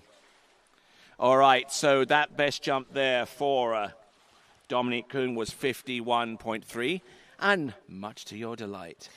Well, I'm happy that my teammate got into finals. He's been working hard for it and hasn't had an easy season, I would say, but he definitely deserves it. And yeah, now Dominic Kuhn is the new bubble score, I assume. Okay, we'll double check. Vina Reuter. 52.4 is now the new bubble score, and that belongs to Maximilian Wiener Reuter. All right. We'll see. All right, so we've got Clarence Laveau. Now, Clarence Laveau is an interesting competitor, you know, at least so far as my recollection of him at the U21 World Championships, you know, because he fell on his first pass of slalom, didn't do particularly well on tricks, and his jumping was about the only thing that saved him. Well, if I remember correctly, he had a pretty good jump, but didn't ride it out. Yeah. If that's true, yeah. So another one of those, not riding it out. It's never fun if you got a pretty good jump, and then, yeah. Hopefully he can ride these jumps out and get a good distance. This is kind of redemption time for him. Yeah. In my mind, you know, at least based upon that experience in Canada, and also the experiences that he had just before he returned to France, and I'll give you some more details of that in a moment. Here comes Clarence Laveau.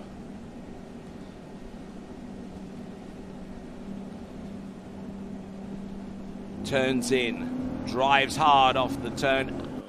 Gets on the heels there before the ramp, and probably a good idea to pass on that first jump. Yeah, just getting centered up over the skis is certainly a critical thing moving forward for Clarence Laveau.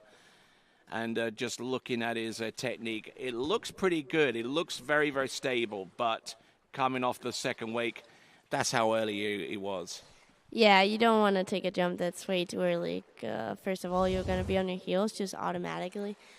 And then you come flat into the ramp, and then you often, when you're way too early, you slip out, and you don't really want that. So that was okay that he passed in that one, and he probably is going to bring it down a bit on the next jump. And some of our more eagle-eyed observers have noticed that the ramp's close proximity with the shoreline. Do you kind of get that sense whenever you turn towards the jump of how close it is? Well, yeah, you can. That's the thing. It's different from lake to lake how the look at the ramp is when you're standing out there waiting to turn. So sometimes you think you're really late, and then you turn and you end up being way too early. Or the opposite, where you think you're in a good spot, but then you end up going really close to that right-hand corner. So it's about finding that timing at every lake you ski at, and all the different setups you got. All right, then. So Clarence Laveau coming in on jump number 2. Let's see what he has got. Letter U split. And I will ask you that question about 1 or 2 foot wide and see what kind of difference that makes. And here we go. This is Clarence Laveau. Hard turn. Now driving on home. Nice jump there from Clarence. Now get up. Get up. Get Hold up. on to that handle. There you go. So Clarence Laveau will get a distance from shortly. Now, his season has been rather interesting. He had consular problems a little bit before he was due to fly home, and he had to go to New Orleans to get a replacement document in lieu of a misplaced passport. And they wouldn't let him on the flight from Baton Rouge towards France. So he had to get a bus and go all the way to Atlanta so they can accept that document and arrive home to France a couple of days after he was supposed to be at the French Nationals. Oh, well, I haven't heard that one, but there we go. 53.7's enough. There we go. Clarence is in the final, so I think something lucky's got to come his way. Yeah, that was an okay jump from Clarence. So he's in the final now, and that's what he wants. And he's a major player in the overall as well. He is. He's a pretty good slalom skier and a pretty good trick skier too. So we'll see if he can put a little less pressure on the other 2 events and get a really nice jump here for the overall score. All right, here we go. This is Clarence Laveau. Jump number 3. There you go, connecting pretty well, but swinging a little bit in the air and losing a bit of distance. Whenever you move in the air like that, you're just scrubbing away those precious little centimeters that could be the difference between coming out on top and being on the outside looking in. Yeah, I mean, I would say he had a pretty good cut here going into the ramp. It looked pretty strong, and just a tad early, so he slipped out just a little bit, but still a pretty good jump. It is 51.4, so Clarence's score will be 53.7, and that puts him in the final. Yes, indeed. You are absolutely right. And just getting a good edge, but swinging towards the boat and losing a bit of distance. That could have been closer to about a 54-meter jump there had he have held his direction. But there you go. That is Clarence Laveau. And, yeah, you're right. He's through to next round of the competition. He's probably in second spot right now. Still out in the lead with 55.7 is Vasily Mazurkovic. And in second spot right now is Clarence Laveau. There he is, right there. And David Schmidberger, he's through to next round of the competition. He is currently in third place with 53 meters effort there. So, who do we have coming up next? We have got Tom Parkin. From Great Britain. Yeah. And we got Zane back on the mic here. Yeah, sorry I had to step away, guys. Had the last skier of the day for us, so I am here with you for the rest of the day, Tony. Hope you're not tired of me. Of course I'm not. We love you here. Perfect. I love being here. And we're feeling the love here. It's been so much fun. It's been a good day of skiing so far. Got really good weather and a bunch of big jumps. So. And we've got Misa here as well. Don't forget. Yeah, I've been spending a lot of time with Misa, so I'm learning to enjoy her company just as much as you do, Tony. Oh, she's glowing red right now. Okay, so here we go. We've got on the water Tom Parkin from Great Britain. Let's see what he can do timing-wise. Turning just in between the 150 and 180 meter buoy. Here he comes. Good sweet turn here. Let's see if he takes this one. And he does, but not particularly well. Yeah, just slipping out a bit on the ramp. Not able to get all the way through the ramp and not able to kick it, but lands on the skis, and we'll turn him around and bring him in, jump number 2. Anything you see here, Misa? Well, it looked pretty right in the turn and the cut, but then he just was a little bit early on the ramp, and the ski split, and then doesn't get anything out of that jump. We got a distance of 45.2, So he can definitely improve on that. He most certainly can, considering his personal best is 55.8 meters. Tom Parkin in the British Nationals this past weekend in the Youth Nationals. He jumped 48.7 in round 1 and jumped 48 even on in the second round.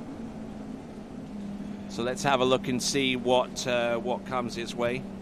Tom Parkin needs a distance well into 50 meters to put himself in a position where he'll be a finalist.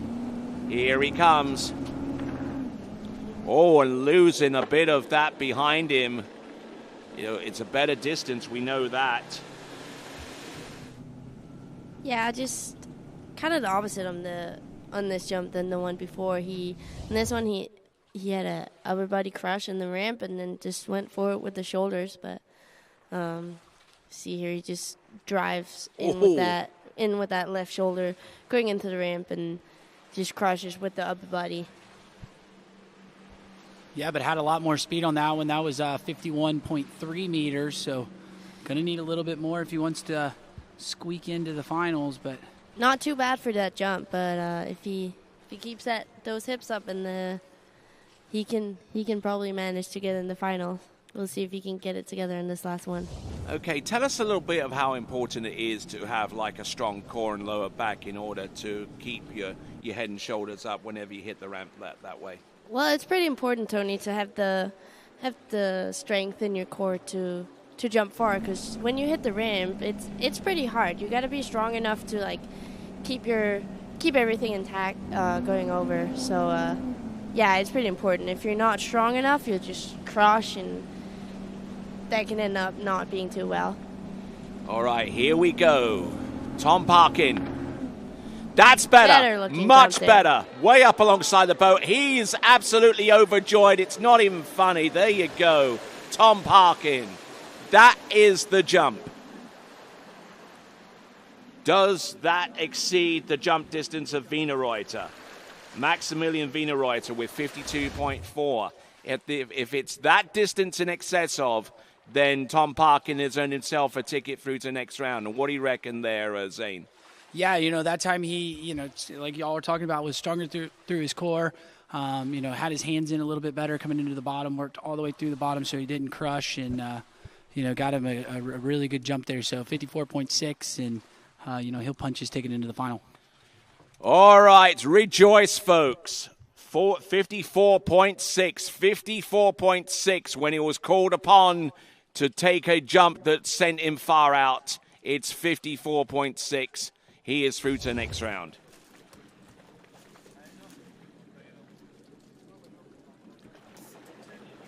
So, great jump in there from Tom Parkin, and we'll look forward to seeing him being part of the final. Now, as we get ready to bring on our next competitor, Eduardo Lamalfa, I don't want to forget you asking you this question, but under what circumstances would you want to move the boat out from split to +1 or +2?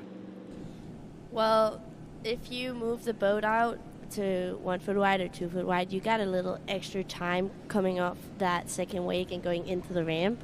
So it's about building the speed into the ramp and what you prefer, and kind of on like how your jump style is. So it's about how many seconds you want going from the second wake and to hitting the ramp. Yeah, because back in the day when I was jumping, you already had split, and you wouldn't really consider going +1, +2 as it's known nowadays. But then again, I know of some jumpers back in the day that actually run the boat narrow, like a Ryan Fitz. The boat almost collegiate split, and being one of the world top jumpers back in the day. That kind of presented a little bit of a different feel. We'll probably discuss that in a moment. But here we go, Eduardo Lamalfa from Italy. Let's see what he's got. He needs to jump more than 52.4 meters to advance, and here he comes. Nicely done there from Eduardo Lamalfa. Yeah, and that was a solid-looking jump there from Eduardo. Had a pretty good turn, got a good drive into the bottom, and got a pretty good kick off the top. So we'll see. I know he needs to go further than 52.4 meters if he wants to punch his ticket in. That was pretty solid jump. I'd say that would be around in that ballpark. He's and in. He is in. That's 53 meters exactly. So, now the pressure's off, and he can go build looking into to Sunday. All right, then. So on the subject of going from split 1+1+2, I mean, you in a position of being a coach, Zane, and you're coaching Miser, all right? Now, Miser runs 1 foot wide, but under what circumstances would you say, hey, let's go 2 foot wide and see what happens? I mean, as the skiers, they make a slower turn, and you're working on building to get into the bottom. You want to do that. If you're a skier that likes to go later and is more comfortable with going later, you can run the boat closer to the ramp. But as you see, a lot of these skiers, the new ski style is to kind of have a slower turn, and it's earlier, and then build into the bottom. You'd move the boat out a little wider, so as you hit the wakes, you can land and really drive into the wakes, and so that's kind of what you see there. But we see Eduardo coming in not liking his setup there for jump 2, so that'll be a pass. But, I mean, you touched on Ryan Fitz. I mean, he was crazy. The guy would run the boat so narrow. I mean, he'd almost basically hit the wakes, land, and then, boom, he'd hit the ramp. And, sometimes it'd pay off. But, also if you're ever out of position, if you don't get in a really good position, all the time, you'd hit it, and the ramp tends to kick you the wrong way. Yep, and it invariably did that way back in the day when I saw Ryan Fitz jump on a regular basis. But yeah, I mean, we can talk on some other aspects of jumping, including how you take the wakes. Because there are jumpers like Freddy Krueger who will take height off the wakes before hitting the ramp, and then you got jumpers like Jarrett Llewellyn and those of his similar ilk, such as Dorian Llewellyn, will want to keep the skis in full contact with the water. Which would you prefer, Miser? Well, I mean, we got the top skiers like Freddy Krueger. He's one of the best jumpers we got, and he jumps the wake pretty good. And then we got like Ryan Dott. He goes through the wakes, and like some of the top skiers. And you can't really say what's best. It's kind of like what you like and what you do. I mean, I jump the wakes. I don't know. It's just what I kind of like started to doing, and then just kept on going with it. It's like what you do and how you ski, and then it comes kind of naturally what you're gonna do. Actually, having talked to Jarrett and the like, he said that he learned how to ski through the wakes through slalom more than anything else. That kind of helped him with that kind of transition. Here we go, Eduardo Lamalfa. Better looking jump. Not too bad there for Edo.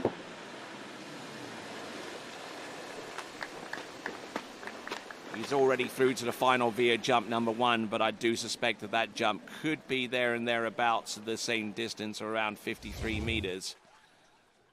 And he, too, an overall prospect going forward, and the Italian team looking to try and put some decent markers out there. So a decent-looking jump there, Zane. Yeah, no, looking solid. I mean, Eduardo really gets those skis around and, kind of waits on the boat and then really gets a good drive in. You see nice and patient here, and then starts loading about there and then really gets going. So that was his best jump there on jump number 3, 53.4 meters. So, solid looking jump in there, gets himself into the finals on Sunday, and, we'll see him jump again later this week.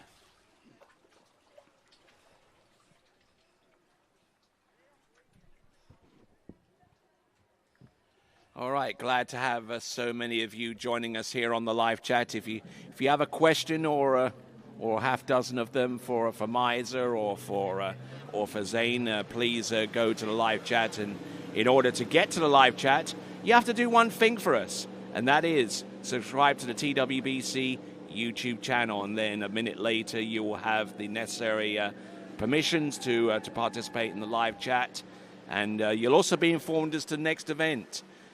When that goes live, which is starting next week, the IWWF Open World Championships, coming to you live from Richeto. But we are here at the European Championships for the U21s, and competition heating up alongside the weather. And we'll see what our next competitor can do. One of my favorite names, Vincenzo Marino.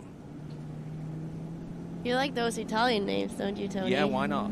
Yeah, I mean, musica. They're fun to say. Yeah, they're good. All right, then. So here we got Vincenzo, a pretty good oval skier, too. Vincenzo Marino coming in on jump number 1, needing a jump of more than 52.4 meters. Oh, look at this tight turn, quick turn, and taking the jump here. When you would have half expected him to drop the handle and ski around the bottom left-hand corner. So Zane, a decent-looking first jump, but a lot of distance going backwards rather than forwards. Yeah, I mean, and you saw he just kind of didn't quite have the rope where he'd like it when he was making the turn. You know, kind of that's what you were alluding to, that you thought maybe he would pass here. You see right there, no rope when he turned. So, but then got into a pretty good position. But because of not having the rope there, that kind of causes him to rock back here into the base of the ramp and not quite getting his full potential out of his first jump. So, that first jump coming through. Distance of 48.7. That's 160 feet. So in the battle for the next spot, it's Wienerreuter that has the upper hand. Maximilian Wienerreuter with 52.4. And needing about needing exactly 4 meters on top of what he's already jumped is Maximilian Wienerreuter. Here he comes. Vincenzo Marino. Nice and wide out on the towboat. A skier for Louisiana's Raging Cajuns during the collegiate season. And here he comes. Better looking jump there. But still rocking back and not altogether 100% stable there, Miser. Yeah, I mean, his countercut was a little, he kind of rocked back on his heels, and then here going into the ramp just a little bit too, and then crushing a little bit on the ramp, but not as much on the first one. Yeah, and you can see he was a touch early as he got to the bottom of the ramp, so you know, that's what kind of caused him to rock to the back off the ramp, and you know, not able to get full out of it, but into the final nonetheless. That's 53.9. So you know, now again, the pressure right now is to get in, and that's what you'll see these skiers. You know, they're really pushing to get in, and then once they get in, you know, they can relax and let it all hang out. All right, so check skier number 7 to be in through to the final. There are 5 skiers left. There are 12 skiers going through to the next round, so 7 from 12 is 5. 5 more places to go after Vincenzo Marino. Let's see what happens right here, right now. Beautiful sunshine, beautiful temperatures here out wide of that Nautique towboat. Look at this. Yes, better connection and good float towards the end there. That's got to be closer to 55 meters. Vincenzo Marino.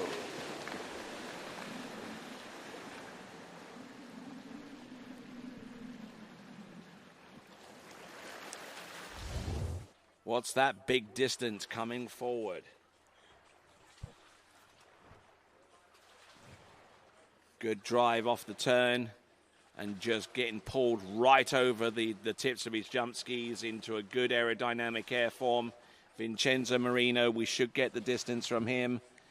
And Miser, look at that, 54.6. Yeah, that was a better jump from Vincenzo. Looked pretty good. Got a little better off the ramp on this one, and got a distance of 54.6, so not bad. Still about 5.5 meters short of his personal best, but under these circumstances, with one mission and one mission only on the minds of most of everyone in the dock, it's about making it through to the finals, because you can't win it on day one, but you can lose it. That's right, Tony. You don't want to push it too hard here in the prelims, because you just want a safe jump that puts you in the final. So if you could do that pretty easily, you just want to get that done and don't risk anything, because when you want to risk it, it's gonna be in the final where it actually counts. And maybe a skier in that final, Zane, is a name that's associated heavily with water ski jumping in this part of the world. It's Vincent Ahama. Now, his father is the great Carla Ahama, who was one of those legendary water ski jumpers from way back in the 80s and the early 90s. You know, we actually saw Daniel Dobringer really roll back the years since jumping in the mid-1990s and jumping over 190 feet off 5-foot high ramp at 57 kilometers an hour. Maybe a little bit of inspiration for you going forwards there, Miles, or at least on that same ramp height. Yeah, I mean, you can go far. Also, they're going 57 at the men. So here we go. Oh, good-looking jump there from Vincent Ahama. Nice opening jump there. And what do you reckon to that first jump there, Zane? Looking under control despite a little bit of slack at the turn. Yeah, no, it looked good. And, right here you see he really kicked it. And then what I really noticed was he's pushed it, and then at the last second pushed it a little bit more to get a little extra distance. So, nice, good opening jump there. And looks like he's going to need a little bit more, though. Again, I didn't think he quite had his speed up at the turn. Where he'd like to be. Looked like he seemed a little rushed, but we'll see if we can get him in and get the skis around a little bit more, carry more speed into the bottom, and punch his ticket in. All right, then, Vincent Ahama, we just saw the distance on that first jump. It's 49.9 on the cusp of 50 meters. His very best jump is about 10 meters more than that. A little under 10 meters more than that at 59.2. And here he comes, needing somewhere in the middle of those two distances to advance, needing more than the jump distance of Maximilian Wiederreuter with 52.4. Let's see what he's got on jump number 2. Nice. Yeah, he gets the landing. He seems to have a pretty good sense of where he is on the water there, Misa.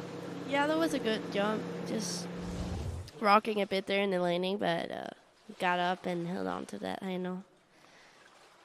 And almost looked like he was backing off from the second wakes onwards to actually get on the jump. He came off the top left-hand corner there, Zane.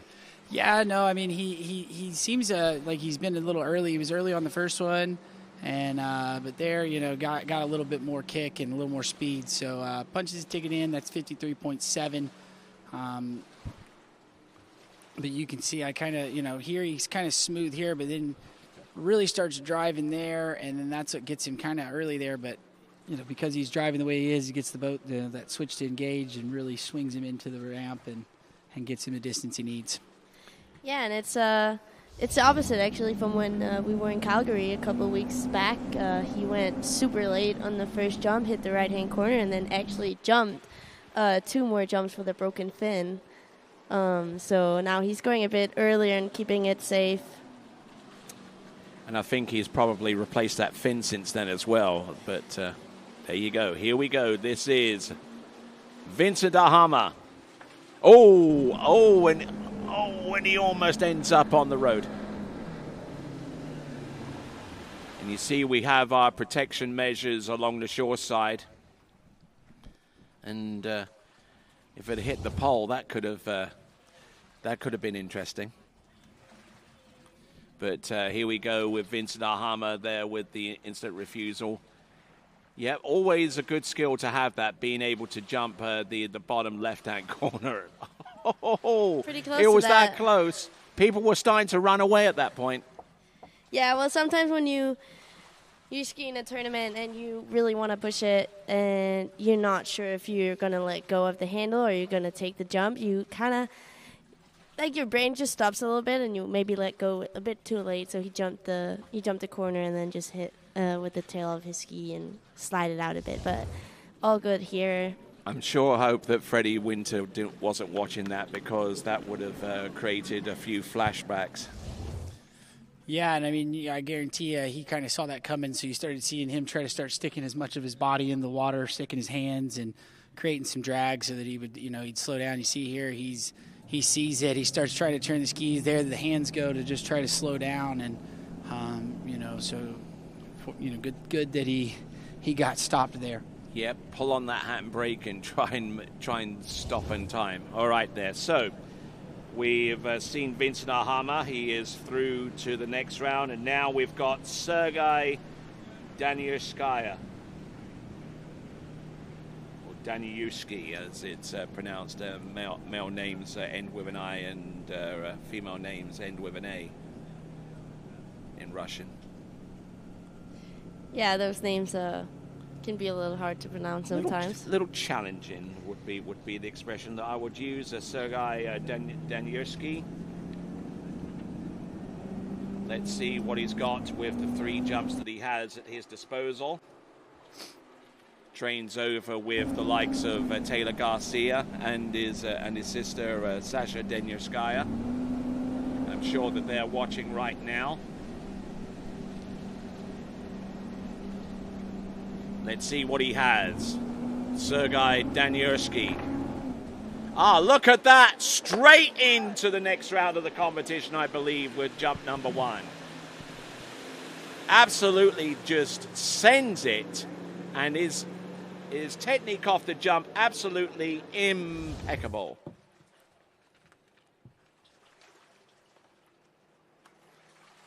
What do you see here there, Zane?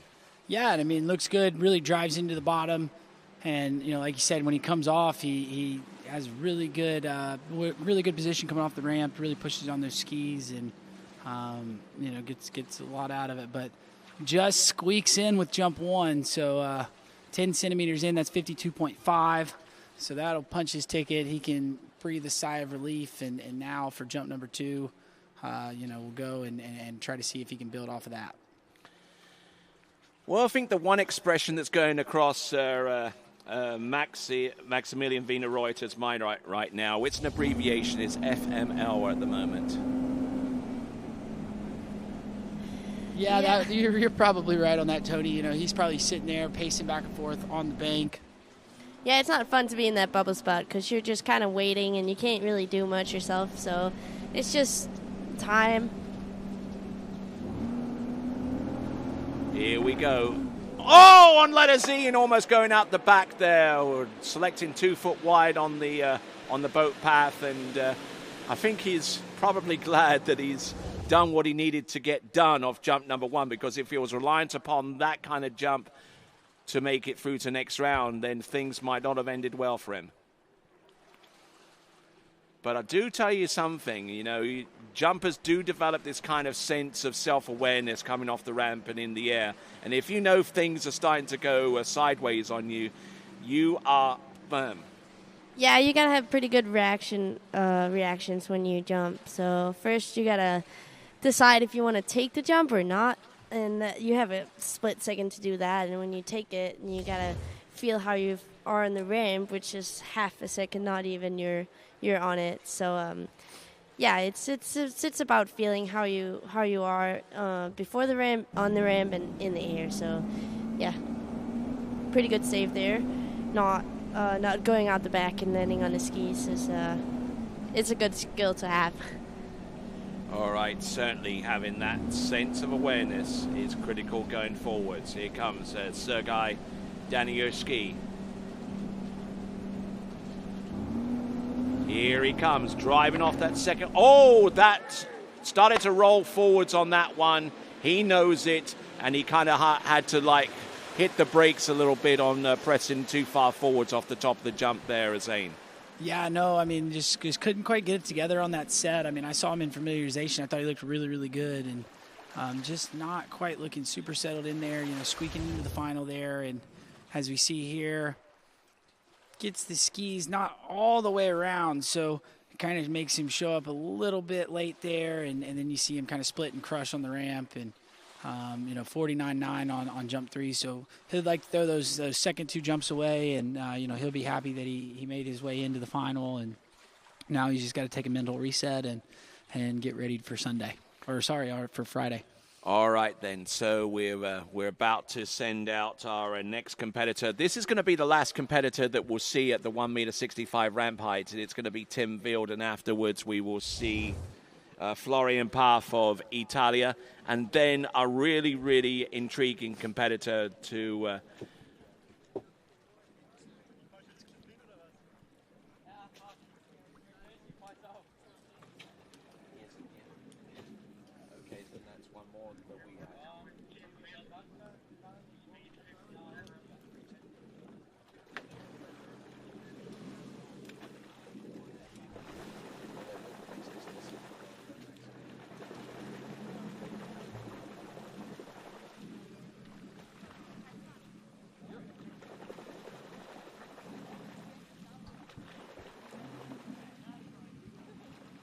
Sorry, we're sitting here trying to figure out. I believe our last skier on the start list is not here, so we're trying to figure out who exactly we've got in, punching their tickets in.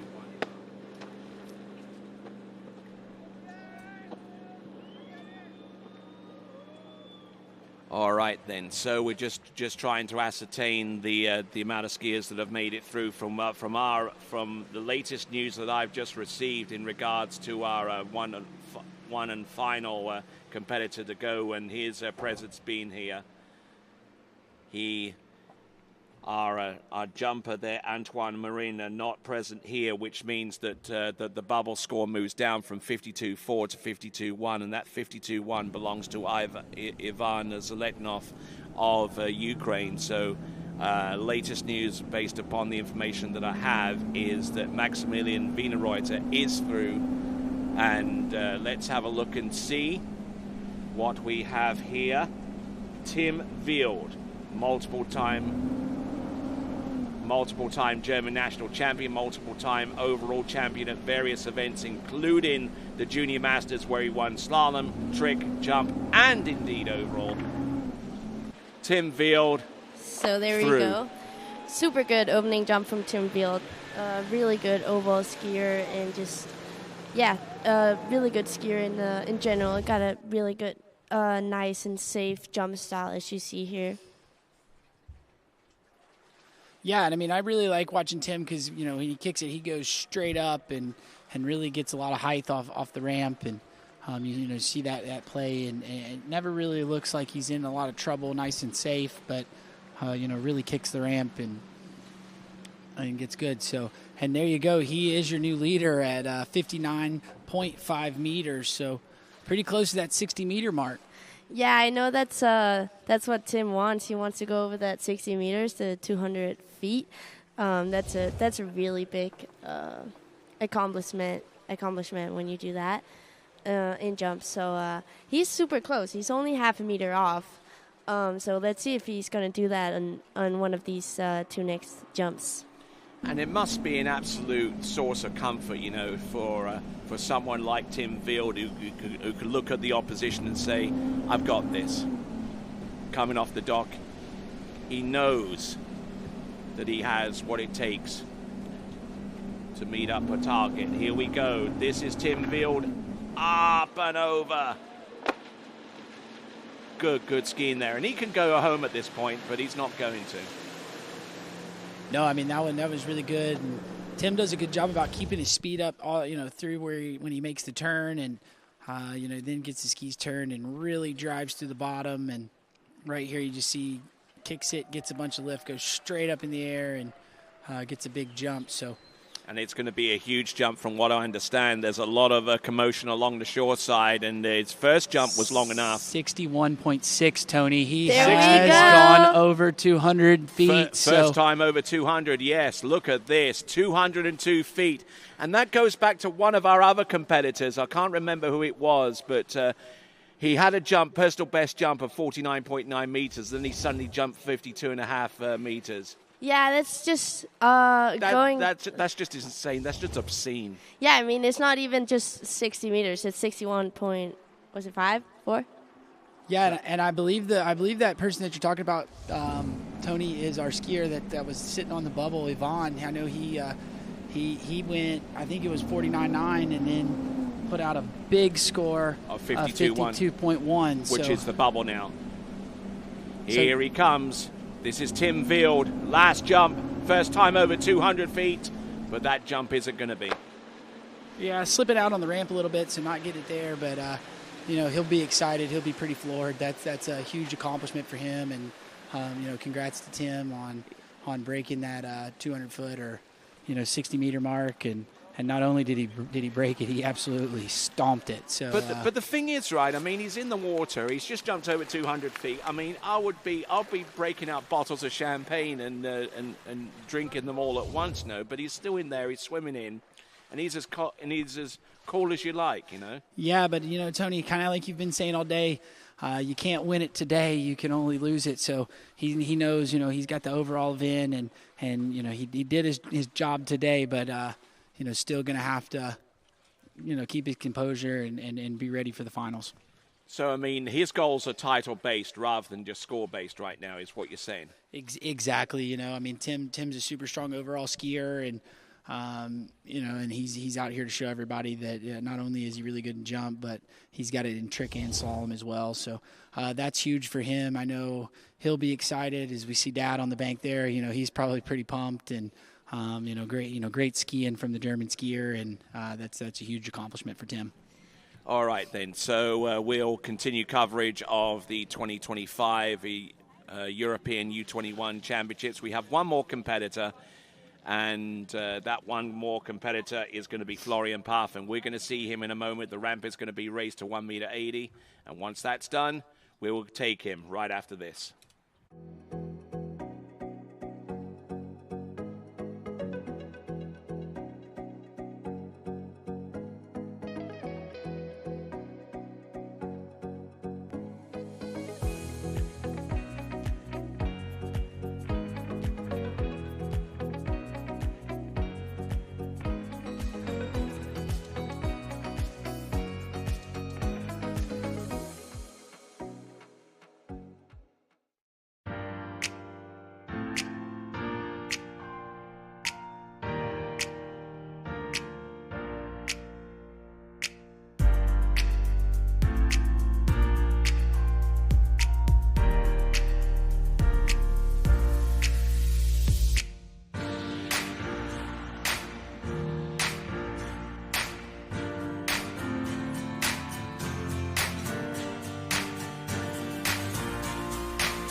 Brian.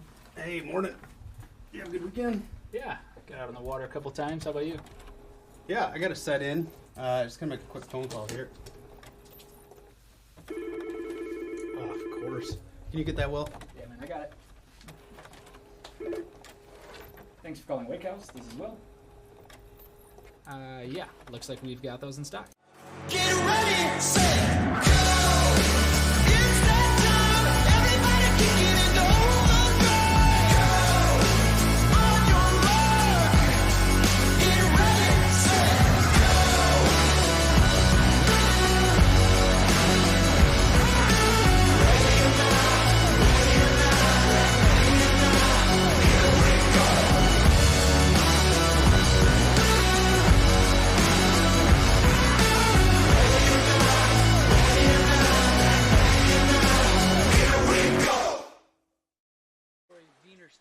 All right there. So let's get ready for our final jump in action of today. Then afterwards, we'll have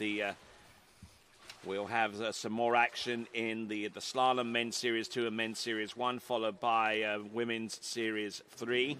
We're trying to maximize every little bit of good conditions that we have, because the prognosis for tomorrow is that the conditions may be a little bit on the rotten side, so to speak. But we will go on to our final competitor in Maisa. Who is it? Yeah, we got Florian Parth here from Italy, going as the last skier in the jump event today. And we got a little short break because the ramp had to be put up to the 180.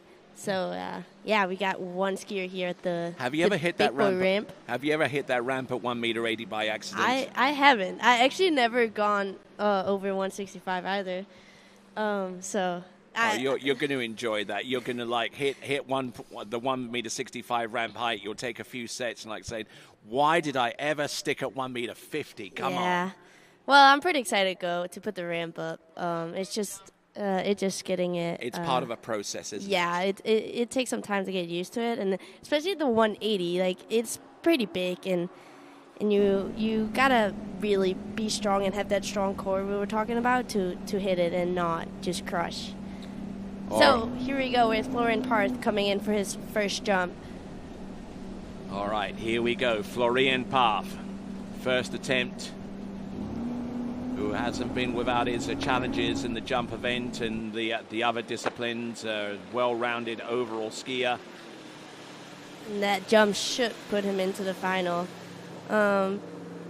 Pretty nice jump looking there. Pretty easy, I would say. Nothing too crazy. It'll be interesting to see what his path is like, as he turns into the jump and using the drone from the extreme high level. I always love that shot. That's a good shot from the drone we got up there. Yeah, I would have been this jump from that shot. I mean, that would have looked absolutely massive. But Florian looking good here as we see the replay. Comes off the ramp and really looks good in the air, and nice easy landing. So kind of taking it a bit easy there on jump number 1, but I would say that should put him in. There you go. That was 56.6 meters. So that'll put him into the final, and now he can kind of go chase that lead. All right, and not only chase the lead, but also try and minimize the amount of differential between himself and skiers like Tim Field in the overall competition as well. And it's all about minimizing your losses and maximizing your gains. Here we go. Coming in. This is Florian Parth. Oh, look at that. There we go. Oh, yes. He absolutely unloads. He's stoked with that one. And he knew it. I mean, he hit it, and that one definitely was a much better jump. And there we see Francie nodding on his head, giving Florian a little confidence there. Yeah, and like you said, I think that first one, he was just taking it easy, making sure he got in, and then, now the pressure's off, and that was a big jump. We'll wait for the score here, and that was 62.8 meters. So that is your leader. He is your top seed, and maximizing his overall points there, Tony, as you are the human calculator of that. Okay, that's about. Well, I mean, I don't have all the overall points yet. I mean, come on, we haven't even gone to slalom yet for many of these competitors, and we certainly haven't done tricks yet. But I would say that about a 1.4 meter differential is about the equivalent of maybe about somewhere between 130 and 150 points typically. Yeah, and then we just saw Francie approving of that jump from Florian. So 62.8 on the middle jump. His personal best is 65 meters, and if he could produce something like that, then all bets will be off here. Here we go, Florian Parth. Oh. Yeah, and you could tell when he made that turn, I didn't think he was going to take that one. He was pretty happy with the other jump, and no need to take a jump that doesn't feel absolutely perfect. He's already in, and now he can take a little bit of a rest. I know he's probably going to have to slalom here in just a little bit, so kind of conserving some energy for that slalom event coming up. And not only that, but also the element is that next week on his home turf, he'll be competing for Team Italy in the World Championships. So he wants to definitely be available for that one, Maisa. That's right. Can't push it too much in this one because you got to be ready for next week. That's a big week. And he can do some big scores. Yes, and that big week will be brought to you exclusively live on TWBC starting Tuesday next week with the opening rounds of Slalom Men's Slalom Series 9. And our first competitor in those championships will be Ryota Funo of Japan. I've had a look at the list there, and if Ryota, if you're watching, greetings to you. And let's have a look at the leaderboard for the men's jump. Florian Path with 62.8. Tim Vild in second with 61.6. Vasily Mazurkovic with 55.7. Tom Parkin with 54.6. Vincenzo Marino with I believe 54.6 as well. And then we go Clarence Laveau and Vincent Ahama, Eduardo Lamalfa, David Schmidberger, Oscar Domino, who you'd like there, Maisa, Sergei Danurski, and Maximilian Wienerreuter. They are all through to the next round of the competition. So we're done with jump today. A pleasure as always, Maisa, for taking the time out of your busy schedule to help us out here with the jump event, and also with you, Zane. You're probably going to stick around a little bit pending your schedule in relation to the team duties that you have for Team Denmark. But once again, I said off camera, pleasure working with these two. I want to make that public. Thank you for having me. Well, Tony, I'll hang out here with you for the rest of the day. I'm a slalom nerd, so we'll be here with you. But I think we're going to hit a commercial break real quick as we put the slalom course back in. And when we come back, we'll be rolling with Men's Series 2 Slalom coming up here in just a minute. Right you are. For skiers and water enthusiasts, Florida lakes are what dreams are made of. Combined with your dreams, a reality.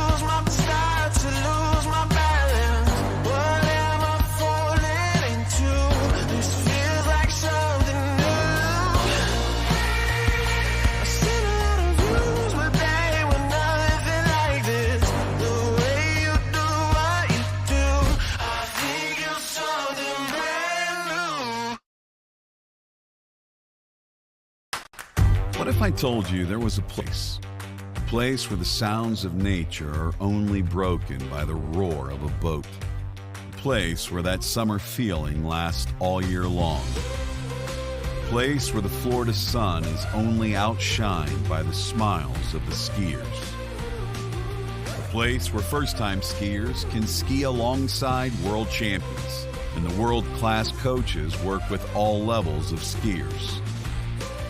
What if I told you there was a place where life slows down and your only job is to make lifelong memories? That place is Swiss Water Ski Resort. Book your trip at SwissWaterSkiResort.com.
When I left the dock, there was no doubt in my mind I was going to win. Number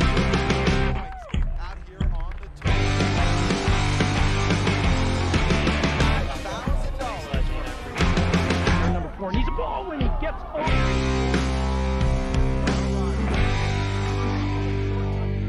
inside, flips around 2, Wade moves into the lead, and Wade Cobb gets a monstrous turn at 4 and hangs on around 6. First time today. Wade, you made it exciting once again. Slingshotting himself around 1, and that's large. He's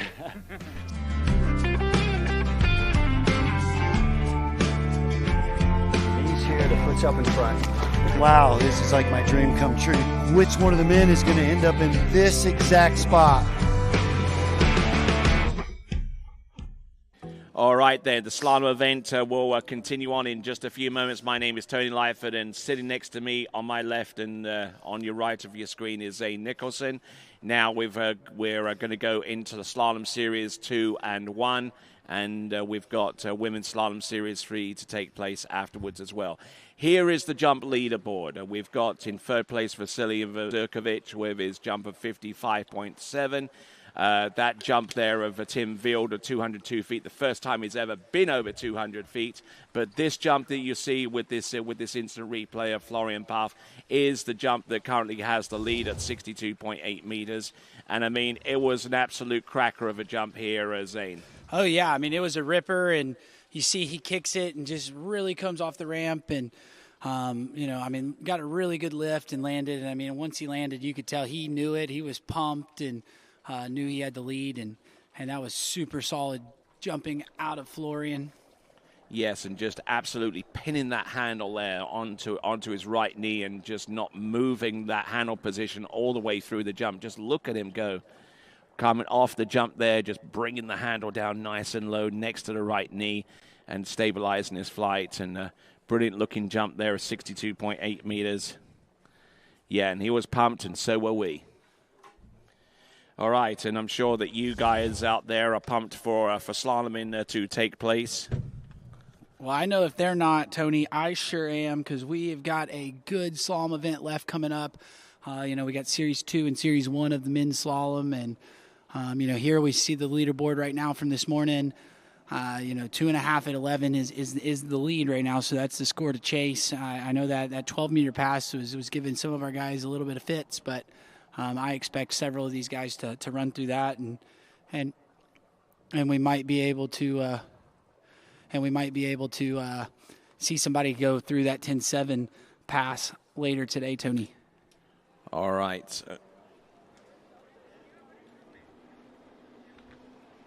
All right, then. So we got our slalom skiers on dockside. We got how many slalomers we got? We got 11 slalom skiers in Series 2, 12 skiers in men's Series 1. 12 is the number of competitors in the finals. We've already had a whole slew of slalom skiers in men's Series 4 and 3 earlier on in this competition. Actually going all the way up to men's Series 5, and currently our leaders or leader is into 11.25 meters in the men's Series 4 slalom. But now we're on to the big boys. Men's Series 2 and men's Series 1.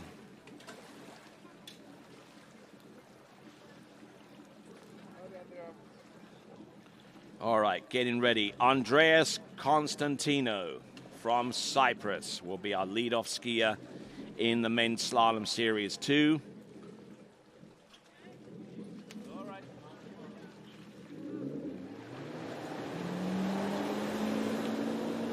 All right, minimum starting line length is 18.25 meters. Minimum starting speed is 58k.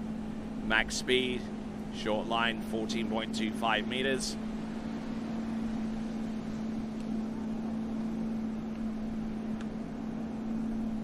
Not looking too bad here, although the skier a little bit behind him there on number 4, Andreas Constantino of Cyprus.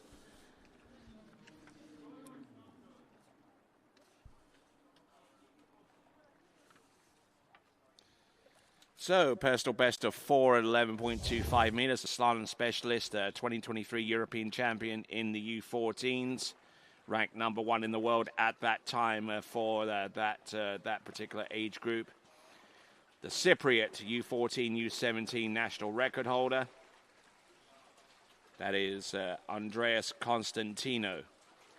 Anything you see here, Zane? Yeah, I mean, I thought he looked pretty strong here. You see a really tall skier, so staying tall behind the boat, using that height to his advantage, and you know, again, as a taller skier in the slalom event, you can leverage the boat a little bit better. You know, sometimes you see the taller skiers kind of squat with their legs, and you know, it's kind of a false sense of load to the ski. But you know, he stays nice and tall and uses that, and you know, really looking strong there on pass number 1. All right, skier on the dock getting ready, wearing bib number 7 is an Austrian. That's Samuel Hintringer on the water at this time. Our first skier out in men's Series 2 slalom. It is Andreas Constantino.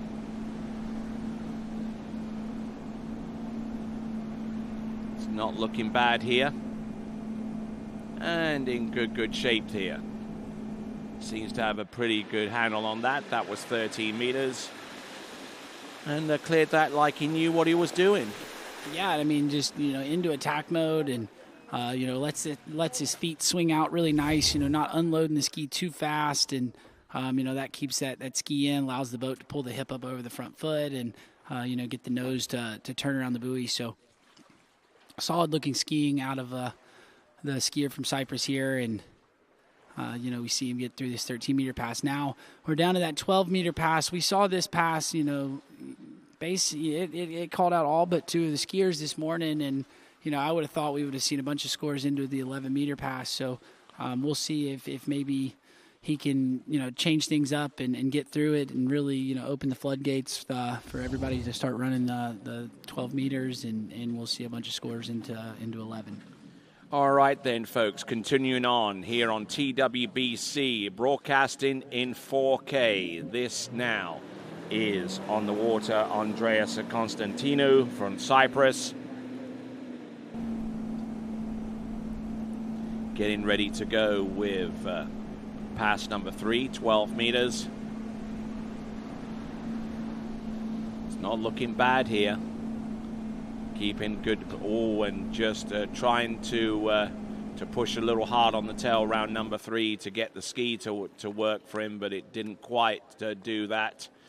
So it's going to be a 3 buoy count on 12 meters, and that probably eliminates him from future contention in the men's slalom final. Yeah, and you saw him when he rolled in for the gate. He kind of led with the upper body, led with the shoulders, left his skeet behind him. And, you know, started to run with the boat, and it really caught him out here as he got to 3 ball and just had too much speed running with the boat and unable to get it to turn and get to 4. So, you know, there's another skier that has been running 12 meters that, you know, gets called out by this pass. But you see right here, you see how he leads with that you know, right shoulder. He rolls in with it, doesn't roll in through the, you know, through the hips and rotate the ski, and it catches him out. So that's just something to look for. You want to see the skiers really rotate with the hips and roll the ski up under the line. He just kind of left the ski behind him, and you know, then that it catches him as he gets further down the pass. All right then, so a couple of scores that you need to keep an eye out for. 1, the 2.5 at 11.25 meters from our current leader, David Schmidberger from Austria. He has the lead. And the 12th place score, that of Ivan Zeletsov, with his score of 2 on 12. That is a 12th spot, and we have 12 skiers making it through to the final. So you have the upper end, a top score, and the score that would represent the bubble right now. We still have plenty of skiing to come. But as it stands right now, in the lead in this slalom competition after the earlier series, and taking into account the scores on this one, David Schmidberger is your leader. And we'll see if it's enough to send him through to the next round of the competition on 2.5 at 11. Normally it's taken a score of around about 2.5 or 3 to make it through to the slalom final. and we'll know within about the next 10 skiers what it would ultimately take to make it through to that final. We've just seen Sam Hintringer on the dock, and Andreas Constantino with 3 on 12 meters, our first skier off the dock in this section of the competition. Okay.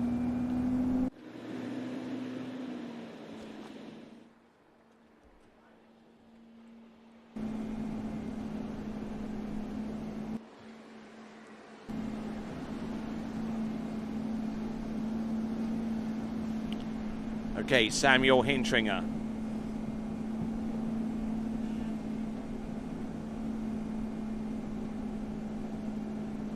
Oh, getting in a little bit deep there with that opening pass. Sam Hintringer from Austria.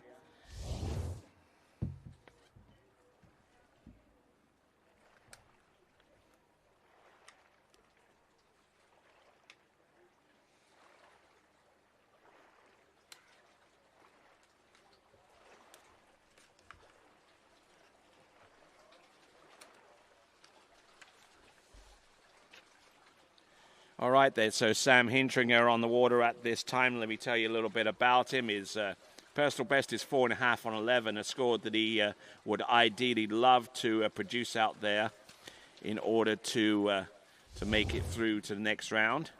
Third in the 2025 Austrian Nationals in slalom, and top 10 jumper in the 2021 European Championship. Way back then, about 4 seasons ago, was also 12th in slalom in those championships. So Sammy Hintringer, studying medicine in Vienna. Enjoys foiling and watching us. Sam Hintringer.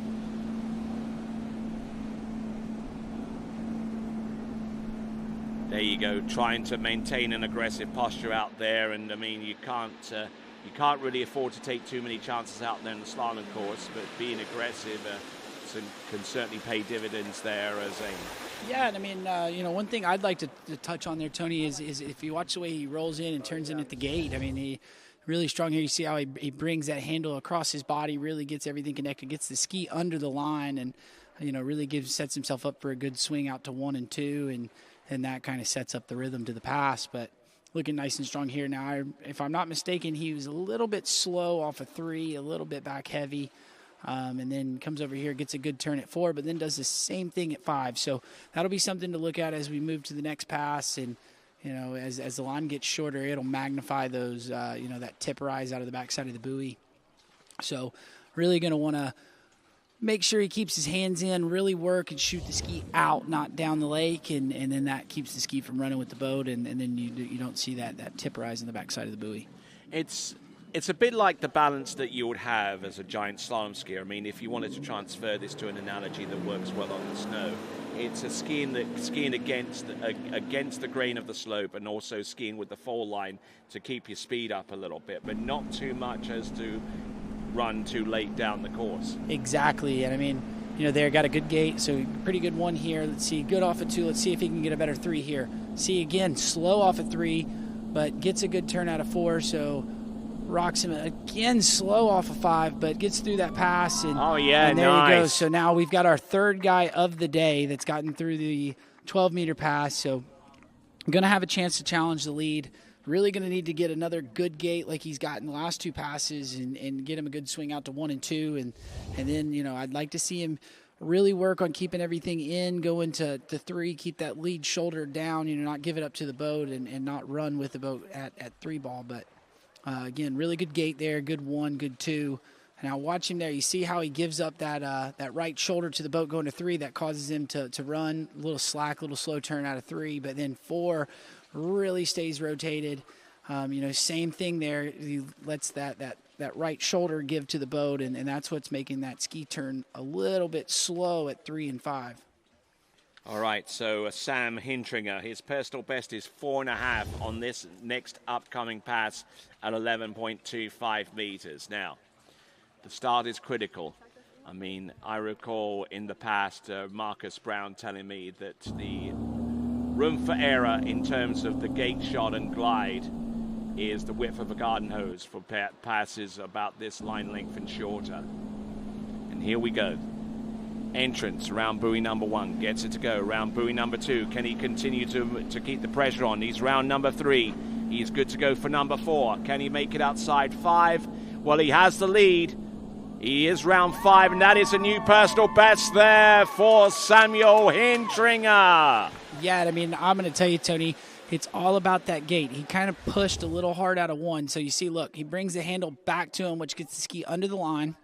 Now he pushes the ski a little bit hard here, but because of that, he still has the line control going out of 1 over to 2, gets a big turn. Now you're going to see it. Again, he's a little slow for 3. Watch, see how that shoulder gives to the boat there?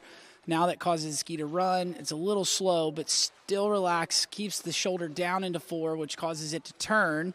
He didn't get his hands to where he wanted to be there, so that's why he lost his rear end off of the backside of 4, but, then uses his height to throw the ski outside of 5, and that's a big score. It puts him in the lead, but...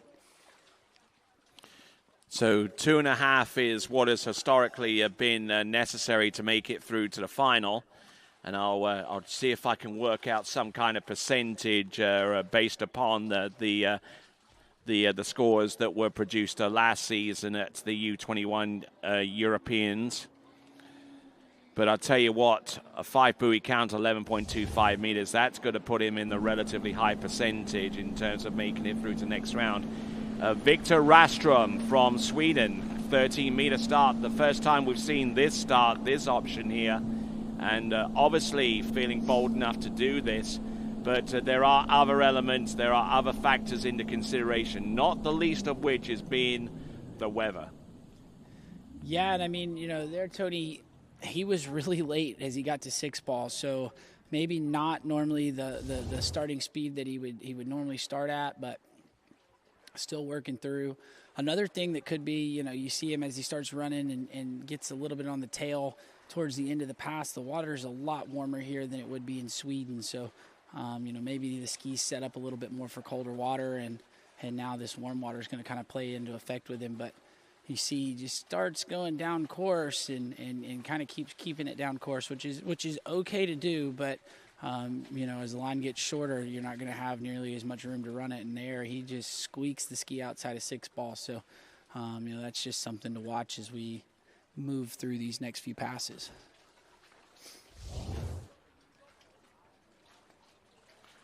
All right, let's have a look at some of the scores from last season that it took to make it through to the next round of the competition in the U21 Slalom Championship.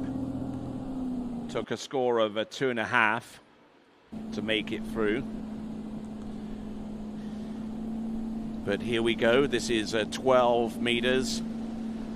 Victor Rastrom of Sweden. Oh, looking a little slow there on number 3, but managing to make it up on 4. He's a righty, which means that he can more than make up any kind of deficit that he would have come his way off 3 and 5. And someone who's done this a fair amount of times before, you can probably say that there, Zane. Yeah, I mean, definitely can. Has been running this pass and looks all right, but, as the line gets shorter, just the way he skis down course, it has potential to catch him out and take a few buoys away from him. He gets a pretty good start there. See the ski turns, but he loads up really hard right off the buoy and, maybe a touch in front of the boat. And, he's got a really good boat driver in the boat right now, and so she's very good at adjusting to it, but that'll be something to see. As we move to this 11-meter pass, he's going to want to make sure he gets the ski to turn first, and then wait on the boat, not to get in front of the 0 off. Beautiful skiing there from the Victor Rastrom, and his personal best is 4.5 at 11.25 meters. I wonder who else had 4.5 at 11.25 meters before breaking that score. Oh yes, Samuel Hintringer, our previous skier. Let's see what Victor Rastrom has. This is 11.25 meters through the entrance gates. Round number 1. Good start here. Round number 2. Getting a little bit sideways. Round number 3, still continuing to ski, but inside number 4. It's a decent score, though. It might be enough to send him through to next round. That's going to be dependent upon the remaining skiers to come. But that is going to be 3 at 11.25 meters.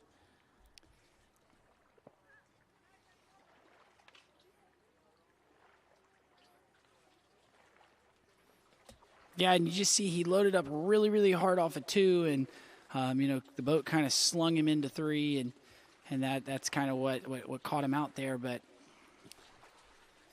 still, big score into 11 meters, and we'll have to wait and see if it's going to be enough with pretty stacked competition moving forward. But you see there, kind of runs down course off of 1. Now watch him here off of 2, really hammers it right there, and now he's running with the boat. The ski's moving down course, and it just pulls him, really down course and unable to get the ski outside of 4. So not enough to take the lead, but still big score, and kind of hits over that historical mark of 2.5 that we have had as the the cut line.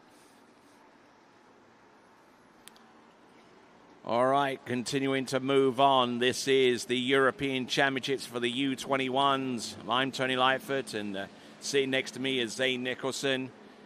And we're working through this list towards the very end of men's Series 1 elimination round. Then we've got the under-21 women's Series 3. Trying to get as much done as we can today, because the weather forecast for tomorrow calls for slightly inclement weather, and we want to give these competitors a good shot of putting out a performance that they'll feel good about. As Becky Lathrop docks the boat for a moment and brings on our next competitor, who is going to be Serhii Daniurski.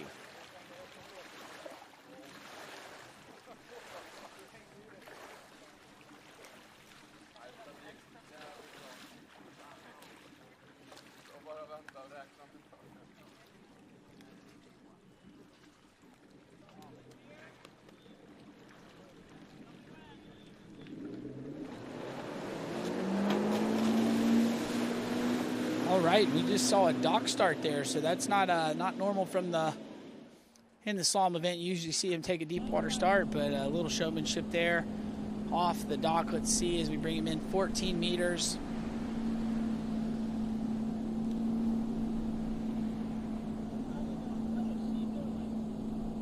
We just saw him jump just a little bit ago, and now having to switch gears and get into slalom mode, but looking good there on the opening pass.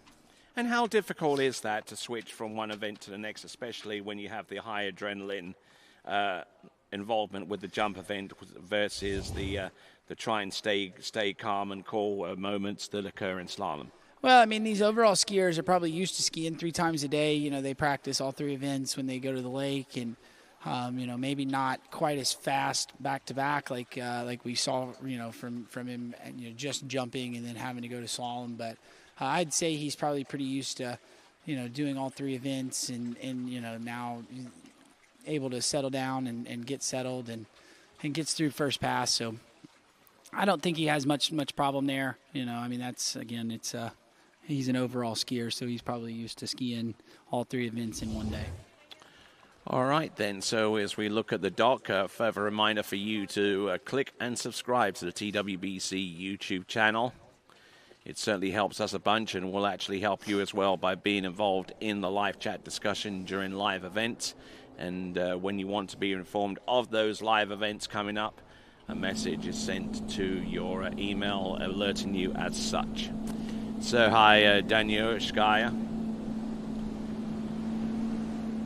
Personal best in tournament is half at 10.75 meters. He's still a little ways away from achieving that kind of score, but he gets the job done. Nicely skied. Serhii Daniurski in the water. 2 passes to the good, 14 and 13, and now getting ready for 12. Yeah, and not really controlling the line quite as well as he did at the 14-meter pass.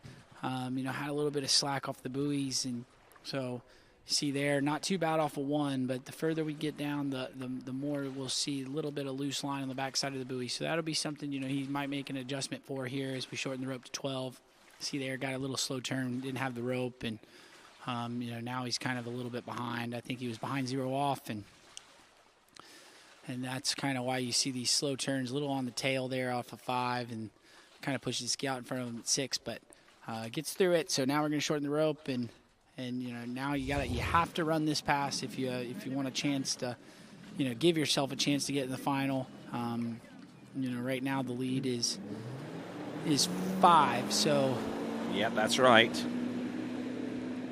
That's a big score to be chasing here, and we want to see him do a little bit better here with his rope control as we bring him into 12. Entrance round number 1, keeping a good line tight tension there. He's obviously picked up some good slaloming tips from along the way. Serhii Danyaskaya. Yeah, and did much better job on the rope control there, Tony. I mean, didn't really rush the turn, kept the rope tight. So when he turned, he had something to pull on right off the buoy, and didn't cause him to have that hesitation like you saw on the 13-meter pass. All right, then, as we continue along and addressing a couple of the messages that were put on the live chat, there were a few moments towards the end of the previous event, the jump event, where the full screen went to a smaller screen. That was due to a technical element amongst our encoder, and it developed a little bit of heat here, and it is quite hot here in Austria. Don't forget, I mean, even though Austria is known as like a winter sports haven, it can still get incredibly hot during the summer, and some of our equipment overheated and caused the reduction in resolution to our broadcast. But we managed to reboot it, and everything is looking a-okay. Bringing you live coverage here on TWBC of the European U21s in 4K. This right now is Serhii Danyaskaya.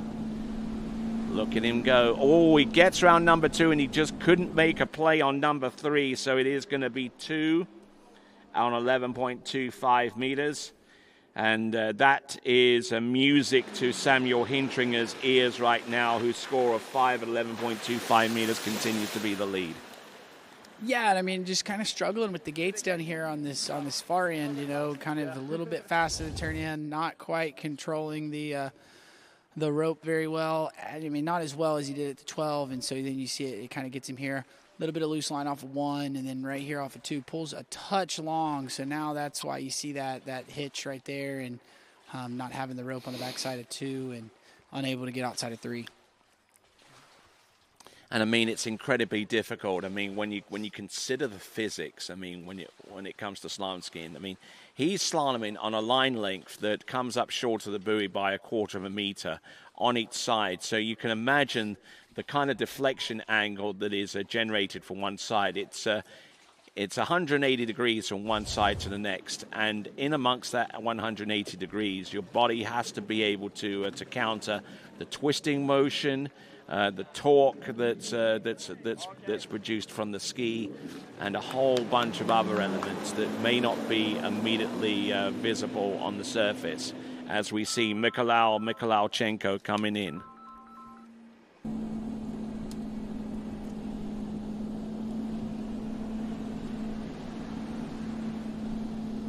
All right, and Mikhailichenko out here starting 14 meters, and nice tall skier, and been skiing on fire this season. The young skier out of Ukraine is your under 17 European overall champion, so really strong in all 3 events, and been slaloming really well. And has that guy ever hit a growth spurt? Yeah, I mean, Tony, I went to Ukraine and worked there for the summer in 2019, and he was just a little bitty guy back then, and when I saw him for the first time this summer, I almost didn't recognize him. That's how tall he was, and he's definitely hit a growth spurt, and it's definitely helps him in the slalom event. I believe he's got a personal best at a score at 10.7, somewhere in 10.7. So, that height is what's helping him be able to do that.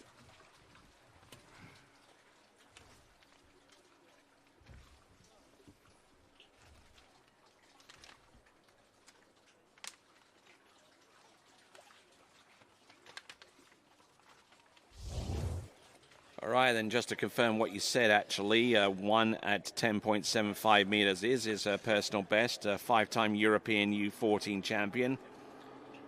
To hold that kind of dominance in the U14s for 5 consecutive seasons, absolutely incredible. He's here in the U21s. He enjoys math, robotics, math, and tennis, though not in that order or at the same time. And Mikolajchenko, just look at this. It's slicing and dicing from one side of the course to the next and doing a grand job in the process.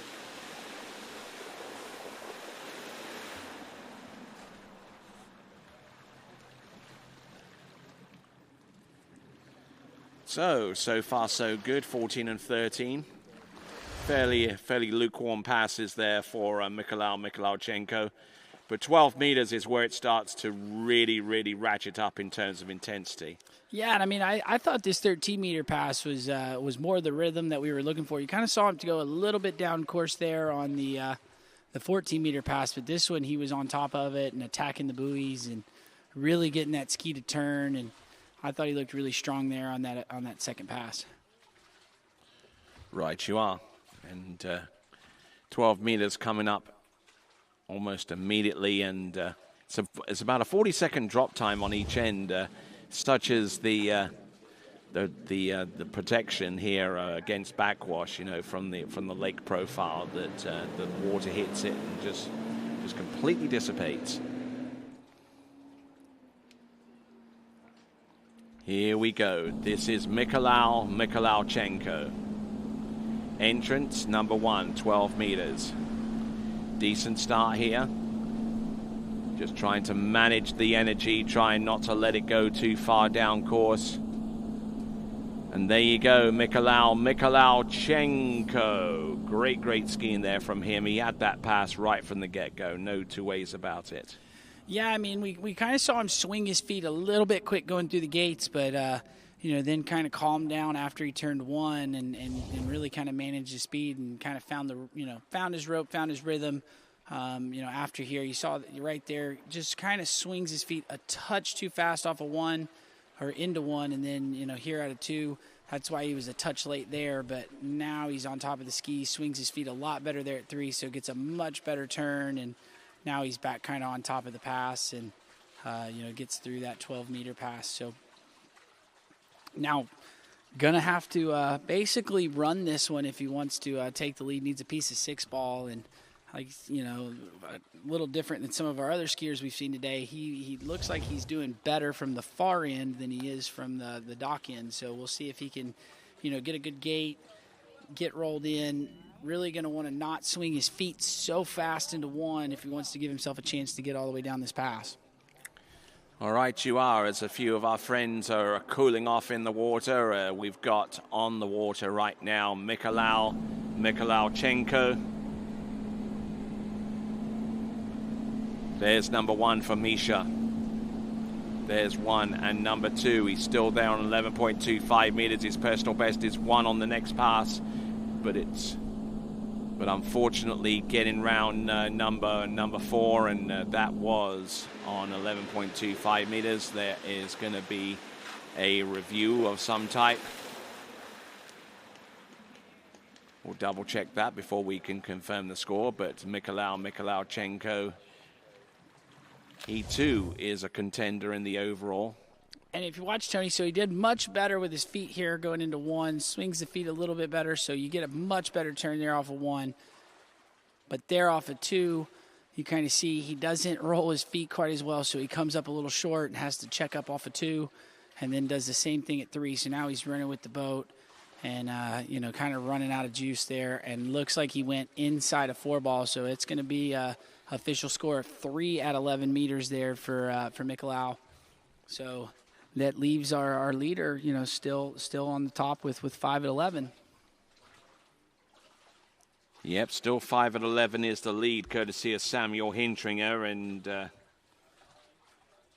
Mikhailovchenko waiting for his fate as well. We have 6 skiers to go before we conclude a men's Series 2 slalom.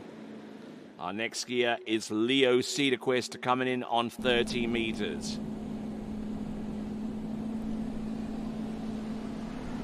All right, and shout out to Leo. He's been helping with the TWBC broadcast and definitely helped at some of the pro events, been helping this weekend. So, doing a lot out at the lake, and now it's great to see him get on his slalom ski and get out there and take a rip and looking good there for, one of our few skiers that has made that 13-meter start.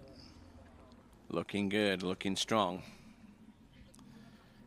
No two ways about it there for Leo Cederquist. I'll give you some information on him very, very soon.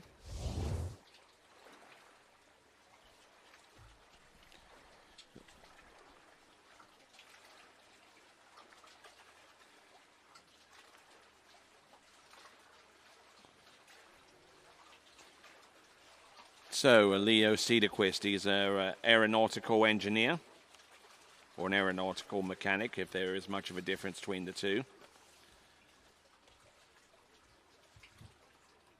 Apparently, he doesn't like Tabasco sauce. All right, I'm off. Yeah, I'm going to tell you, he's crazy. Tabasco sauce, that's some good stuff there, Tony. I know you're a big fan of it. Hopefully, maybe if they're out there and they run across his broadcast, he can get you a sponsorship. But right now, we got Leo Cederquist. Personal best of 2 at 10.75 meters. I believe he did that at the Pro-Am in Portugal earlier this season that we were broadcasting, and been looking strong all season. Been keeping up with this young skier, and looking good here as he's rolling through this 12-meter pass. And yeah, looking good here. A little bit narrow at 5 ball, but nothing to really scream about. Gets through it, and going to have a chance here for the 11-meter pass. And I think, Tony, I don't know if Leo normally always starts at 13, but you might see that 13-meter start to try to get the 11-meter from the dock end. He got just a little bit more time. From the dock end just to set up, get up, and get ready for your pull-out for the gate. So that might be what we're seeing here with that 13-meter start. But we take a look here at the replay. This 12-meter pass was looking really nice. Oh, looking so strong out there. Getting into a little bit of bother, but I mean, it's only for a split second, and he's able to get straight back on and continue to tackle this run from start to finish. That is Leo Cederquist. He's gotten through, 14 and 13 now. Actually 13 and 12. He did start on 13. Now this is going to be 11.25 meters. This is going to be a huge litmus test going forward, because if he can get through this, not only will he take the lead, but he could well be a determining factor as to who makes it through to the next round of the competition or not, him included. There's one. There's number 2. Continuing on, that's number 3. Continuing on to number 4. Does he make it outside number 4? Yes, and just makes it to the wakes. So it's going to be 4 at 11.25 meters. Now, historically, that's been enough to send him through. But things can and do change from season to season, so you can't always be largely dependent upon past form that it's taken to make it through to the final. But if that does end up being the case, then Leo Cederquist would be on the right side of things.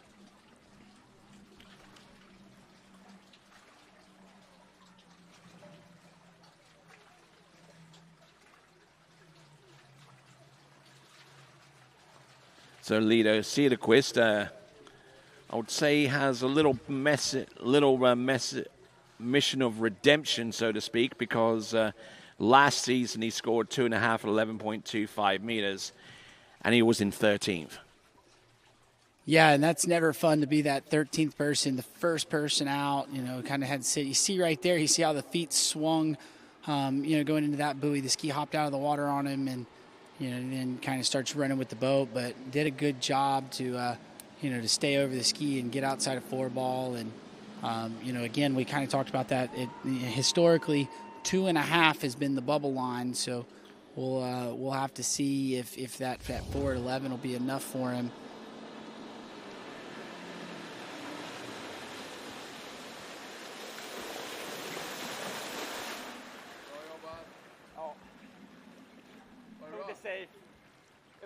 Fick ju luften till 2:an. Och bara holy shit, 2:an. Okay, apologies for the language there.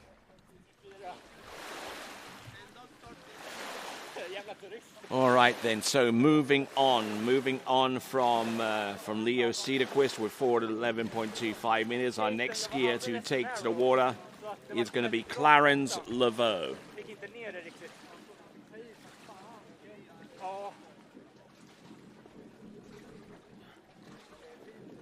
Vadå?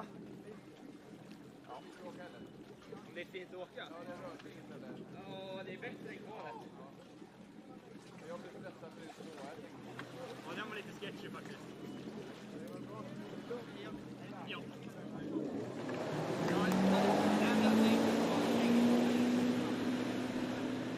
All right, here we go, folks. Skier on the water is Clarence Laveau.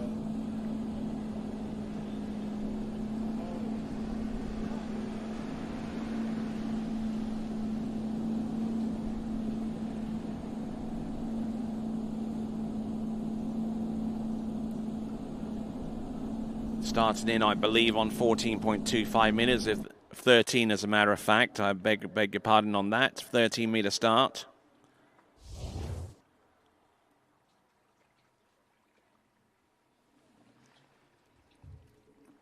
I'm going to tell you, as this slalom event's heating up, Tony, it is heating up here at the lake. It is getting warm here. The sun is getting down. Oh, it's toasty. It is toasty, so. But McLaren's right here making his way through this 13-meter pass.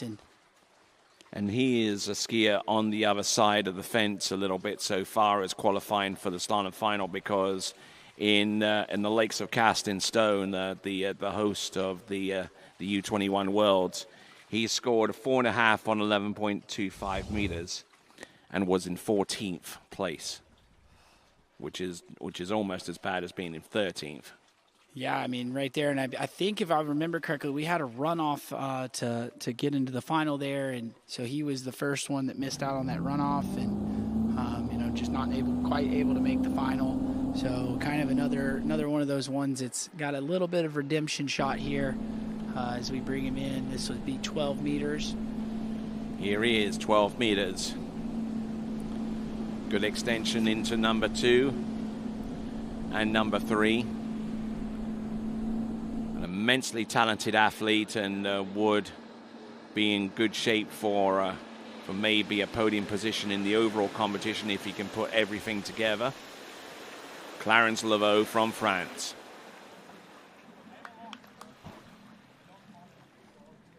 Now, Clarence Laveau, a representative for France, but doesn't actually ski in France, if you know what I'm saying, because he's actually skis in an overseas département, which is an overseas region. Now, that overseas region is Guadeloupe Island in the middle of the Caribbean, and that's where he learned to ski, and that's where he continues to ski, despite the fact that area of the Caribbean doesn't have a jump ramp and has a slalom course, and obviously you can trick anywhere. And Clarence Laveau looking forward to maybe slaloming in something like the Collegiate Nationals going forward as a member of Louisiana's Raging Cajuns. But let's see if he can take care of business right here on the slalom course. 13 and 12 under his belt, 11.25 meters coming up right now. The purple loop. Good effort here. There's 1. There's number 2 and 3 and 4, and he steps up on 4 and gets 4 buoys there. Exactly the same score as Leo Cederqvist. Now, if you're starting to figure out a trend going forward, you might be onto something there, because that 4 buoy count was exactly the same score as Leo Cederquist, and if there are a number of those scores going forward, then we could potentially have a runoff. Yeah, and I mean, you see the ski just kind of not super settled on this pass. It was kind of bouncing around on him, so did a good job to stay over it. You see the slack line off of 2, a little bit delayed there. Ski starts bouncing at 3 as he starts really pushing on it, and then, you know, kind of knows that he's a little late there, but gets the ski outside of 4 and, you know, puts himself into a spot. You know, didn't try to crank it and leave himself at 3.5, because that would be quite a bummer if you get there and 4 is the ticket in and you fall over trying to make a turn that you're probably not going to get the 5 ball. So I think that was a smart play there by Clarence to stand up, S-turn, and take the full 4. All right, here we go, folks. Still got some great skiing to come. We've got Pierre-Louis Germain, another skier from France.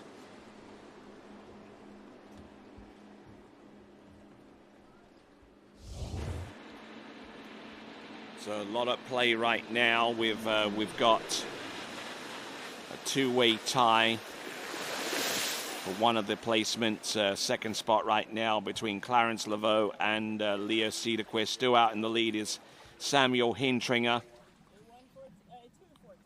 And he's seeing all of these scores go by the wayside, 3s and 2s and 4s, and just unable to get past a certain point. Hintringer with 5 and 11. Cederquist and Laveau currently on a 2-way tie with second with 4. Those are your top 3.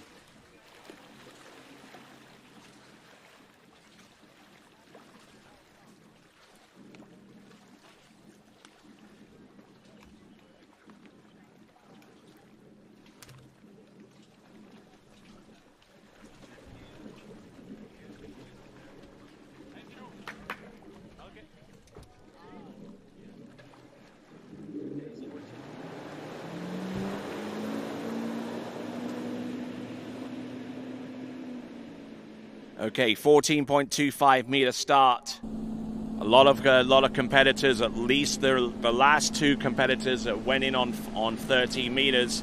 Now we wonder if this kind of start by comparison is a little bit too conservative for the kind of result that they're hoping to put out there on the slalom course going forwards there, Zane. Yeah, I mean, you know, I think, Tony, I think some of these people that are starting at 13 meters are doing that for the 11-meter start. Again, I've kind of talked about it. I think from the dock end, you got just a little bit more room before you pull out for the gate, so it gives you a little bit more time to get set up and you don't feel as rushed, which, you know, when you feel a little rushed, what happens is you see the skiers, they tend to pull out a little harder because they feel like they're a little late, and then when they're late, they pull out hard and then they lose the line. They don't quite have their speed proper when they turn in, and then it starts catching them as they get down the pass. So, you know, he's elected to take the 14-meter pass. Is probably how he normally starts when he's at home. So it's just something to see if we start seeing some strategy come in. We'll see how that goes as we move through this you know, these slalom skiers. I believe we've got 3 more after him, and then we'll be in that Series 1. So we're getting ready to kind of start knowing what a bubble score is going to be. Still, we've got Samuel from Austria in the lead with 5 at 11. So that getting that ski outside of 5, I know that was a PB, but that could be huge about making it into the final. And here we go. We've got him coming in 13 meters, looking nice and strong here. You see him not working too hard, a little bit slow there off of 4, but you know, again, I think this is kind of a warm-up pass for these guys, and you know, getting through that one, and now gonna have, you know, take a break, and we'll shorten the rope up 12 meters. So it's no easy pass, but I'm kind of expecting the rest of the guys to be able to get through this 12-meter pass, and then we'll see, you know, how the starts are at 11 to see who can make it into the final. And when you say a warm-up a little bit, it not only applies to what their physical conditioning is able to take, going across the course at such breakneck speeds, but it's also what the course is able to absorb when you start to put together these kinds of turns together at 11.25 meters. Yeah, and I mean, the other thing is, like, I always equate this when I'm coaching with people, because a lot of times I'll go to lakes and you'll see people that started a pass. It's just a little bit, it's not too hard for them, but it's a little bit faster, and so they don't get into like a good rhythm. So, he uses that 14 and 13 to kind of get his rhythm. And now when you get to 12 meters, now you kind of got to work a little bit harder. But he's already, established a good rhythm to his skiing, so that'll help him out as we shorten the line. Here we go, Pierre-Louis Germain, who has a personal best of 2 on 10.75 meters, which would require him to run this pass, then one more pass after that, and then a third the way down the pass after that. So he's still got a long ways to go to get towards the personal best level. And it may not even take that kind of level of skiing to make it through to the final, but obviously his percentage chances of making it through to the final will only be enhanced as he works down the line length, starting with 11.25 meters next there, Zane.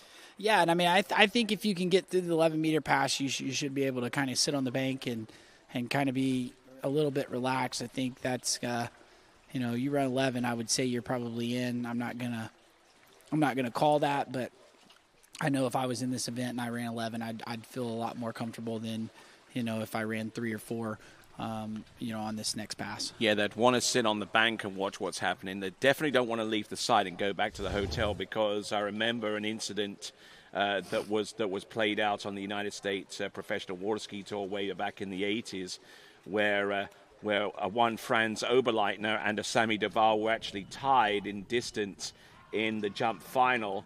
And what ended up happening is because Franz Oberleitner didn't reckon that he had a chance of winning, the runoff ensued and Franz wasn't there, and so Sammy Duval won that Pro Tour stop. Yeah, no, you're definitely going to want to sit around and make sure you get in, because you never know what could happen. We've already got a tie with 4 at 11, so. And that's another one. And you just cursed him there, Tony. You said it a little too soon, hadn't made the S-turn. So that's 3.5. That could be huge coming up here, because, we had a couple people tied at 4, and now, he's going to be on the outside there. So that's going to make things a little bit tougher here. Definitely needed to hang on to that rope and get the full 4. You see, I thought he got a pretty decent one here.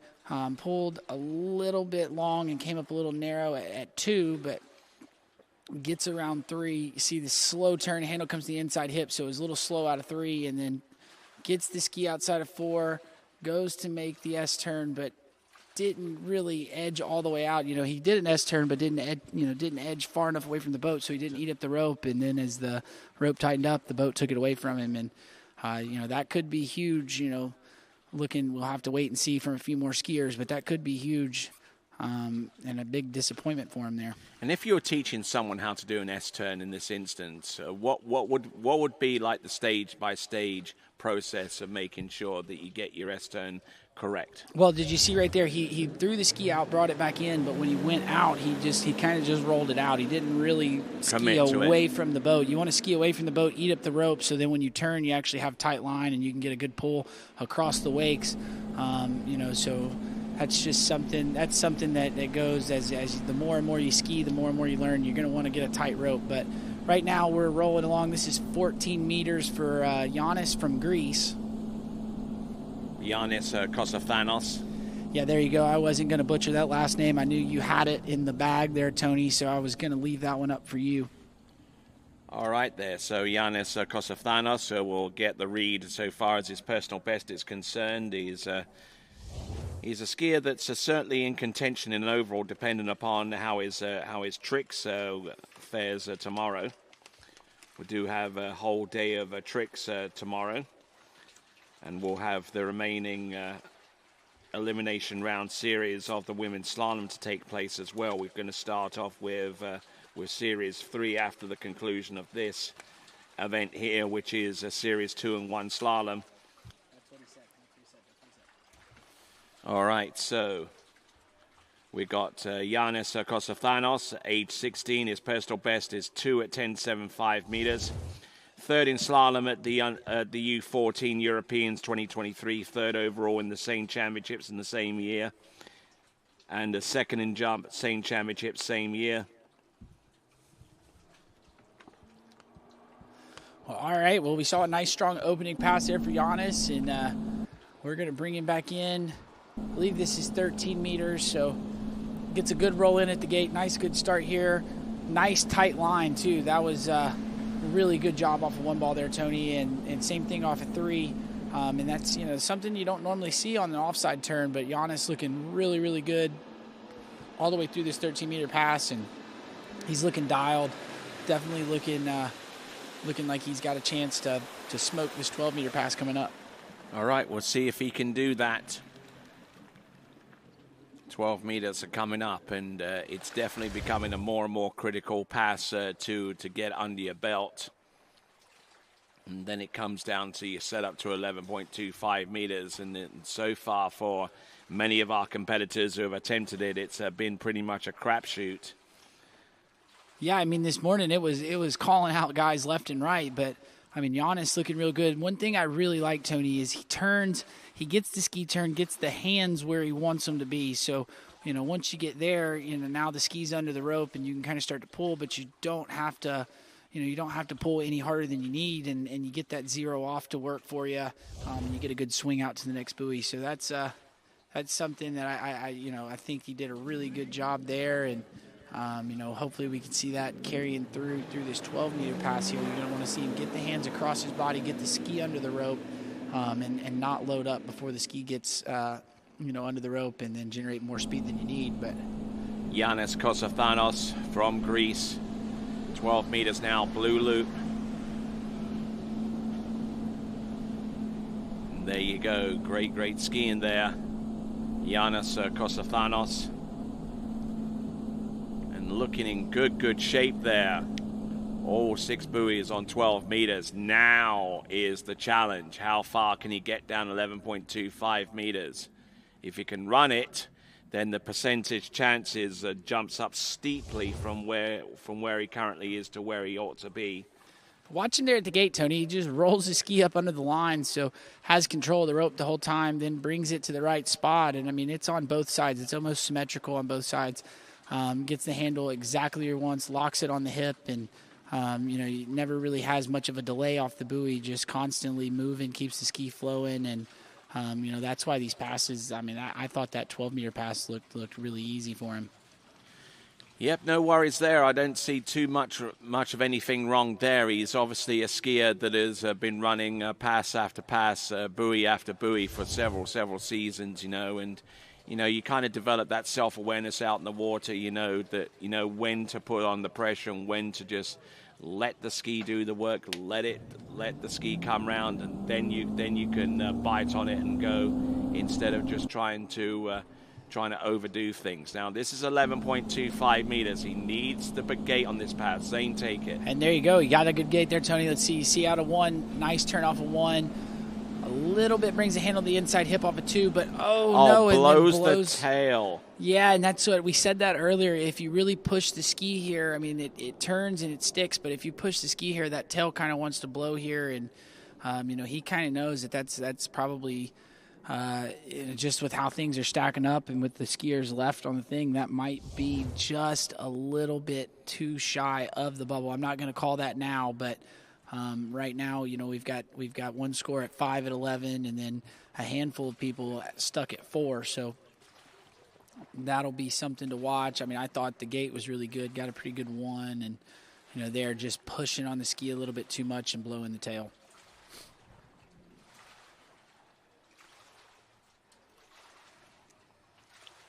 And the Giannis Kosathanos, one of his better scores of the season, actually, with 2.5 at 11.25 meters.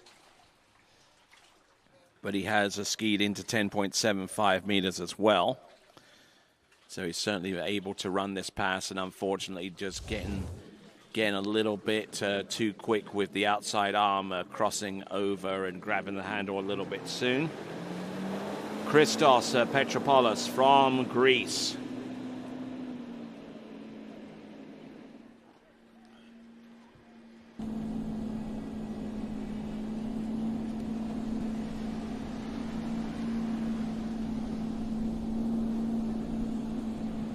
Opening pass of 14. And not looking too bad. Seems to have a very, very good measure on that run. Yeah, as we see Becky in the boat, you know, she loves being in the boat. You can see she's having a good time, and you know, she's one of those drivers that kind of chats with your skier, make sure you know you kind of stay calm down at the end, and you know, here we see the skier looking nice and strong here on the opening pass. All right, so Christos Petropoulos from Greece. And speaking about the Greeks, next season they will be hosting the European Youth Championships of the under-14s and under-17s over at Agrinio in Greece. And the TWBC is pleased to announce that we will be broadcasting that event next season in 2026, the European Youth Championships, U14s to U17s, broadcast live on TWBC in 4K. Here we go. Christos Petropoulos from Greece. There's 30 meters. Getting a little bit bogged down in places, but still able to keep the ski moving, and that's a critical element going forwards.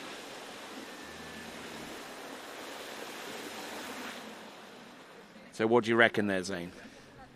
Yeah, well, I mean, we'll take a look here at the replay and see. I mean, a little bit. There's a couple spots where you had a couple little bobbles, but you know, still, that's the great thing about having, you know, taking a couple warm-up passes. We talked about it a little earlier. You have room for error to kind of, you know, get your feet up under you. And, you know, you see here, I thought 1 and 2 are really, really nice. Now here off of 3, still looking good. But as he rolls into 4, you see he pushes that handle in front of him just a little bit, causing him to be a touch slow off of 4. But gets his way through it. And, you know, now we're going to shorten the rope and got to get through this next one. And you really want to kind of set yourself up, get a good rhythm. You don't want to have too many bobbles on the next pass and give yourself a good chance for getting down 11 meters. All right, rocking and rolling as we continue along. We have a top score of 5 on 11.25 meters. We have tied scores of 4 at 11.25 meters, first and for second and third. Chasing things down here. It's Christos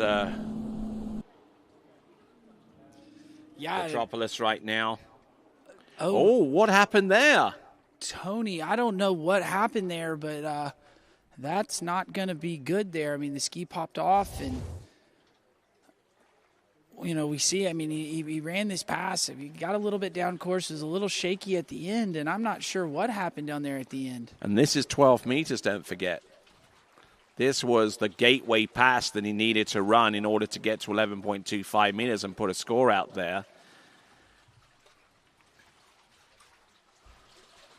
I don't know, not too sure what happened there on the in the drop-down area at the bottom of the lake. He got round number 6 through the exit gates, and everything all seemed pretty good. But the rule is you've got to maintain control of that handle all the way through. Whoa. What the? That was weird, Tony. That's weird. The ski popped out of the water on him, and that almost looked like he hit something. Yeah, I mean, I agree. That was kind of wild. I have no idea what happened there. Well, that means mean, it looks like the judges are talking, and we're going to see. I mean, let's take one more look. You know, he pulls out, and yeah, I mean, yeah, that was very weird. Like you said, it's almost like he hit. You know, I wouldn't say there's a log down there, but it looked like he hit something. And I mean, I don't see too much of an explanation for that. I mean, I'm as puzzled and miffed as you are. Yeah, I mean, and I'll have to wait and see what the judges say. But I mean, that's really unfortunate if you know, that's the end of his ski run there.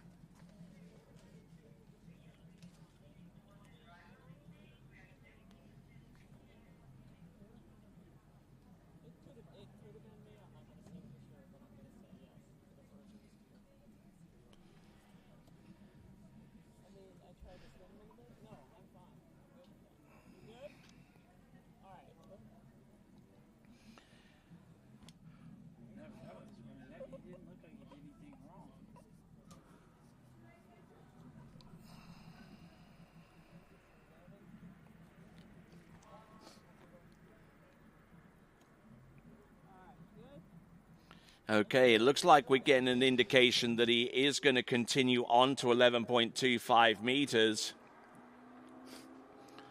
And apparently the... All right, let's see if he can shake it off, Tony. I mean, that's definitely going to set the heart rate up. But that's one. Here he goes for number 2. That is Christos Petropoulos of Greece. Oh, and is inside a buoy number 3. So it's going to be 2.5.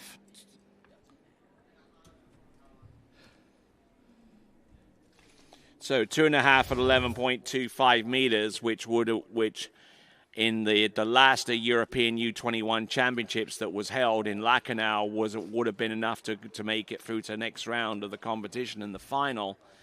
And at this vantage point here, I would probably say that it would take at least a score above 4 at 11.25 meters right here and now to make enough of an impact to make it through to the next round of the competition. It could end up going down to about 2.5 or 3, maybe, depending upon what each of our skiers does in Series 1. But at this juncture, it would seem anything more than 4 would do the trick. Well, I mean, right now, Tony, with one more skier, if he, you know, we still don't know because we've got 12 skiers in that Series 1, but right now, 5 at 11 is the score that everybody's chasing to give themselves a shot. And here we go. We got another Swede starting at 13 meters, so I believe this is Simon from Sweden. Simon Oldman from Sweden. Now, Simon Oldman in the previous European Championships in the U21 was 15th. Actually, this is the World Championships I'm referencing, the World U21 Championships. He was actually 15th in that order in the open men's slalom results. So he does have some form coming in. I'll try and give you an indication as to what his personal best is going forward. But Simon Oldman doing a fine job with that opening pass. Remind me what that pass was. That was 13 meters there, Tony. So, I mean, again, we're seeing that different start. I think maybe the Swedes have been talking, and they were saying that they liked the start down here from the dock end. So we'll have to wait and see. But that, you know, gets through it. And, you know, sets himself up for a little bit different setup than the other skiers. All right, then. So Simon Oldman, his personal best is 2.5 at 10.75. His hobbies involve guinea pigs, fishing, and shooting with a bow and arrow. That would be called archery, wouldn't it? Yeah, I mean, I knew when you said shooting, he's from Scandinavian country, so he's probably not shooting a lot of guns because they don't have very many there. But definitely archery, they probably have that. That's probably allowed. Or maybe they can combine the 3. Yeah, well, there you go.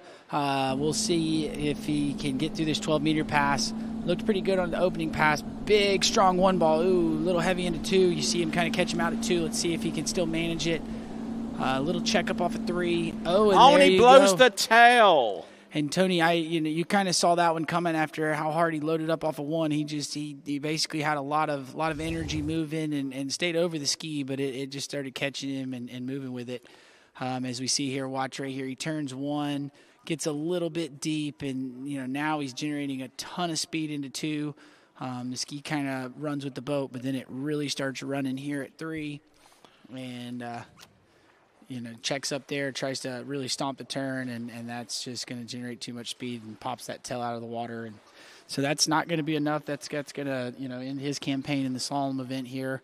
And, now our bubble score with 12 skiers left is 5 at 11. So if you run more than 5, you're in. Anything less, you're going to have to sit and wait. Absolutely, and Simon Oldman, who last year in this event scored an 11th place finish, he scored 2 at 10.75 meters in this exact same round a year ago over in Lacanau in France. And so let's have a look at the top three as it stands. Samuel Hinteringer licking his lips a little bit there and wondering whether there'll be a score that will be under his to allow him to make it through to slalom final. Two-way tie between Leo Cederquist and Clarence Laveau with 4 at 11.25 meters. And the percentage chance of a runoff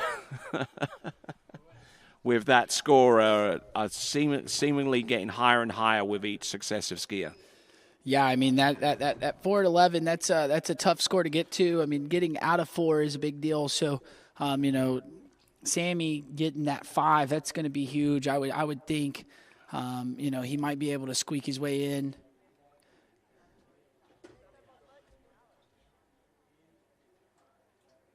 So right now, Tony, we got a bubble score of 4. So you might see, I think you're definitely going to see a runoff. You might get somebody not get a really good start here at 11, and they just get down the pass and check up at 4. So there is a very good chance that we've got a runoff coming up. But, congrats to Sammy, getting a PB of 5 at 11, and he's going to be your first person to punch his ticket into the men's slalom final on Friday. Ticket punched, Samuel Hinteringer. 5 at 11.25 meters. Now the bubble score is anything above 4 now. And looking to try and attack that score is our next competitor, Eduardo Lamalfa.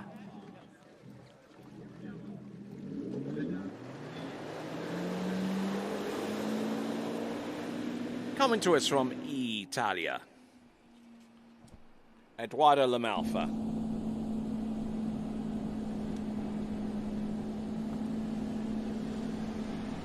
Looking good here. So we see an awesome shot there from the drone here on Eduardo's first pass, 14 meters, and solid looking opening pass there, Tony. Yep, looking extremely solid for our Italian overall competitor. And the Italians are placing a huge premium and a huge priority of selecting overall skiers for this competition, and especially Eduardo Lamalfa, who at age 19 has got a personal best that I can scarcely believe. It's 2 at 11.25 meters he wrote down, but I suspect his personal best is a heck of a lot better, because otherwise he wouldn't be skiing in Series 1 with that score.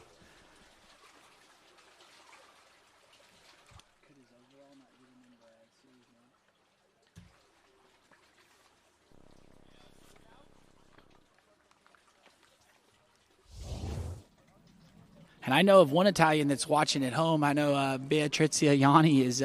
She's messaged me earlier telling me she was watching. So shout out to her. I know she's watching on the couch and probably sitting here rooting on her fellow Italian skier. Indeed, and we'll continue going right along.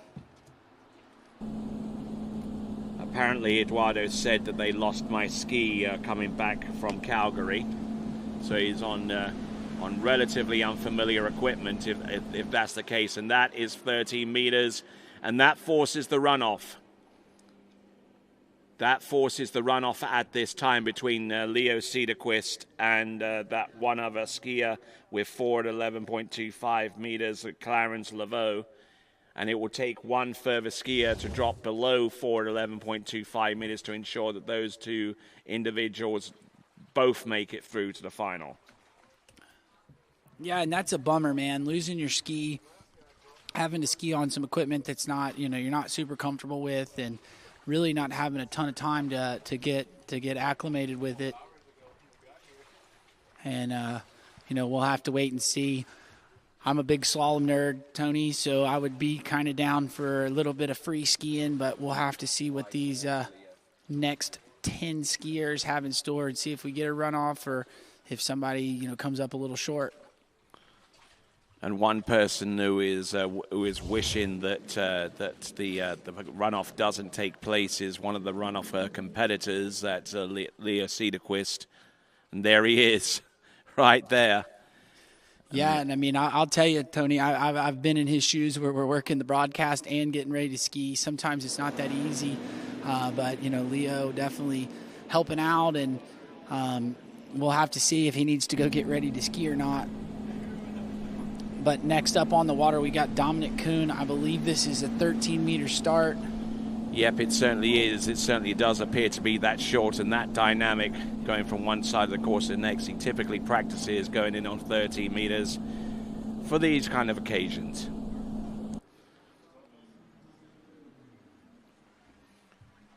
So, not a bad effort there from Dominic Kuhn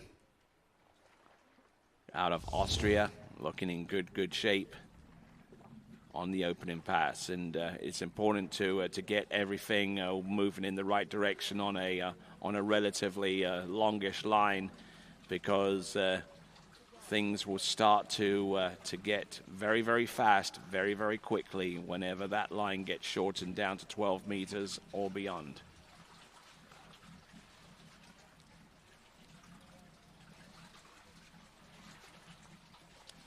And here's a thing that you might want to subscribe to a little bit with me. Sparkling water.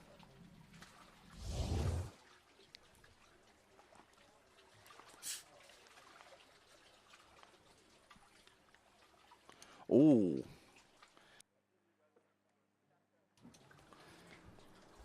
Yeah, I don't know, Tony. I'm more of a still water kind of guy, but water definitely fuels the body, so I'll drink anything I can get. But right now we got Dominic Kuhn on the water, and this is 12 meters. Oh, a little bit deep off of 2. Gonna need to relax here. Looks a little better there as he gets over to 5. Yeah, that was a little bit dicey off of 2 ball there, Tony, but gets through that 12-meter pass, and now gonna have a chance to get himself into the final.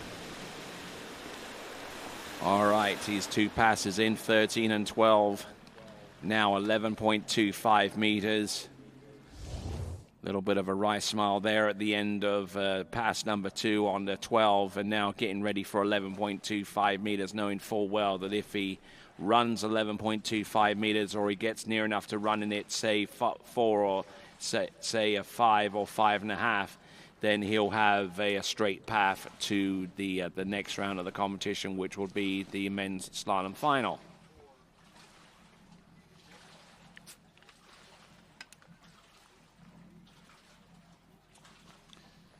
What are they saying back there about the knot?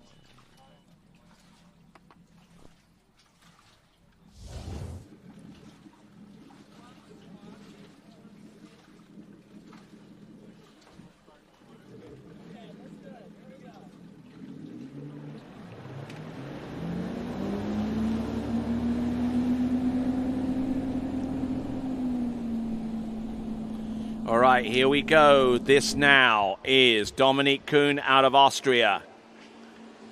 Was a little bit hot at the gate there, Tony. Had a little bit of speed, and you see manages it pretty well. But there you go. That's gonna get him into the runoff, and that'll put him into the final there. Yes, he knew exactly what he needed to do, and that ties for Samuel Hintringer. So our 2 Austrian athletes have pathways through to the next round of the competition.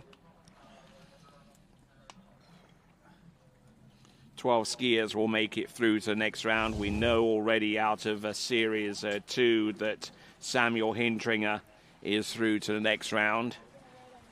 And so too is Dominic Kuhn.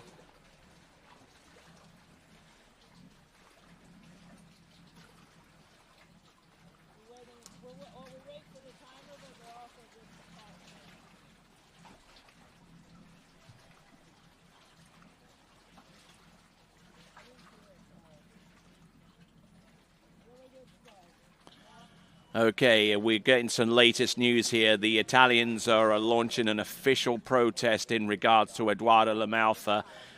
Their contention is that there was a knot in the rope prior to 11.25 meters being attempted. If that is verified, prior to 30 meters, I beg your pardon. And now, if that can be officially verified, then Edoardo Lamalfa will get a re-ride for his effort.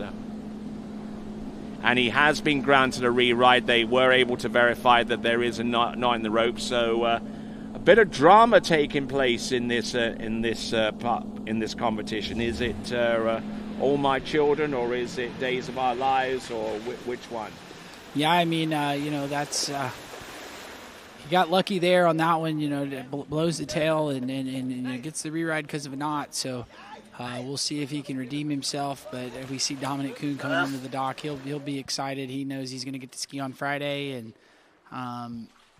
you see right there at the leaderboard, you tie at first, and we've still got the fours sitting here waiting to see if they're going to have to go get ready to ski or if they're going to be able to punch their ticket in.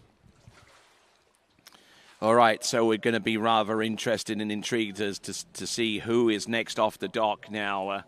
Now the Italians, who having seen their protest being granted, would send in the skier concerned out in the water as soon as possible. But at the moment, we have got Nicholas Fay from Switzerland.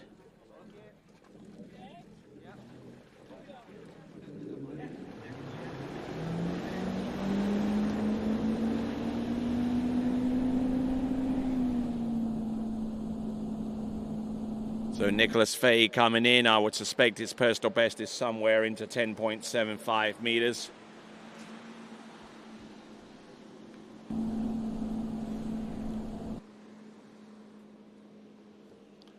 Looking good, looking in good shape here to run the opening pass. Don't see too much wrong with that effort out there. So Nicholas Fay. So taking in a lot of speed coming in and being able to bleed it off is critical to the success going forwards. In 2024 in the European Championships U21 at Lacanau, gotten the bronze medal in this exact event.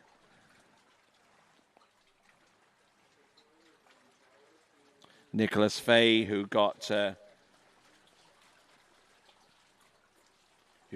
two at 10.75 meters and won the bronze medal via a tiebreak situation between himself and Benjamin Susi last season.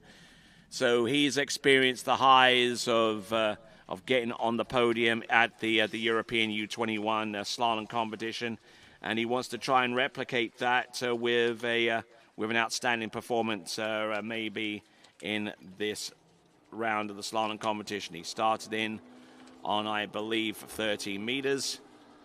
He started at 14, I beg your pardon, so this is now 13 meters.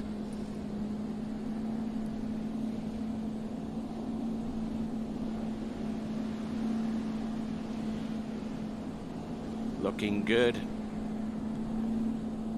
He's keeping everything flowing in the right direction here. I like what he's doing out there. Some great skiing there for Nicholas Fay.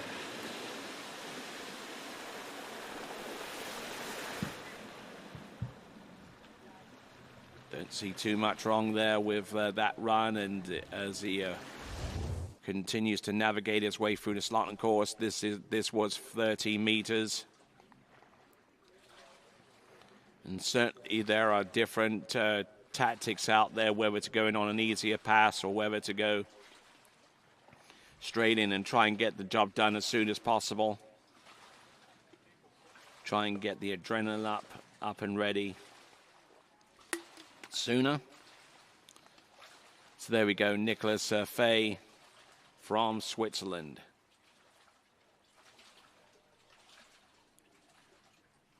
You scored a bronze medal last season, as I mentioned. Now, beautiful water conditions there. You can see straight through to the growth at the bottom of the lake, and also check out the course wires and coming in now on 12 meters. Here comes Nicholas Fay, round number 1. This is 12 meters. Little down course here. Now he's got to work against the boat here.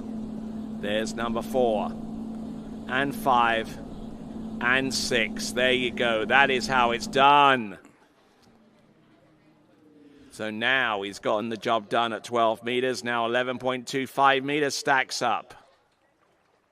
Yeah, and I mean, Tony, he's definitely going to want to swing his feet a little bit slower to get through this pass. You see kind of an abrupt turn there at the gate, and then he kind of dumps his feet a little quick, so it causes that ski to start running. I thought 1 was okay, but here off of 2, he's fine. And then watch it right here. The ski jumps really quick. The tail kind of comes out of the water. So now the ski starts to run, little slack line. Same thing out of 4. And he kind of carried that through the pass. Now, he did a good job about taking everything down course.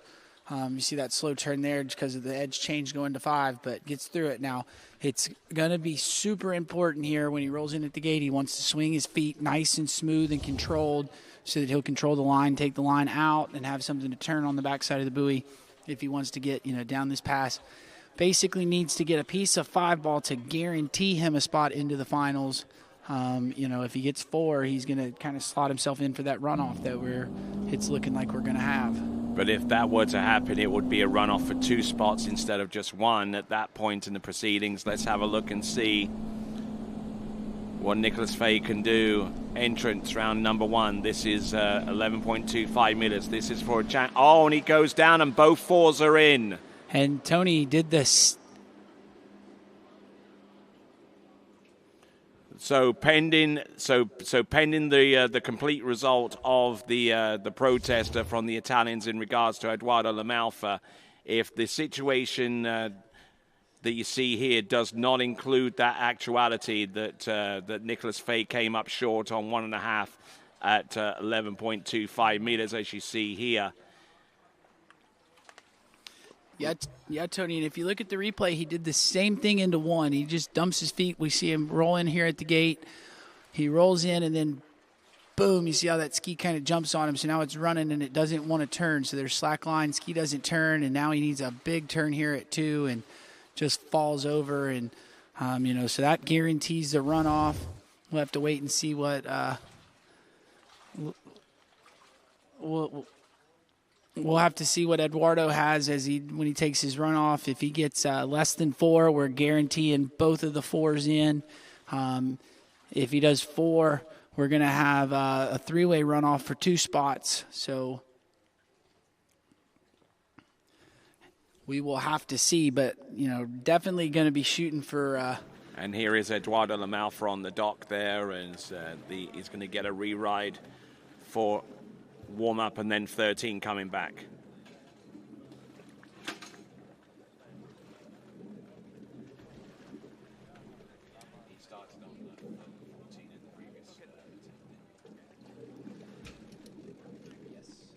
All right, so he's going to start completely from the top here.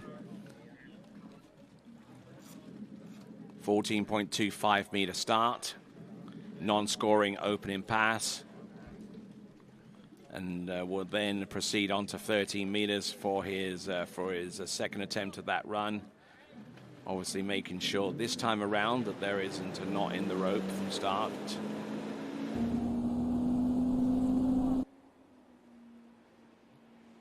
All right, this will determine the fate of those 4s on 11.25 meters, but we've still got a ways to go yet before we we start counting off those skiers that could potentially make it through to the final.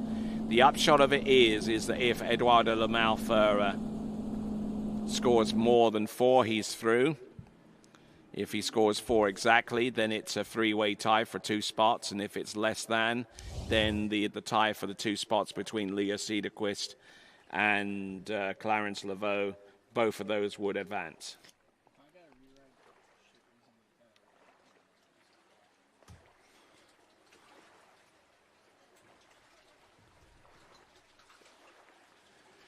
So a little bit of showmanship going round number 6 to the in the opinions of many, probably ill-advised,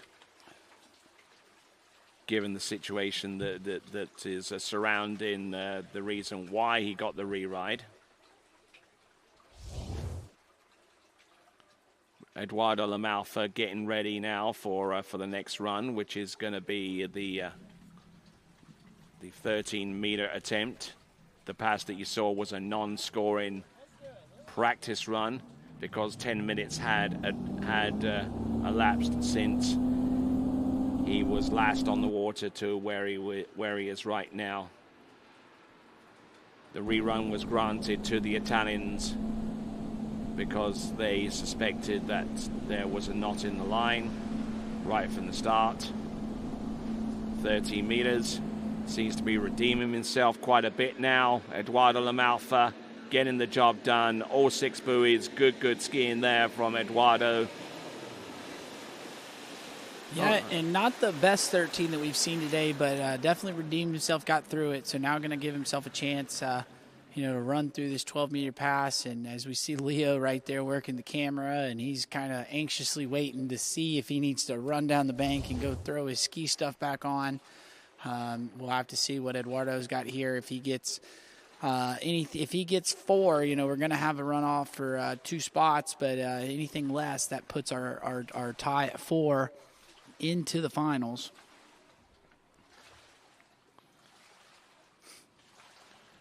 All right, working his way, navigating around each buoy on this pass. 12 meters coming up. The next 10 buoys are going to decide the fate of a number of skiers, him included.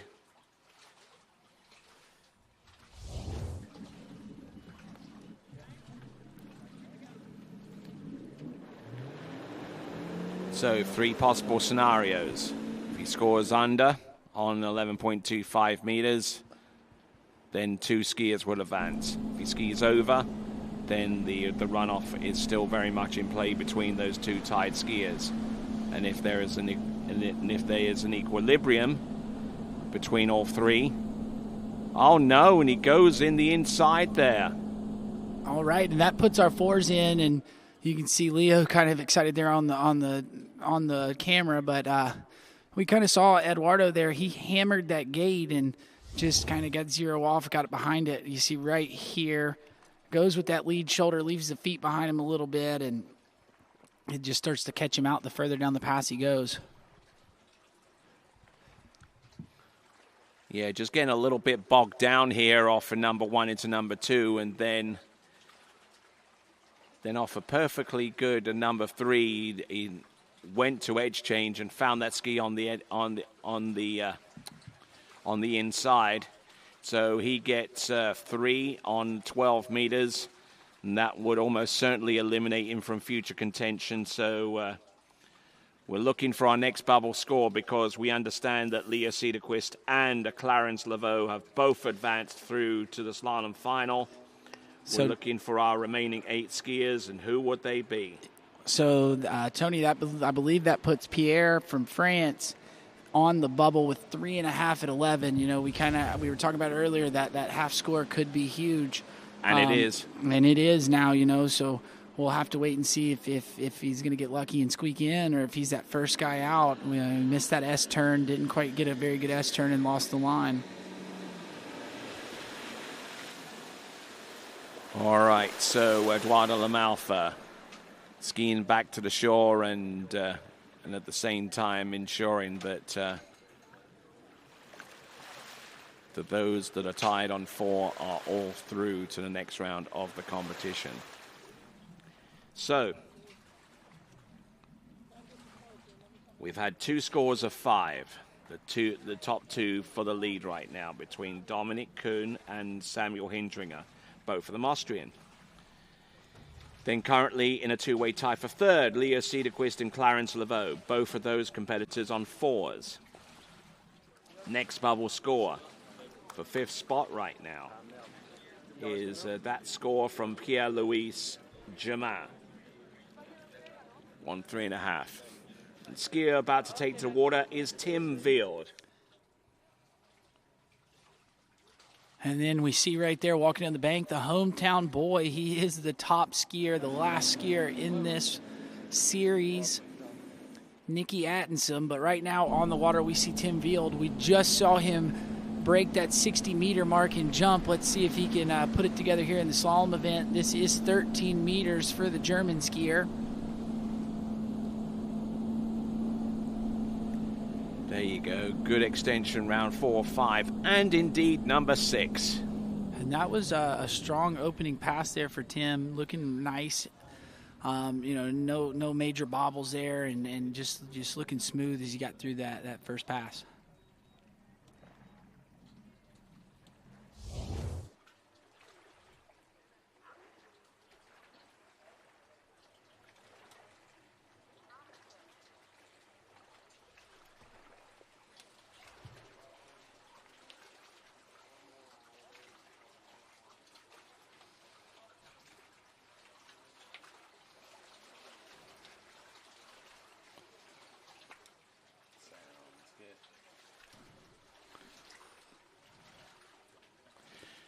So Tim Wild, that opening pass looking very, very well coordinated with 13 meters.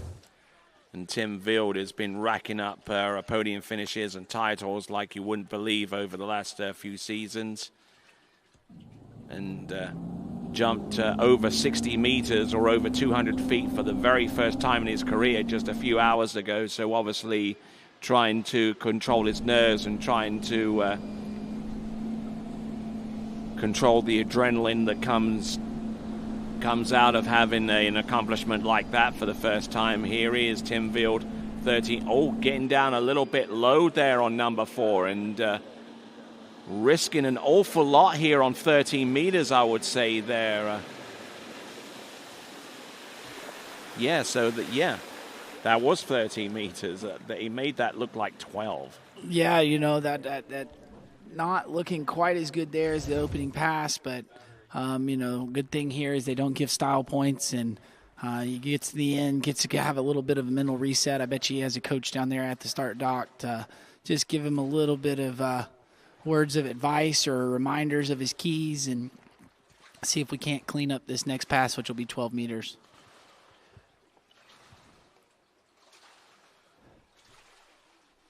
So not looking bad for the most part, but just he could have easily have backed it down just a little bit and still made the pass relatively straightforwardly, if that's even a word.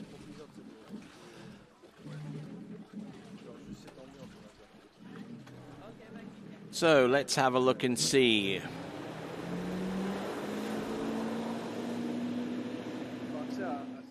This now is Tim Wild coming in on 12 meters. Faster than he needs to run. Oh, handled down a little bit on number 1. He gets it to go around number 2. And he's in trouble, but he's still there. He's still upright, but barely, and certainly not the easiest 12 meters I've ever seen him run. And now it's going to come down to 11.25 meters, and if he gets the required score, which is currently anything more than 3.5 and 11, and that score is held by Pierre-Louis Germain, then he will advance through to the final and will pick up another overall marker going forwards. Yeah, okay, so we're just getting confirmation that was 38 off there, Tony, so that's why that 13 that we were calling looked like 12. So that'll be your new leader there. That was actually big, able to squeeze through able to squeeze through that 38 off pass, and now he's your first skier of the weekend to run the 11-meter pass. All right, and going to have a chance at 10.7. Okay, I guess I can mark him down through to the next round. Would you agree with that? I think that'll punch his ticket in, and now he's going to get a good chance to take a look at the gate here and see if he can't get a good start. All right, here we go, folks. Coming on in, 10.75 meters. There's good reason why he made those passes look difficult, because they were. This is 10.75 meters, entry number 1. Oh, look at this. Round number 1 and number 2 are getting blown over towards number 3. It's 3 buoys there for Tim Field. Great skiing there for him.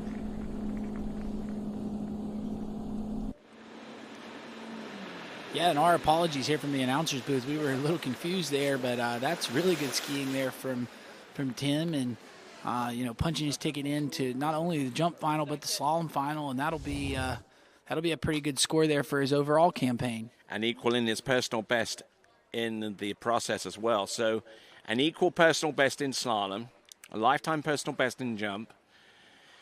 Yeah, I think he's skiing well.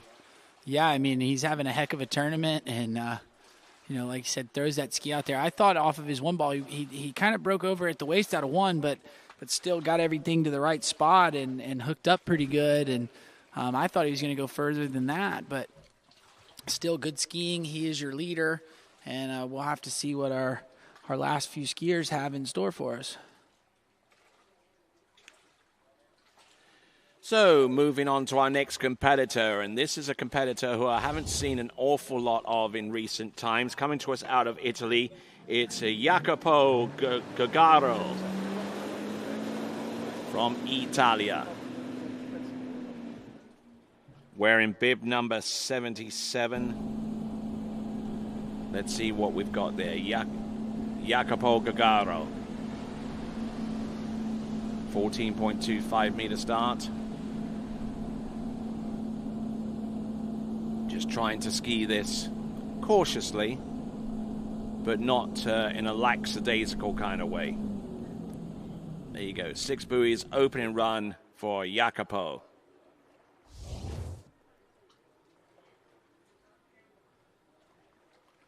So the sun slowly starting to dip towards the western sky as we see Jacopo Gagaro from Italia make an impact on pass number 1.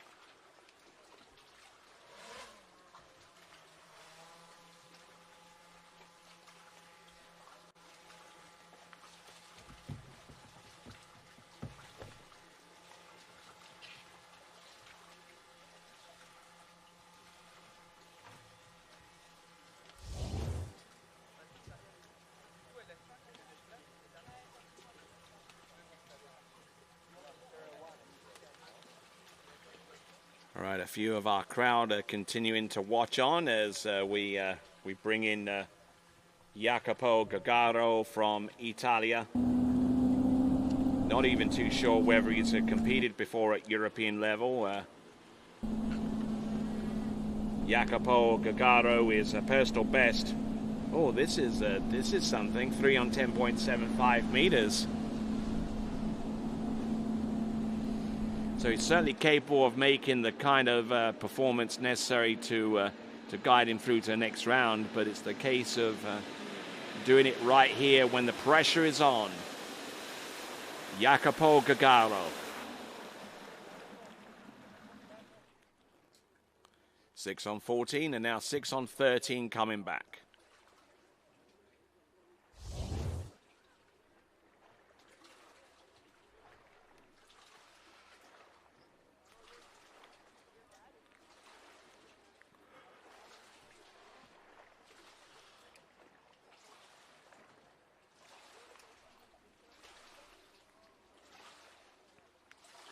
Looking in incredibly good shape here from one side of the course to the other, making sure he carries enough water speed deep into the pre-turn to keep him on top of that slalom ski and keeping himself well centered in order to allow that ski to fully rotate.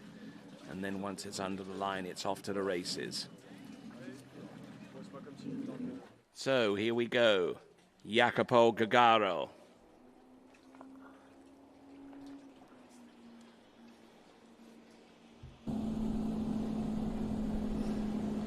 Here we are, folks. Entrance number 1.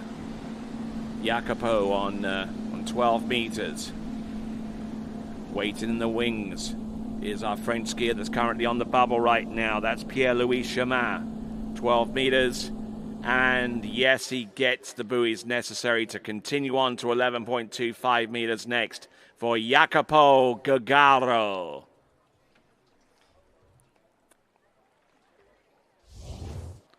Skiing behind that Nautique Tobo, anything that stands out to you?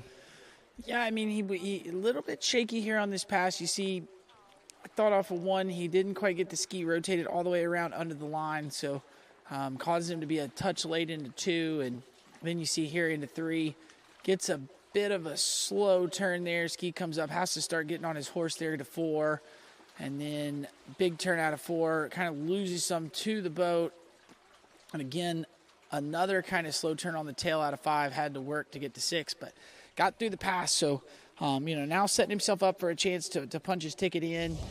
Basically needs to get to 4 if he wants to get into full 4. Anything less than 3.5 would put him out right now. All right. So Pierre-Louis Chemin from France on the hot seat right now, pending the result of this score. Here he comes. That's number 1 for Jacopo Gagaro. There's 1. There's number 2. There's number 3. There's the 3. Makes a play on number 4. Is that going to be enough? Yeah, that's going to be close. I don't know, Tony. That was, I'm not sure he got outside of 4. We'll have to wait and see on the video review, and then we'll have to wait and see what the judges give him, if they give him 1.25, if he did get the ski outside the buoy. And that is a confirmed 3 at 11. So Pierre is going to be, breathing a sigh of relief. Like I said, we were talking about it earlier. It could have been huge if that S turn didn't work out for him, but kind of got out of a bit of a pickle there. He is in, and now we've got a bit of a log jam there at 3 buoys at 11 meters.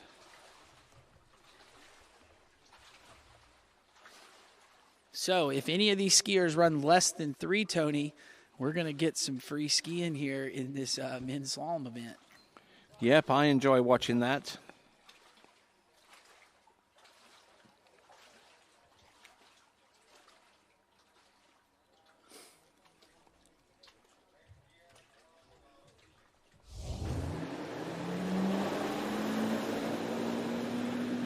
So, skier up on the water at this time is Noah Pollard from Great Britain.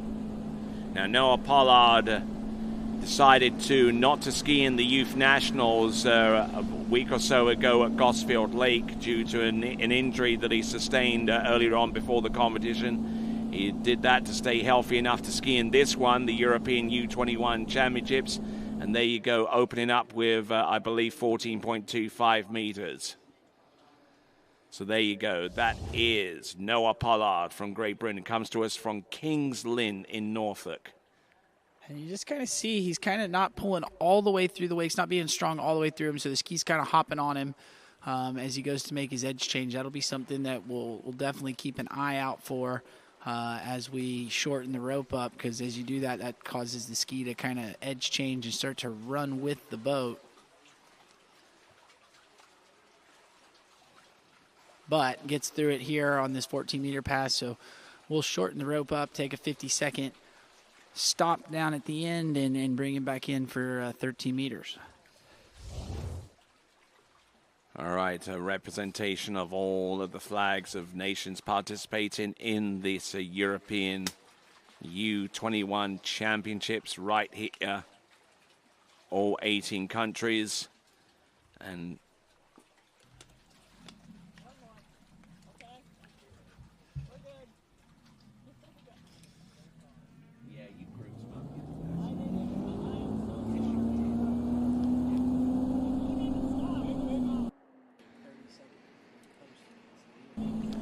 All right, then. So here we go. This is Noah Pollard, 30 meters.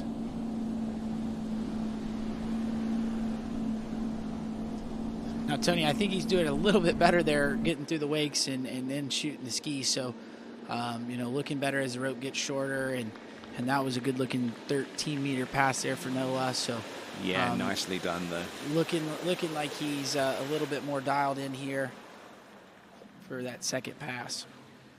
All right. So looks like a gate is under review on pass number 2 there for Noah Pollard. And if my memory serves me correct, Tony, we've had only one other one of a gate review today, and that was another great British skier, and they pulled it. But I believe he got in. We'll have to wait and see what the judges say, but I think he's going to, get granted his gates and be able to take this 12-meter pass. The other skier to whom you're referring to is Tom Parkin, and an approved gate here for Noah Pollard right here on the pass of 13 meters. Now he's got that worry sorted out and put to the back of his mind. Let's see if he can concentrate on the pass coming up, which is going to be 12 meters. He needs this and needs to get more than halfway down the pass afterwards in order to advance.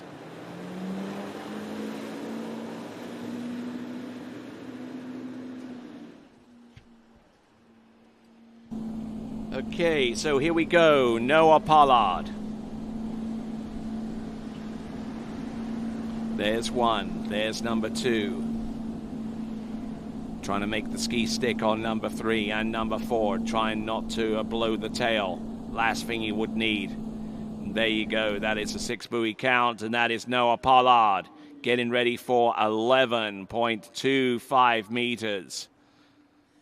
And again, Tony, you see him at 4-ball, that ski jumps as it hits the wakes, and the whole ski comes out of the water as he makes the edge change. That's something he's definitely not going to want to do here at this 11-meter pass.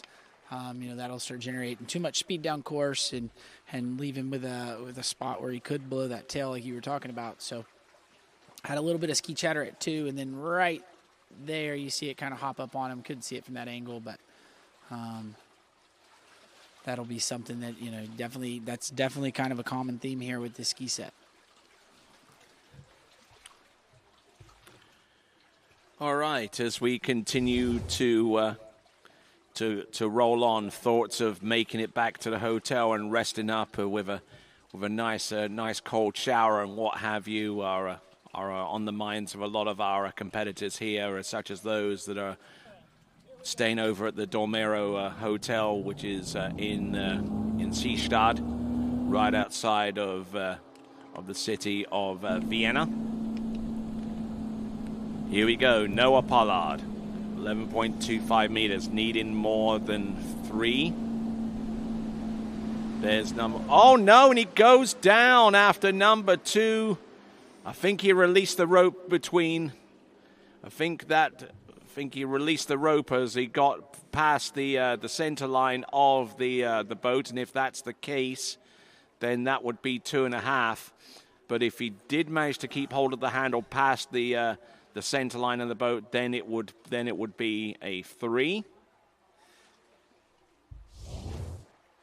We'll double check on this. Yeah, Tony, and you see when he pulled out really hard, so he rocked to the inside edge. He started losing his speed at the top of the gate glide, and then that caught him out here at 2, and he comes up short. You see him having to stretch, and then he breaks over at the waist and gets a full 2, but not going to be enough to punch his ticket in, and that's going to eliminate him from this contingent for the slalom final, and that's going to force a runoff with our 3s at 11 meters here. So that's a bit of a bummer there for the British skier, and going down early, he knows as soon as he lost the handle that eliminated him from the finals. So bit of a bummer there for Noah. All right, so that forces potentially a runoff for all of those that have scored 3. So let's have a look and see who is on 3. I hear you cry. That would be Mikolauchenko. Yep. Victor Rastrom from Sweden. Yep. And Jakob Pokagaro. Yep, there you go. So those guys are going to need to kind of head down to the dock and kind of get back into slalom mode, because they will get to ski one more time today.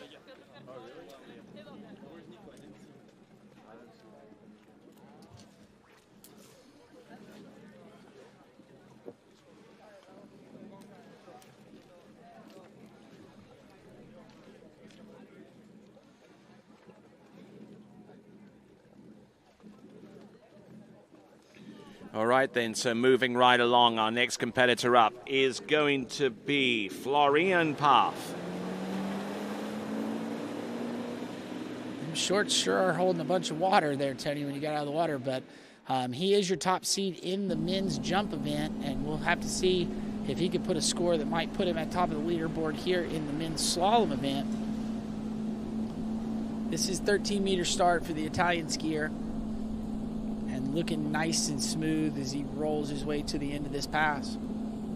Slalom skiing not only with thoughts about the slalom event itself, but also the overall competition as it progresses.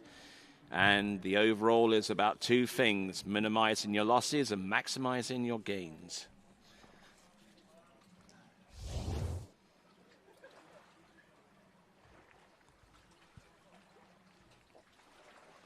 A good looking opening pass, 30 meters from Florian Paff, who, when he's not competing in this kind of level tournament at international level, he's skiing collegiately for Louisiana Lafayette and the collegiate scene.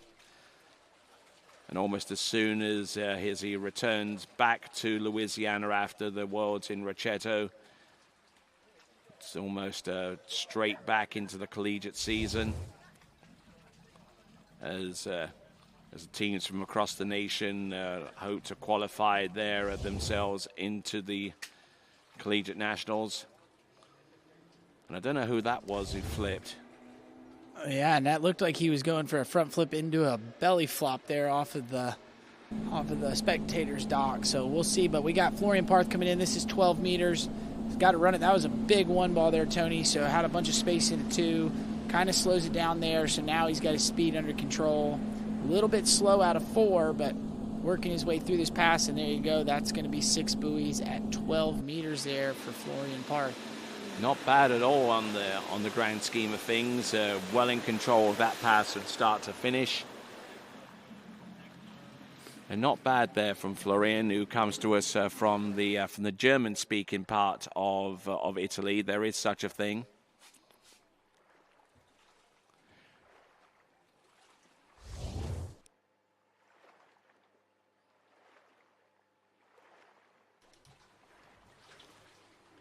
And that was a ripper of a one ball there, Tony. If he could get one of those here at this 11-meter pass, that'll set him up really nice to get down it and run it, and hopefully get a charge for the lead. Fully capable of running 11, and I mean I think he's got a personal best into 10.25. So we'll have to see if he can maybe be our first guy through that 10.7. But right now he's got his mind set on the purple loop, that 11-meter pass.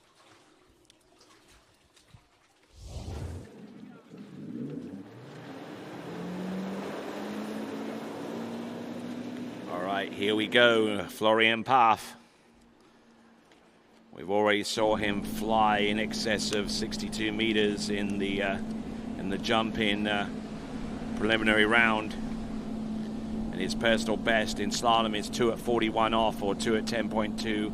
He's through to the next round of the competition, and he's doing it with style, folks. There is number 4, 5, and number 6 doing a grand job there. Florian Paff. He's through 11.25 meters. He now has an attempt at 10.75 meters. Only one person has gotten to this line length thus far, and that is Tim Wield, his major rival in the overall competition.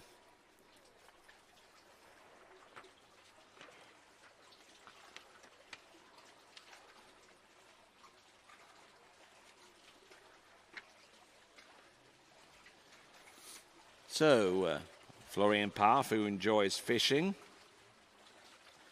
enjoys particularly fishing for redfish around the NOLA area of Louisiana, New Orleans, Louisiana. And I'll tell you, those are fun to catch, and they're really good eating, Tony.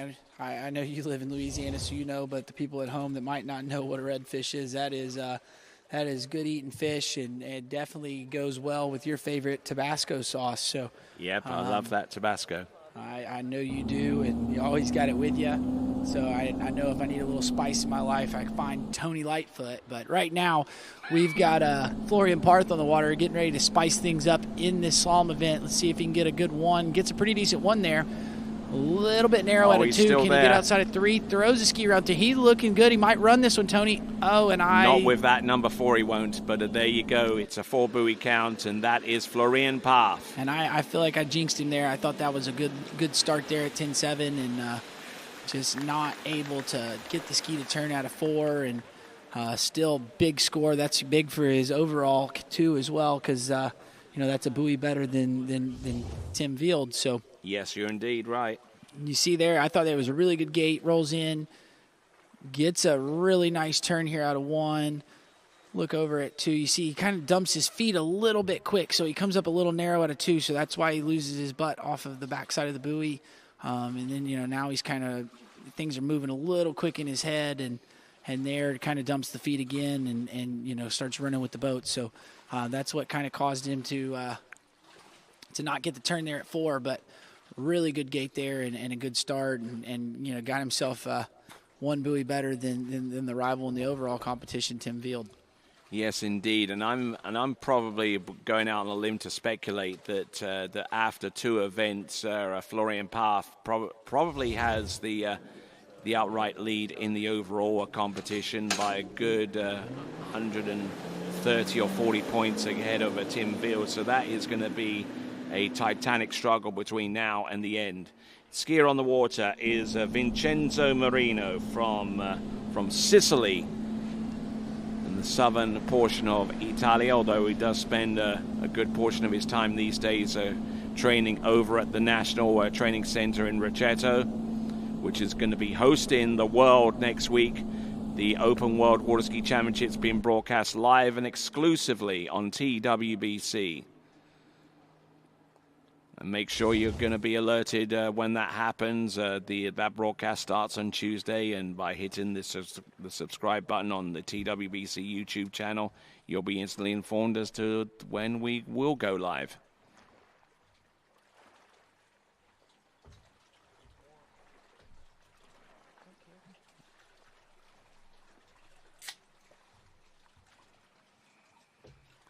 So Vincenzo Marino getting a pretty good stack there on the opening pass and getting into really, really good shape there, Vincenzo.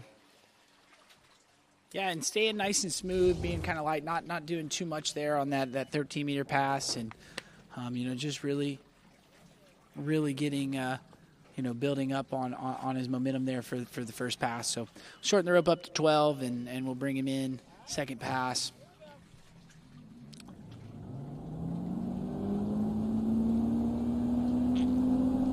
All right, here we go, folks. Coming in, Vincenzo Marino. Now we still have that multiple weight tide situation with a 3 on 11.25 meters. The tie existing between Viktor Rastrom, Mikhail Mikhailchenko, and Jacopo Gagaro. And right now, it's potentially a runoff for one last position. And Vincenzo Marino getting the job done thus far.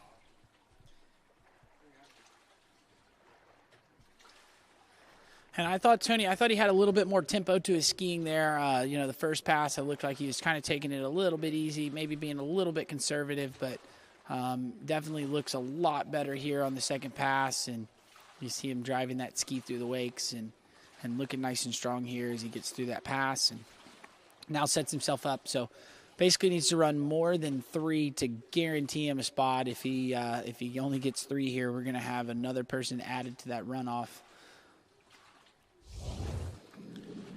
All right, continuing on and being broadcast to a worldwide audience, this is the European U21 Championships, and a big shout out has to go to all of those that are traveling towards Rocchetto from where they happen to be, whether it be in the eastern seaboard of the United States, whether they're traveling into us from Paraguay. They're probably watching this coverage right now on the middle of that transatlantic flight as we see Vincenzo Marino on 11.25 meters. More than 3 will guarantee himself a spot through to the next round, and it does. There's number 4, there's number 5, and number 6 for Vincenzo Marino.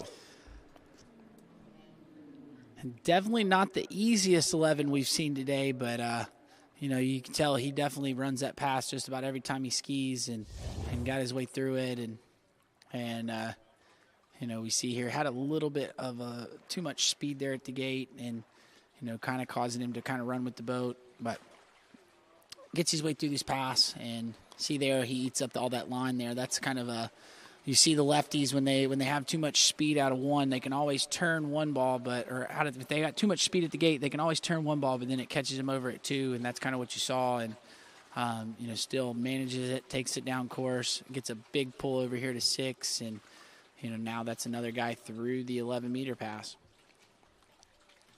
All right, so Vincenzo Marino gets the job done with that pass on 11.25 meters. The mission is accomplished so far as making it through to the next round, and not only does it affect his chances in the overall and the slalom event, but also the team title as well. There is a team crown on offer for the best combined team, and Italy right now, I would probably suggest, is quite way out in front in the lead at this time, judging by how their team members such as Vincenzo and Florian have performed. That was at 10.75 meters. He's suitably annoyed with that performance, but he's through to next round. He'll have another chance, and that's what he's bought for himself with the current score that he has of 3 1/2 at 10.75 meters. Yeah, and I mean, that was a wicked start there, Tony. I understand why he's frustrated, because you know, that was the best start we've seen at 10.7, just off of 1 and 2, and here off of 3 was really good, really worked the ski going out, but then tried to bite off a little too much there. He didn't really need that. He was on top of the pass and blows, you know, pops the handle a little bit. So a little bit of frustration there from the Italian skier, but he's into the final, and you know, got a really good look there at the gate and the start there. I think, you know, in the final, if he could make any adjustments, he just needs to not try to slam that turn on 4 ball, and he'll get through that pass.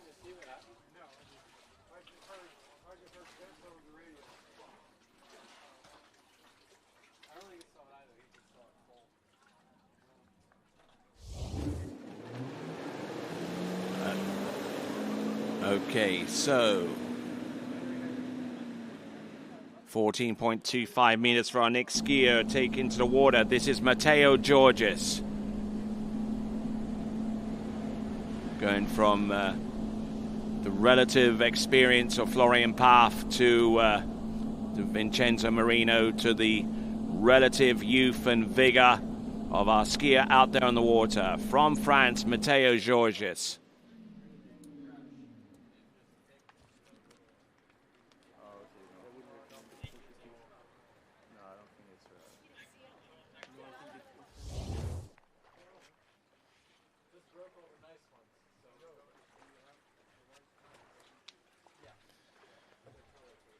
So looking fairly aggressive and confident out there on the opening pass for Matteo Georgis. Have you seen much of him?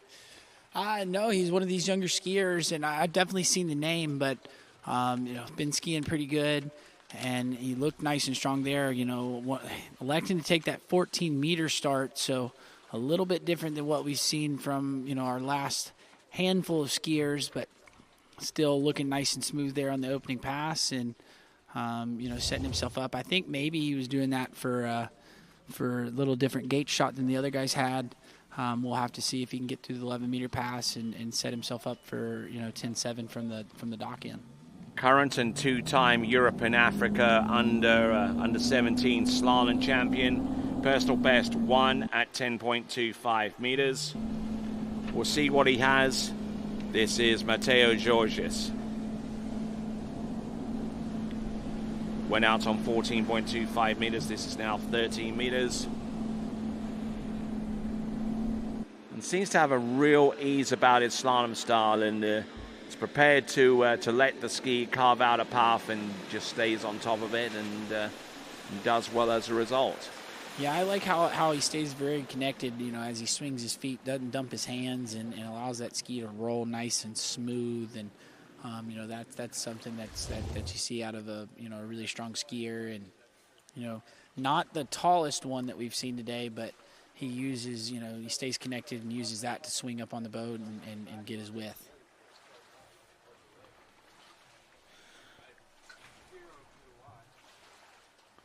All right, brilliant skiing so far from Mateo Georges, who has slalomed into 10.25 meters in the past, hence his rather high seeding value coming into this event, skiing in Series 1.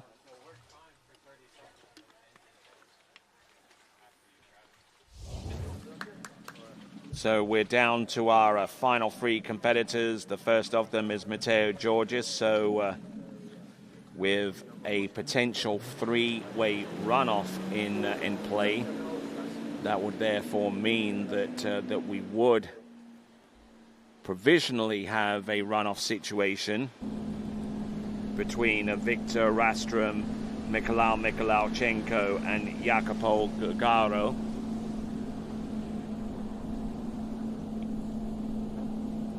Oh, getting in a little bit deep on 12 meters though. He's still able to sling his way from one end of the course to the next and run the all six buoys. So 14 and 13, and that was 12 meters. Now 11.25 meters is the challenger for him coming up next.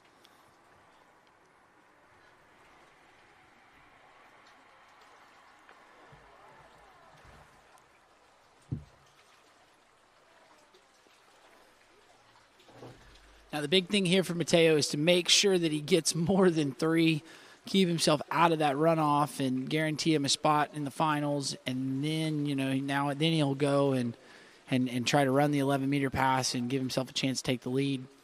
But super important to get, at least the full three to give himself a chance. And then, you'll probably see him kind of take it kind of conservative to get over, get three, get over to four. And then once he gets to four, give it a big turn and try to run the pass.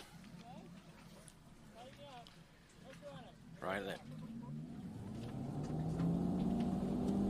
All right, here we go, folks. Let's not forget we have that multiple-way runoff on three. Oh, an interesting way to pull out for the entrance gates into the glide right there. 11.25 meters. He's good to go for number one. Round number two. Can he make it outside number three? Yes. If he gets outside of number four, he knows exactly what he needed to do to advance, and he did just that. Four buoys on 11.25 meters. Not exactly earth-shattering, but it gets the job done. Yeah, and I agree with you, Tony. It looked like he pulled out for the gates a bit different than he had the other passes, and kind of caught him out there at the start, but played it conservative. Got the turn there off of one, and then, knew he needed to get a full three, but got it through the ski outside of four, so he's definitely not going to be one of the first two skiers off the water. Going to have a couple to ski before him, and then he'll get in with the four at 11 there. All right, then, the mission accomplished so far as he's concerned, and bleeding off some speed into the gate shot there on the back of the ski. Taking a bit of a stretch there off number one into number two, but he knows his slalom ski, he knows his capability, and he knows exactly the score needed to advance, and he knows that he made it through as soon as he made it through the boat guides. All right, skier on the water is Benjamin Susi. All right, and this is a 13-meter start there, Tony. So, elected to do a little different than his turning in a little counterpart. bit closer to the inside there, into number two.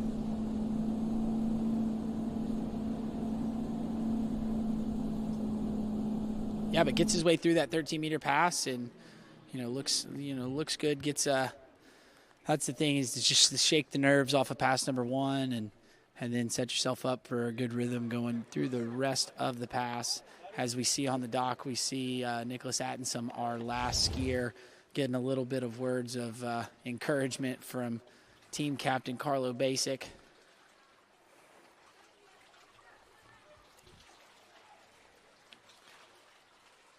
A lot can still happen between now and the end of regulation, and we will actually have a runoff situation between the three competitors, all tied on 3.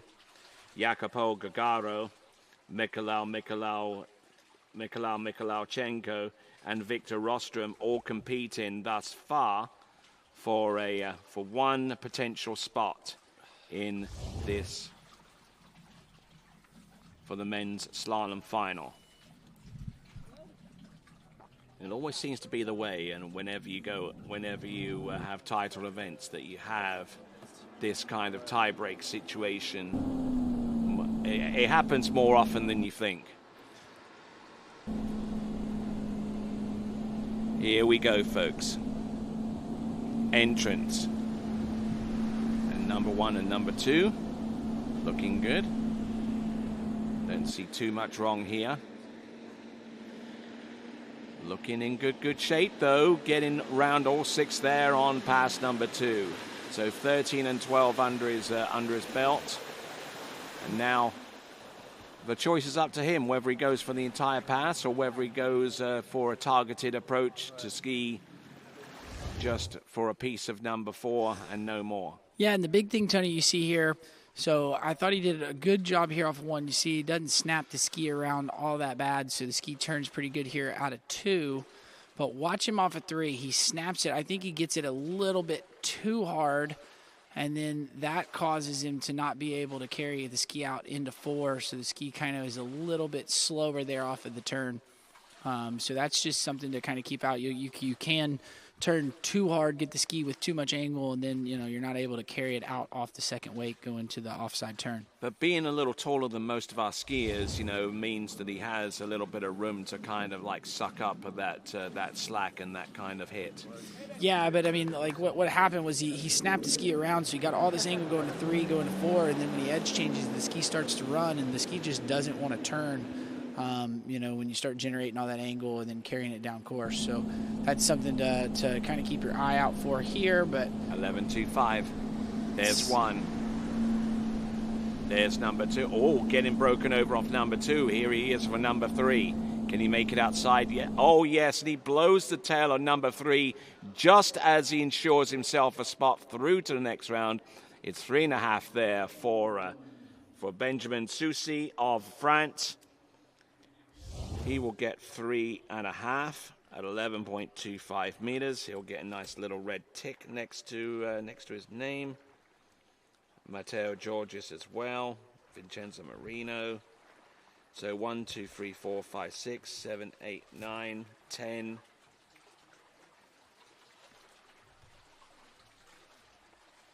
Yeah, I gotcha.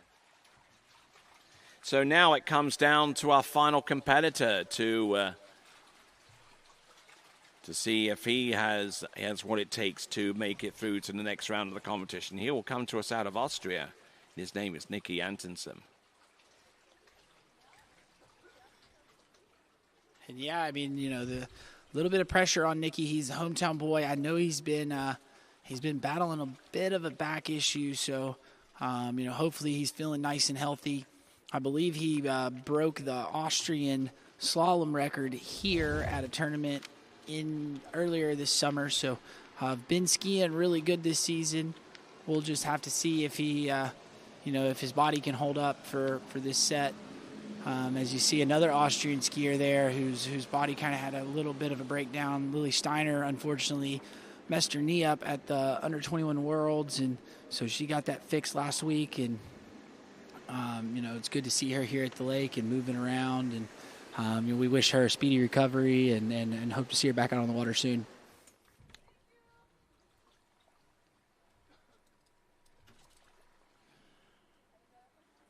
All right, so we're down to our last skier in regulation. We will have the runoff situation. There would be a potential for one remaining spot if everything goes to plan going forwards from this point onwards, we're going to have Victor Rastrom, Mikhail Michalchenko, and Jacopo Gagaro all ready to go to fight for one final spot.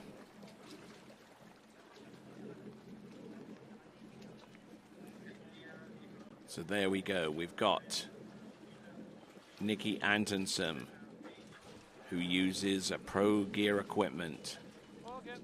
For a better grip on your competition, choose Pro Gear. Check them out by going to skiprogear.com.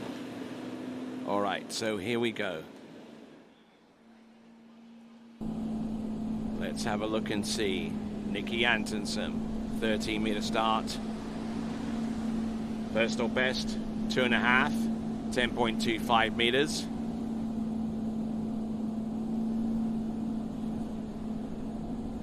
And his back's not seeming to bother him here. He looked really strong there, a 13-meter start.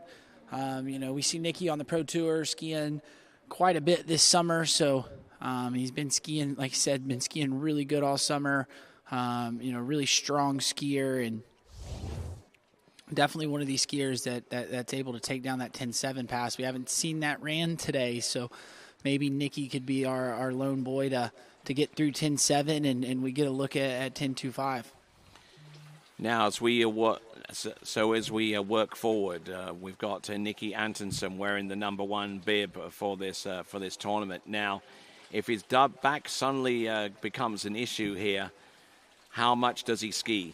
If he just needs more than 3 to advance, will he stack up on #4 maybe and not continue to ski, or will he continue to rock that 11.25 meters if he has a chance to run it? We'll soon see. Yeah, we just saw Oliver down there on the dock. I know he's probably a little nervous, and Nikki's smart. I think he's, like I said, he went and saw a doctor yesterday to make sure everything was good, and he looks strong. So we'll just have to see. The big thing is we don't want to see him take any hits in this round, and get his way into the final, and then then he can let it all hang out, and then he'll have a couple weeks off to rest up and get healthy. But again, here this 12-meter pass looking nice and smooth too. So. Strong skiing out of the Austrian skier, and looking very self-assured out there, I do have to say. So Nikki Antonsen has gone through 13 and 12, 11.25 meters. Coming up next, there'll be a runoff situation between Michalchenko, Victor Rastrom, and Jacopo Gagaro before we go into our final event, which is the U21 Women's Series 3 Slalom Elimination Round.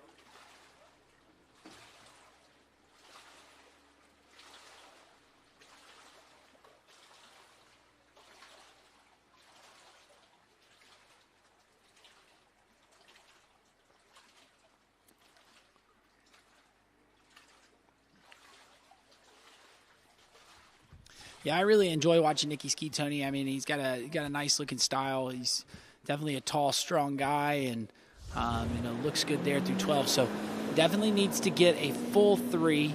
That's going to be the big thing here. But I think if I know him, he's going to want to. He doesn't want to ski that runoff. Doesn't want to have to ski any more than he has to this weekend just to get healthy. And a little slow off of 1 there, Tony. Let's see if he can get around 2. He gets around 2. Can he get outside of 3? Gets the turn off at 3, over to 4. There's a little bit of a hit there, but makes his way to 5. Can he get outside of 6? And nope. No, he doesn't. But still punches his ticket in. Hopefully his back didn't take anything too much then on that 3-ball turn. And there you go. He is into the final. So keeping himself out of that runoff. Knew that he had to get more than 3. Did just that, and now he's gonna have to go home, rest up for tomorrow, and be ready for the finals on Friday. And it's going to be a little bit of a coin flip to determine what order he goes in the men's slalom final. I mean, his score of 5 on 11.25 meters ties that of Samuel Hintringer and Dominic Kuhn. So all of those are competitors. 3 of them will be starting off together in the men's slalom final. Which one will take to the water first, and which one will be second, and then therefore which will be the last one will be determined by that method. So, ladies and gentlemen, let's bring him back, Nicky Antonsen.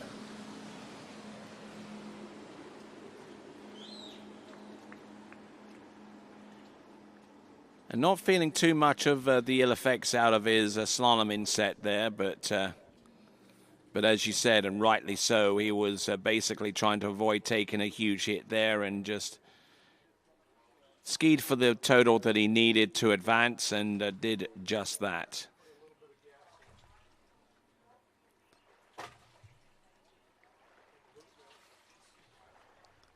Yeah, but good for him to get through it. I mean, I know, like I said, it's been a tough week. You know, when slalom skiers and their backs start acting up, it's you know, there's a lot of load that goes to that part of the body, and so, you know, I'm happy for him that he was able to be able to ski, but then, you know, be able to go get the score, you know, a score that he needed, gets him into the final, and you know, we'll see him ski on Friday, and you know, then like I said, I talked to him, and I know that this is the last event of the summer, so I'm gonna really put it all out on Friday, and then he's got a few weeks to you know, to get healed up, and then I know he's going over to school. He's one of those skiers at Rollins College, and you know, he'll be able to heal up and get ready for the collegiate season that'll be coming up here in a little bit. All right, the runoff situation is in place for those that have tied with 3 at 11.25 meters. 3 skiers battling for one solitary spot, and who will take to the water first?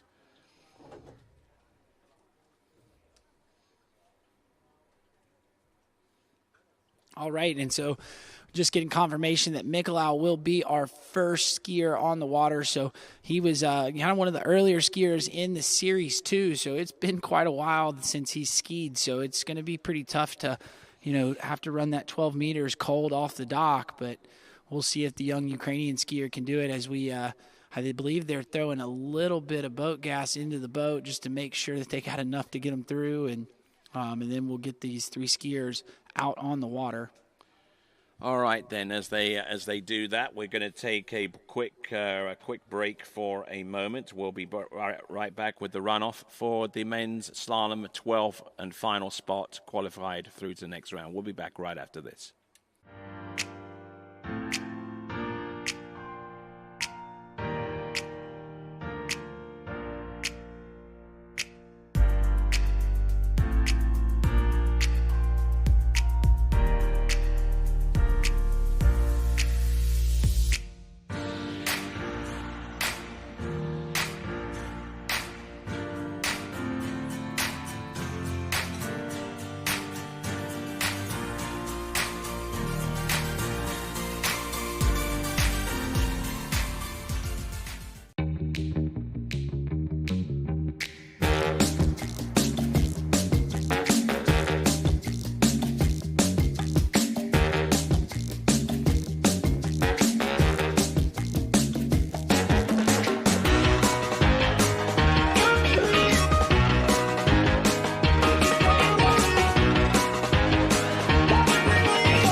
Morning, Brian.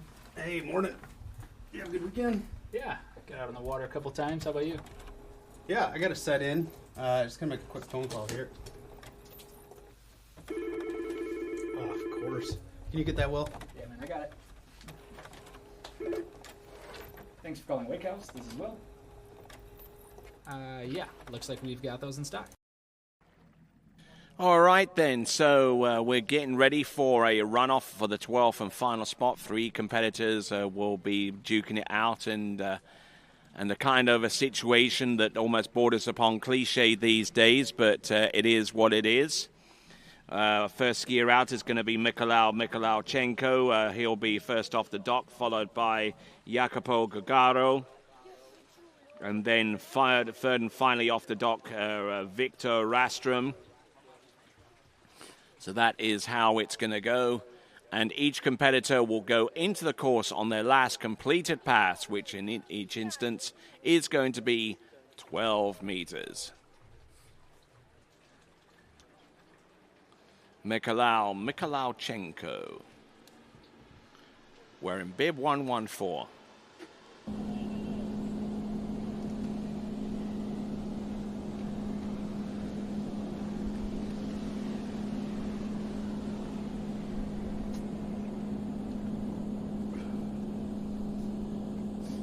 Okay, and so far as Mikolajchenko is concerned, he's certainly one that has grown into the event quite literally.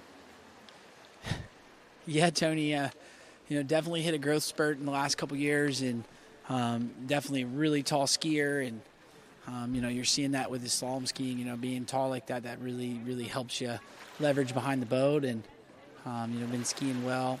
As you see him there with his team captain, Stefan Spock, giving him a little bit of words of encouragement right at the end before he goes in. So, had a little bit of while off the water. So this is a cold 12-meter pass. I haven't skied with this kid in a while, but I would say that he probably doesn't practice this all that much. So we'll see what he's got as we bring him off the dock. But, 12 meters right cold off the dock is no easy task. But he's got the height for it. We can see if he can put it together and get through it here, be the first skier through 12. So just in case you're just tuning in, we've got a 3-way runoff for one spot. So only one of them gets in. So Mikolaj right now going to set the bar for the other 2 boys and see what he's got. All right, 12-meter start. And he says that he wants to say hello to his brother, who is watching this action from Ukraine, as well as his coaches Olga, Yevgeny, and Alexandria, who have helped to train Mikolajchenko in Rocchetto, in the northern part of Italy. There you go. That is 12 meters, getting the job done. And for such a young competitor, he's still 14 years of age. 5-time European under-14 champion, 5 times. I mean, that is just incredible stuff. Yeah, and a little down course there, but again, we pointed out he hasn't skied in a couple of hours, so it's good to see him get off the dock, get that one ran, and now gonna put out a score. He ran 3, so all these guys are tied with 3 at 11, so he'll be at least shooting to go there. Has a personal best of I believe it's 1 buoy at 10.7, so he is capable of running this pass. Now again, not going to quite have the rhythm that he had on the first pass. As we see Florian Parth over there fishing, if Florian Parth can hear us, he ought to come over to the announcer's booth. There's a huge fish down here right beside us, but down here. Yeah, huge one that's actually swallowing the other fish. It's massive. I just took a photo of it so I could show him later because I know he loves to fish. But yeah, it's a massive fish over here. But right now we got Mikolajchenko here on the water. This is 11 meters. So first skier in this runoff got through the 12-meter pass. Let's see what he can do here. Unloads a ski a little heavy into one, but big one ball. There you go, Mikolaj. Oh, look at this. Is it even possible? Round number 4, 5. No, not quite number 5, but 4 at least, and we'll see if he gets at least 3.5 there for that effort. But we'll have a look at this because the score is under review for Mikolajchenko.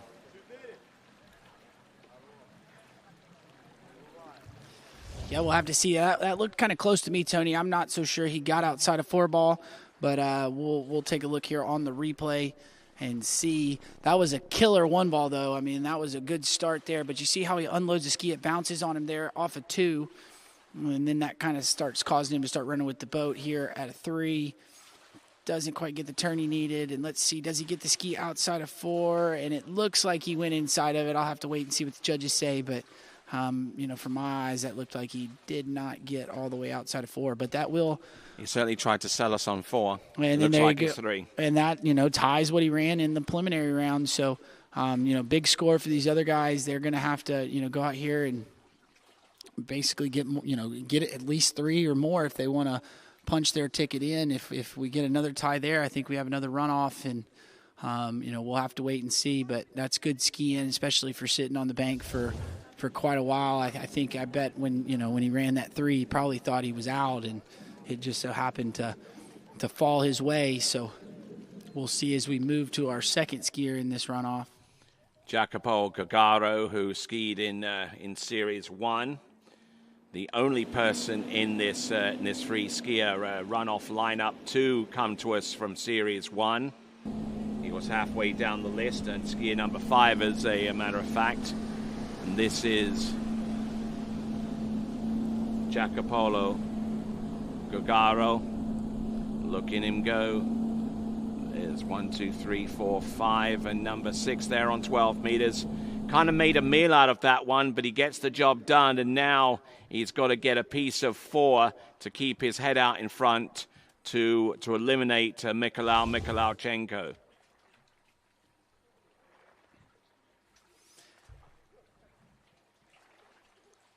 Yeah, and got a real slow turn off a 5 ball. Almost kind of caught him out there, but did a good job. You see, he got off the handle there early into 2, and that's kind of what happens when you've gotten called off the dock. You start feeling like you're going a little faster than you're used to on that first pass, and so the natural instinct is to let go of the rope to slow down, and that then that causes the ski to not go out, not want to turn. So able to make his way through that, and now he's got a chance to see if he can beat Mikolau, but Mikolau coming out, putting up a big score as we see him on the bank. He's sitting here going to have to sit and wait and see if his 3 will hold up. All right, a 3, more than 3 would eliminate him. Less than 3, and Mikolauchenko would still be in contention for a spot through to the final, barring what our final skier has to say in regards to a score. That will be Victor Rastrom. And here we go, 11.25 meters. There's number 1. There's number 2. Oh, and it's 1.5. And Tony, did you see that ski? It really hopped on him. The whole ski came out of the water when he made the edge, changed it to 2, and then that causes the ski to not carry out and ends up a little bit narrow into 2, and had to crank the turn if he wanted to get over 3, and unfortunately just kind of dropping that shoulder, losing the handle, and I thought 1 ball wasn't too bad, but right there, about you there, see how you the see ski it. it dropped down, it hit the trough, and then started bouncing on him, and it didn't carry out like he wanted to. So when the ski starts to do that, then you got to be on your P's and Q's, and unfortunately for Jacopo Gagaro, just wasn't to be his day. Yeah, and unfortunately for him there, he's eliminated from this men's slalom final that'll happen on Friday, and we'll have to see if it's going to be Victor, if it's going to be Mikolau. But we're running down. And, again, Victor was from that Series 2, so he's been out of the water for quite a while. This is a tough task to, go cold off the dock at 12 meters. But I do remember, Tony, he did start at 13 meters, so is a little bit more accustomed to being able to do this. We'll have to see if he can put it all together. So Victor Rastrom, the big, tall Swede, a 3rd skier off the dock. As we see in the inset there, and Mikolauchenko. Looks like he's nervously pacing down there, hoping he can make it into this final. If Victor has anything to say for it, he'll take it away from him, but we'll see what Victor's got as we bring him in through the gates. Good-looking 1 ball there to start this pass. And, you see that ski unload on him there at 3.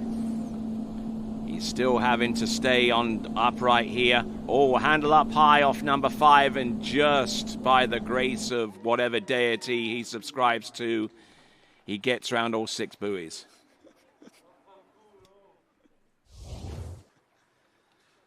Yeah, I mean, that was, again, you know, that's something you see when you get to a pass that you're not used to. You think you kind of go a little overamped. I thought 1 and 2 were really, really nice, and then, you know, he gets out of 2. But watch him here on the replay, dumps the ski. This whole ski comes out of the water. Everything but behind the boots was in the water, and then that started to make that pass a little bit dicey, but, you know, kept his wits about him and got through that pass. So now going to get a chance to challenge it. Knows that he's got to get, you know, more than 3 to guarantee him a spot in.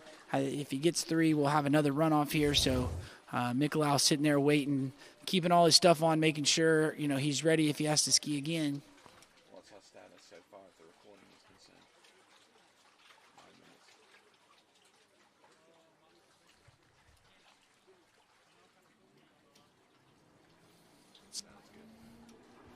All right, then, crunch time now.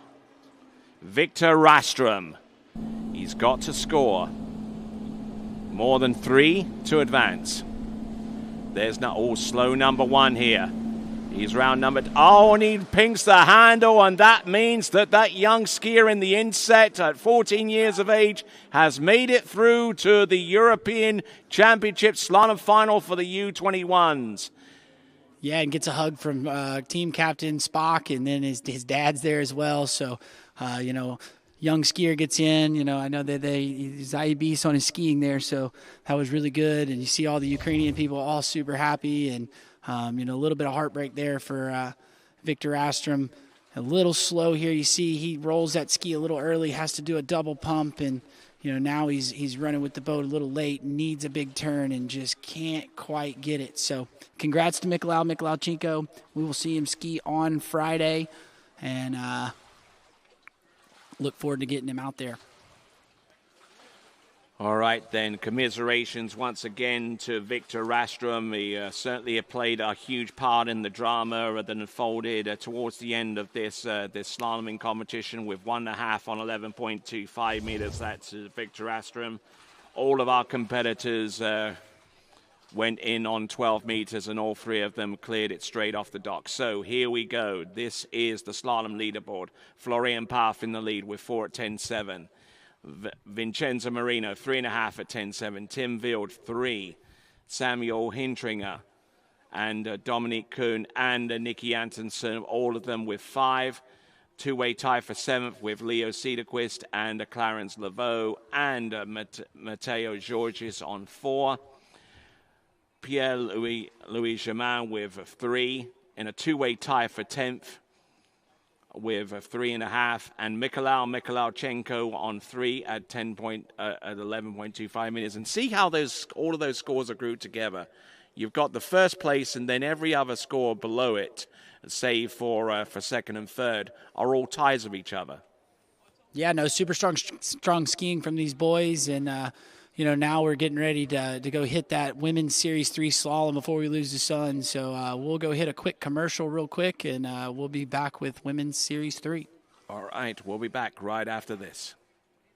Get ready, set, go. It's that time. Everybody kick it and go. On your mark. Get ready, set, go.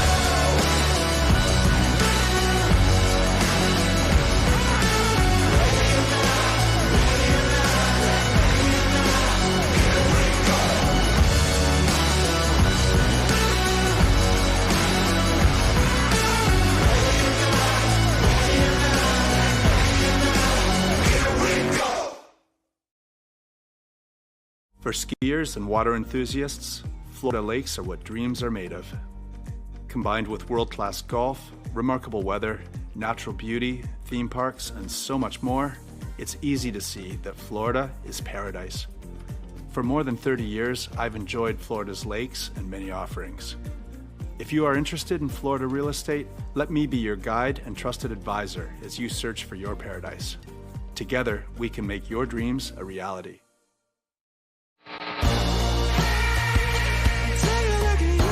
Start to lose my balance. What am I falling into? This feels like something new.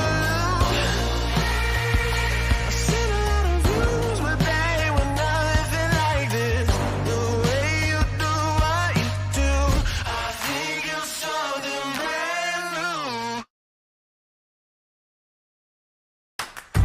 if I told you there was a place where the sounds of nature are only broken by the roar of a boat? A place where that summer feeling lasts all year long? A place where the Florida sun is only outshined by the smiles of the skiers?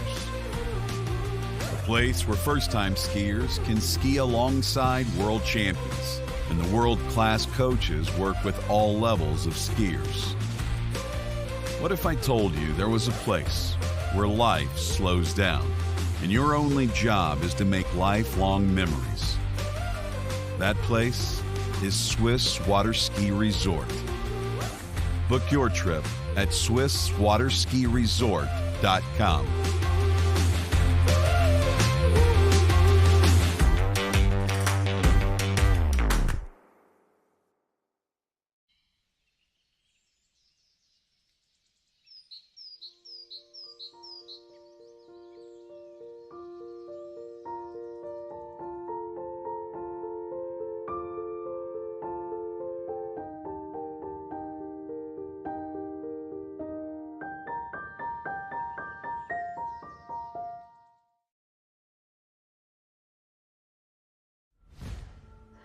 Old logic says success is determined by wins.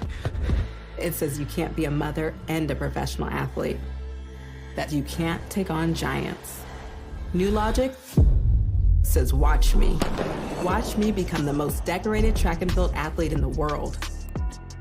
Watch me start a brand designed by women, for women. When old logic holds us back, it's up to us to defy it.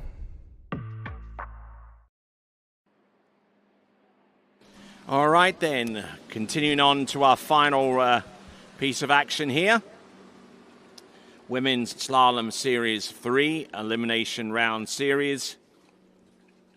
But first of all, let's bring you up to date so far as the men's slalomers are concerned. There you go, Florian Paff, the leader in this competition with 4 at 10.75. Vincenzo Marino with 3.5 at 10.75. And Tim Field currently in third place with 3. So those are your top 3. You can see all of the results by searching Google under IWSF results, and then that should take you to exactly where you need to be. Marta Suarez will be our leadoff skier in the Series 3 slalom.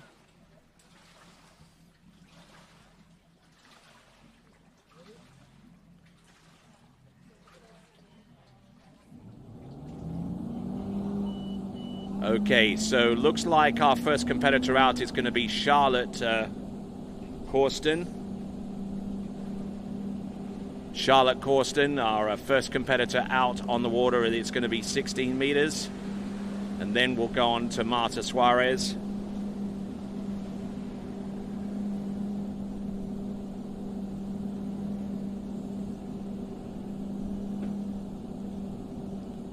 So not a bad looking opening pass at 55K. I believe that was 16 meters.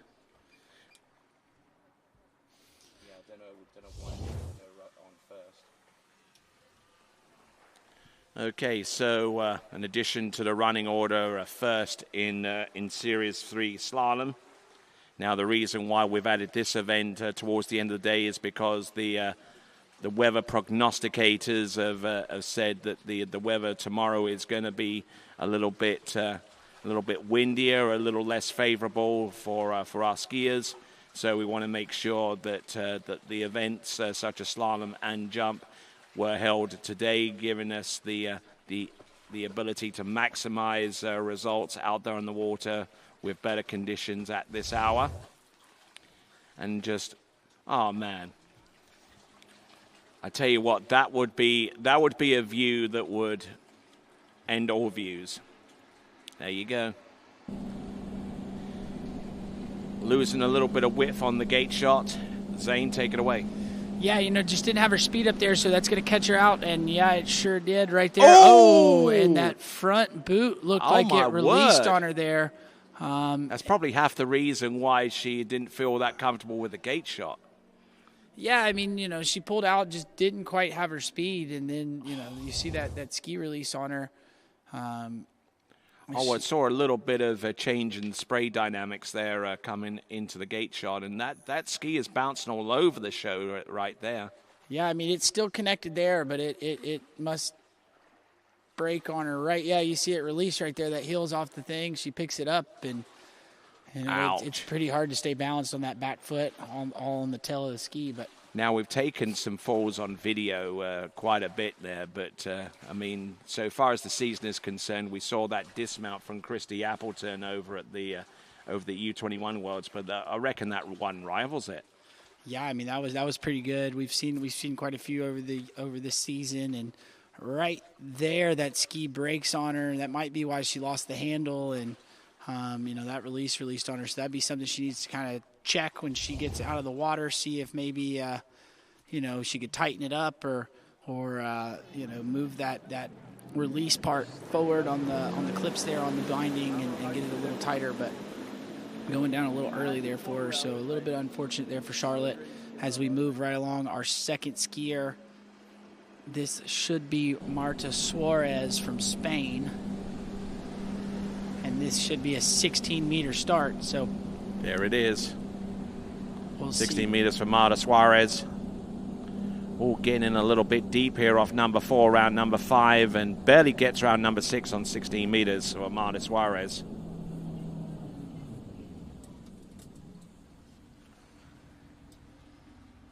So anything you see out there of the ordinary? No, I mean, I thought she looked all right. Nice and strong through the wakes, not letting that ski bounce up on her, and looking really smooth as she's making her way through this pass.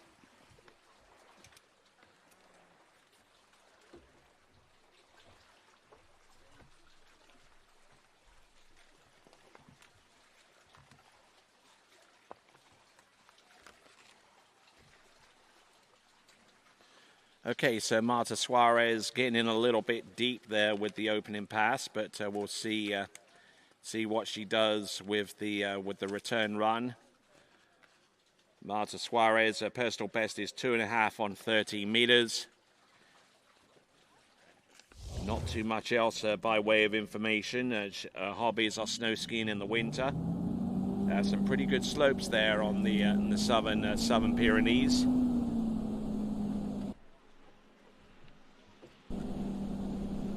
So here we go, Marta Suarez, 14.25 meters, second run. Her personal best is somewhere on 13 meters.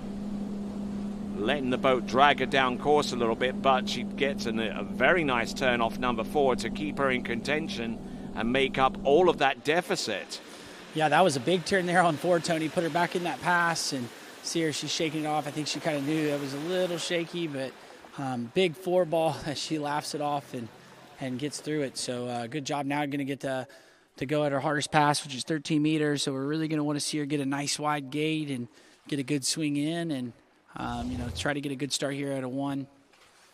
As we see on the replay here, you see she pulled a touch long there going into 1. So that's why you see a little bit of slack line, and then rolling her way all the way through this pass. But looks like she turns a little bit better on the 2-4 side and working her way through this pass.